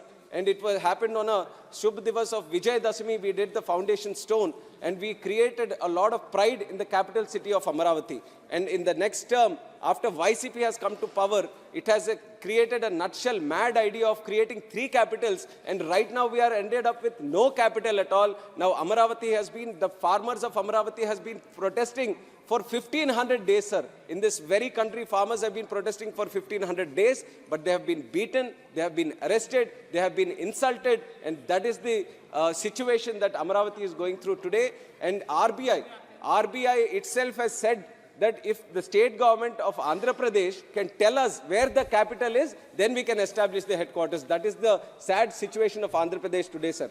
Another important issue within the AP Reorganization Act is the creation of new railway zone. When TDP was in power, we used to fight day in and day out. And by the end of that term, sir, in 2019, February, the central government announced for the creation of a new railway zone. Now the new government comes up in the state. It is their responsibility now to follow up on that and to make it operational, the new railway zone. But today, after 4 years and 9 months, 52 acres have to be given to the railway department for the establishment of, sir. Sir, I've just mentioned you how 30,000 acres have been pulled up for creation of a new capital. Now the state government is not even able to give 52 acres for creation of a new capital zone, for creation of a railway zone. That is the status of Andhra Pradesh today. Educational institutions were also mentioned. Sir, 2 minutes, I'll wrap up. 1 minute. Educational institutions were also mentioned in the AP Reorganization Act. Under TDP's rule, IIM, IIT, ISR, NIT, Central Tribal University, land was given, thousands of acres, and almost 1,000 crores worth of compound walls have also been built and given to the central government, sir. But today, after the change in government in the state, not a single building has been completed. All the students have been robbed from having their permanent campuses and trying to complete with a lot of dignity in their campuses, sir, but not a single campus has been finished. When we asked the central government why the AIMS construction is getting delayed, the answer was given in the parliament itself, saying that there is no availability of sand in the state, sir. So that is the situation of Andhra Pradesh. Yes, And then other important projects. Sir, you just give me 2 minutes this One time. minute, This one one minute, you time, sir. conclude. I am sure next time TDP is going to come up with a lot bigger number, and I won't have any problem with time. But this one Yes. time, sir, in the Then you last can budget speak in the speech, next time. give us 1 minute. 1 minute, I am wrapping up. 1 minute. Yes, Polavaram, conclude. 1 minute concluding, sir. Polavaram, national project, 72% completed Srimati under Harris TDP's rule. Kaurji. Only 7% progress under YCP rule, sir. Jobs, almost 5 lakh jobs created under TDP rule, and now not a single notification from the government. They say job calendar, they say mega DSC, not a single job has been given, and even the private companies which are trying to come to Andhra Pradesh, they are being kicked out of the state, sir. This is the sad situation of Andhra Thank Pradesh you. today. Thank But you. the AP reorganization act was supposed to be completed in 10 years. We are completing the 10 years. But my Harsimrat request to Kaurji. the central government is all these assurances have to be completed, Harsimrat- sir. So that's my request, sir. Thank you. Thank you. ਸ਼ੁਕਰੀਆ sir 3 ਮਿੰਟਾਂ 'ਚ ਬਹੁਤ ਸਾਰੀ ਗੱਲਾਂ ਕਰਨਾ ਬੜਾ ਔਖਾ ਹੈ, ਲੇਕਿਨ ਮੈਂ ਕੋਸ਼ਿਸ਼ ਕਰਾਂਗੀ। ਅੱਜ ਇਸ ਸਰਕਾਰ ਤੋਂ ਅਸੀਂ ਆਸ ਰੱਖਦੇ ਹਾਂ ਕਿ ਪੰਜਾਬ ਦੇ ਨਾਲ ਜਿਹੜੇ ਇਤਿਹਾਸਿਕ ਧੱਕੇ ਕੀਤੇ ਗਏ ਨੇ ਇਸ ਕਾਂਗਰਸ ਪਾਰਟੀ ਤੇ ਗਾਂਧੀ ਪਰਿਵਾਰ ਤੋਂ, ਉਸ ਇਤਿਹਾਸਿਕ ਧੱਕਿਆਂ ਨੂੰ ਪੰਜਾਬ ਨੂੰ ਮਲਮ ਲਾਉਣ ਵਾਸਤੇ ਤੇ ਪੰਜਾਬ ਦੀ ਕੀਤੀ ਹੋਈ ਕੁਰਬਾਨੀਆਂ ਨੂੰ ਦੇਖਦੇ ਹੋਏ ਇਹ ਸਰਕਾਰ ਜ਼ਰੂਰ ਸਾਡੇ ਮੰਗਾਂ ਦੇ ਵੱਲ ਧਿਆਨ ਦੇਊਗੀ। ਸਭ ਤੋਂ ਵੱਡੀ ਮੰਗ 1966 'ਚ ਪੰਜਾਬ ਰੀਆਰਗਨਾਈਜੇਸ਼ਨ ਐਕਟ ਹੈ, ਜਿਹੜੀ ਸਾਡੀ ਰਾਜਧਾਨੀ ਦਾ ਸਾਡੇ ਨਾਲ ਵਾਅਦਾ ਕੀਤਾ ਗਿਆ ਸੀਗਾ। ਅੱਜ ਤਾਈਂ ਚੰਡੀਗੜ੍ਹ ਸਾਡੀ ਰਾਜਧਾਨੀ ਸਾਨੂੰ ਨਹੀਂ ਦਿੱਤੀ ਗਈ ਹੈ। ਰਾਜੀਵ ਲੌਂਗੋਵਾਲ ਅਕੋਰਡ ਭਾਵੇਂ ਪ੍ਰਧਾਨ ਮੰਤਰੀ ਨੇ ਸਾਡੇ ਨਾਲ ਵਾਅਦਾ ਕੀਤਾ ਸੀ ਕਿ 26 ਜਨਵਰੀ 1986 'ਚ ਚੰਡੀਗੜ੍ਹ ਪੰਜਾਬ ਨੂੰ ਟ੍ਰਾਂਸਫਰ ਹੋਗਾ, ਲੇਕਿਨ ਰਾਤੋਂ ਰਾਤ ਉਸ ਤੋਂ ਵੀ ਮੁੱਕਰ ਗਏ। ਅੱਜ ਅਸੀਂ ਆਸ ਰੱਖਦੇ ਹਾਂ ਇਸ ਸਰਕਾਰ ਤੋਂ ਕਿ ਇੰਨੀ ਵੱਡੀ ਬਹੁਮਤ ਦੇ ਨਾਲ ਜਦ ਤੁਹਾਡੀ ਸਰਕਾਰ ਤੁਸੀਂ ਕਹਿੰਦੇ ਹੋ ਬਣਨ ਜਾ ਰਹੀ ਹੈ, ਆਸ ਰੱਖਦੇ ਹਾਂ ਕਿ ਪੰਜਾਬ ਵੱਲ ਵੀ ਤੁਸੀਂ ਜ਼ਰੂਰ ਧਿਆਨ ਦਿਓਗੇ ਤੇ ਸਾਡੇ ਨਾਲ ਇਤਿਹਾਸਿਕ ਧੱਕੇ ਜਿਹੜੇ ਕੀਤੇ ਗਏ ਨੇ ਉਹਨਾਂ ਨੂੰ ਵੀ ਤੁਸੀਂ ਜ਼ਰੂਰ ਉਹ ਪੂਰਾ ਕਰਨ ਵਾਸਤੇ ਆਪਣਾ ਕੰਮ ਲਾਓਗੇ। ਦੂਜੀ ਬੇਨਤੀ ਮੈਂ ਆ ਕਰਦੀ ਹਾਂ ਕਿ ਚੰਡੀਗੜ੍ਹ ਸਾਡੀ ਰਾਜਧਾਨੀ, ਇਹਦੇ ਵਿੱਚ ਪੰਜਾਬੀ ਭਾਸ਼ਾ ਲਾਗੂ ਕੀਤੀ ਜਾਏ, ਕਿਉਂਕਿ ਪੰਜਾਬ ਇੱਕ ਟੈਂਪਰਰੀ ਰਾਜਧਾਨੀ ਪੰਜਾਬ ਦੇ ਹਰਿਆਣਾ ਦੇ ਵਿੱਚ ਸੀਗੀ। ਇੱਥੇ ਦੇ ਅਫਸਰ ਜਿਹੜੇ ਵੀ ਕਾਡਰ ਆਫਿਸਰਸ ਹੁੰਦੇ 60-40 ਰੇਸ਼ੋ ਵਿੱਚੋਂ ਪੰਜਾਬ ਤੇ ਚੰਡੀਗੜ੍ਹ ਉਹ ਲੈਣੇ ਚਾਹੀਦੇ ਨੇ, ਲੇਕਿਨ ਇਹ ਸਰਕਾਰ ਨੇ ਉਸ ਰੇਸ਼ੋ ਨੂੰ ਬਦਲ ਕੇ ਅੱਜ ਦੂਜੇ ਐਗਮੈਂਟ ਆਫਿਸਰਸ ਦੀ ਉਹਨਾਂ ਦੀ ਗਿਣਤੀ ਵਧ ਰਹੀ ਹੈ ਤੇ ਪੰਜਾਬ ਹਰਿਆਣਾ ਦੀ ਘਟ ਰਹੀ ਹੈ, ਜਿਹਦੇ ਕਰਕੇ ਸਾਡਾ ਜਿਹੜਾ ਆਪਣੇ ਰਾਜਧਾਨੀ ਦੇ ਉੱਤੇ ਸਾਡਾ ਹੱਕ ਘਟ ਰਿਹਾ ਹੈ। ਅਗਲੀ ਗੱਲ ਸਭ, ਹਿੰਦੁਸਤਾਨ 'ਚ ਸ਼ਾਇਦ ਦੁਨੀਆ 'ਚ ਜਿੱਥੇ ਪੰਜਾਬ ਇਕਲੌਤਾ ਸੂਬਾ ਹੈ ਜਿੱਥੇ ਸਾਡੀ ਰਾਜਧਾਨੀ ਨਹੀਂ ਹੈ, ਇਕਲੌਤਾ ਸੂਬਾ ਹੈ ਜਿੱਥੇ ਸਾਡਾ ਪਾਣੀ ਸਾਡਾ ਆਪਣਾ ਨਹੀਂ ਹੈ। ਇਸ ਕਾਂਗਰਸ ਦੇ ਮੰਤਰੀ ਨੇ ਧੱਕਾ ਕਰਕੇ ਸਾਡਾ ਪਾਣੀ ਅੱਧਾ ਰਾਜਸਥਾਨ ਨੂੰ ਦੇਤਾ ਇੰਦਰਾ ਗਾਂਧੀ ਦੇ ਕਹਿਣ 'ਚ, ਤੇ ਇਹ ਵੀ ਨਹੀਂ ਕਿ ਰਿਪੇਰੀਅਨ ਪ੍ਰਿੰਸੀਪਲ ਨੂੰ ਫੋਲੋ ਕੀਤਾ ਜਾਏ ਕਿ ਪਹਿਲਾ ਹੱਕ ਪਾਣੀ ਪੰਜਾਬ ਦਾ ਹੁੰਦਾ ਹੈ। ਅੱਜ ਤਾਈਂ ਸਾਡਾ ਪੰਜਾਬ ਦਾ ਪਾਣੀ ਰਾਜਸਥਾਨ ਨੂੰ ਜਾਣਾ, ਸਾਨੂੰ ਉਹਦੇ ਵਾਸਤੇ ਮੁੱਲ 'ਚ ਕੁਝ ਵੀ ਨਹੀਂ ਮਿਲਦਾ। ਸੋ ਇਹ ਜਿਹੜਾ ਹਿਸਟੋਰਿਕ ਸਾਡੇ ਨਾਲ ਇੰਜਸਟਿਸ, ਸਾਡਾ ਪਾਣੀ ਸਾਨੂੰ ਵਾਪਸ ਦਿੱਤਾ ਜਾਏ। ਅਸੀਂ ਫੈਸਲਾ ਕਰਾਂਗੇ ਕਿ ਕਿਹਨੂੰ ਵੇਚਣਾ ਹੈ ਤੇ ਕਿਹਨੂੰ ਨਹੀਂ ਵੇਚਣਾ ਹੈ। ਇਸੇ ਤਰ੍ਹਾਂ ਸਰ ਜਿਹੜਾ ਸਾਡਾ BBMG 'ਚ ਸਾਡਾ ਇੱਕ ਮੈਂਬਰ ਹੁੰਦਾ ਸੀ, ਉਹਦੇ ਕਾਨੂੰਨਾਂ ਨੂੰ ਇਸ ਤਰ੍ਹਾਂ ਕਰਤਾ ਕਿ ਹੁਣ ਪੰਜਾਬ ਦਾ ਉੱਥੇ ਮੈਂਬਰ ਨਹੀਂ ਲਿਆ ਤਾਂ ਬਾਹਰ ਦੇ ਬੰਦੇ ਉਹਦੇ ਵਿੱਚ ਮੈਂਬਰ ਬਣ ਰਹੇ ਨੇ। ਸਰ ਪੰਜਾਬ ਨੇ ਸਭ ਤੋਂ ਵੱਡੀ ਕੁਰਬਾਨੀਆਂ ਦਿੱਤੀਆਂ। ਜੇ ਦੇਸ਼ ਦੀ ਵੰਡ ਹੋਈ ਤਾਂ ਪੰਜਾਬ ਦੇ ਬਾਰਡਰ 'ਚ ਹੋਈ, ਜੇ ਦੇਸ਼ ਦੀ ਆਜ਼ਾਦੀ ਦੀ ਲੜਾਈ ਸਭ ਤੋਂ ਵੱਧ ਪੰਜਾਬੀਆਂ ਨੇ ਆਪਣਾ ਯੋਗਦਾਨ ਪਾਇਆ। ਲੇਕਿਨ ਸਾਡੇ ਬਾਰਡਰ ਬੈਲਟ 'ਚ ਜਿੰਨੇ ਵੀ ਪਿੰਡ ਨੇ ਤਕਰੀਬਨ 21,000 ਏਕੜ ਦੀ ਜ਼ਮੀਨ, ਜਿਹੜਾ ਉਹਨਾਂ ਪਿੰਡ 'ਚ ਕਿਸਾਨ ਹੈ ਉਹਨਾਂ ਨੂੰ ਬਾਰਡਰ ਦੇ ਉਸ ਪਾਸ ਜਾ ਕੇ ਆਪਣੀ ਖੇਤੀ ਕਰਨੀ ਪੈਂਦੀ ਹੈ। ਰਾਤ ਨੂੰ ਕੋਈ ਜਾ ਨਹੀਂ ਸਕਦਾ, ਦਿਨ 'ਚ ਵੀ ਕਈ ਵਾਰੀ ਨਹੀਂ ਜਾ ਸਕਦੇ, ਜਿਹਦੇ ਕਰਕੇ ਉਹ ਜਿਹੜਾ ਹਸਤਾ ਵਸਤਾ ਇਲਾਕਾ ਸੀਗਾ ਉੱਥੇ ਇੰਨੀ ਮੰਦੀ ਆ ਗਈ ਹੈ ਕਿ ਨਾ ਕੋਈ ਇਨਫਰਾਸਟ੍ਰਕਚਰ, ਨਾ ਕੋਈ ਹਸਪਤਾਲ, ਨਾ ਕੋਈ ਸਕੂਲ, ਨਾ ਕੋਈ ਮੰਡੀ, ਨਾ ਕੋਈ ਸੜਕਾਂ। ਅੱਜ ਮੈਂ ਆਸ ਕਰਦੀ ਹਾਂ ਤੇ ਬੇਨਤੀ ਕਰਦੀ ਹਾਂ ਇਸ ਸਰਕਾਰ ਨੂੰ ਕਿ ਉਹਨਾਂ ਨੂੰ ਜਿਵੇਂ ਵਾਜਪਾਈ ਜੀ ਤੇ ਬਾਦਲ ਸਾਹਿਬ ਨੇ ਵਾਜਪਾਈ ਜੀ ਤੋਂ ਕੰਪਨਸੇਸ਼ਨ ਬਾਰਡਰ ਇਲਾਕਾ ਨੂੰ ਦਿੱਤਿਆ ਸੀ, ਉਹ ਕੰਪਨਸੇਸ਼ਨ ਜਿਹੜੀ ਬੰਦ ਕਰਤੀ ਕਾਂਗਰਸ ਨੇ, ਉਹ ਕੰਪਨਸੇਸ਼ਨ ਦੁਬਾਰਾ ਉਹਨਾਂ ਕਿਸਾਨਾਂ ਨੂੰ ਦਿੱਤੀ ਜਾਏ ਕਿਉਂਕਿ ਉਹਨਾਂ ਦੀ ਆਮਦਨ ਵਿੱਚ ਘਾਟਾ ਹੁੰਦਾ ਹੈ। ਇਸੇ ਤਰ੍ਹਾਂ ਸਭ ਮੈਂ ਬੇਨਤੀ ਕਰਦੀ ਹਾਂ ਕਿ ਸਾਡਾ ਪਾਕਿਸਤਾਨ ਦੇ ਨਾਲ ਅਟਾਰੀ, ਵਾਗਾ ਤੇ ਫਿਰੋਜ਼ਪੁਰ ਦਾ ਬਾਰਡਰ ਖੋਲਿਆ ਜਾਏ ਫॉर ਟ੍ਰੇਡ। ਜਿਵੇਂ ਤੁਸੀਂ ਕਰਦੇ ਹੋ ਟ੍ਰੇਡ ਦੂਜੇ ਮੁੰਬਈ ਤੋਂ ਕਰਾਚੀ ਤੇ ਤੁਹਾਡਾ ਟ੍ਰੇਡ ਹੁੰਦਾ ਹੈ, ਉਸੇ ਪਾਰ ਵਿਦ ਦੈਟ ਇਹ ਸਾਡਾ ਟ੍ਰੇਡ ਰੂਟ ਖੋਲਿਆ ਜਾਏ ਤਾਂ ਕਿ ਪੰਜਾਬ 'ਚ ਵਪਾਰ ਵਧੇ, ਬੇਰੋਜ਼ਗਾਰੀ ਘਟੇ। ਤੇ ਇਸ ਚੀਜ਼ ਮੈਂ ਇਹ ਸਰਕਾਰ ਤੋਂ ਆਸ ਕਰਦੀ ਹਾਂ ਕਿ ਤੁਸੀਂ ਇਹ ਸਾਡਾ ਬਾਰਡਰ ਜ਼ਰੂਰ ਖੋਲ ਕੇ ਦੋਗੇ ਤਾਂ ਕਿ ਪੰਜਾਬ ਵੀ ਇੱਕ ਵਾਰ ਫਿਰ ਖੁਸ਼ਹਾਲ ਹੋ ਸਕੇ। ਸਰ ਮੇਰੀ ਅਗਲੀ ਮੰਗ ਆ ਵੀ ਹੈਗੀ ਕਿ ਬਾਰਡਰ ਡਿਸਟ੍ਰਿਕਟ ਦੇ ਵਿੱਚ ਜਿੱਥੇ ਇਹਨੂੰ ਇੱਕ ਬੈਕਵਰਡ ਡਿਸਟ੍ਰਿਕਟ ਦੀ ਜੇ ਤੁਸੀਂ ਕਰਦੇ ਹੋ, ਇਸੇ ਤਰ੍ਹਾਂ ਬਾਰਡਰ ਡਿਸਟ੍ਰਿਕਟ ਨੂੰ ਵੀ ਤੁਸੀਂ ਬੈਕਵਰਡ ਡਿਸਟ੍ਰਿਕਟ ਦੀ ਤਰ੍ਹਾਂ ਇਹਨਾਂ ਨੂੰ ਸਪੈਸ਼ਲ ਗ੍ਰਾਂਟਸ ਤੇ ਪੈਕੇजेस ਦੇਣੇ ਚਾਹੀਦੇ ਨੇ ਤਾਂ ਕਿ ਪੰਜਾਬ ਹੀ ਅੱਗੇ ਵੱਧ ਸਕੇ। ਪੰਜਾਬ ਨੇ ਜਿੱਥੇ ਵੱਡੀ ਕੁਰਬਾਨੀਆਂ ਕੀਤੀਆਂ, ਫੌਜ ਵਿੱਚ ਵੱਡੀ ਨੁਮਾਇੰਦਗੀ ਕੀਤੀ, ਹੁਣ ਵੀ ਗਲਵਾਨ ਗੈਲੀ 'ਚ ਪੰਜਾਬ ਦੇ ਫੌਜੀਆਂ ਨੇ ਵੱਡੀ ਲੜਾਈ ਲੜੀ ਚੀਨੀਆਂ ਦੇ ਨਾਲ। ਉੱਥੇ ਅਕਸਰ ਆਹੀ ਦੇਖਣ ਨੂੰ ਮਿਲਦਾ ਕਿ ਪੰਜਾਬ 'ਚ ਜਿਵੇਂ ਕੋਟਾ ਬਦਲਿਆ ਹੈ, ਅੱਜ ਪੰਜਾਬ ਦੀ ਗਿਣਤੀ ਫੌਜ ਵਿੱਚ ਭਰਤੀ ਵਿੱਚ ਘਟ ਰਹੀ ਹੈਗੀ। ਇਸੇ ਤਰ੍ਹਾਂ ਸਾਡੀ ਜੁਡੀਸ਼ਰੀ ਵਿੱਚ ਵੀ ਪੰਜਾਬ ਤੇ ਹਰਿਆਣਾ ਹਾਈ ਕੋਰਟ 'ਚ ਸਾਡੇ ਆਪਣੇ ਕੋਰਟ ਤੇ ਉੱਥੇ ਪੰਜਾਬੀ ਨਹੀਂ। ਪਿਛਲੇ ਵੀ ਕੋਲੀਜੀਅਮ ਨੇ ਜਦ ਭੇਜਿਆ ਉਹਦੇ 5 ਵਿੱਚੋਂ 1 ਨਾ ਸਿੱਖ ਦਾ ਸੀ, ਸਿੱਖ ਨੂੰ ਛੱਡਤਾ, ਬਾਕੀ ਤੁਸੀਂ ਰੱਖ ਲਏ। 12 ਨਾ ਭੇਜੇ, 2 ਸਿੱਖ ਦੇ ਸੀ, ਸਿੱਖ ਨੂੰ ਛੱਡਤੇ। ਇਹ ਕਿਤੇ ਨਾ ਕਿਤੇ ਰੋਸ ਹੈਗਾ ਸਾਡੇ, ਉਹਦੇ ਵਿੱਚ ਸਾਡੇ ਆਪਣੇ ਵੀ ਹੋਣੇ ਚਾਹੀਦੇ ਨੇ। ਅਖੀਰ 'ਚ ਮੈਂ ਤੁਹਾਨੂੰ ਆਹੀ ਬੇਨਤੀ ਕਰਦੀ ਹਾਂ ਕਿ ਜਿੱਥੇ ਮੈਂ ਸਰਕਾਰ ਨੂੰ ਵਧਾਈ ਦੇਣੀ ਆ ਕਿ ਇਹਨਾਂ ਨਾਲ ਰਾਮ ਮੰਦਿਰ ਬਣਿਆ, ਹਰੇਕ ਅਸੀਂ ਸਰਬੱਤ ਦਾ ਭਲਾ ਮੰਗਦੇ, ਹਰੇਕ ਚਾਹੁੰਦਾ ਕਿ ਅਸੀਂ ਆਪਣੇ ਧਾਰਮਿਕ ਸਥਾਨ 'ਚ ਅਸੀਂ ਜਾ ਸਕੀਏ, ਪੂਜ ਸਕੀਏ। ਅੱਜ ਮੈਂ ਸਰਕਾਰ ਨੂੰ ਬੇਨਤੀ ਕਰਦੀ ਹਾਂ ਕਿ ਜਿਹੜਾ ਸਾਡਾ ਗਿਆਨ ਗੋਦਰੀ ਹਰਿਦੁਆਰ 'ਚ ਹੈਗਾ, ਡਾਂਗਮਾਰ ਸਾਹਿਬ ਸਿੱਕਮ 'ਚ ਹੈਗਾ, ਮੰਗੂ ਮੱਠ ਉੜੀਸਾ 'ਚ, ਜੋ ਸਾਡੇ ਧੰਨ ਗੁਰੂ ਨਾਨਕ ਪਾਤਸ਼ਾਹ ਦੀ ਚਰਨ ਤੋਂ ਗੁਰਦੁਆਰੇ ਸੀਗੇ ਜਿਨ੍ਹਾਂ ਨੂੰ ਖੋਹ ਲਿਆ, ਉਹ ਸਾਨੂੰ ਵਾਪਸ ਕੀਤਾ ਜਾਏ। ਜਿਹੜਾ ਹਰਿਆਣਾ ਨੇ ਸਾਡੀ SGPC ਤੋੜ ਕੇ ਅੱਡ ਬਣਾ ਦੀ ਅਗੇਂਸਟ ਸੈਂਟਰਲ ਐਕਟ, ਉਹ ਸਾਨੂੰ ਵਾਪਸ SGPC ਨੂੰ ਦਿੱਤੀ ਜਾਏ। ਤੇ ਅੱਜ ਵੀ ਨੰਦੇੜ ਸਾਹਿਬ ਜਿਹੜੇ ਸਾਡੇ ਹਜ਼ੂਰ ਸਾਹਿਬ ਦੇ ਮੈਂਬਰ ਨੂੰ ਹਟਾ ਕੇ ਮਹਾਰਾਸ਼ਟਰ ਦੀ ਸਰਕਾਰ ਆਪਣੇ ਬੰਦੇ ਬਿਠਾ ਰਹੀ ਹੈ, ਉਹ ਵੀ ਸਾਡੇ ਧਾਰਮਿਕ ਚੀਜ਼ਾਂ ਤੇ ਦਖਲਅੰਦਾਜ਼ੀ ਨਾ ਕੀਤੀ ਜਾਏ। ਅਖੀਰ 'ਚ ਮੈਂ ਆਹੀ ਬੇਨਤੀ ਕਰਦੀ ਹਾਂ ਸਰ, ਜਸਟ 1 ਸੈਕਿੰਡ ਸਰ, ਸਾਡੇ ਨੈਸ਼ਨਲ ਹੈਲਥ ਮਿਸ਼ਨ ਦੇ ਜਿਹੜੇ ਫੰਡਸ ਹੈ, ਅੱਜ ਆਯੁਸ਼ਮਾਨ ਭਾਰਤ ਪੰਜਾਬ 'ਚ ਲਾਗੂ ਨਹੀਂ ਹੋ ਰਿਹਾ ਹੈ। ਮੈਂ ਬੇਨਤੀ ਕਰਦੀ ਹਾਂ ਕਿ ਪੰਜਾਬ ਸਰਕਾਰ ਤੋਂ, ਕਾਂਗਰਸ ਤੋਂ ਤੇ ਇਹਨਾਂ ਦੇ ਯਾਰ ਇਹਨਾਂ ਦੇ ਭਾਈਵਾਲ ਆਪ ਤੋਂ ਪੰਜਾਬ ਦੇ ਲੋਕੀ ਉਮੀਦ ਕੁਝ ਨਹੀਂ ਰੱਖਦੇ।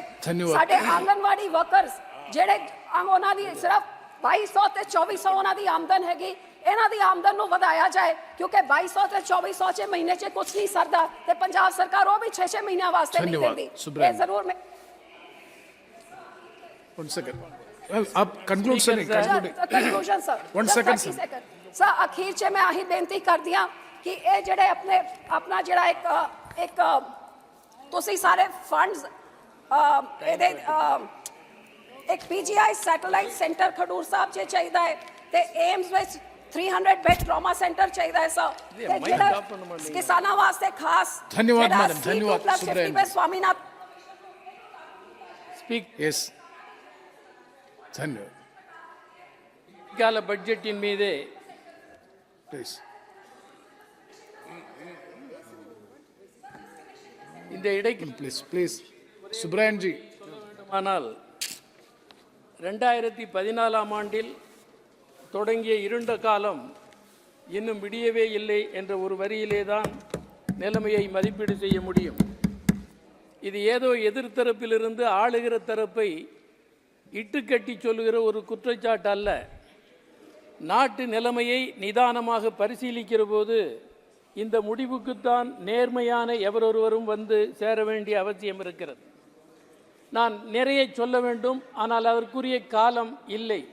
எனவே நான் ஆளுகிற தரப்பை குறிப்பிட்டு சொல்ல விரும்புவது, இவர்களின் நேர்மையை நிரூபிப்பதற்கு ஒரு வாய்ப்பாக 2014 தேர்தலில் மக்களிடம் வாக்கு கேட்கிற போது இந்த ஆட்சியாளர்கள் என்னென்ன வாக்குறுதிகளை சொன்னார்கள், அதில் எவற்றையெல்லாம் நிறைவேற்றியிருக்கிறார்கள், எவை நிறைவேற்றப்படவில்லை என்ற பட்டியலை ஒரு ஒயிட் பேப்பர் மூலம் பிளேஸ் பண்ண வேண்டும் என்று நான் கேட்டுக்கொள்கிறேன். பின்னர் தான் நீங்கள் காங்கிரஸ் ஆட்சி காலத்தை பற்றி பேசுவதற்குரிய தார்மீக தகுதி உங்களுக்கு வரும் என்பதை தெரிவித்துக் கொள்கிறேன். வளர்ச்சி என்று சொல்லுவதற்கு வெட்கப்படவில்லை இந்த ஆட்சியாளர்கள். வளர்ச்சி கட்டத்திலே இருப்பதாகவும் லோக குரு என்றெல்லாம் சொல்லிக் கொள்கிறார்கள். நான் கேட்க விரும்புகிறேன், எது வேலை வாய்ப்பு அளிக்கிறது?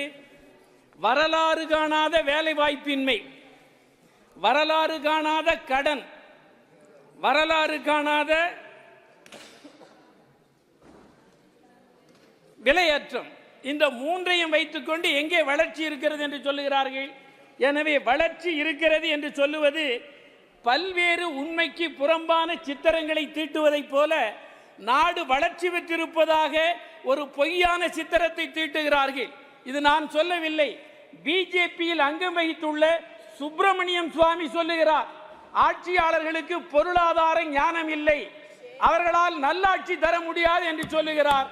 இன்று வரையிலும் ஆளுகிற தரப்பிலிருந்து அது மறுக்கப்படவே இல்லை. அதை என்ன என்று எடுத்துக்கொள்வது என்று பாருங்கள். அதே மாதிரி வேலை வாய்ப்பு அளிப்பது எது? 2 தான். ஒன்று MSMEs, இரண்டாவது விவசாயம். இந்த 2ஐயும் இந்த ஆட்சியாளர்கள் பாழ்படுத்தி விட்டார்கள். இது ஒரு தேசத்திற்கு இழைத்த தீங்கு. இந்த தீங்கை செய்துவிட்டு வேலை வாய்ப்பு அளிப்பதாக சொல்லுவது ஏமாற்று நாடகம். இந்த நாடகத்தை தான் தொடர்ந்து இவர்கள் செய்து கொண்டிருக்கிறார்கள். பொதுவாக பிஜேபி மேற்கொண்டுள்ள பாதை என்பது நாட்டின் வளர்ச்சி பாதை அல்ல, அழிவு பாதை. அழிவு பாதை என்பதை பல்வேறு அடையாளங்கள் அம்பலப்படுத்துகின்றன. அதற்கு நிறைய சொல்ல முடியும். அவற்றை சொல்லுவதற்கு காலத்தில் அனுமதி இல்லை.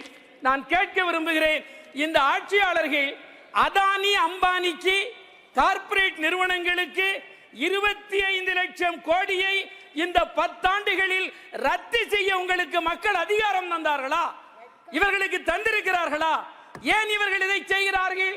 ஆனால் அதே நேரத்தில் இதே நாடாளுமன்றத்தில் நான் கேட்டேன், ஹையர் ஸ்டடீஸுக்காக மாணவர்கள் வாங்கிய கடனை ரத்து செய்ய சொல்லி கேட்டபோது இந்த நிதியமைச்சர் அவர்கள் நிர்தாட்சண்யமாக மறுத்தார்கள். ஆனால் யாருக்கு சலுகை காட்டினார்கள்? கார்ப்பரேட் கம்பெனிகளுக்கு காட்டினார்கள். இந்த அரசு யாருடைய அரசு? ஏழைகளின் அரசா? இல்லை, கார்ப்பரேட் முதலாளிகளால் கார்ப்பரேட் நலன் பேண நடத்தப்படுகிற ஆட்சி இந்த ஆட்சி. எனவே தேசபக்தர்கள், தேச நலனில் அக்கறை கொண்டவர்கள் இந்த ஆட்சியை தோற்கடிக்க வேண்டியது தேசபக்த கடமையாகும். அந்த தேசபக்த கடமையை நிறைவேற்ற வேண்டும் என்று நாட்டு மக்களை கேட்டு முடிக்கிறேன். Yes, thank you. Nandri Vanakkam. Sri Imtiaz Jalil. Thank you sir. Sir, अपनी विकास के बारे में ये सरकार क्या क्या कितना अच्छा काम कर रही है, ये बार बार अपनी पीठ थपथपाने वालों के लिए मैं अपना कबूलनामा पेश करने के लिए आया हूँ. ये फाइनेंस मिनिस्टर निर्मला सीतारमन की बजट स्पीच है सर. पेज नंबर 3 के ऊपर 6 नंबर पॉइंट है. सिर्फ 2 लाइन पढ़ता हूँ. The worries about food have been eliminated through free ration for 80 crore people. यानी कि सरकार खुद मान रही है कि 140 करोड़ की आबादी के अंदर 80 करोड़ लोगों को हम मुफ्त राशन देने का काम कर रहे हैं. ये आपका विकास है. आपने खुद ने कबूला है 10 साल की आपकी उपलब्धि क्या है, तो आप 80 करोड़ लोगों को मुफ्त राशन देने का काम कर रहे हैं. ये फाइनेंस मिनिस्टर ने खुद अपने बजट स्पीच के अंदर कहा है. उसके बाद उन्होंने कहा है, विद द परस्यूट ऑफ सबका साथ in these 10 years the government has assisted 25 crore people to get freedom from multi dimensional poverty. हमने 25 करोड़ लोगों को गरीबी रेखा से ऊपर उठाया है. मल्टी डायमेंशनल पॉवर्टी क्या होती है, ये फाइनेंस मिनिस्टर ने हमको बताना चाहिए. यानी कि 80 करोड़ को मुफ्त राशन दे रहे थे, 25 करोड़ को आपने गरीबी रेखा के ऊपर उठाए हैं. 10 साल के अंदर 105 करोड़ लोग यानी कि गरीब थे, ये आप मान रहे हैं. यह आपकी 10 साल की उपलब्धि है. आपने ये कहा है कि हम 3 करोड़ घर बना रहे हैं. मुझे क्यों शक हो रहा है आपके आंकड़ों के ऊपर, क्योंकि मेरे चुनावी क्षेत्र औरंगाबाद के अंदर 60,000 लोग 2017 से एक सपना देख रहे हैं कि मोदी जी ने वादा किया था कि मार्च 2022 तक इस देश के अंदर हर बेघर को घर मिलेगा. और सिर्फ घर नहीं मिलेगा, घर में नल रहेगा और नल में जल रहेगा. घर देना तो बहुत दूर की बात है अध्यक्ष महोदय, एक घर का काम की शुरुआत भी नहीं की गई है. 60,000 लोगों को अगर आपने सपना दिखाए है, तो क्यों आप यह झूठा सपना दिखाए हैं कि 60,000 लोग को एक घर देना बहुत दूर की बात है, बनाया तक नहीं गया है. अध्यक्ष महोदय, हमारी माइनॉरिटी मिनिस्टर यहां पर बैठी हुई है, हम उनका बहुत आदर करते हैं. 2023-24 के अंदर आपने माइनॉरिटी का बजट 38% कम कर दिया. कितना बजट किया, तो 3097.60 करोड़ रुपीस माइनॉरिटी का बजट इस बार आपने बढ़ा दिया है. लेकिन हम आपसे पूछना चाहते हैं कि पिछले साल का जो बजट था उसके अंदर खर्च कितना किया गया है, ये आंकड़े भी आप दिखाया करिएगा, क्योंकि बजट अनाउंस तो किया जाता है लेकिन खर्च नहीं किया जाता है. आप मदरसों का बजट घटा दिए हैं और आपने प्री मैट्रिक स्कॉलरशिप यानी कि आपने मदरसे से आपको परहेज है, लेकिन बच्चों को स्कूल के अंदर तो जाने दीजिए। आपने प्री मैट्रिक स्कॉलरशिप का बजट भी 433 करोड़ से घटाकर आपने 326 करोड़ रुपीस लेकर आए। तो क्यों आप ये नारा देते हैं कि हम सबका विकास चाहते हैं? आप चाहते हैं कि माइनॉरिटी के बच्चे और विशेषकर मुसलमानों के बच्चे सिर्फ चाय के ठेले लगाए, पंचर बनाने का काम करे, ऑटो रिक्शा चलाने का काम करे, यही काम करे, वरना जस्टिफाई करिए कि आप इतनी बड़ी जो मेजॉरिटी है माइनॉरिटी के अंदर की, उनका बजट हर 5 साल के बाद कैसे कम कर रहे हैं आप? क्या वजह है, क्यों आप इसका बजट कम कर रहे हैं? ईपीएस 95 क्या था? 78 लाख जो पेंशनर्स है, 1000, 1500, 2000, आपने भी यह मुद्दा उठाया है कई मर्तबा, उन्हें एक बार फिर मायूस किया गया है। दूसरी बात, आशा वर्कर्स, आंगनवाड़ी वर्कर्स, ये हर कुछ महीनों के बाद आंदोलन करते हैं। आप ये छोटी छोटी बच्चियों को, माँ को जो प्रेग्नेंट है, उनका इलाज, उनका देखरेख करने का जो काम करती है, आपने उनको कहा कि हम आपको भी हेल्थ कवर के अंदर लेकर आएंगे, लेकिन आपकी पगार नहीं बढ़ने देंगे। 7,000 रुपये मिलते हैं आशा वर्कर्स को, आंगनवाड़ी वर्कर को पूरी मेहनत करने के बाद भी 15,000 रुपये मिलते हैं। आज क्या वजह है कि आज उत्तर प्रदेश का नौजवान जो है वो इजराइल में जाकर मजदूरी का काम करने के लिए तैयार है, क्योंकि वहां पर 1,37,000 रुपये सिर्फ मजदूरी करने के लिए उसे मिल रही है, और यहां पर हम 15,000, 7,000, 2,000 रुपये ईपीएस पेंशन के नाम के ऊपर, आशा वर्कर्स के नाम के ऊपर हम दे रहे हैं। 1 मिनट अध्यक्ष महोदय, 1 मिनट। बहुत चुभने वाली बात है, चुभने वाली इसलिए है कि बैंक और राइट ऑफ जो किया जा रहा है बड़े बड़े उद्योगपतियों का, यह आंकड़ा फाइनेंस मिनिस्टर को यकीनन पसंद नहीं आएगा। कितना राइट ऑफ किया गया है 2014 से 2023 तक? तो 14.56 लाख करोड़ रुपए की मैं बात कर रहा हूं। और रिकवरी कितनी हुई?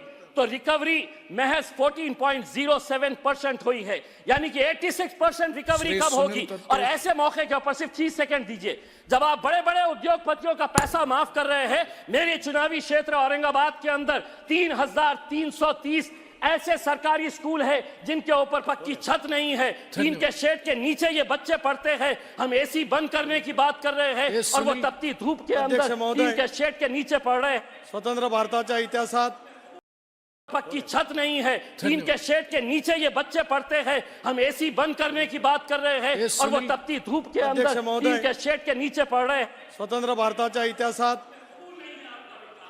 Thank you. विकासाच्या क्षेत्रामध्ये ज्यांच्या कुशल नेतृत्वाखाली गेले 10 वर्ष देशाला विकसित करण्याचं ऐतिहासिक कार्य झालं, अशा नरेंद्र मोदी साहेबांच्या नेतृत्वाखाली घडलेल्या या विशाल सभागृहात कालच निवडणूक आयोगाने शिक्कामोर्तब केलेल्या राष्ट्रवादी अजितदादांच्या नेतृत्वाखालच्या राष्ट्रवादी काँग्रेस पक्षाचा सदस्य म्हणून, एनडीएचा घटक पक्ष म्हणून, छत्रपती शिवाजी महाराजांच्या हिंदवी स्वराज्याची ऐतिहासिक राजधानी असलेला रायगड रत्नागिरी लोकसभा मतदारसंघाचा खासदार म्हणून आपण मला या ठिकाणी बोलण्याची संधी दिली, त्याच्याबद्दल आपले मनापासून या ठिकाणी आभार मानतो। निवडणूक पूर्व या ठिकाणी लेखाधोरण मांडलं जात असतानाच गेल्या 10 वर्षांमध्ये, गेल्या अनेक वर्ष या देशातल्या जनतेला गृहीत धरण्याचं काम त्यावेळच्या नेतृत्वाने केलं। पण नरेंद्र मोदी साहेबांच्या नेतृत्वाखाली गेल्या 10 वर्षांमध्ये ज्या पद्धतीने नेतृत्वदीपक पद्धतीची प्रगती झाली, त्यामुळे कमालीचा विश्वास देशातल्या जनतेच्या बद्दल मनामध्ये असल्यामुळेच मोदी साहेबांनी आणि अर्थमंत्री निर्मला सीतारामन यांनी अतिशय योग्य पद्धतीने देशाच्या अर्थव्यवस्थेला चालना देण्याचा अर्थसंकल्प या ठिकाणी मांडला, त्याचं सुद्धा मी मनापासून या ठिकाणी स्वागत करतो।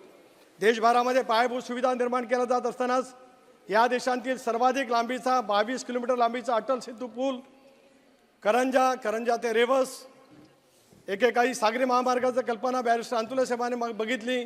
तो साळाव असेल, मुरुड असेल, आगरदांडा तुर्माडी असेल, पलीकडचा वेळा दिव्यागरचा असेल, बाणकोट बागमांडला खाडीवरचा पूल असेल, अशा सगळ्या या ऐतिहासिक कामाला, सागरी महामार्गाच्या कामाला या सरकारच्या माध्यमातून गती त्या ठिकाणी मिळेल असा विश्वास त्या ठिकाणी व्यक्त करत असतानाच क्रीडा क्षेत्रामध्ये सुद्धा खेलो इंडिया सारख्या स्पर्धा त्या ठिकाणी आयोजित करत या देशाला खूप मोठ्या प्रमाणावरती क्रीडा क्षेत्रातला वाव देण्याचं काम या सरकारच्या माध्यमातून झालं, त्याचा मनापासून तो आनंद या ठिकाणी व्यक्त करत असतानाच जगाच्या विकसित राष्ट्रांच्या तुलनेबरोबरच अर्थव्यवस्था बळकट करण्याचं काम नरेंद्र मोदींच्या नेतृत्वाखाली हे सरकार त्या ठिकाणी करत असतानाच आगामी येणाऱ्या निवडणुकीमध्ये सुद्धा महाराष्ट्रामध्ये जसे एनडीए 350 जागा त्या ठिकाणी निवडून आणणार आहे, तसंच जो निर्णय धाडसी निर्णय अजितदादांच्या नेतृत्वाखाली आम्ही त्या ठिकाणी घेतला.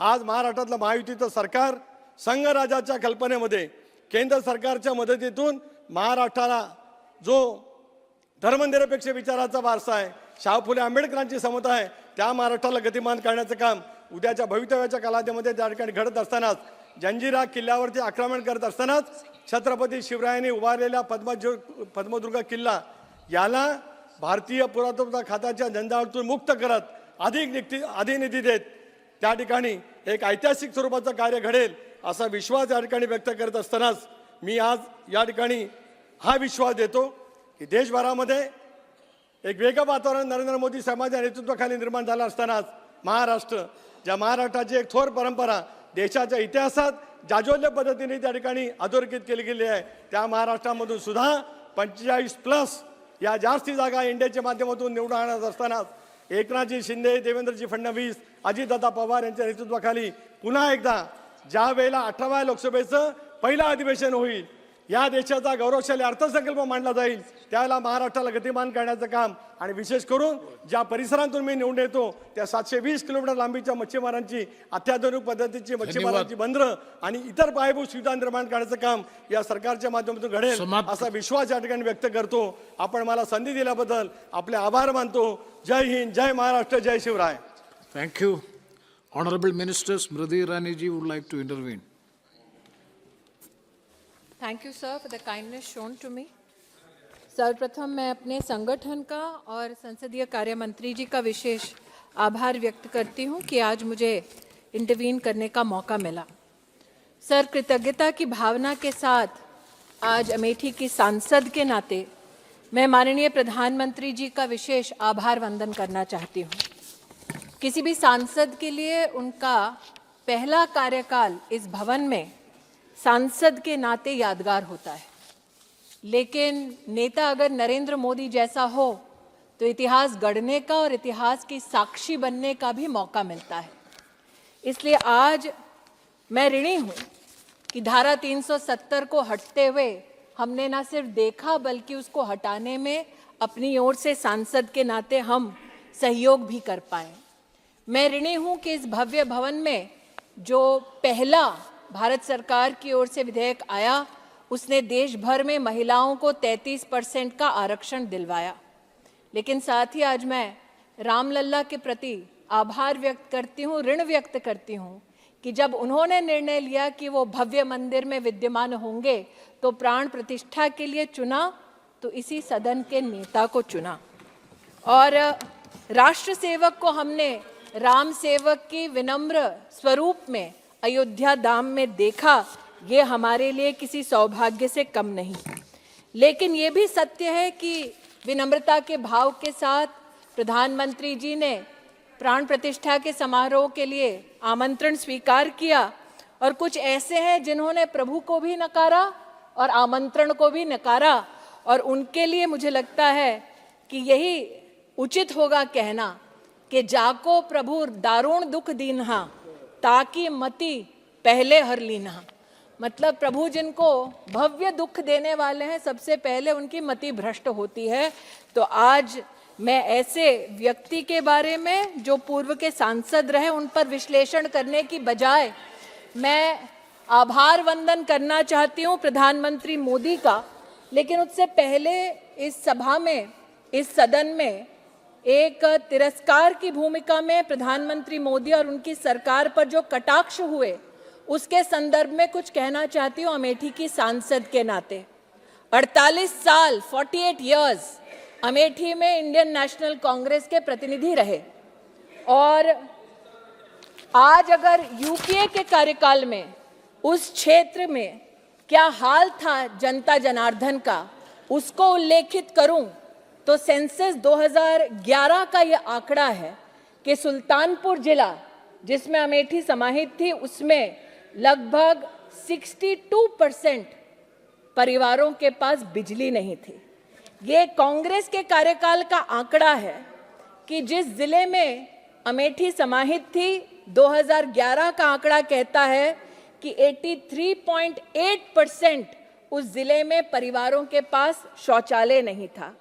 जिस जिले की आज मैं बात कर रही हूँ, साल 2011 का आंकड़ा है कि मात्र 20% ही रायबरेली जिला के लोगों के पास पीने का नल से जल था, और यही हाल उस जिले का भी था जिसमें अमेठी समाहित है। इसलिए आज जब लोग पूछते हैं कि कांग्रेस के नेतृत्व में कितना लोहा है, उनसे पूछना चाहती हूं कि जब नरेंद्र मोदी आए तभी अमेठी लोकसभा क्षेत्र को पहला खाद का रैक नसीब हुआ। 48 साल जब गांधी खानदान का एक छत्र राज था, तब ये नसीब में उनके क्यों नहीं था। अमेठी में, और हमारे किसान नेता यहाँ बैठे हैं, अमेठी में किसानों के लिए पहली बार सॉइल टेस्टिंग लैब तब बना जब नरेंद्र मोदी देश के प्रधान सेवक बने।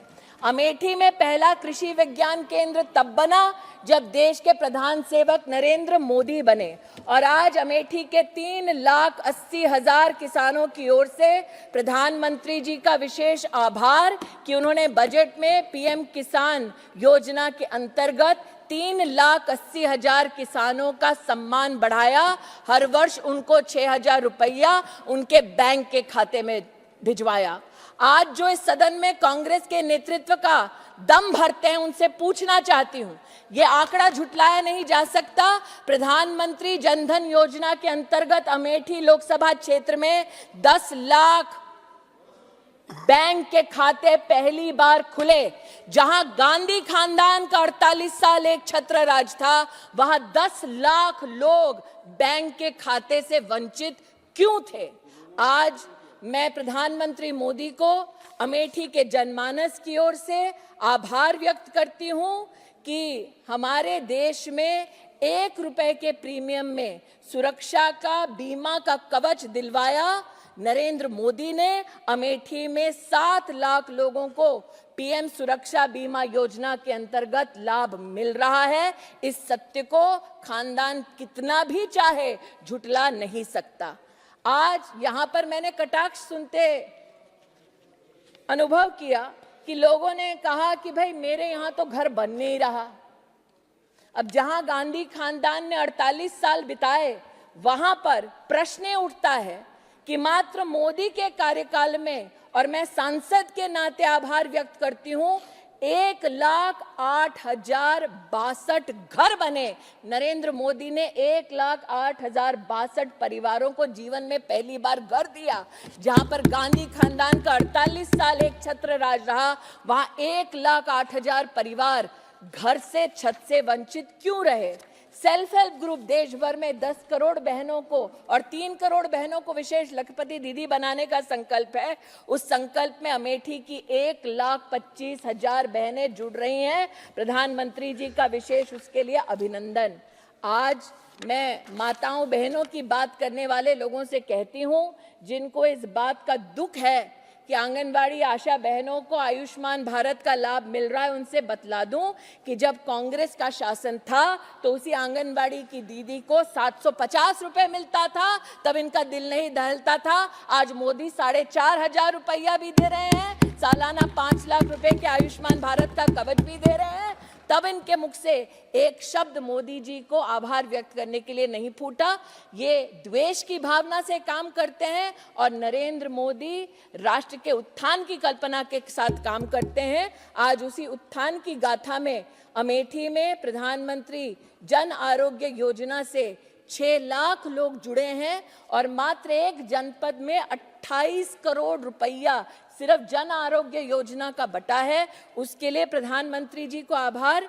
मैं महोदय कह चुकी हूं, 48 साल गांधी खानदान ने एक छत्र राज किया, लेकिन जल जीवन मिशन में नरेंद्र मोदी जी ने 2,70,000 घरों में पहली बार नलका दिया। देश को न्याय दिलवाने की बात करता है गांधी खानदान, ये बतला दे 48 साल में अमेठी को न्याय क्यों नहीं दिलवा पाए।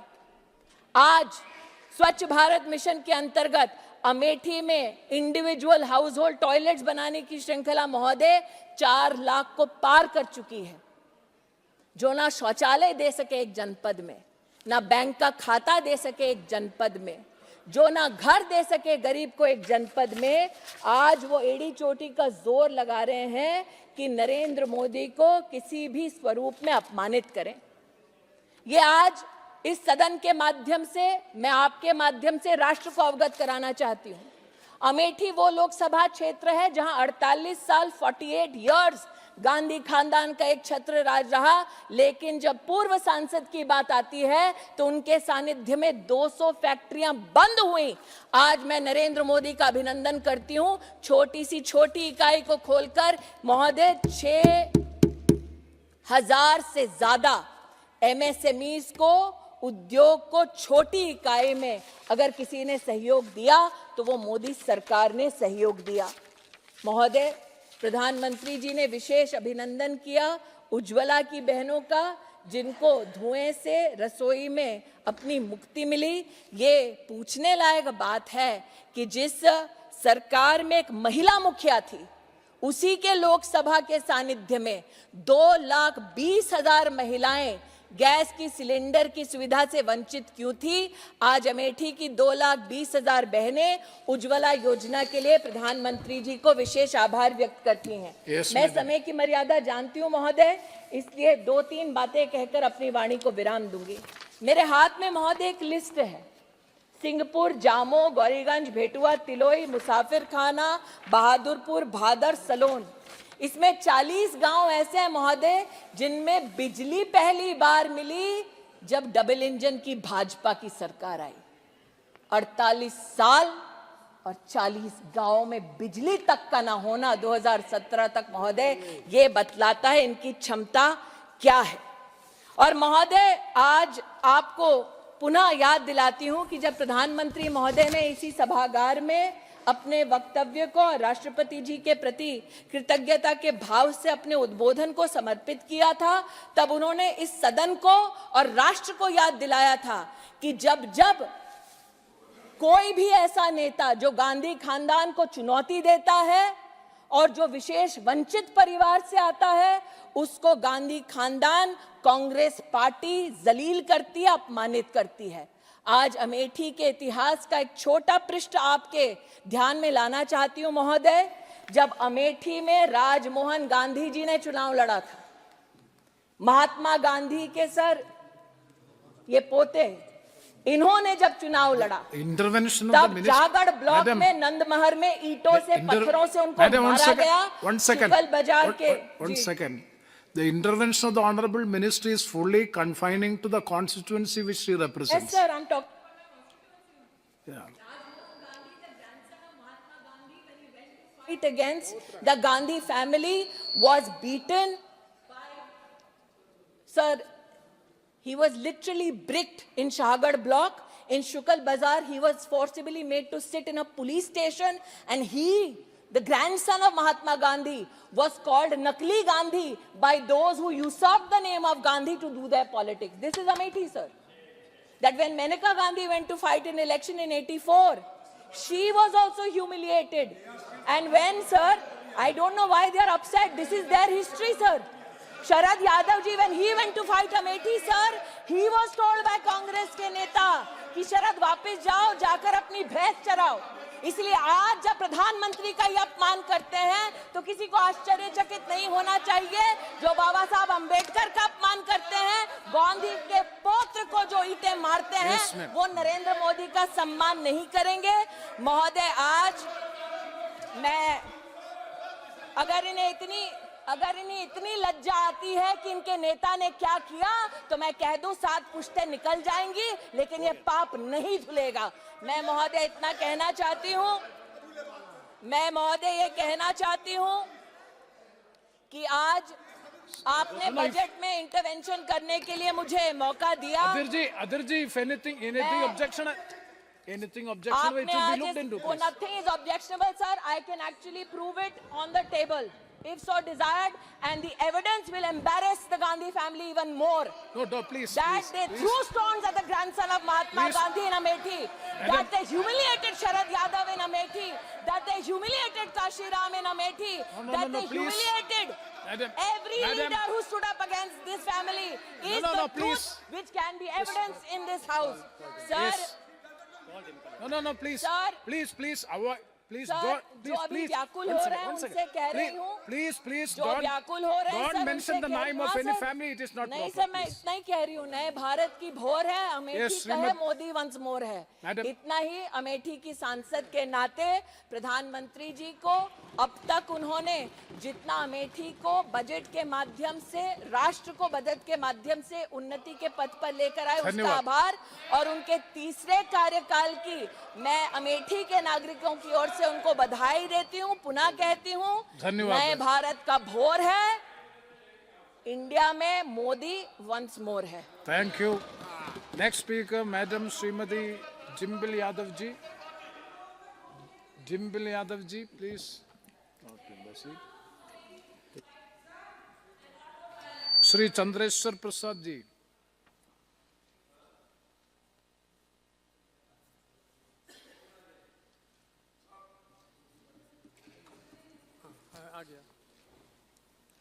आपने मुझे बजट पर बोलने का मौका दिया, धन्यवाद अध्यक्ष जी। मैं माननीय वित्त मंत्री जी द्वारा प्रस्तुत बजट के समर्थन में खड़ा हूं। इस बजट में भविष्य की मजबूत नींव रखने की कोशिश की गई है। इसमें आधुनिक इंफ्रास्ट्रक्चर में निवेश पर जोर दिया गया है, तो निवेश तथा राजकोषीय घाटे के बीच संतुलन बनाया गया है। आधुनिक टेक्नोलॉजी के बढ़ते प्रभाव को स्वीकार करते हुए इनोवेशन पर फोकस है, तो ग्रामीण विकास का भी ध्यान रखा गया है। यह बजट सकारात्मक, दूरदर्शी, समावेशी एवं प्रगतिशील है, जिसमें वित्त मंत्री जी ने अगले 5 सालों की रूपरेखा तैयार की है। इसमें रोटी, कपड़ा और मकान के साथ सेहत और शिक्षा का भी ध्यान रखा गया है। बजट में बुनियादी ढांचे के विकास पर विशेष ध्यान दिया गया है, जिसमें लोगों को सहूलियत मिलेगी। अगले 5 वर्षों में 2 करोड़ और अधिक घर बनेंगे और मध्यम वर्ग के लोगों को भी अपना घर मिलेगा। 9 से 14 वर्ष की लड़कियों के लिए सर्वाइकल कैंसर का टीकाकरण होगा। यह एक अच्छा निर्णय है। महोदय, बजट में उच्च शिक्षा के लिए लोन की राशि बढ़ाई गई है, जिससे युवाओं को फायदा होगा। महोदय, हमारी केंद्र सरकार ने बिहार के जननायक स्वर्गीय कर्पूरी ठाकुर जी को भारत रत्न दिया है। इसके लिए समूचे बिहार वासियों की तरफ से मैं मोदी जी एवं केंद्र सरकार के प्रति अपना आभार व्यक्त करता हूं। बिहार ने हमेशा समाज और देश के निर्माण में अपना योगदान दिया है।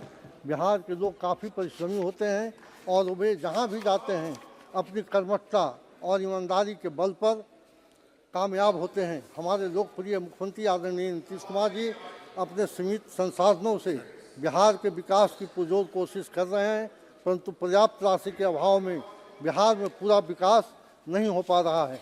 उनके नेतृत्व में शराबबंदी, 7 निश्चय, जल जीवन। 1 second. Now it is already 6. If the House agrees, we will extend the House up to 8 o'clock. Yes, House is extended up to 8 p.m. Please. उनके नेतृत्व में Up to 8. उनके नेतृत्व में शराबबंदी, 7 निश्चय, जल जीवन हरियाली, हर घर नल का जल, ग्रामीण इलाकों में पक्की सड़क, अति पिछड़ों के विकास के लिए कार्य योजना, बेहतर कानून व्यवस्था इत्यादि ऐसे ऐसे काम हुए हैं, जिससे बिहार एक मिसाल बनकर उभरा है। बिहार के माननीय मुख्यमंत्री जी हम सब के अभिभावक और प्रेरणा स्रोत हैं और उनके मार्गदर्शन में बिहार में गरीब गुरबा और समूचे बिहार के विकास के लिए प्रयास किए जा रहे हैं। परंतु जिस स्तर पर बिहार को विकास की गति मिलनी चाहिए, वह पर्याप्त राशि के अभाव में पूरा नहीं हो पा रहा है। हम केंद्र से, सरकार से सहयोग की अपेक्षा रखते हैं और हम उम्मीद करते हैं कि केंद्र सरकार इसमें सहायता करेगी। राज्य सरकार को 94 लाख गरीब परिवारों को आगे बढ़ाना है, जिसके लिए आदरणीय मुख्यमंत्री जी सर्वे भी करा चुके हैं। इसके लिए सरकार को 2.5 लाख करोड़ रुपए की ज़रूरत है, जिसे केंद्र पूरा कर सकता है। मैं आशा करता हूं कि इस पर विचार होगा। अगर केंद्र सरकार बिहार को विशेष राज्य या विशेष पैकेज दे दे तो बिहार के वंचितों और पिछड़ों का काफ़ी भला होगा। मोदी जी की अगुवाई में पूरे देश पिछले 10 वर्षों में 25 करोड़ लोगों को गरीबी रेखा से ऊपर लाया गया है और ऐसे में बिहार के करीब 4 करोड़ लोग, 94 लाख गरीब परिवार भी गरीबी रेखा के नीचे आते हैं। अतः मोदी जी ने देश को जो विकसित करने का संकल्प लिया है वह तभी संभव होगा अगर बिहार की गरीब भी BPL से बाहर आ जाए। एक से एक मिनट। अतः मैं अपने माध्यम से केंद्र सरकार से कुछ मांग करता हूँ, अपने क्षेत्र के लिए वंदे भारत एक्सप्रेस ट्रेन का ठहराव जहानाबाद स्टेशन पर किया जाए। जहानाबाद और अरवल जिले को आकांक्षित जिला घोषित किया जाए। मेरे संसदीय क्षेत्र का जिला अरवल को रेल से जोड़ा जाए। पूर्व घोषित गैस पाइपलाइन योजना जहानाबाद और अरवल में जल्द शुरू किया जाए। जहानाबाद लोकसभा सहित पूरे बिहार में केंद्र सरकार गुणवत्तापूर्ण शिक्षा के लिए शुद्ध बुनियादी ढांचा उपलब्ध कराई जाए। व्यापारियों के लिए लाइसेंस प्रणाली की एक व्यवस्था हो जिससे वास्तविक रूप से ईज ऑफ डूइंग बिजनेस का लाभ लेते हुए अपना व्यापार बढ़ाएं। हमारे देश के लोग कुछ ही महीने बाद केंद्र में अपनी सरकार चुनेंगे और आदरणीय नीतीश बाबू के सहयोग से मोदी जी तीसरी बार देश का नेतृत्व करेंगे। यह मेरी शुभकामना है। हमारा बिहार बढ़े और पूरा देश तरक्की करे। इसी ख्वाहिश के साथ मैं इस बजट का समर्थन करते हुए अपनी बात समाप्त करता हूँ। धन्यवाद। जय बिहार, जय। बहुत बहुत धन्यवाद। Shrimati Dimple Yadav ji. Thank you speaker sir, आपने मुझे आज बोलने का मौका दिया। सर, आज अमृतकाल की बात हो रही है, स्वर्ण काल की बात हो रही है, सुनहरे काल की बात हो रही है, लेकिन सर यह सारे काल काल्पनिक काल हैं। इसकी वास्तविकता कुछ और है।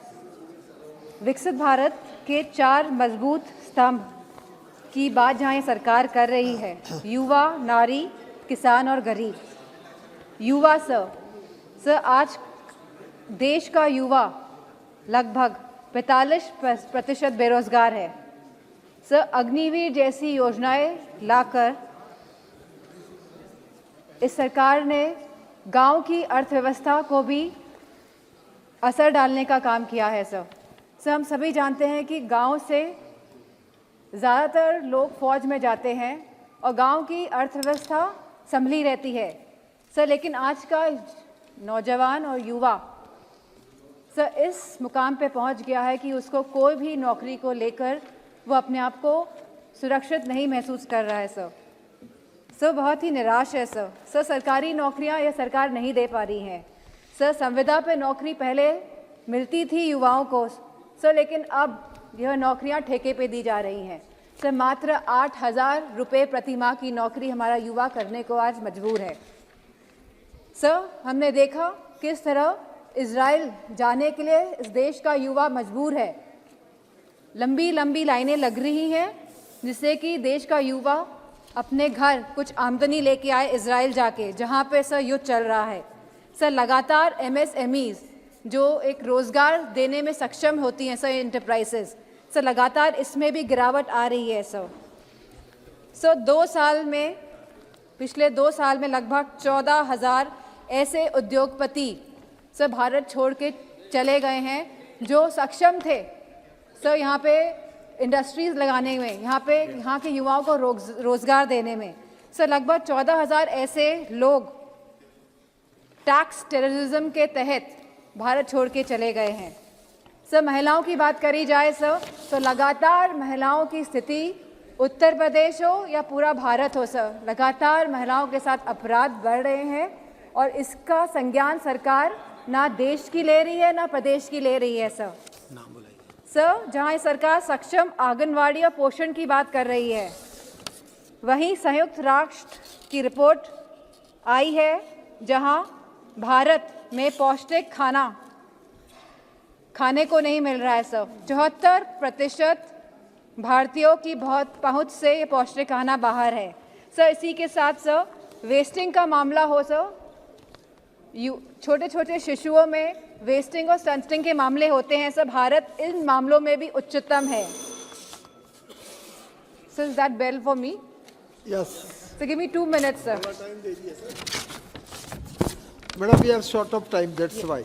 Sir 2 minutes sir. सर जहां नारी वंदन विधेयक बिल लेकर आई है और हम सभी ने इसका पूरा समर्थन किया था, लेकिन यह सरकार अति पिछड़ी और पिछड़ी महिलाओं को और अल्पसंख्यक महिलाओं को, और सर अल्पसंख्यक महिलाओं में केवल मुसलमान महिला ही नहीं आती हैं, हमारी क्रिश्चियन महिलाएं भी आती हैं, हमारे सिख महिलाएं भी आती हैं। इन इन सभी को उनका हक सम्मान और अधिकार देने में सर यह सरकार असमर्थ रही है। सर जहाँ किसान की बात करी जाए सर, एमएसपी का जो वादा किया था इस सरकार द्वारा वो पूरा नहीं किया गया है। वहीं सर डीएपी महंगी। मैडम हमारे पास समय कम है। Sir please give me 5 minutes sir. UP is a very important state sir, give me at least 3 minute. आप 1 मिनट में अपनी बात कीजिए। Sir I am as it is saying in points.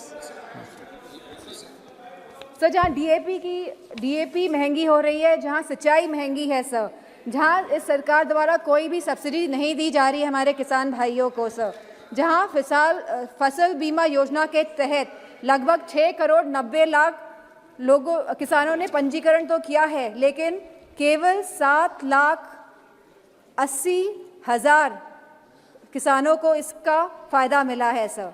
Sir जहाँ गरीब की बात की जाए आज सर, महंगाई दर क्या है? लगभग 10। Sir just 2 minutes I will take more sir. Sir जहाँ महंगाई की बात हो रही है सर, 10% महंगाई बढ़ गई है। सब्जियों की बात हो, चाहे दूध की बात हो, चाहे सिलेंडर की बात हो, चाहे पेट्रोल की बात हो, लगातार महंगाई बढ़ रही है सर, और सरकार इस सब को लेके कुछ नहीं कर पा रही है। असमर्थ है मुझे लगता है ये सरकार सर। अगर सरकार कहती है अपने आंकड़ों में कि 25 crore sir, 1 minute I will take more sir. Sir 25 crore जो हमारे भारतीय हैं वो मल्टी डायमेंशनल पॉवर्टी से बाहर आए हैं एक तरफ, और वहीं 80 करोड़ लोगों को सरकार अन्न दे रही है। तो सर ये अपने आप में ही सर ये बहुत ही विवाद से पूर्ण बड़ा सेंटेंस है सर। इसी के साथ सर मैं कहना चाहूंगी ये सरकार आईआईटी की बात कर रही है। मैडम धन्यवाद sir. 1 minute sir, last point sir.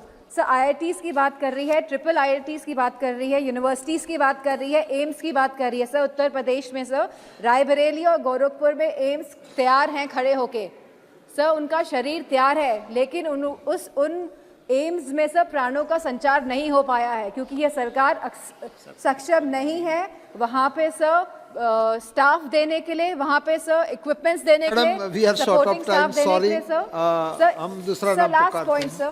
Sir इसी बात के साथ मैं अपनी बात को खत्म करना चाहूंगी कि जिस अमृतकाल और स्वर्णकाल की बात ये कर रही है, ये बहुत ही काल्पनिक बातें हैं। धन्यवाद। Thank you very much. Shri Vijay Kumar Hansdak जी,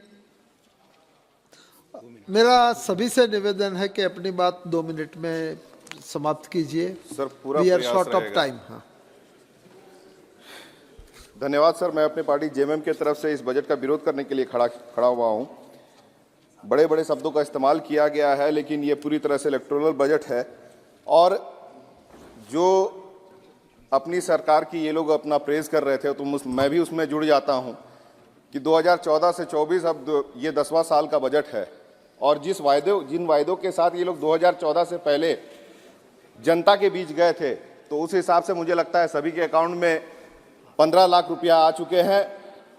2 करोड़ प्रति वर्ष आपका रोजगार देने की बात थी, 10 साल हो चुके, अभी तक 20 करोड़ रोजगार युवाओं को और यहाँ के देश के लोगों को मिल गया है। और मैं कह सकता हूँ कि अभी यहाँ एक दीदी अभी एब्सेंट है, 2014 से पहले सिलेंडर उठा करके जिस तरह से विरोध किया जा रहा था, मुझे लगता है अब 2014 से पहले से सस्ता में हम लोग को सिलेंडर मिल रहा है, और डीजल पेट्रोल के दाम तो अब लगता है कि 25-30 रुपया पे आकर के खड़ा हो गया है। लगातार जिस तरह का टैक्सेशन इस देश पे अगर कहा जाए हाईएस्ट टैक्सेशन सिस्टम है इस देश का, लेकिन उसके बावजूद आपका जाकर के किसी तरह का सोशल सिक्योरिटी का कोई भी यहाँ पे प्रयास नहीं किया गया है 10 वर्षों में। और झूठे वायदों के साथ लगातार अगर आप कहें तो देश को कर्ज में डुबोने का प्रयास किया गया है।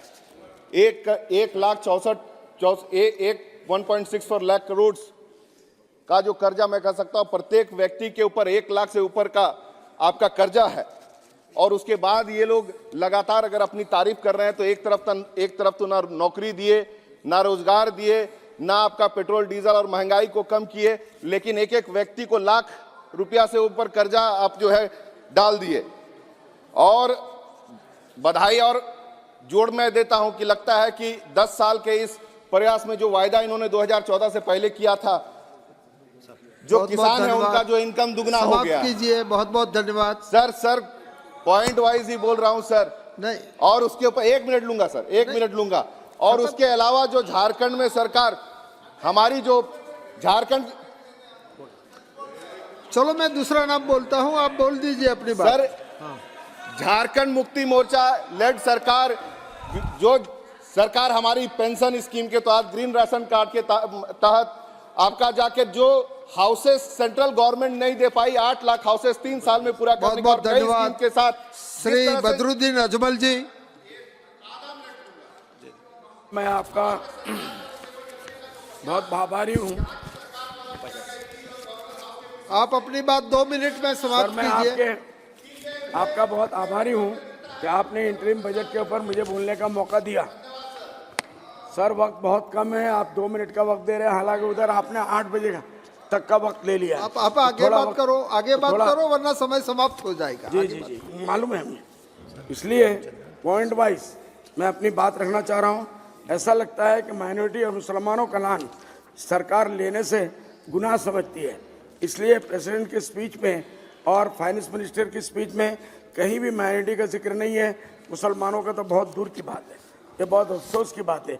मोदी जी ने कहा था कि मुसलमानों के मैं यहाँ हाथ में लैपटॉप देखना चाहता हूँ, एक हाथ में कुरान देखना चाहता हूँ, लेकिन ये 5 साल में ऐसा कहीं भी नहीं हुआ। बल्कि माइनॉरिटी के जितने फंड्स थे, माइनॉरिटी नई मिनिस्टर जब से आई है उन्होंने उसको आधे से भी कम कर दिया। अब मैं अपने डिमांड के लिए आता हूँ सर, कि मैं मांग करता हूँ कि आसाम के धुबड़ी, फकीरगंज, साउथ सालमारा, नौगांव, बरपेटा, बिलासीपाड़ा, जलेसर, ग्वालपाड़ा, करीमगंज, मनकाचर में फ्लड इरोशन को कंट्रोल करने के लिए सर रोजाना सैकड़ों बीघा, अभी आजकल फ्लड खत्म हो गया लेकिन इरोशन है, उसकी वजह से लोग बेघर हो रहे हैं, इसकी तरफ ध्यान दिया जाए। मैं मांग करता हूं कि गुवाहाटी से साउथ सालमारा के दरमियान एक नेशनल लाइन हाईवे 4 लाइन बनाया जाए, बरपेटा, जोनिया और उससे गुजर के उसके लिए फंड दिया जाए। मैं मांग करता हूं कि आसाम के धुबड़ी, बरपेटा, नौगांव, करीमगंज में मेडिकल कॉलेज और सेंट्रल यूनिवर्सिटी कायम किया जाए, इसके लिए फंड दिया जाए। मैं मांग करता हूं कि आसाम के साउथ सालमारा, फकीरगंज, धुबड़ी, ग्वालपाड़ा, जलेसर, बिलासीपाड़ा, बरपेटा, बंगाईगांव में और नौगांव, होजाई, करीमगंज में हॉस्पिटल कायम किया जाए, उसके लिए फंड दिया जाए। मैं मांग करता हूं कि आसाम के बंगाईगांव में अभयपुरी और गुवाहाटी अमीनगांव के दरमियान रेलवे नई लाइन ट्रैक बनाई जाए जो जौनपुर, जोनिया और बरपेटा टाउन से होकर गुजरे, इसके लिए मैडम फंड इसके लिए दें। बहुत बहुत धन्यवाद। मैं मांग करता हूं कि आसाम के बरपेटा ब्रह्मपुत्र रिवर ब्रिज के ऊपर आरसीसी ब्रिज बनाया जाए जो बामन डोगरा, कोलाबंदा और उसके दरमियान में, या फिर भारी और कासूमारा के दरमियान। कृपया समाप्त कीजिए।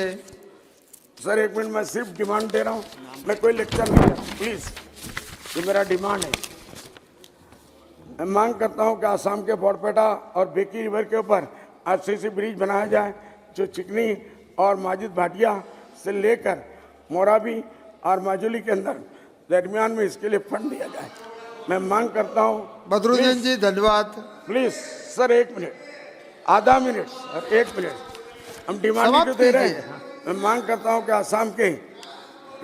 आसाम के भंगरमारा चर्च और सिमोतला चर्च के श्री एन.के. प्रेमचंद्रन जी। सर बहुत Thank you very much, sir. Chairman, sir, for giving me this opportunity to take part in the discussion on the budget as well as the supplementary demands for grants and other budgets of the Jammu and Kashmir. Sir, I know the time constraints, so I am not going to the details of all these issues. First of all, I would like to congratulate the Honorable Finance Minister in one aspect, that instead of making unnecessary promises for the sake of the next election, this is exclusive, it is completely within the limits of the budget because the political mandate is not there as far as the government is concerned. So it is absolutely a good thing done by the Honorable Finance Minister in that aspect. And this budget speech is full of the achievements of the government of the last 10 years. Sir, the first sentence, because I have heard the entire discussion of the budget from all the members from the part of the opposition, the main question we have put in is, this budget speech is totally concentrating on growth-oriented budget or the achievement becoming a biggest economy in the world. Now we are going to be the third largest economy. GDP growth during this period of 4 years is average 7%, and we are able to contain the fiscal deficit. In such a situation, the economy is growing like anything. So the most of the members from Mr. Shashi Tharoor, the opening speaker from opposition till Badruddin Owaisi, everybody is asking the specific question. We would like to have a specific answer from the Honorable Minister. Even though we are having a glossy picture of the economic growth and development, why it is not being reflected in the basic economic fields, mainly inflation, poverty, as well as unemployment. These are the issues concerning the common people. Though we are having a very good, prosperous growth, mushroom growth of the economy, but it is not being reflected. That is the main issue to be answered by the Honorable Minister. So the 10 years review of the Indian economy as well as the budget speech of the Honorable Finance Minister is fully concentrating, and even the Prime Minister in his reply to the presidential address also speaking about the growth and development of our economy, and also the Honorable Ministers further saying that the fruits of development started reaching the people at scale. It is just starting to the common people. That means the issues have to be addressed. When we are having such a higher economic growth, GDP growth, you see the per capita GDP is lower than India's per capita GDP is lower than that of Bangladesh and that of equivalent to that of Sri Lanka. This is the situation prevailing in our country, and also the Honorable Finance Minister is taking credit and taking advantage of the economic growth when the world economy is not in a prosperous manner. And she has cited the example from 2000. If you go through the previous experience from 2006 to 2011, when there was an overall world growth of 2%, Indian economy has, sir, I'm concluding. So I'm concluding. India, it was growing up to 4 to 8%. So once again, I would like to have a specific answer from the Honorable Minister. We all academically would also like to know, when our economy is growing like anything, why the basic issues of the people concerning is not being addressed. Sir, one more query I would like to ask regarding the supplementary demands of grants. Regarding the first batch of supplementary demands of grants, demands of grants was 1,29,348 crores of rupees. And today the second batch of supplementary demands for grants, it is around 2,299 crores of rupees. That it will come around to 3 lakh crores of rupees. My specific question to the Honorable Finance Minister is, how do you able to contain the fiscal deficit 5.9 or 5.1 on the basis of this supplementary demands of grants? It will come around 3.5 lakhs by way of the two supplementary demands for grants. Thank you very much. Supplementary demands for grants. With this, thank you. Thank you very much. Sri Tejasvi Surya ji.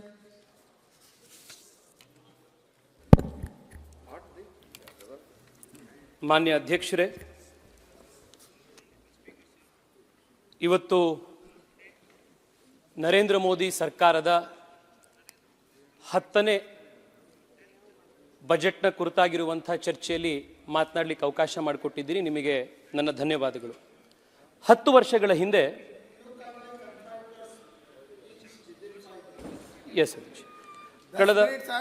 ಕಳೆದ 10 ವರ್ಷದ ಹಿಂದೆ ದೇಶದ ಆರ್ಥಿಕ ಪರಿಸ್ಥಿತಿ ಅತ್ಯಂತ ಚಿಂತಾಜನಕವಾಗಿತ್ತು. ವಿಶ್ವದ ಅತ್ಯಂತ 5 ಆರ್ಥಿಕವಾಗಿ ಹಿಂದುಳಿದಿರುವಂಥ ಅಥವಾ ಕಷ್ಟದಲ್ಲಿರುವಂಥ ದೇಶಗಳ ಪಟ್ಟಿಯಲ್ಲಿ ಭಾರತ ಇತ್ತು. ಫ್ರೆಜೈಲ್ 5 ಅಂತ ಭಾರತವನ್ನು ಕನ್ಸಿಡರ್ ಮಾಡಿದ್ರು. ಆದರೆ ಇವತ್ತು ಪ್ರಧಾನಮಂತ್ರಿ ನರೇಂದ್ರ ಮೋದಿ ಅವರ ಪರಿಶ್ರಮ, ದೂರದರ್ಶಿತ್ವದ ಯೋಜನೆಗಳ ಒಂದು ಫಲವಾಗಿ ಭಾರತ ಇವತ್ತು ವಿಶ್ವದ 5ನೇ ಅತಿ ದೊಡ್ಡ ಆರ್ಥಿಕ ಶಕ್ತಿಯಾಗಿ ಹೊರಹೊಮ್ಮಿದೆ. From fragile 5, India has emerge to be the top 5 economy in the world. ಅಧ್ಯಕ್ಷ, ಇವತ್ತು ಈ ಎಲ್ಲ ಬಜೆಟ್ಗಳ ಒಂದು ಪರಿಣಾಮವಾಗಿ ಕರ್ನಾಟಕ ರಾಜ್ಯ ಕೂಡ ಅತ್ಯಂತ ಪ್ರಗತಿಯನ್ನು ಹೊಂದುತ್ತಾ ಇದೆ. ಇವತ್ತು ನರೇಂದ್ರ ಮೋದಿ ಅವರು ಪ್ರಧಾನಮಂತ್ರಿಗಳು ಕರ್ನಾಟಕಕ್ಕೆ ಎಕ್ಸ್ಪ್ರೆಸ್ ವೇಗಳನ್ನು, ಹೈವೇಗಳನ್ನು, ಹೊಸ ಏರ್ಪೋರ್ಟ್ಗಳನ್ನು, ಹೊಸ ರೈಲ್ವೆ ಲೈನ್ಗಳನ್ನು, ರೈಲ್ವೆ ಎಲೆಕ್ಟ್ರಿಫಿಕೇಷನ್ನ, ಸ್ಮಾರ್ಟ್ ಸಿಟಿ ಪ್ರಾಜೆಕ್ಟ್ಗಳನ್ನು, ಅಮೃತ್ ಯೋಜನೆಯಡಿ ನಗರಗಳ ಉತ್ಥಾನವನ್ನು, ನಮ್ಮ ಗ್ರಾಮೀಣ ಭಾಗದ ಉತ್ಥಾನವನ್ನು, ಹೀಗೆ ಹಲವಾರು ರೀತಿಯಲ್ಲಿ ನರೇಂದ್ರ ಮೋದಿ ಸರ್ಕಾರದ ಪ್ರಯತ್ನದಿಂದಾಗಿ ಕರ್ನಾಟಕವೂ ಕೂಡ ಅಭಿವೃದ್ಧಿಯ ಪಥದಲ್ಲಿ ಬರ್ತಾ ಇದೆ. ಹಿಂದೆಂದೂ ಕೂಡ ಕರ್ನಾಟಕಕ್ಕೆ ಸಿಗದಲೇ ಇರುವಷ್ಟು ಅನುದಾನವನ್ನು ನರೇಂದ್ರ ಮೋದಿ ಅವರ ನೇತೃತ್ವದಲ್ಲಿ ಕರ್ನಾಟಕಕ್ಕೆ ಕಳೆದ 10 ವರ್ಷದಲ್ಲಿ ಸಿಕ್ಕಿದೆ. ಆದರೆ ಈ ಎಲ್ಲ ಸತ್ಯತೆಗಳು ಒಂದು ಕಡೆ ಇದ್ದರೆ ಕರ್ನಾಟಕದ ಜನರನ್ನ ದಾರಿ ತಪ್ಪಿಸುವಂಥ ದಿಕ್ಕಿನಲ್ಲಿ ಚುನಾವಣಾ ಸಂದರ್ಭದಲ್ಲಿ ಸರ್ಕಾರ ಕಾಂಗ್ರೆಸ್ ಪಾರ್ಟಿಯವರು ಮಾಡದಂಥ ಸುಳ್ಳು ಭರವಸೆಗಳನ್ನು ಈಡೇರಿಸಲಿಕ್ಕೆ ಆಗದಲೇ ಇರುವಂಥ ಇವತ್ತಿನ ಪರಿಸ್ಥಿತಿಯಲ್ಲಿ ನರೇಂದ್ರ ಮೋದಿ ಅವರ ಮೇಲೆ, ಕೇಂದ್ರ ಸರ್ಕಾರದ ಮೇಲೆ ಸುಳ್ಳು ಆರೋಪಗಳನ್ನು ಮಾಡಿ, ಸುಳ್ಳು ಪ್ರಾಪಗ್ಯಾಂಡಾವನ್ನು ಮಾಡಿ, ರಾಜಕೀಯ ಷಡ್ಯಂತ್ರವನ್ನು ಮಾಡಿ ರಾಜ್ಯದ ಹಿತಾಸಕ್ತಿಯನ್ನು ಹಿಂದಿಕ್ಕುವಂಥ ಒಂದು ದೊಡ್ಡ ಕೆಲಸ ಇವತ್ತು ಕಾಂಗ್ರೆಸ್ ಪಾರ್ಟಿಯ ಕಡೆಯಿಂದ ಆಗ್ತಾ ಇದೆ. ನನಗಿವತ್ತು ಅತ್ಯಂತ ಬೇಜಾರಾಗ್ತಾ ಇರುವಂಥದ್ದು ಅಂದರೆ ರಾಜ್ಯದ ಮುಖ್ಯಮಂತ್ರಿಗಳು ಮತ್ತು ಕರ್ನಾಟಕದ 130 MLAಗಳು, ಮಿನಿಸ್ಟ್ರುಗಳು ಎಲ್ಲರೂ ಕೂಡ ಒಂದು ಸುಳ್ಳು ಆರೋಪದ ಮೇಲೆ, ಪ್ರಾಪಗ್ಯಾಂಡಾದ ಆಧಾರದ ಮೇಲೆ ದೆಹಲಿಗೆ ಬಂದು ಕರ್ನಾಟಕಕ್ಕೆ ಅನ್ಯಾಯ ಆಗಿದೆ ಅನ್ನುವಂಥ ಸುಳ್ಳು ಆರೋಪಗಳನ್ನ ಮಾಡ್ತಾ ಇರುವಂಥದ್ದು ಇವತ್ತು ನಾವು ನೋಡ್ತಾ ಇದ್ದೀವಿ. ಅಧ್ಯಕ್ಷರೇ, ನಾನು ಜಾಸ್ತಿ ಸಮಯ ನಿಮ್ಮ ಹತ್ರ ಕೇಳೋದಿಲ್ಲ, 5 ನಿಮಿಷ ಸಮಯ ನೀವು ನನಗೆ ಕೊಡಿ. ಇವರ ಕಾಂಗ್ರೆಸ್ ಪಾರ್ಟಿಯ ಸುಳ್ಳು ಆರೋಪಗಳನ್ನ ಇವತ್ತು ಜನಕ್ಕೆ ಜಾಹೀರು ಮಾಡಬೇಕಾದಂತ ಜವಾಬ್ದಾರಿ ನಮ್ಮ ಮೇಲಿದೆ. ಮೊದಲನೇ ಸುಳ್ಳು ಆರೋಪ ಕಾಂಗ್ರೆಸ್ ಸರ್ಕಾರ ಹೇಳ್ತಾ ಇರುವಂತದ್ದು. ಸರ್, ಒಂದ್ 2 ನಿಮಿಷ ಸುಮ್ಮನಿರಿ ನೀವು, ದಯವಿಟ್ಟು 2 ನಿಮಿಷ ಸುಮ್ಮನಿರಿ. ಸುರೇಶ್ ಅವರೇ, ದೇಶ ವಿಭಜನೆಯ ಮಾತನಾಡ್ತಾ ಇರುವಂತವ್ರು ನೀವು, ನಿಮಗೆ ಈ ಸಂಸತ್ನಲ್ಲಿ ಮಾತನಾಡೋ ಹಕ್ಕಿಲ್ಲ. ದಯವಿಟ್ಟು ಸುಮ್ ಕೂತ್ಕೊಳ್ಳಿ ನೀವು, ದಯವಿಟ್ಟು ಸುಮ್ ಕೂತ್ಕೊಳ್ಳಿ ನೀವು. ಇವತ್ತು ದೇಶದ ಅಧ್ಯಕ್ಷರೇ,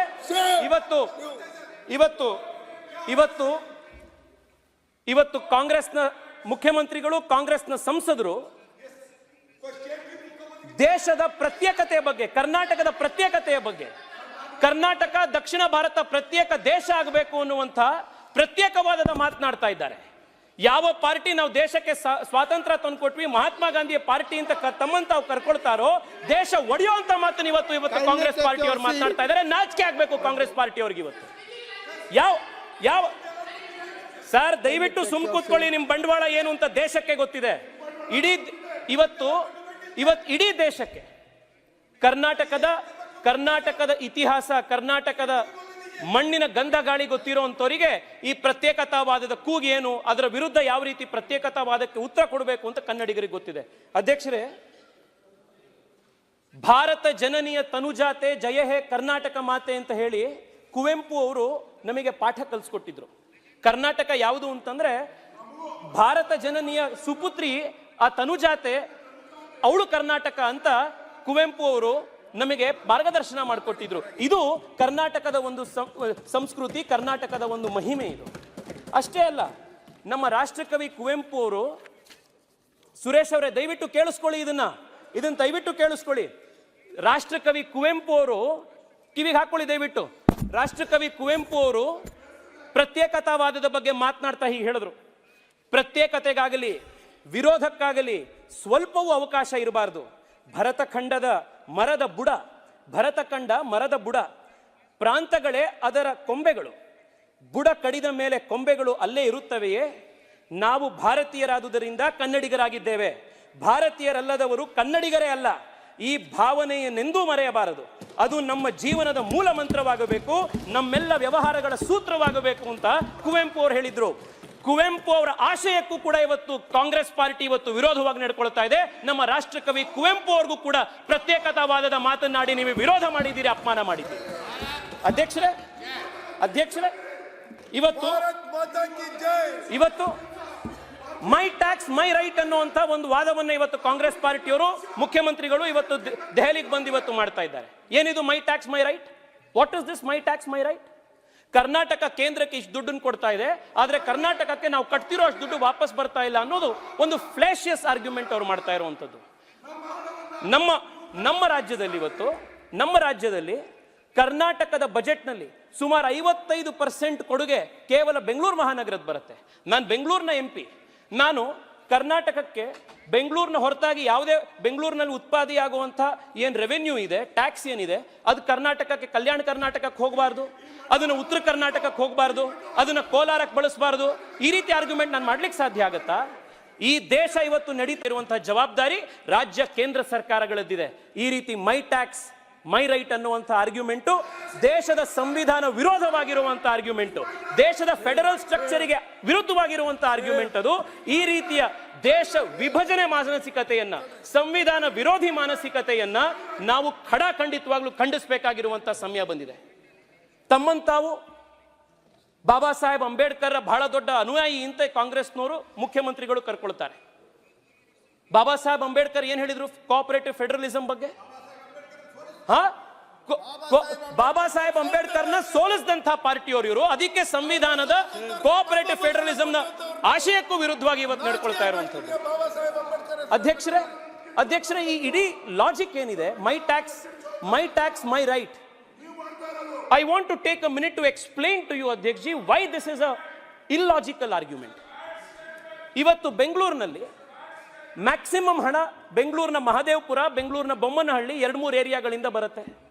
ಬೆಂಗಳೂರಿನ ಬೇರೆ ಏರಿಯಾದವರು ಕೂಡ ಬೆಂಗಳೂರಿನಲ್ಲಿ ಕಲೆಕ್ಟ್ ಆಗ್ತಾ ಇರೋ ಮಹದೇವಪುರ, ಬೊಮ್ಮನಹಳ್ಳಿ ಕಲೆಕ್ಟ್ ಆಗ್ತಿರುವಂಥ ದುಡ್ಡನ್ನು ಬೇರೆ ಕಡೆಗೆ ಯಾಕೆ ಹಾಕ್ತೀರಿ ಅಂತ ಪ್ರಶ್ನೆ ಮಾಡಿದ್ರೆ, ಇವತ್ತು ಕರ್ನಾಟಕದಲ್ಲಿ ಅತಿ ಹೆಚ್ಚು ಟ್ಯಾಕ್ಸ್ ಕಟ್ತಾ ಇರುವಂಥ ಜನ IT BT ಕೆಲಸ ಮಾಡ್ತಾ ಇರುವಂಥವ್ರು. ಮತ್ತೊಬ್ರು, ನಾವು 30% ಟ್ಯಾಕ್ಸ್ ಕಟ್ತಾ ಇದ್ದೀವಿ, ನಮ್ಮ ಹಣನ ನೀವು ಯಾಕೆ ಬೇರೆದಕ್ಕೆ ಉಪಯೋಗ ಮಾಡ್ತಾ ಇದ್ದೀರಿ, ನೀವು ಯಾಕೆ 2,000 ರೂಪಾಯಿ ಕಟ್ತಾ ಇದ್ದೀರಿ, ನಮ್ಮ ಹೆಂಡತಿಗೆ ನಮ್ಮ ಮನೆಯವ್ರಿಗೆ ಯಾಕೆ 2,000 ರೂಪಾಯಿಗೆ ಅವಕಾಶ ಇಲ್ಲ ಅಂತ ಅವ್ರು ಕೇಳಿದ್ರೆ, ಯಾರನ್ನು ನಾವು ಸಮಾಜವಾದಿ ಅಂತ ತಮ್ಮಂತಾವು ಕರ್ಕೊಳ್ತಾ ಇದ್ದಾರೋ, ರೀಡಿಸ್ಟ್ರಿಬ್ಯೂಷನ್ ಆಫ್ ವೆಲ್ತ್ನೇ ಸಮಾಜವಾದದ ಬುನಾದಿ ಅಂತ ಯಾರು ಚುನಾವಣೆ ಮಾಡಿದ್ರೋ, ಯಾರು ಅಧಿಕಾರಕ್ಕೆ ಬಂದ್ರೋ ಆ ಸಮಾಜವಾದಿಗಳು ಇವತ್ತು ಮೈ ಟ್ಯಾಕ್ಸ್ ಮೈ ರೈಟ್ನ ಮಾತನಾಡ್ತಾ ಇದ್ದಾರೆ. ನಾಳೆ ಇದೇ ಮೈ ಟ್ಯಾಕ್ಸ್ ಮೈ ರೈಟ್ನ ಅಂಬಾನಿ ಮಾತನಾಡಿದ್ರೆ, ಇದೇ ಮೈ ಟ್ಯಾಕ್ಸ್ ಮೈ ರೈಟ್ನ ದೊಡ್ಡ ಉದ್ಯೋಗಪತಿಗಳು ಮಾತನಾಡಿದ್ರೆ, ನಾನು ಜಾಸ್ತಿ ಟ್ಯಾಕ್ಸ್ ಕಟ್ತೀನಿ, ಅದಕ್ಕೋಸ್ಕರ ಆ ಟ್ಯಾಕ್ಸ್ ಹಣ ನನಗೆ ಬರಬೇಕು ಅಂತ ಕೇಳಿದ್ರೆ ಏನು ಆರ್ಗ್ಯುಮೆಂಟ್ ಮಾಡ್ತಾ ಇದ್ದೀರಿ ನೀವು? ಯಾವ ಲಾಜಿಕ್ನಲ್ಲಿ ಆರ್ಗ್ಯುಮೆಂಟ್ ಮಾಡ್ತಾ ಇದ್ದೀರಿ? ಅಧ್ಯಕ್ಷರೇ, ಇವತ್ತು ರಾಜನಾಥ್ ಸಿಂಗ್ ಜಿ ಅವರು ನಮ್ಮ ಎದುರುಗಡೆ ಕೂತಿದ್ದಾರೆ, ದೇಶದ ರಕ್ಷಣಾ ಸಚಿವರು. ಪ್ರತ್ಯೇಕ ರಾಷ್ಟ್ರ, ಪ್ರತ್ಯೇಕ ದಕ್ಷಿಣ ಭಾರತದ ರಾಷ್ಟ್ರ ಏನ್ ಮಾತನಾಡ್ತಾ ಇದ್ದೀರಿ ಕಾಂಗ್ರೆಸ್ನವರು ಇವತ್ತು? ಯಾವ ಮುಖ ಹೊತ್ಕೊಂಡು ಇತ್ತೀಚೆಗೆ 1 ತಿಂಗಳ ಹಿಂದೆ ಕಾಶ್ಮೀರದ ಗಡಿಯಲ್ಲಿ ದೇಶಕ್ಕೋಸ್ಕರ ಹುತಾತ್ಮನಾದಂಥ ಕ್ಯಾಪ್ಟನ್ ಪ್ರಾಂಜಲ್ರ ತಂದೆ ತಾಯಿಗಳಿಗೆ ಈ ಪ್ರತ್ಯೇಕತಾವಾದದ ಕೂಗನ್ನು ಹಿಡಿದು ಯಾವ ಮುಖ ತೋರಿಸ್ತೀರಿ ನೀವು? ನಮ್ಮ ಕರ್ನಾಟಕದ ಮಡಿಕೇರಿಯಲ್ಲಿ, ಕರ್ನಾಟಕದ ಬೆಳಗಾಂನಲ್ಲಿ, ಕರ್ನಾಟಕದ ಬಿಜಾಪುರದಲ್ಲಿ, ಸೆಂಟ್ರಲ್ ಪ್ಯಾರಾಮಿಲಿಟರಿ ಫೋರ್ಸಸ್ ನಲ್ಲಿ, ಆರ್ಮಿಯಲ್ಲಿ ಮನೆಯಿಂದ ಯುವಕರು ಇವತ್ತು ದೇಶಕ್ಕೆ ಕೆಲಸ ಮಾಡ್ಲಿಕ್ಕೆ ಹೋಗ್ತಾ ಇದ್ದಾರೆ. ಆ ದೇಶದ ಗಡಿ ಭಾಗವನ್ನು ಕಾಪಾಡ್ತಾ ಇರುವಂತಹ ಯುವಕರಿಗೆ ಮುಖ್ಯಮಂತ್ರಿಗಳು, ಕಾಂಗ್ರೆಸ್ ಪಾರ್ಟಿಯವರು ಯಾವ ಮುಖ ಹಿಡ್ಕೊಂಡು ಪ್ರತ್ಯೇಕತಾವಾದದ ಮಾತನಾಡಿರುವಂತವರು ಯಾವ ಮುಖ ಹಿಡ್ಕೊಂಡು ನೀವು ಇವತ್ತು ಅವ್ರನ್ನ ಹೋಗಿ ಮಾತನಾಡಿಸ್ತೀರಿ? ಅಧ್ಯಕ್ಷರೇ, for the benefit of this house and for the benefit of this nation, I also want to bring to the attention of the country a very important historical fact about what is the culture, the inherent nature, the nationalist DNA of the Kannada people. Adhyakji, it gives me immense pride to state that when right after 1947 the country got independence and multiple princely states were there in India and they all had to merge to become the Indian Union, the first princely state to voluntarily accede to the Indian Union was my state of Karnataka, the Mysuru state. ನಮ್ಮ ರಾಜ್ಯದು ಇಡೀ ದೇಶದ ಜೊತೆಗೆ ಒಂದಾಗಿದ್ದು ಕರ್ನಾಟಕ ರಾಜ್ಯ, ಮೈಸೂರು ರಾಜ್ಯ. ಅಷ್ಟೇ ಅಲ್ಲ ಸುರೇಶ್ ಅವರೇ, ದಯವಿಟ್ಟು ಕೇಳಿಸ್ಕೊಳ್ಳಿ. ತಾವು ಹಳೆ ಮೈಸೂರು ಭಾಗದಿಂದ ಬರ್ತೀರಿ, ದಯವಿಟ್ಟು ಇದನ್ನು ಕೇಳಿಸ್ಕೊಳ್ಳಿ. ಯಾವಾಗ ಸರ್ದಾರ್ ಪಟೇಲ್ರು ದೇಶದ ಎಲ್ಲ ಕಡೆ ಸಂವಿಧಾನ ಈ ಪ್ರಿನ್ಸ್ಲಿ ಸ್ಟೇಟ್ಗಳ ಹತ್ರ ಹೋಗಿ, ರಾಜ್ಯಗಳನ್ನು ಹೋಗಿ ಏಕತೆ ಮಾಡುವಂತ ಒಂದು ಕೆಲಸಕ್ಕೆ ಹೋಗಿದ್ರು, ಅವಾಗ ಸರ್ದಾರ್ ಪಟೇಲ್ರಿಗೆ ಏರೋಪ್ಲೇನ್ ನ ಕೊಟ್ಟು ಆ ಏರೋಪ್ಲೇನ್ ನ ಟ್ಯಾಕ್ಸ್ ಕೂಡ ಕಟ್ಟಿದ್ದು, ಆ ಏರೋಪ್ಲೇನ್ ನ ವ್ಯವಸ್ಥೆ ಮಾಡಿಕೊಟ್ಟಿದ್ದು ಕೂಡ ಮೈಸೂರು ಮಹಾರಾಜರು ಮಾಡಿಕೊಟ್ಟಿದ್ದು, ದೇಶದ ಏಕತೆಗೋಸ್ಕರ ಮಾಡಿಕೊಟ್ಟಿದ್ದು. ಇದು ಭಾರತದ ಕನ್ನಡಿಗರ ಒಂದು ದೇಶದ ಬಗ್ಗೆ ಇರುವಂತಹ ಅಭಿಮಾನ. ಅಧ್ಯಕ್ಷರೇ, 2-3 ಅಂಶಗಳಲ್ಲಿ ನಾನು ಕಾಂಗ್ರೆಸ್ನವರಿಗೆ ಕೇಳಲಿಕ್ಕೆ ಇಚ್ಛೆ ಪಡ್ತೇನೆ. ನಿಮ್ಮ ಈ ಮೈ ಟ್ಯಾಕ್ಸ್ ಮೈ ರೈಟ್ ಆರ್ಗ್ಯುಮೆಂಟನ್ನು ನೀವು ಎಕ್ಸ್ಟೆಂಡ್ ಮಾಡ್ತಾ ಹೋದರೆ ದೇಶ ನಡೆಯಕ್ಕೆ ಸಾಧ್ಯನಾ? ಕರ್ನಾಟಕ ನಡೆಯಕ್ಕೆ ಸಾಧ್ಯನಾ? ಇವತ್ತು ಪ್ರಹ್ಲಾದ್ ಜೋಶಿ ಸಾಹೇಬರು ಕೂತಿದ್ದಾರೆ, ಕಲ್ಲಿದ್ದಲಿನ ಮಂತ್ರಾಲಯದವರು. ಕರ್ನಾಟಕದ ಇಂಡಸ್ಟ್ರಿಗಳಿಗೆ ಜಾರ್ಖಂಡ್ನಿಂದ, ಛತ್ತೀಸ್ಗಢ್ನಿಂದ, ಮಧ್ಯಪ್ರದೇಶದಿಂದ, ಇವತ್ತು ಬಿಹಾರದಿಂದ, ಒಡಿಸ್ಸಾಯಿಂದ ಇವತ್ತು ಕಲ್ಲಿದ್ದಲು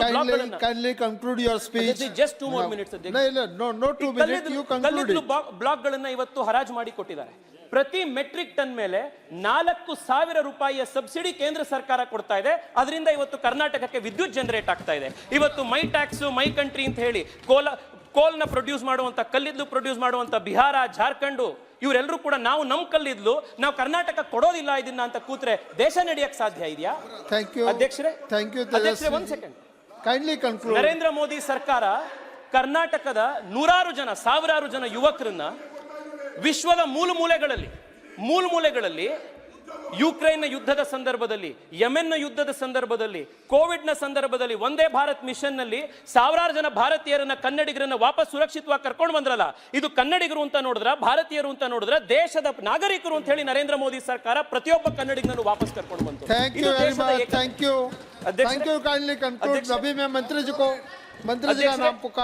ಇವತ್ತು ಕರ್ನಾಟಕದ ಪ್ರತಿ ರೈತರಿಗೆ, ದೇಶದ ಪ್ರತಿ ರೈತರಿಗೆ, ಕರ್ನಾಟಕದ ರೈತರಿಗೆ, ದೇಶದ ರೈತನಿಗೆ ಪ್ರತಿ ಡಿಎಪಿ ಚೀಲದ ಮೇಲೆ, ಪ್ರತಿ ಯೂರಿಯಾದ ಚೀಲದ ಮೇಲೆ 2,000 ರೂಪಾಯಿ ಕೇಂದ್ರ ಸರ್ಕಾರದ ಸಬ್ಸಿಡಿ ಬರ್ತಾ ಇದೆ. ऑनरेबल मिनिस्टर श्रीमती निर्मला सीतारमन जी, हो गया अभी.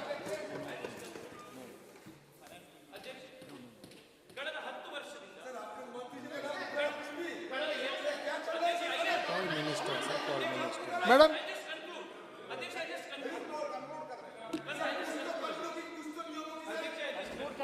कंक्लूड कीजिए जल्दी. माइक और अध्यक्ष जी, kindly conclude last 10 years in one or two sentences. अध्यक्ष जी, I just conclude in 1 minute. अध्यक्ष जी, ಕಳೆದ 5 ವರ್ಷದಿಂದ ನಿರಂತರವಾಗಿ Karnataka is on the top of the FDI chart. The reason is the Prime Minister's Make in India, Digital India, the Prime Minister's foreign policy success. ಇದೆಲ್ಲವನ್ನೂ ಕೂಡ ತೆಗೆದುಕೊಂಡು ಬಂದಿರೋದ್ರಿಂದ ಇವತ್ತು ಕರ್ನಾಟಕ ಮುಂದೆ ಬರ್ತಾ ಇದೆ. ಹೀಗೆ ಒಂದು ಒಕ್ಕೂಟ ವ್ಯವಸ್ಥೆಯಲ್ಲಿ, ಸಂವಿಧಾನದ ಫೆಡರಲ್ ಸ್ಟ್ರಕ್ಚರ್ನಲ್ಲಿ ಕೆಲಸ ಮಾಡ್ತಾ ಇರುವಂತಹ ಒಂದು ಪಾರ್ಟಿ, ಒಂದು ಸರ್ಕಾರ ಈ ರೀತಿ ಮಾತನಾಡುವ honourable finance minister Shrimati Nirmala ji.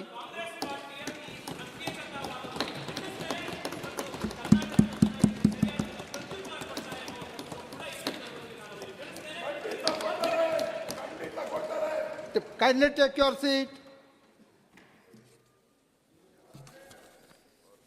Thank you very much, Honorable Speaker, sir.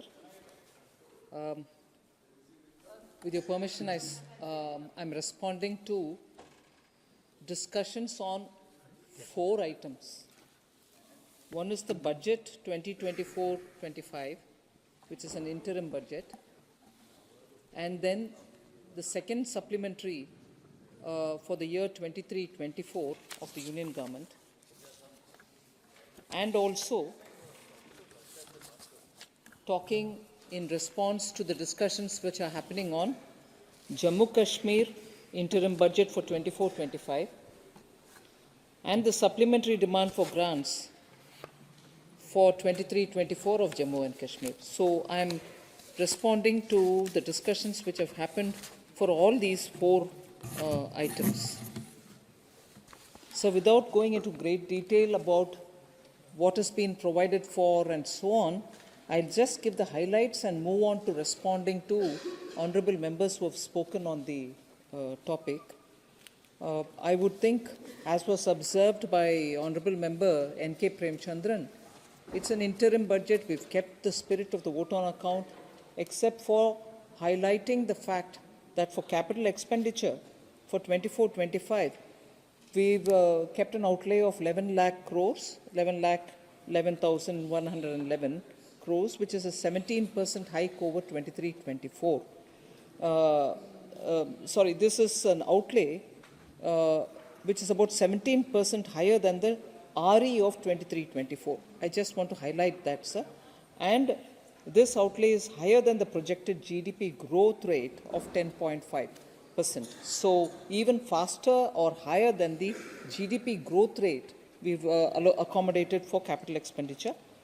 And the other feature which I'll draw the attention, which many honorable members have taken cognizance of, is that the fiscal deficit glide path which we had submitted before the House and got approved, 5.8% is what we have provided for this year, provided in the sense that's where we will be in the 23-24 budget, and for the forthcoming year we are predicting that it will be 5.1%. Actually, 5.9 is what we were expected to reach, and 5.2 was what we were expected to reach the next year. But we have been fairly a lot more prudent and managed it efficiently. Therefore, we are able to reach, instead of 5.9, 5.0 this year itself, and the next year, instead of reaching 5.2, which would have been as per the glide path, we have made sure that we'll be one notch down, so we'll be 5.1 itself. So this being the highlight, I also want to underline the fact that the allocation for main and important heads are, if anything, more rather than coming down. Department of School Education and Literacy, for instance, is at the RE of this year, but higher than the BE of the current year. 68,805 now is 72,474 for the year 2024-25. Health and Family Welfare, similarly, 86,175 was the BE. Now it is 87,657. So nowhere have we cut down. Ministry of Minority Affairs, 3,098 was the BE. Now 3,183 is the BE crores. Similarly, for rural development, 1,57,545 has now become 1,77,566. The Department of Social Justice and Empowerment, 12,847 was the BE. Now it's become 13,000. Ministry of Women and Child Welfare, 25,449 was the BE. Now it's become 26,092. So nowhere has there been a reduction. On the contrary, it's only an increase in the BE. Major capital allocations, sir. Road transport and highways, which received in the BE 2,58,606 is now receiving 2,72,241. Railways received 2,40,000. Now it's receiving 2,52,000. Defense 1,71,375 has now gone up to 1,82,241. And the state's capex loan scheme, which is interest-free 50 years, 1,30,000 has been retained at 1,30,000. So if that is the numbers for BE comparison between 23-24 to 24-25, allocation for major flagship schemes have either remained so or gone up. In the PM Kisan Samman Nidhi, 60,000 crores BE 23-24 has remained 60,000 in 24-25. PM AY Awas Yojana Rural 54,487 is 54,500. PM Awas Yojana Urban 25,103 has gone up to 26,171. Jal Jeevan Mission 70,000 crore has gone up to 70,163. Manrega 60,000 has gone up to 86,000 crores, and that is a demand-driven program. PM Gram Sadak Yojana 19,000 crore remains at 19,000 crore. Samagra Shiksha is 37,453, has gone up to 37,500.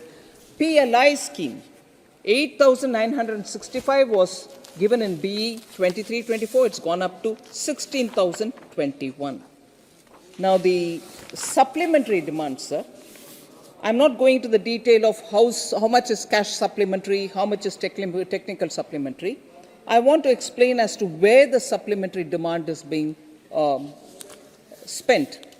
Department of Fertilizers get 3,000 for nutrient-based subsidy scheme for P&K fertilizers. Subsidy going to farmers. So that is where the supplementary wants 3,000 crores.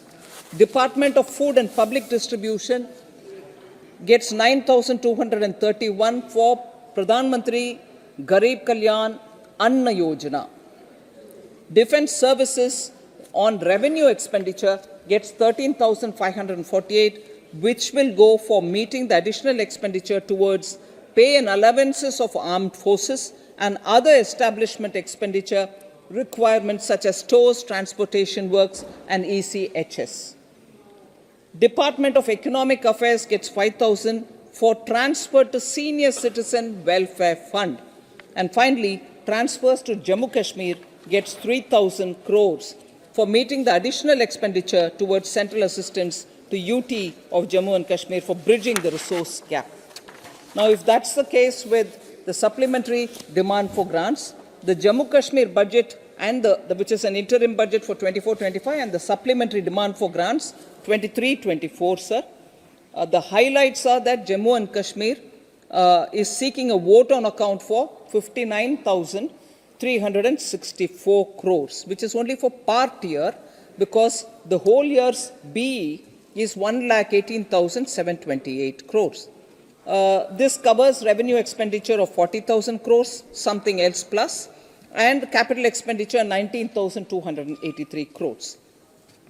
So the central government will provide the government of Jammu and Kashmir 41,751 crore in 23-24 and 37,278 crore in 24-25 as assistance to the Union Territory. So that is their interim budget, and their supplementary demand for grants is seeking 8,713 crore, primarily for repayment of debt and also for power procurement. So that is where the interim and also supplementary of Jammu and Kashmir is. I'll very quickly, considering the time constraint that we have, very quickly respond to some of the members who have spoken on issues. Honorable Member Shashi Tharoor referred to labor workforce, labor force, unemployment and issues.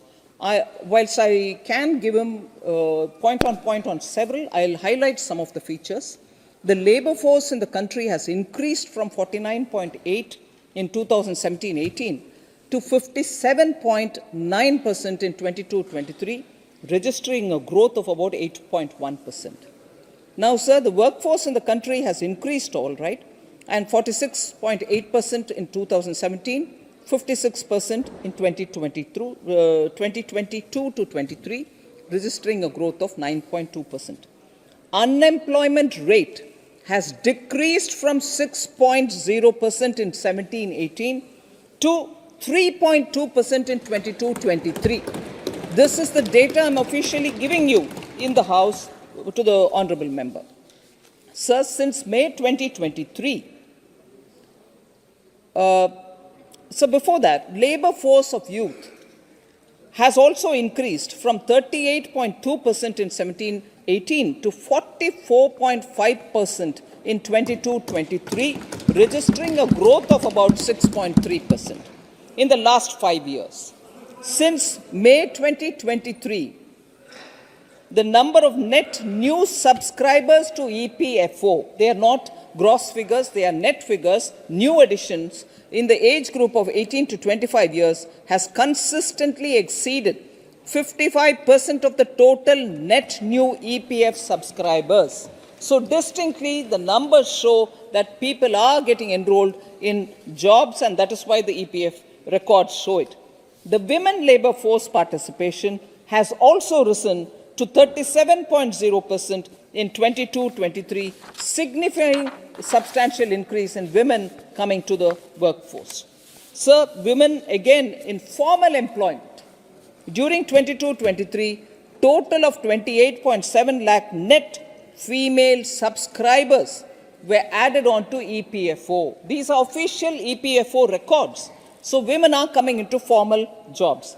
As regards unorganized workers, sir, normally a lot of concern is expressed, and data collection for unemployment among unorganized workers is also very complex.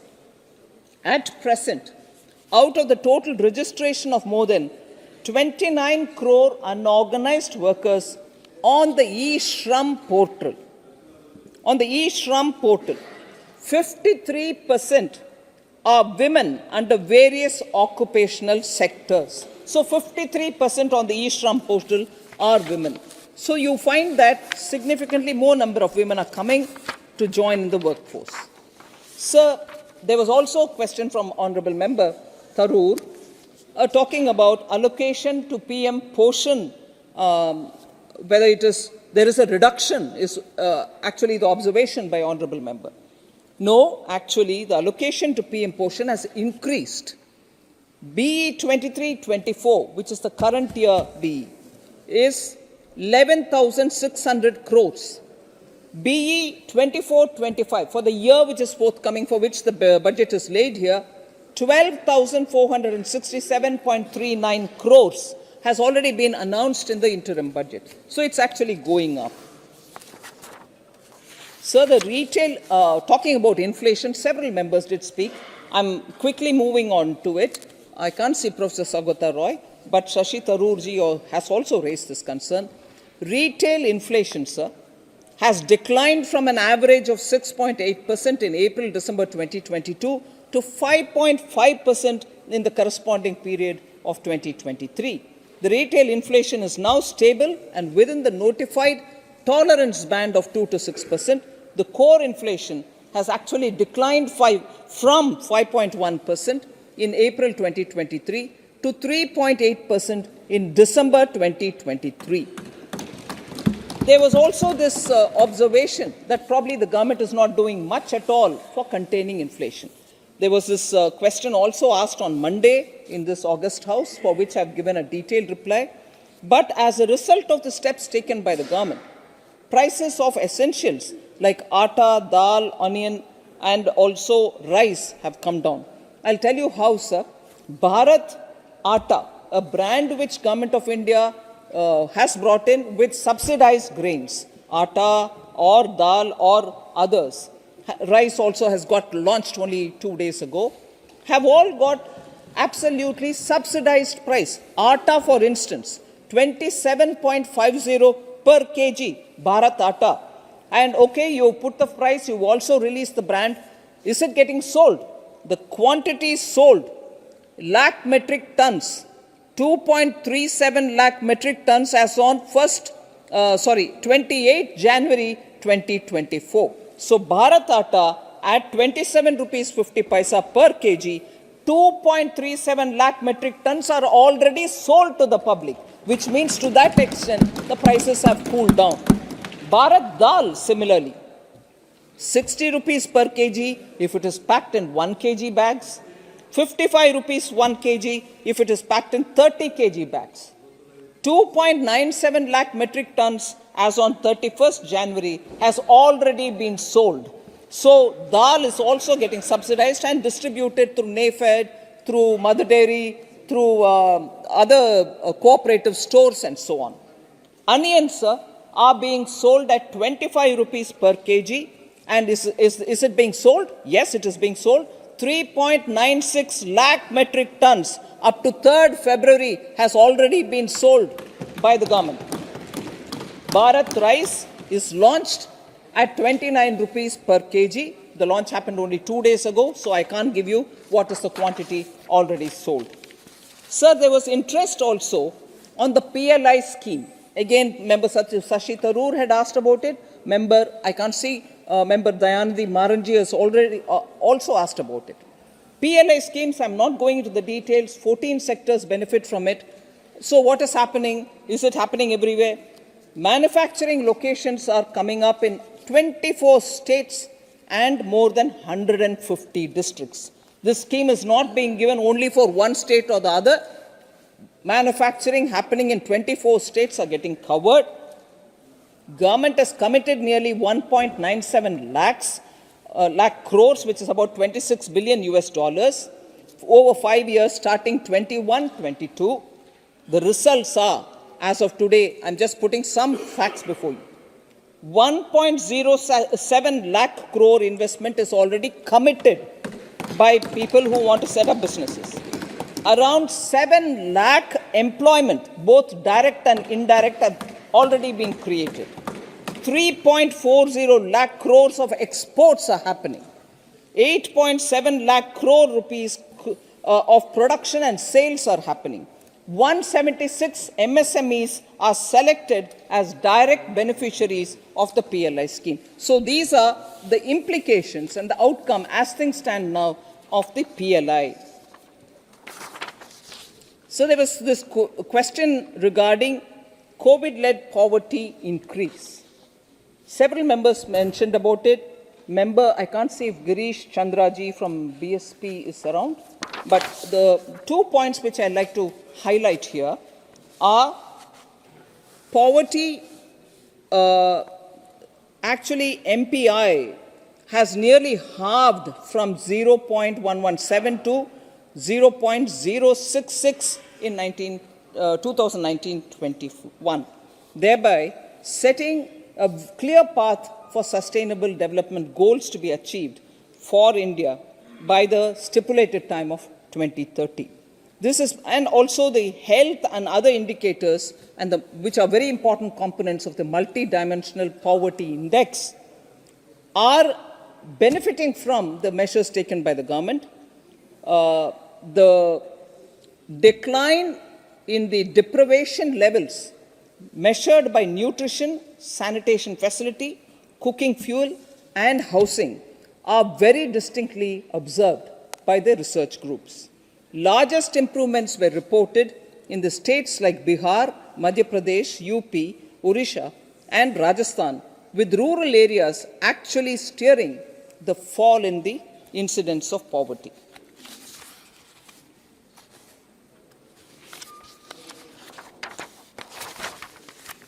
So there was this elaborate question about IMF report which warned about increasing debt to GDP ratio.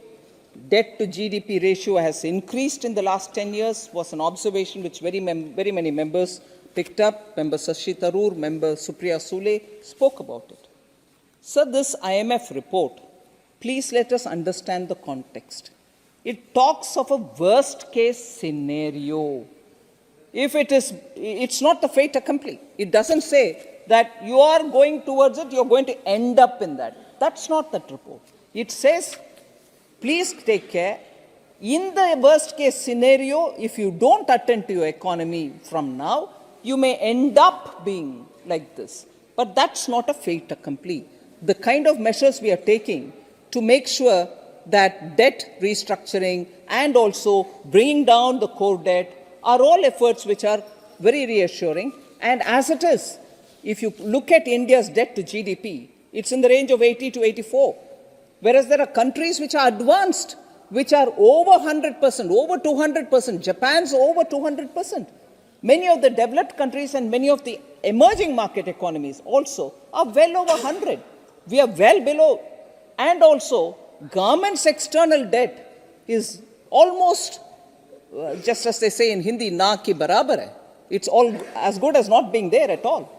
So, I think the honorable members of the House can be assured that our debt to GDP is being attended to. The situation that the IMF report talks about is an extreme worst case scenario. Just what if it goes to become that way? It's not leading to a fait accompli. There were comparisons made with Bangladesh, Sri Lanka, and so on. Sir, I think I've said this a few times in this House. I know we value our neighborhood, our neighbors, we help one another and grow. It's all right to compare. Nobody is stopping anyone from comparing. But let's not compare just one random number. If you're talking about per capita GDP, then please let us look at the real GDP growth of these countries as well. Bangladesh and Sri Lanka were compared. Bangladesh 2020, 2021 and 2022. Real GDP growth 3.4, 6.9, 7.1. Where are we? Therefore, if we are looking at India, we started with minus 5.8 due to COVID in 2020. We moved on to 9.1. Then we've reached 7.2, even despite the COVID dip. So let's compare that as well. Now look at Sri Lanka. 2020, when we were minus 5.8, they were minus 4.6. Next year, 3.5. Now they are minus 7.8. So just comparing per capita GDP alone doesn't get you a complete picture. Please also look at the GDP growth. Where are they? Negative, positive? So I would kindly request members on that score.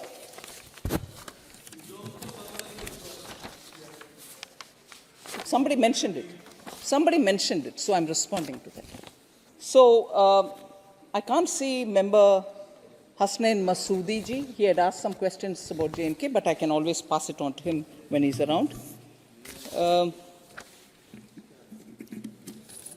Sir, just a few observations. I wouldn't take much of your time because I think all of us are in. Sorry.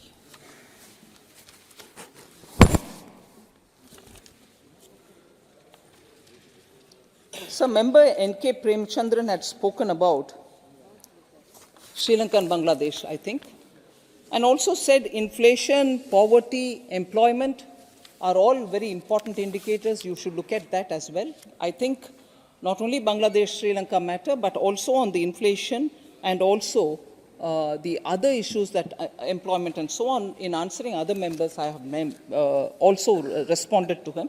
I won't get too much into it. One last word, sir, on the concerns about center not giving money to the states. The big debate which is going on because some representatives from the government of Karnataka are also here. Support is being extended by Kerala government. And when I was here answering member Adir Ranjan Chaudhary, I know Tamil Nadu also voiced concern. I want to assure this House, and I'll give you the data. Whatever the Finance Commission has recommended, I follow it to the last word. In the case of Karnataka, I will very clearly say, comparing with other Finance Commission periods, 13th Finance Commission period is 2010-11 to 2014-15. Karnataka received 61,691 crores, those 5 years. 14th Finance Commission, beginning 2015-16 to 2019-20, Karnataka received 1,51,309 crores. Our current 15th Finance Commission, which we are now from 2020-21 disbursing, as of 31st March 2026 is what that commission will relate to. But for the 4 years, Karnataka has already received 1,29,854 crores. 4 years compared to 5 years then. When 5 years, sorry? I'm talking about Finance Commission, madam. I'm talking about the Finance Commission related period, madam. We can always answer questions which you may ask of other period. This is Finance Commission related devolution. 1,29,854 already for the 4 years. It is estimated at the end of the 5th year, Karnataka would have received 1,74,339. Compare it with the previous Finance Commission, 1,51,309, and compare it in the current Finance Commission, 1,74,000. This is the tax devolution, sir. Now, if you look at the grants and aid, I'm not going year by year, but the 5 years, Finance Commission was that one. Now I'm going to talk about 10 years of UPA, not Finance Commission, 10 years of UPA, 60,779 crores, 60,779.84 crores, 10 years of UPA time. What is it now? 10 years now, likely to complete now, 2,08,832.02 crores. Already released. Over and above that, additional grants and aid of 18,005 crores, which is 18,005 crores, has been budgeted this year for release in 23-24, March 31st, 2024 ke andar. Before that, Karnataka will get 18,000. 1 minute, let me finish, ma'am. You please do ask your question, I'll answer. 18,005 crores. Additional grant is being released before 31st March this year. Put together, in 10 years, compared to 60,779.84 crores received during UPA 10 years, what Karnataka is getting now is 2,26,837 crores. Sir, where is Karnataka being denied money? Karnataka receiving less money? What the Finance Commission said, we are releasing and releasing in time. Just one last thing. What the Finance Commission didn't tell us, they didn't ask us to do. In addition, what we have released, over and above what we released through the Finance Commission, is this devolution. Two items which I'll highlight and finish. Since 1996, an amount of 81,470 crores has been lying like that. No government touched it. We sat together and decided. The guidance received from the Prime Minister was, please, why are you sitting? Clear it, give it to the states. Since 96, that amount is pending. I've said this before once in the House. 81,470 crores were cleared to all the states, and in that, Karnataka received 2,671 crores. Nothing to do with Finance Commission, and no questions asked if I didn't touch it also. From 96, it's lying. The other, of course, is the 6,280 crores received under the 50-year interest-free. Even that the Finance Commission didn't tell us. We've given it to all states. We've given it to Karnataka as well. So without taking more of your time, sir, thank you very much for giving me this opportunity. Hopefully, the 4 items will get passed. माननीय सदस्यगण श्री के सुरेश एवं श्रीमती अपूर्वा पोद्दार द्वारा वर्ष 2024-25 के लिए अनुदानों की मांगों पर कटौती प्रस्ताव पेश किए हैं। अब मैं सभी कटौती प्रस्ताव सभा के मतदान के लिए रखूंगा। प्रश्न ये है कि माननीय सदस्यों द्वारा पेश किए गए सभी कटौती प्रस्ताव को स्वीकार किया जाए। जो सदस्य इसके पक्ष में हैं वह कृपया हाँ कहें, जो सदस्य इसके विरोध में ना कहें। मेरे विचार में निर्णय ना वालों के पक्ष में हुआ, ना वालों के पक्ष में हुआ। कटौती प्रस्ताव अस्वीकृत हुए। वर्ष 24-25 के लिए अनुदानों की मांगे। माननीय सदस्यगण, अब मैं वर्ष 2024-25 के लिए अनुदानों की मांगों को सभा के मतदान के लिए रखूंगा। प्रश्न ये कि कार्यसूची के स्तंभ 2 में भाग संख्या 1 से 38, 41 से 66, 68 से 74, 76 से 79, 81 से 83 और 85 से 102 के सामने दर्शाए गए मांग शीर्षों के संबंध में 31 मार्च 2025 को समाप्त होने वाले वर्ष में संधाय के दौरान होने वाले खर्चों की अदायगी करने हेतु आवश्यक राशियों को पूरा करने के लिए कार्यसूची के स्तंभ 3 में दिखाई गई राजस्व लेखा और पूंजीगत लेखा की राशियों से अनधिकृत संबंधित राशियां भारत की संचित निधि में से भारत के राष्ट्रपति को प्रदान की जाए। जो सदस्य इसके पक्ष में हाँ कहें, जो सदस्य विरोध में ना कहें। मेरे विचार में निर्णय हाँ वालों के पक्ष में हुआ, हाँ वालों के पक्ष में हुआ। वर्ष 2024-25 के लिए अनुदानों की मांगे पारित हुई।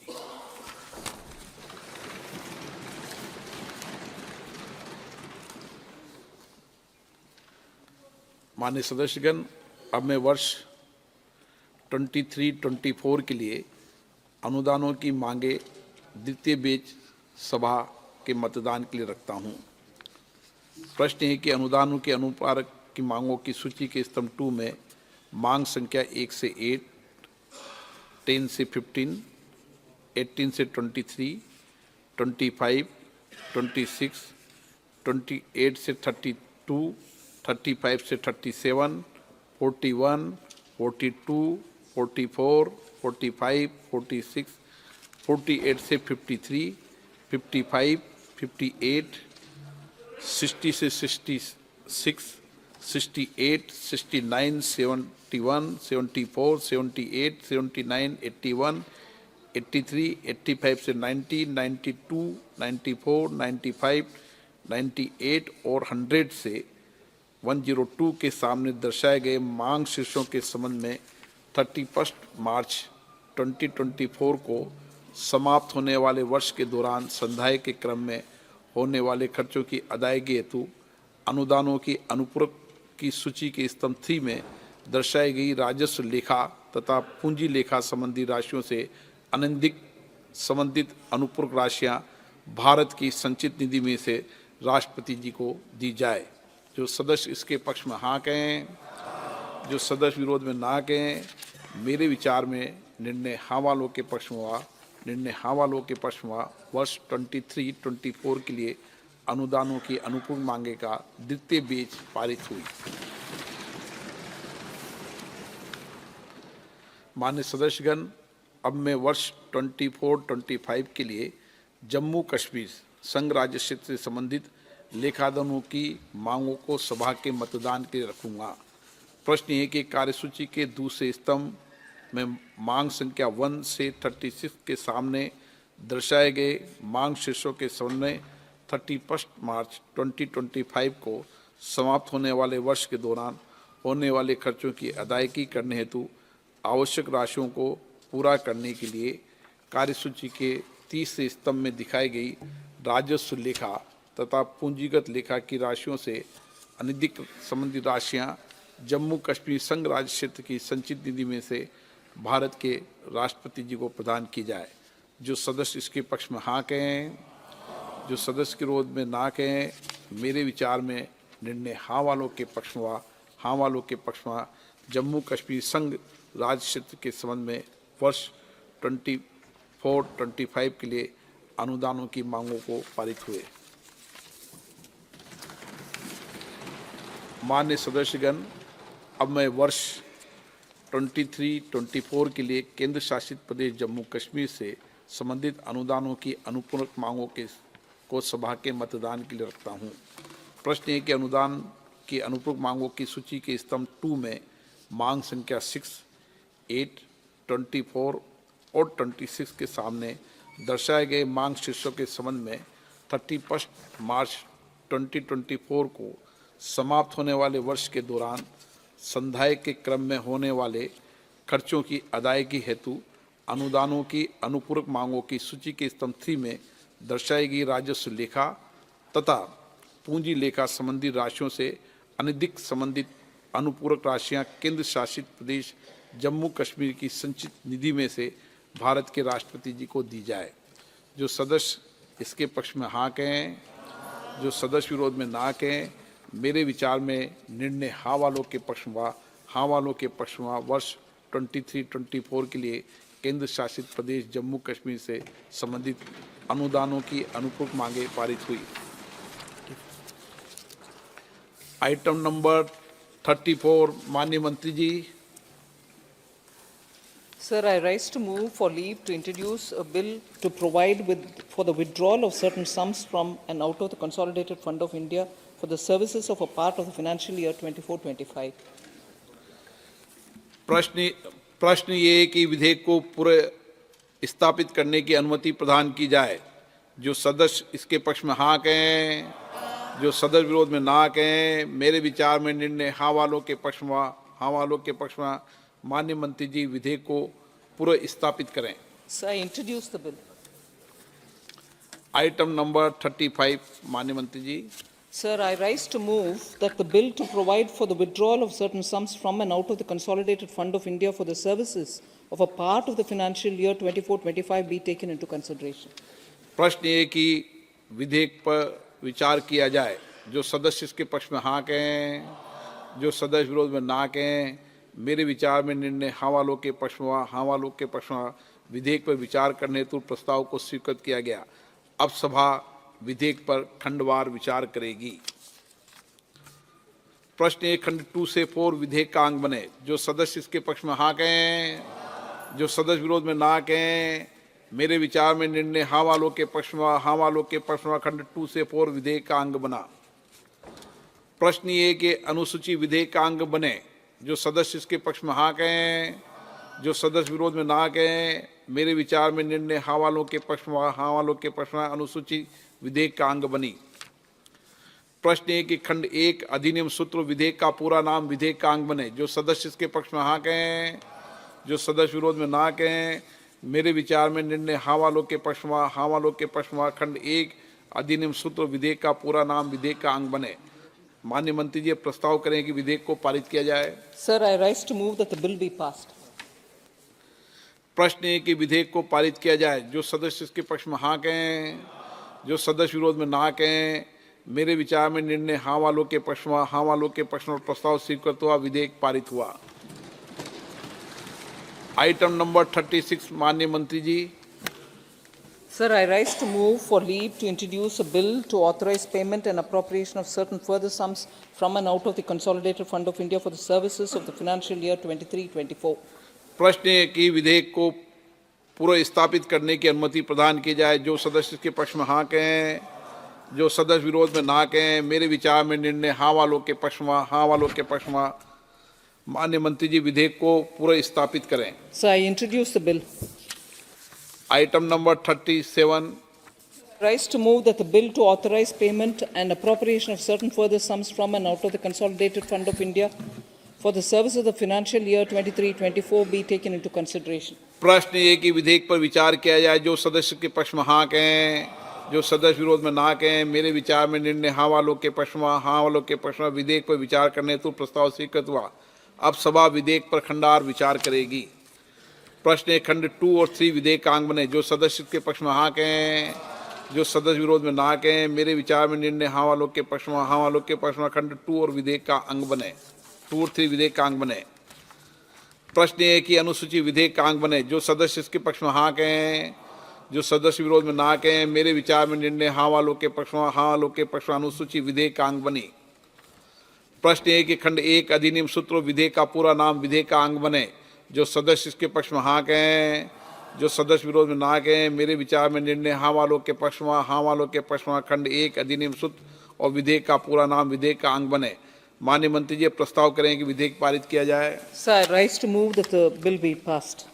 प्रश्न है कि विधेयक को पारित किया जाए। जो सदस्य के पक्ष में हाँ कहें, जो सदस्य विरोध में ना कहें, मेरे विचार में निर्णय हाँ वालों के पक्ष में हाँ वालों के पक्ष में प्रस्ताव स्वीकृत हुआ, विधेयक पारित हुआ। आइटम नंबर 38 माननीय मंत्री जी। Sir, I rise to move for leave to introduce a bill to authorize payment and appropriation of certain sums from and out of the Consolidated Fund of the Union Territory of Jammu and Kashmir for the services of the financial year 24-25. प्रश्न एक विधेयक को पूर्व स्थापित करने की अनुमति प्रदान की जाए। जो सदस्य के पक्ष में हाँ कहें, जो सदस्य विरोध में ना कहें, मेरे विचार में निर्णय हाँ वालों के पक्ष में हाँ वालों के पक्ष में। माननीय मंत्री जी विधेयक को पूर्व स्थापित करें। Sir, I introduce the bill.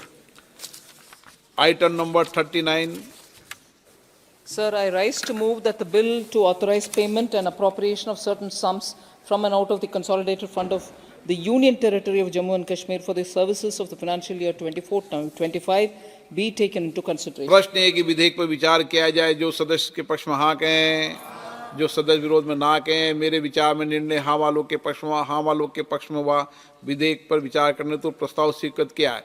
अब सभा विधेयक पर खंडवार विचार करेगी।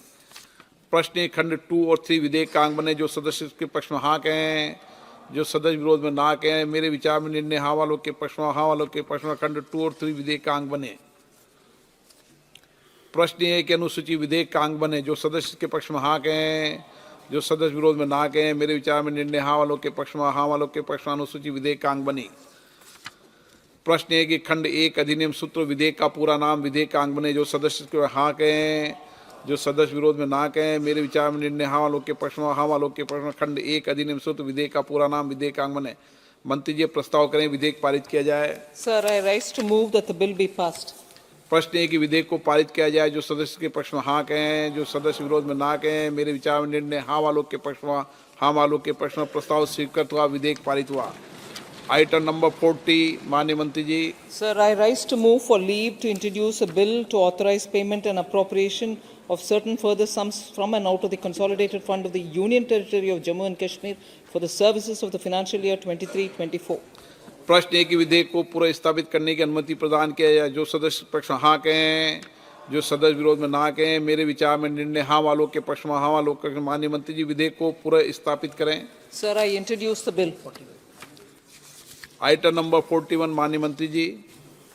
Sir, I rise to move that the bill to authorize payment and appropriation of certain further sums from and out of the Consolidated Fund of Union Territory of Jammu and Kashmir for the services of the financial year 23-24 be taken into consideration. प्रश्न है कि विधेयक पर विचार किया जाए। जो सदस्य के पक्ष में हाँ कहें, जो सदस्य विरोध ना कहें। मेरे विचार में निर्णय हाँ वालों के पक्ष में हाँ वालों के पक्ष में। विधेयक पर विचार करने तो प्रस्ताव स्वीकृत हुआ। अब सभा विधेयक पर खंडवार विचार करेगी। प्रश्न खंड 2 और 3 विधेयक का अंग बने। जो सदस्य के पक्ष में हाँ कहें, जो सदस्य विरोध में ना कहें। मेरे विचार में निर्णय हाँ वालों के पक्ष में हाँ वालों के पक्ष में। खंड 2 और 3 विधेयक का अंग बने। प्रश्न है कि अनुसूची विधेयक का अंग बनी। जो सदस्य के पक्ष में हाँ कहें, जो सदस्य विरोध में ना कहें। मेरे विचार में निर्णय हाँ वालों के पक्ष में हाँ वालों के पक्ष में। अनुसूची विधेयक का अंग बनी। प्रश्न है कि खंड 1 अधिनियम सूत्र विधेयक का पूरा नाम विधेयक का अंग बने। जो सदस्य के पक्ष में हाँ कहें, जो सदस्य विरोध में ना कहें। मेरे विचार में निर्णय हाँ वालों के पक्ष में हाँ वालों के पक्ष में। खंड 1 अधिनियम सूत्र और विधेयक का पूरा नाम विधेयक का अंग बने। माननीय मंत्री जी, प्रस्ताव करेंगे विधेयक पारित किया जाए। Sir, I rise to move that the bill be passed. प्रश्न है कि विधेयक को पारित किया जाए। जो सदस्य इसके पक्ष में हाँ कहें, जो सदस्य विरोध में ना कहें। मेरे विचार में निर्णय हाँ वालों के पक्ष में हाँ वालों के पक्ष में। प्रस्ताव स्वीकृत हुआ। विधेयक पारित हुआ। आइटम नंबर 42 फाइनेंस बिल 2024, माननीय मंत्री जी। नो जी, माननीय मंत्री जी।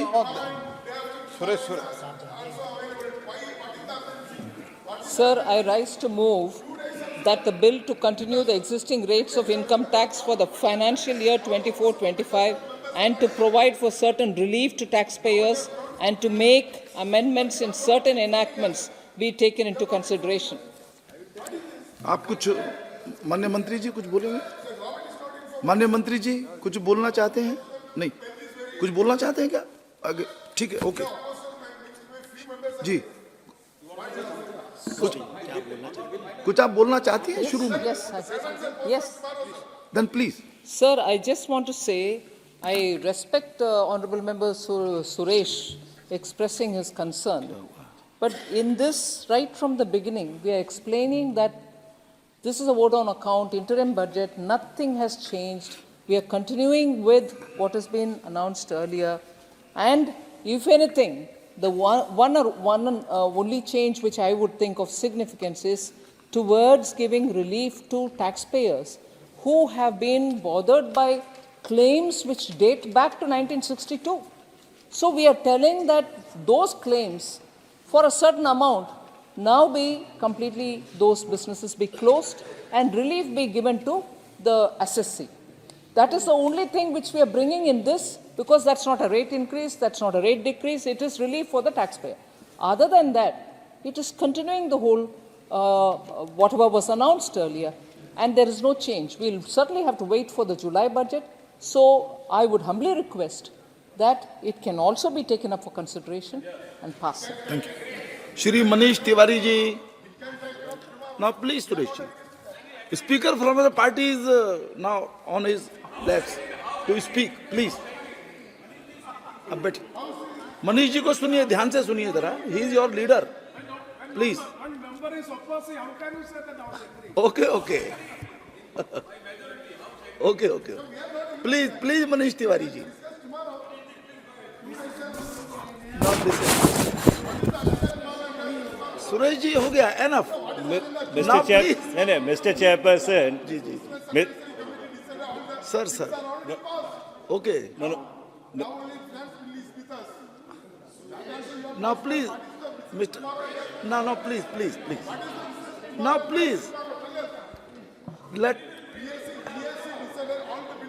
आप कृपया सुनिएगा ना. No, Mr. Okay.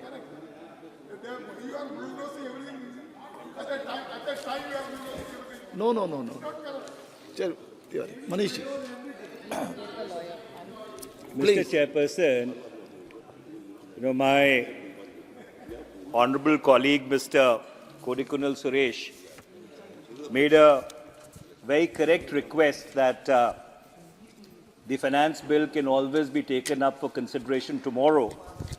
But if the Treasury benches are so insistent that we must take it up here and now, it obviously then becomes incumbent upon the opposition to articulate its point of view. And that is why I am on my feet. Mr. Chairperson, sir, the Finance Bill 2024 has two very explicit objectives. One, to continue the existing rates of income tax for the year 24-25. And number two, to give effect to certain financial proposals extending tax benefits to startups, sovereign wealth funds, pension funds, IFC units. Obviously, the fine print of this would be best examined by a tax lawyer. However, I would like to use this occasion to raise certain broader conceptual questions which are connected with the aggregation, collection, and the spending of revenue, as also the outcomes of that spending. Mr. Chairperson, sir, in the year 2019-2020, the total revenue receipts were 18,50,101 crores. The net revenue receipts to the centre was 15,04,587 crores. The fiscal deficit was 7,66,846 crores.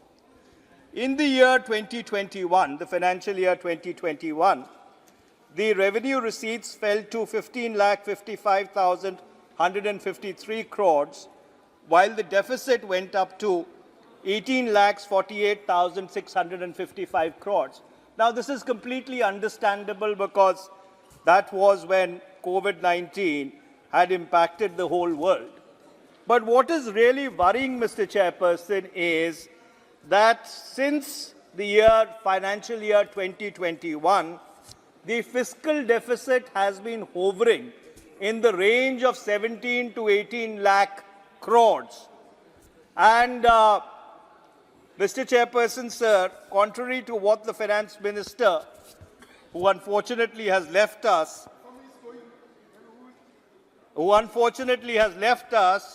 this is not going to...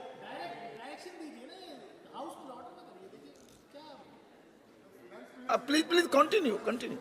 Mr. Chairperson, sir, if the House could be in order. No, it is already in order. No disorder is there. Some members are leaving the House. Okay. So, Mr. Chairperson, sir, I was submitting that since the year 2021, the fiscal deficit has been hovering in the range of 17 to 18 lakh crores.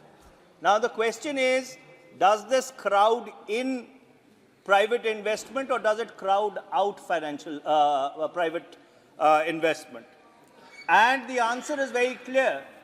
When government is going to borrow between 17 to 18 lakh crores every year, the access of the private sector to market finance therefore gets restricted. And that is why your investment to GDP ratio is today hovering at only 29.20%. This is further reflected, Mr. Chairperson, when you study the budget documents for the year 24-25 and you break it down by the rupee.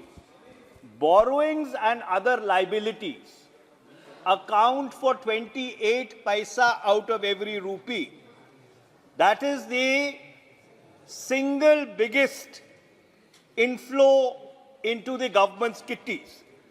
And interest payments account for 20 paisa out of every rupee. And this is the largest outgo from the budget.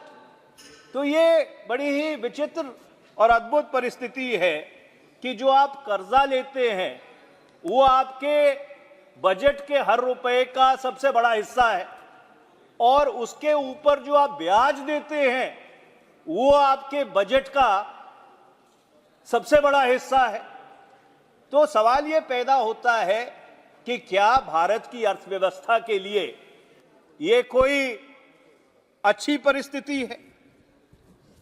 अब आप वित्त मंत्री ने बहुत विस्तार से कर्जे की बात की थी.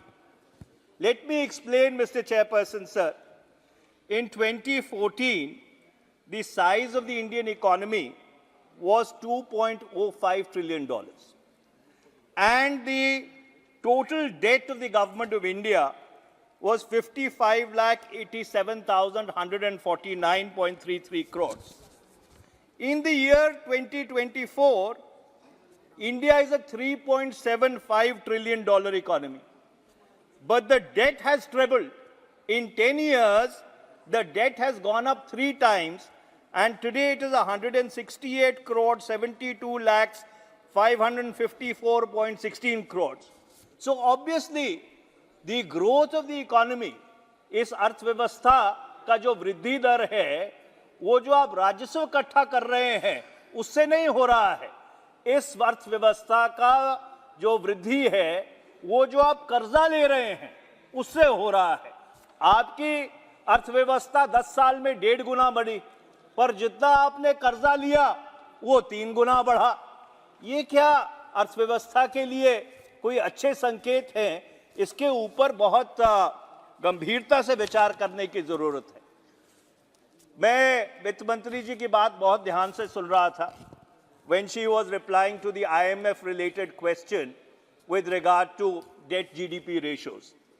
Mr. Chairperson sir, on the 22nd of December 2023, 22 December 2023 को, the Ministry of Finance put out a press release after mandatory Article 4 consultations with the International Monetary Fund.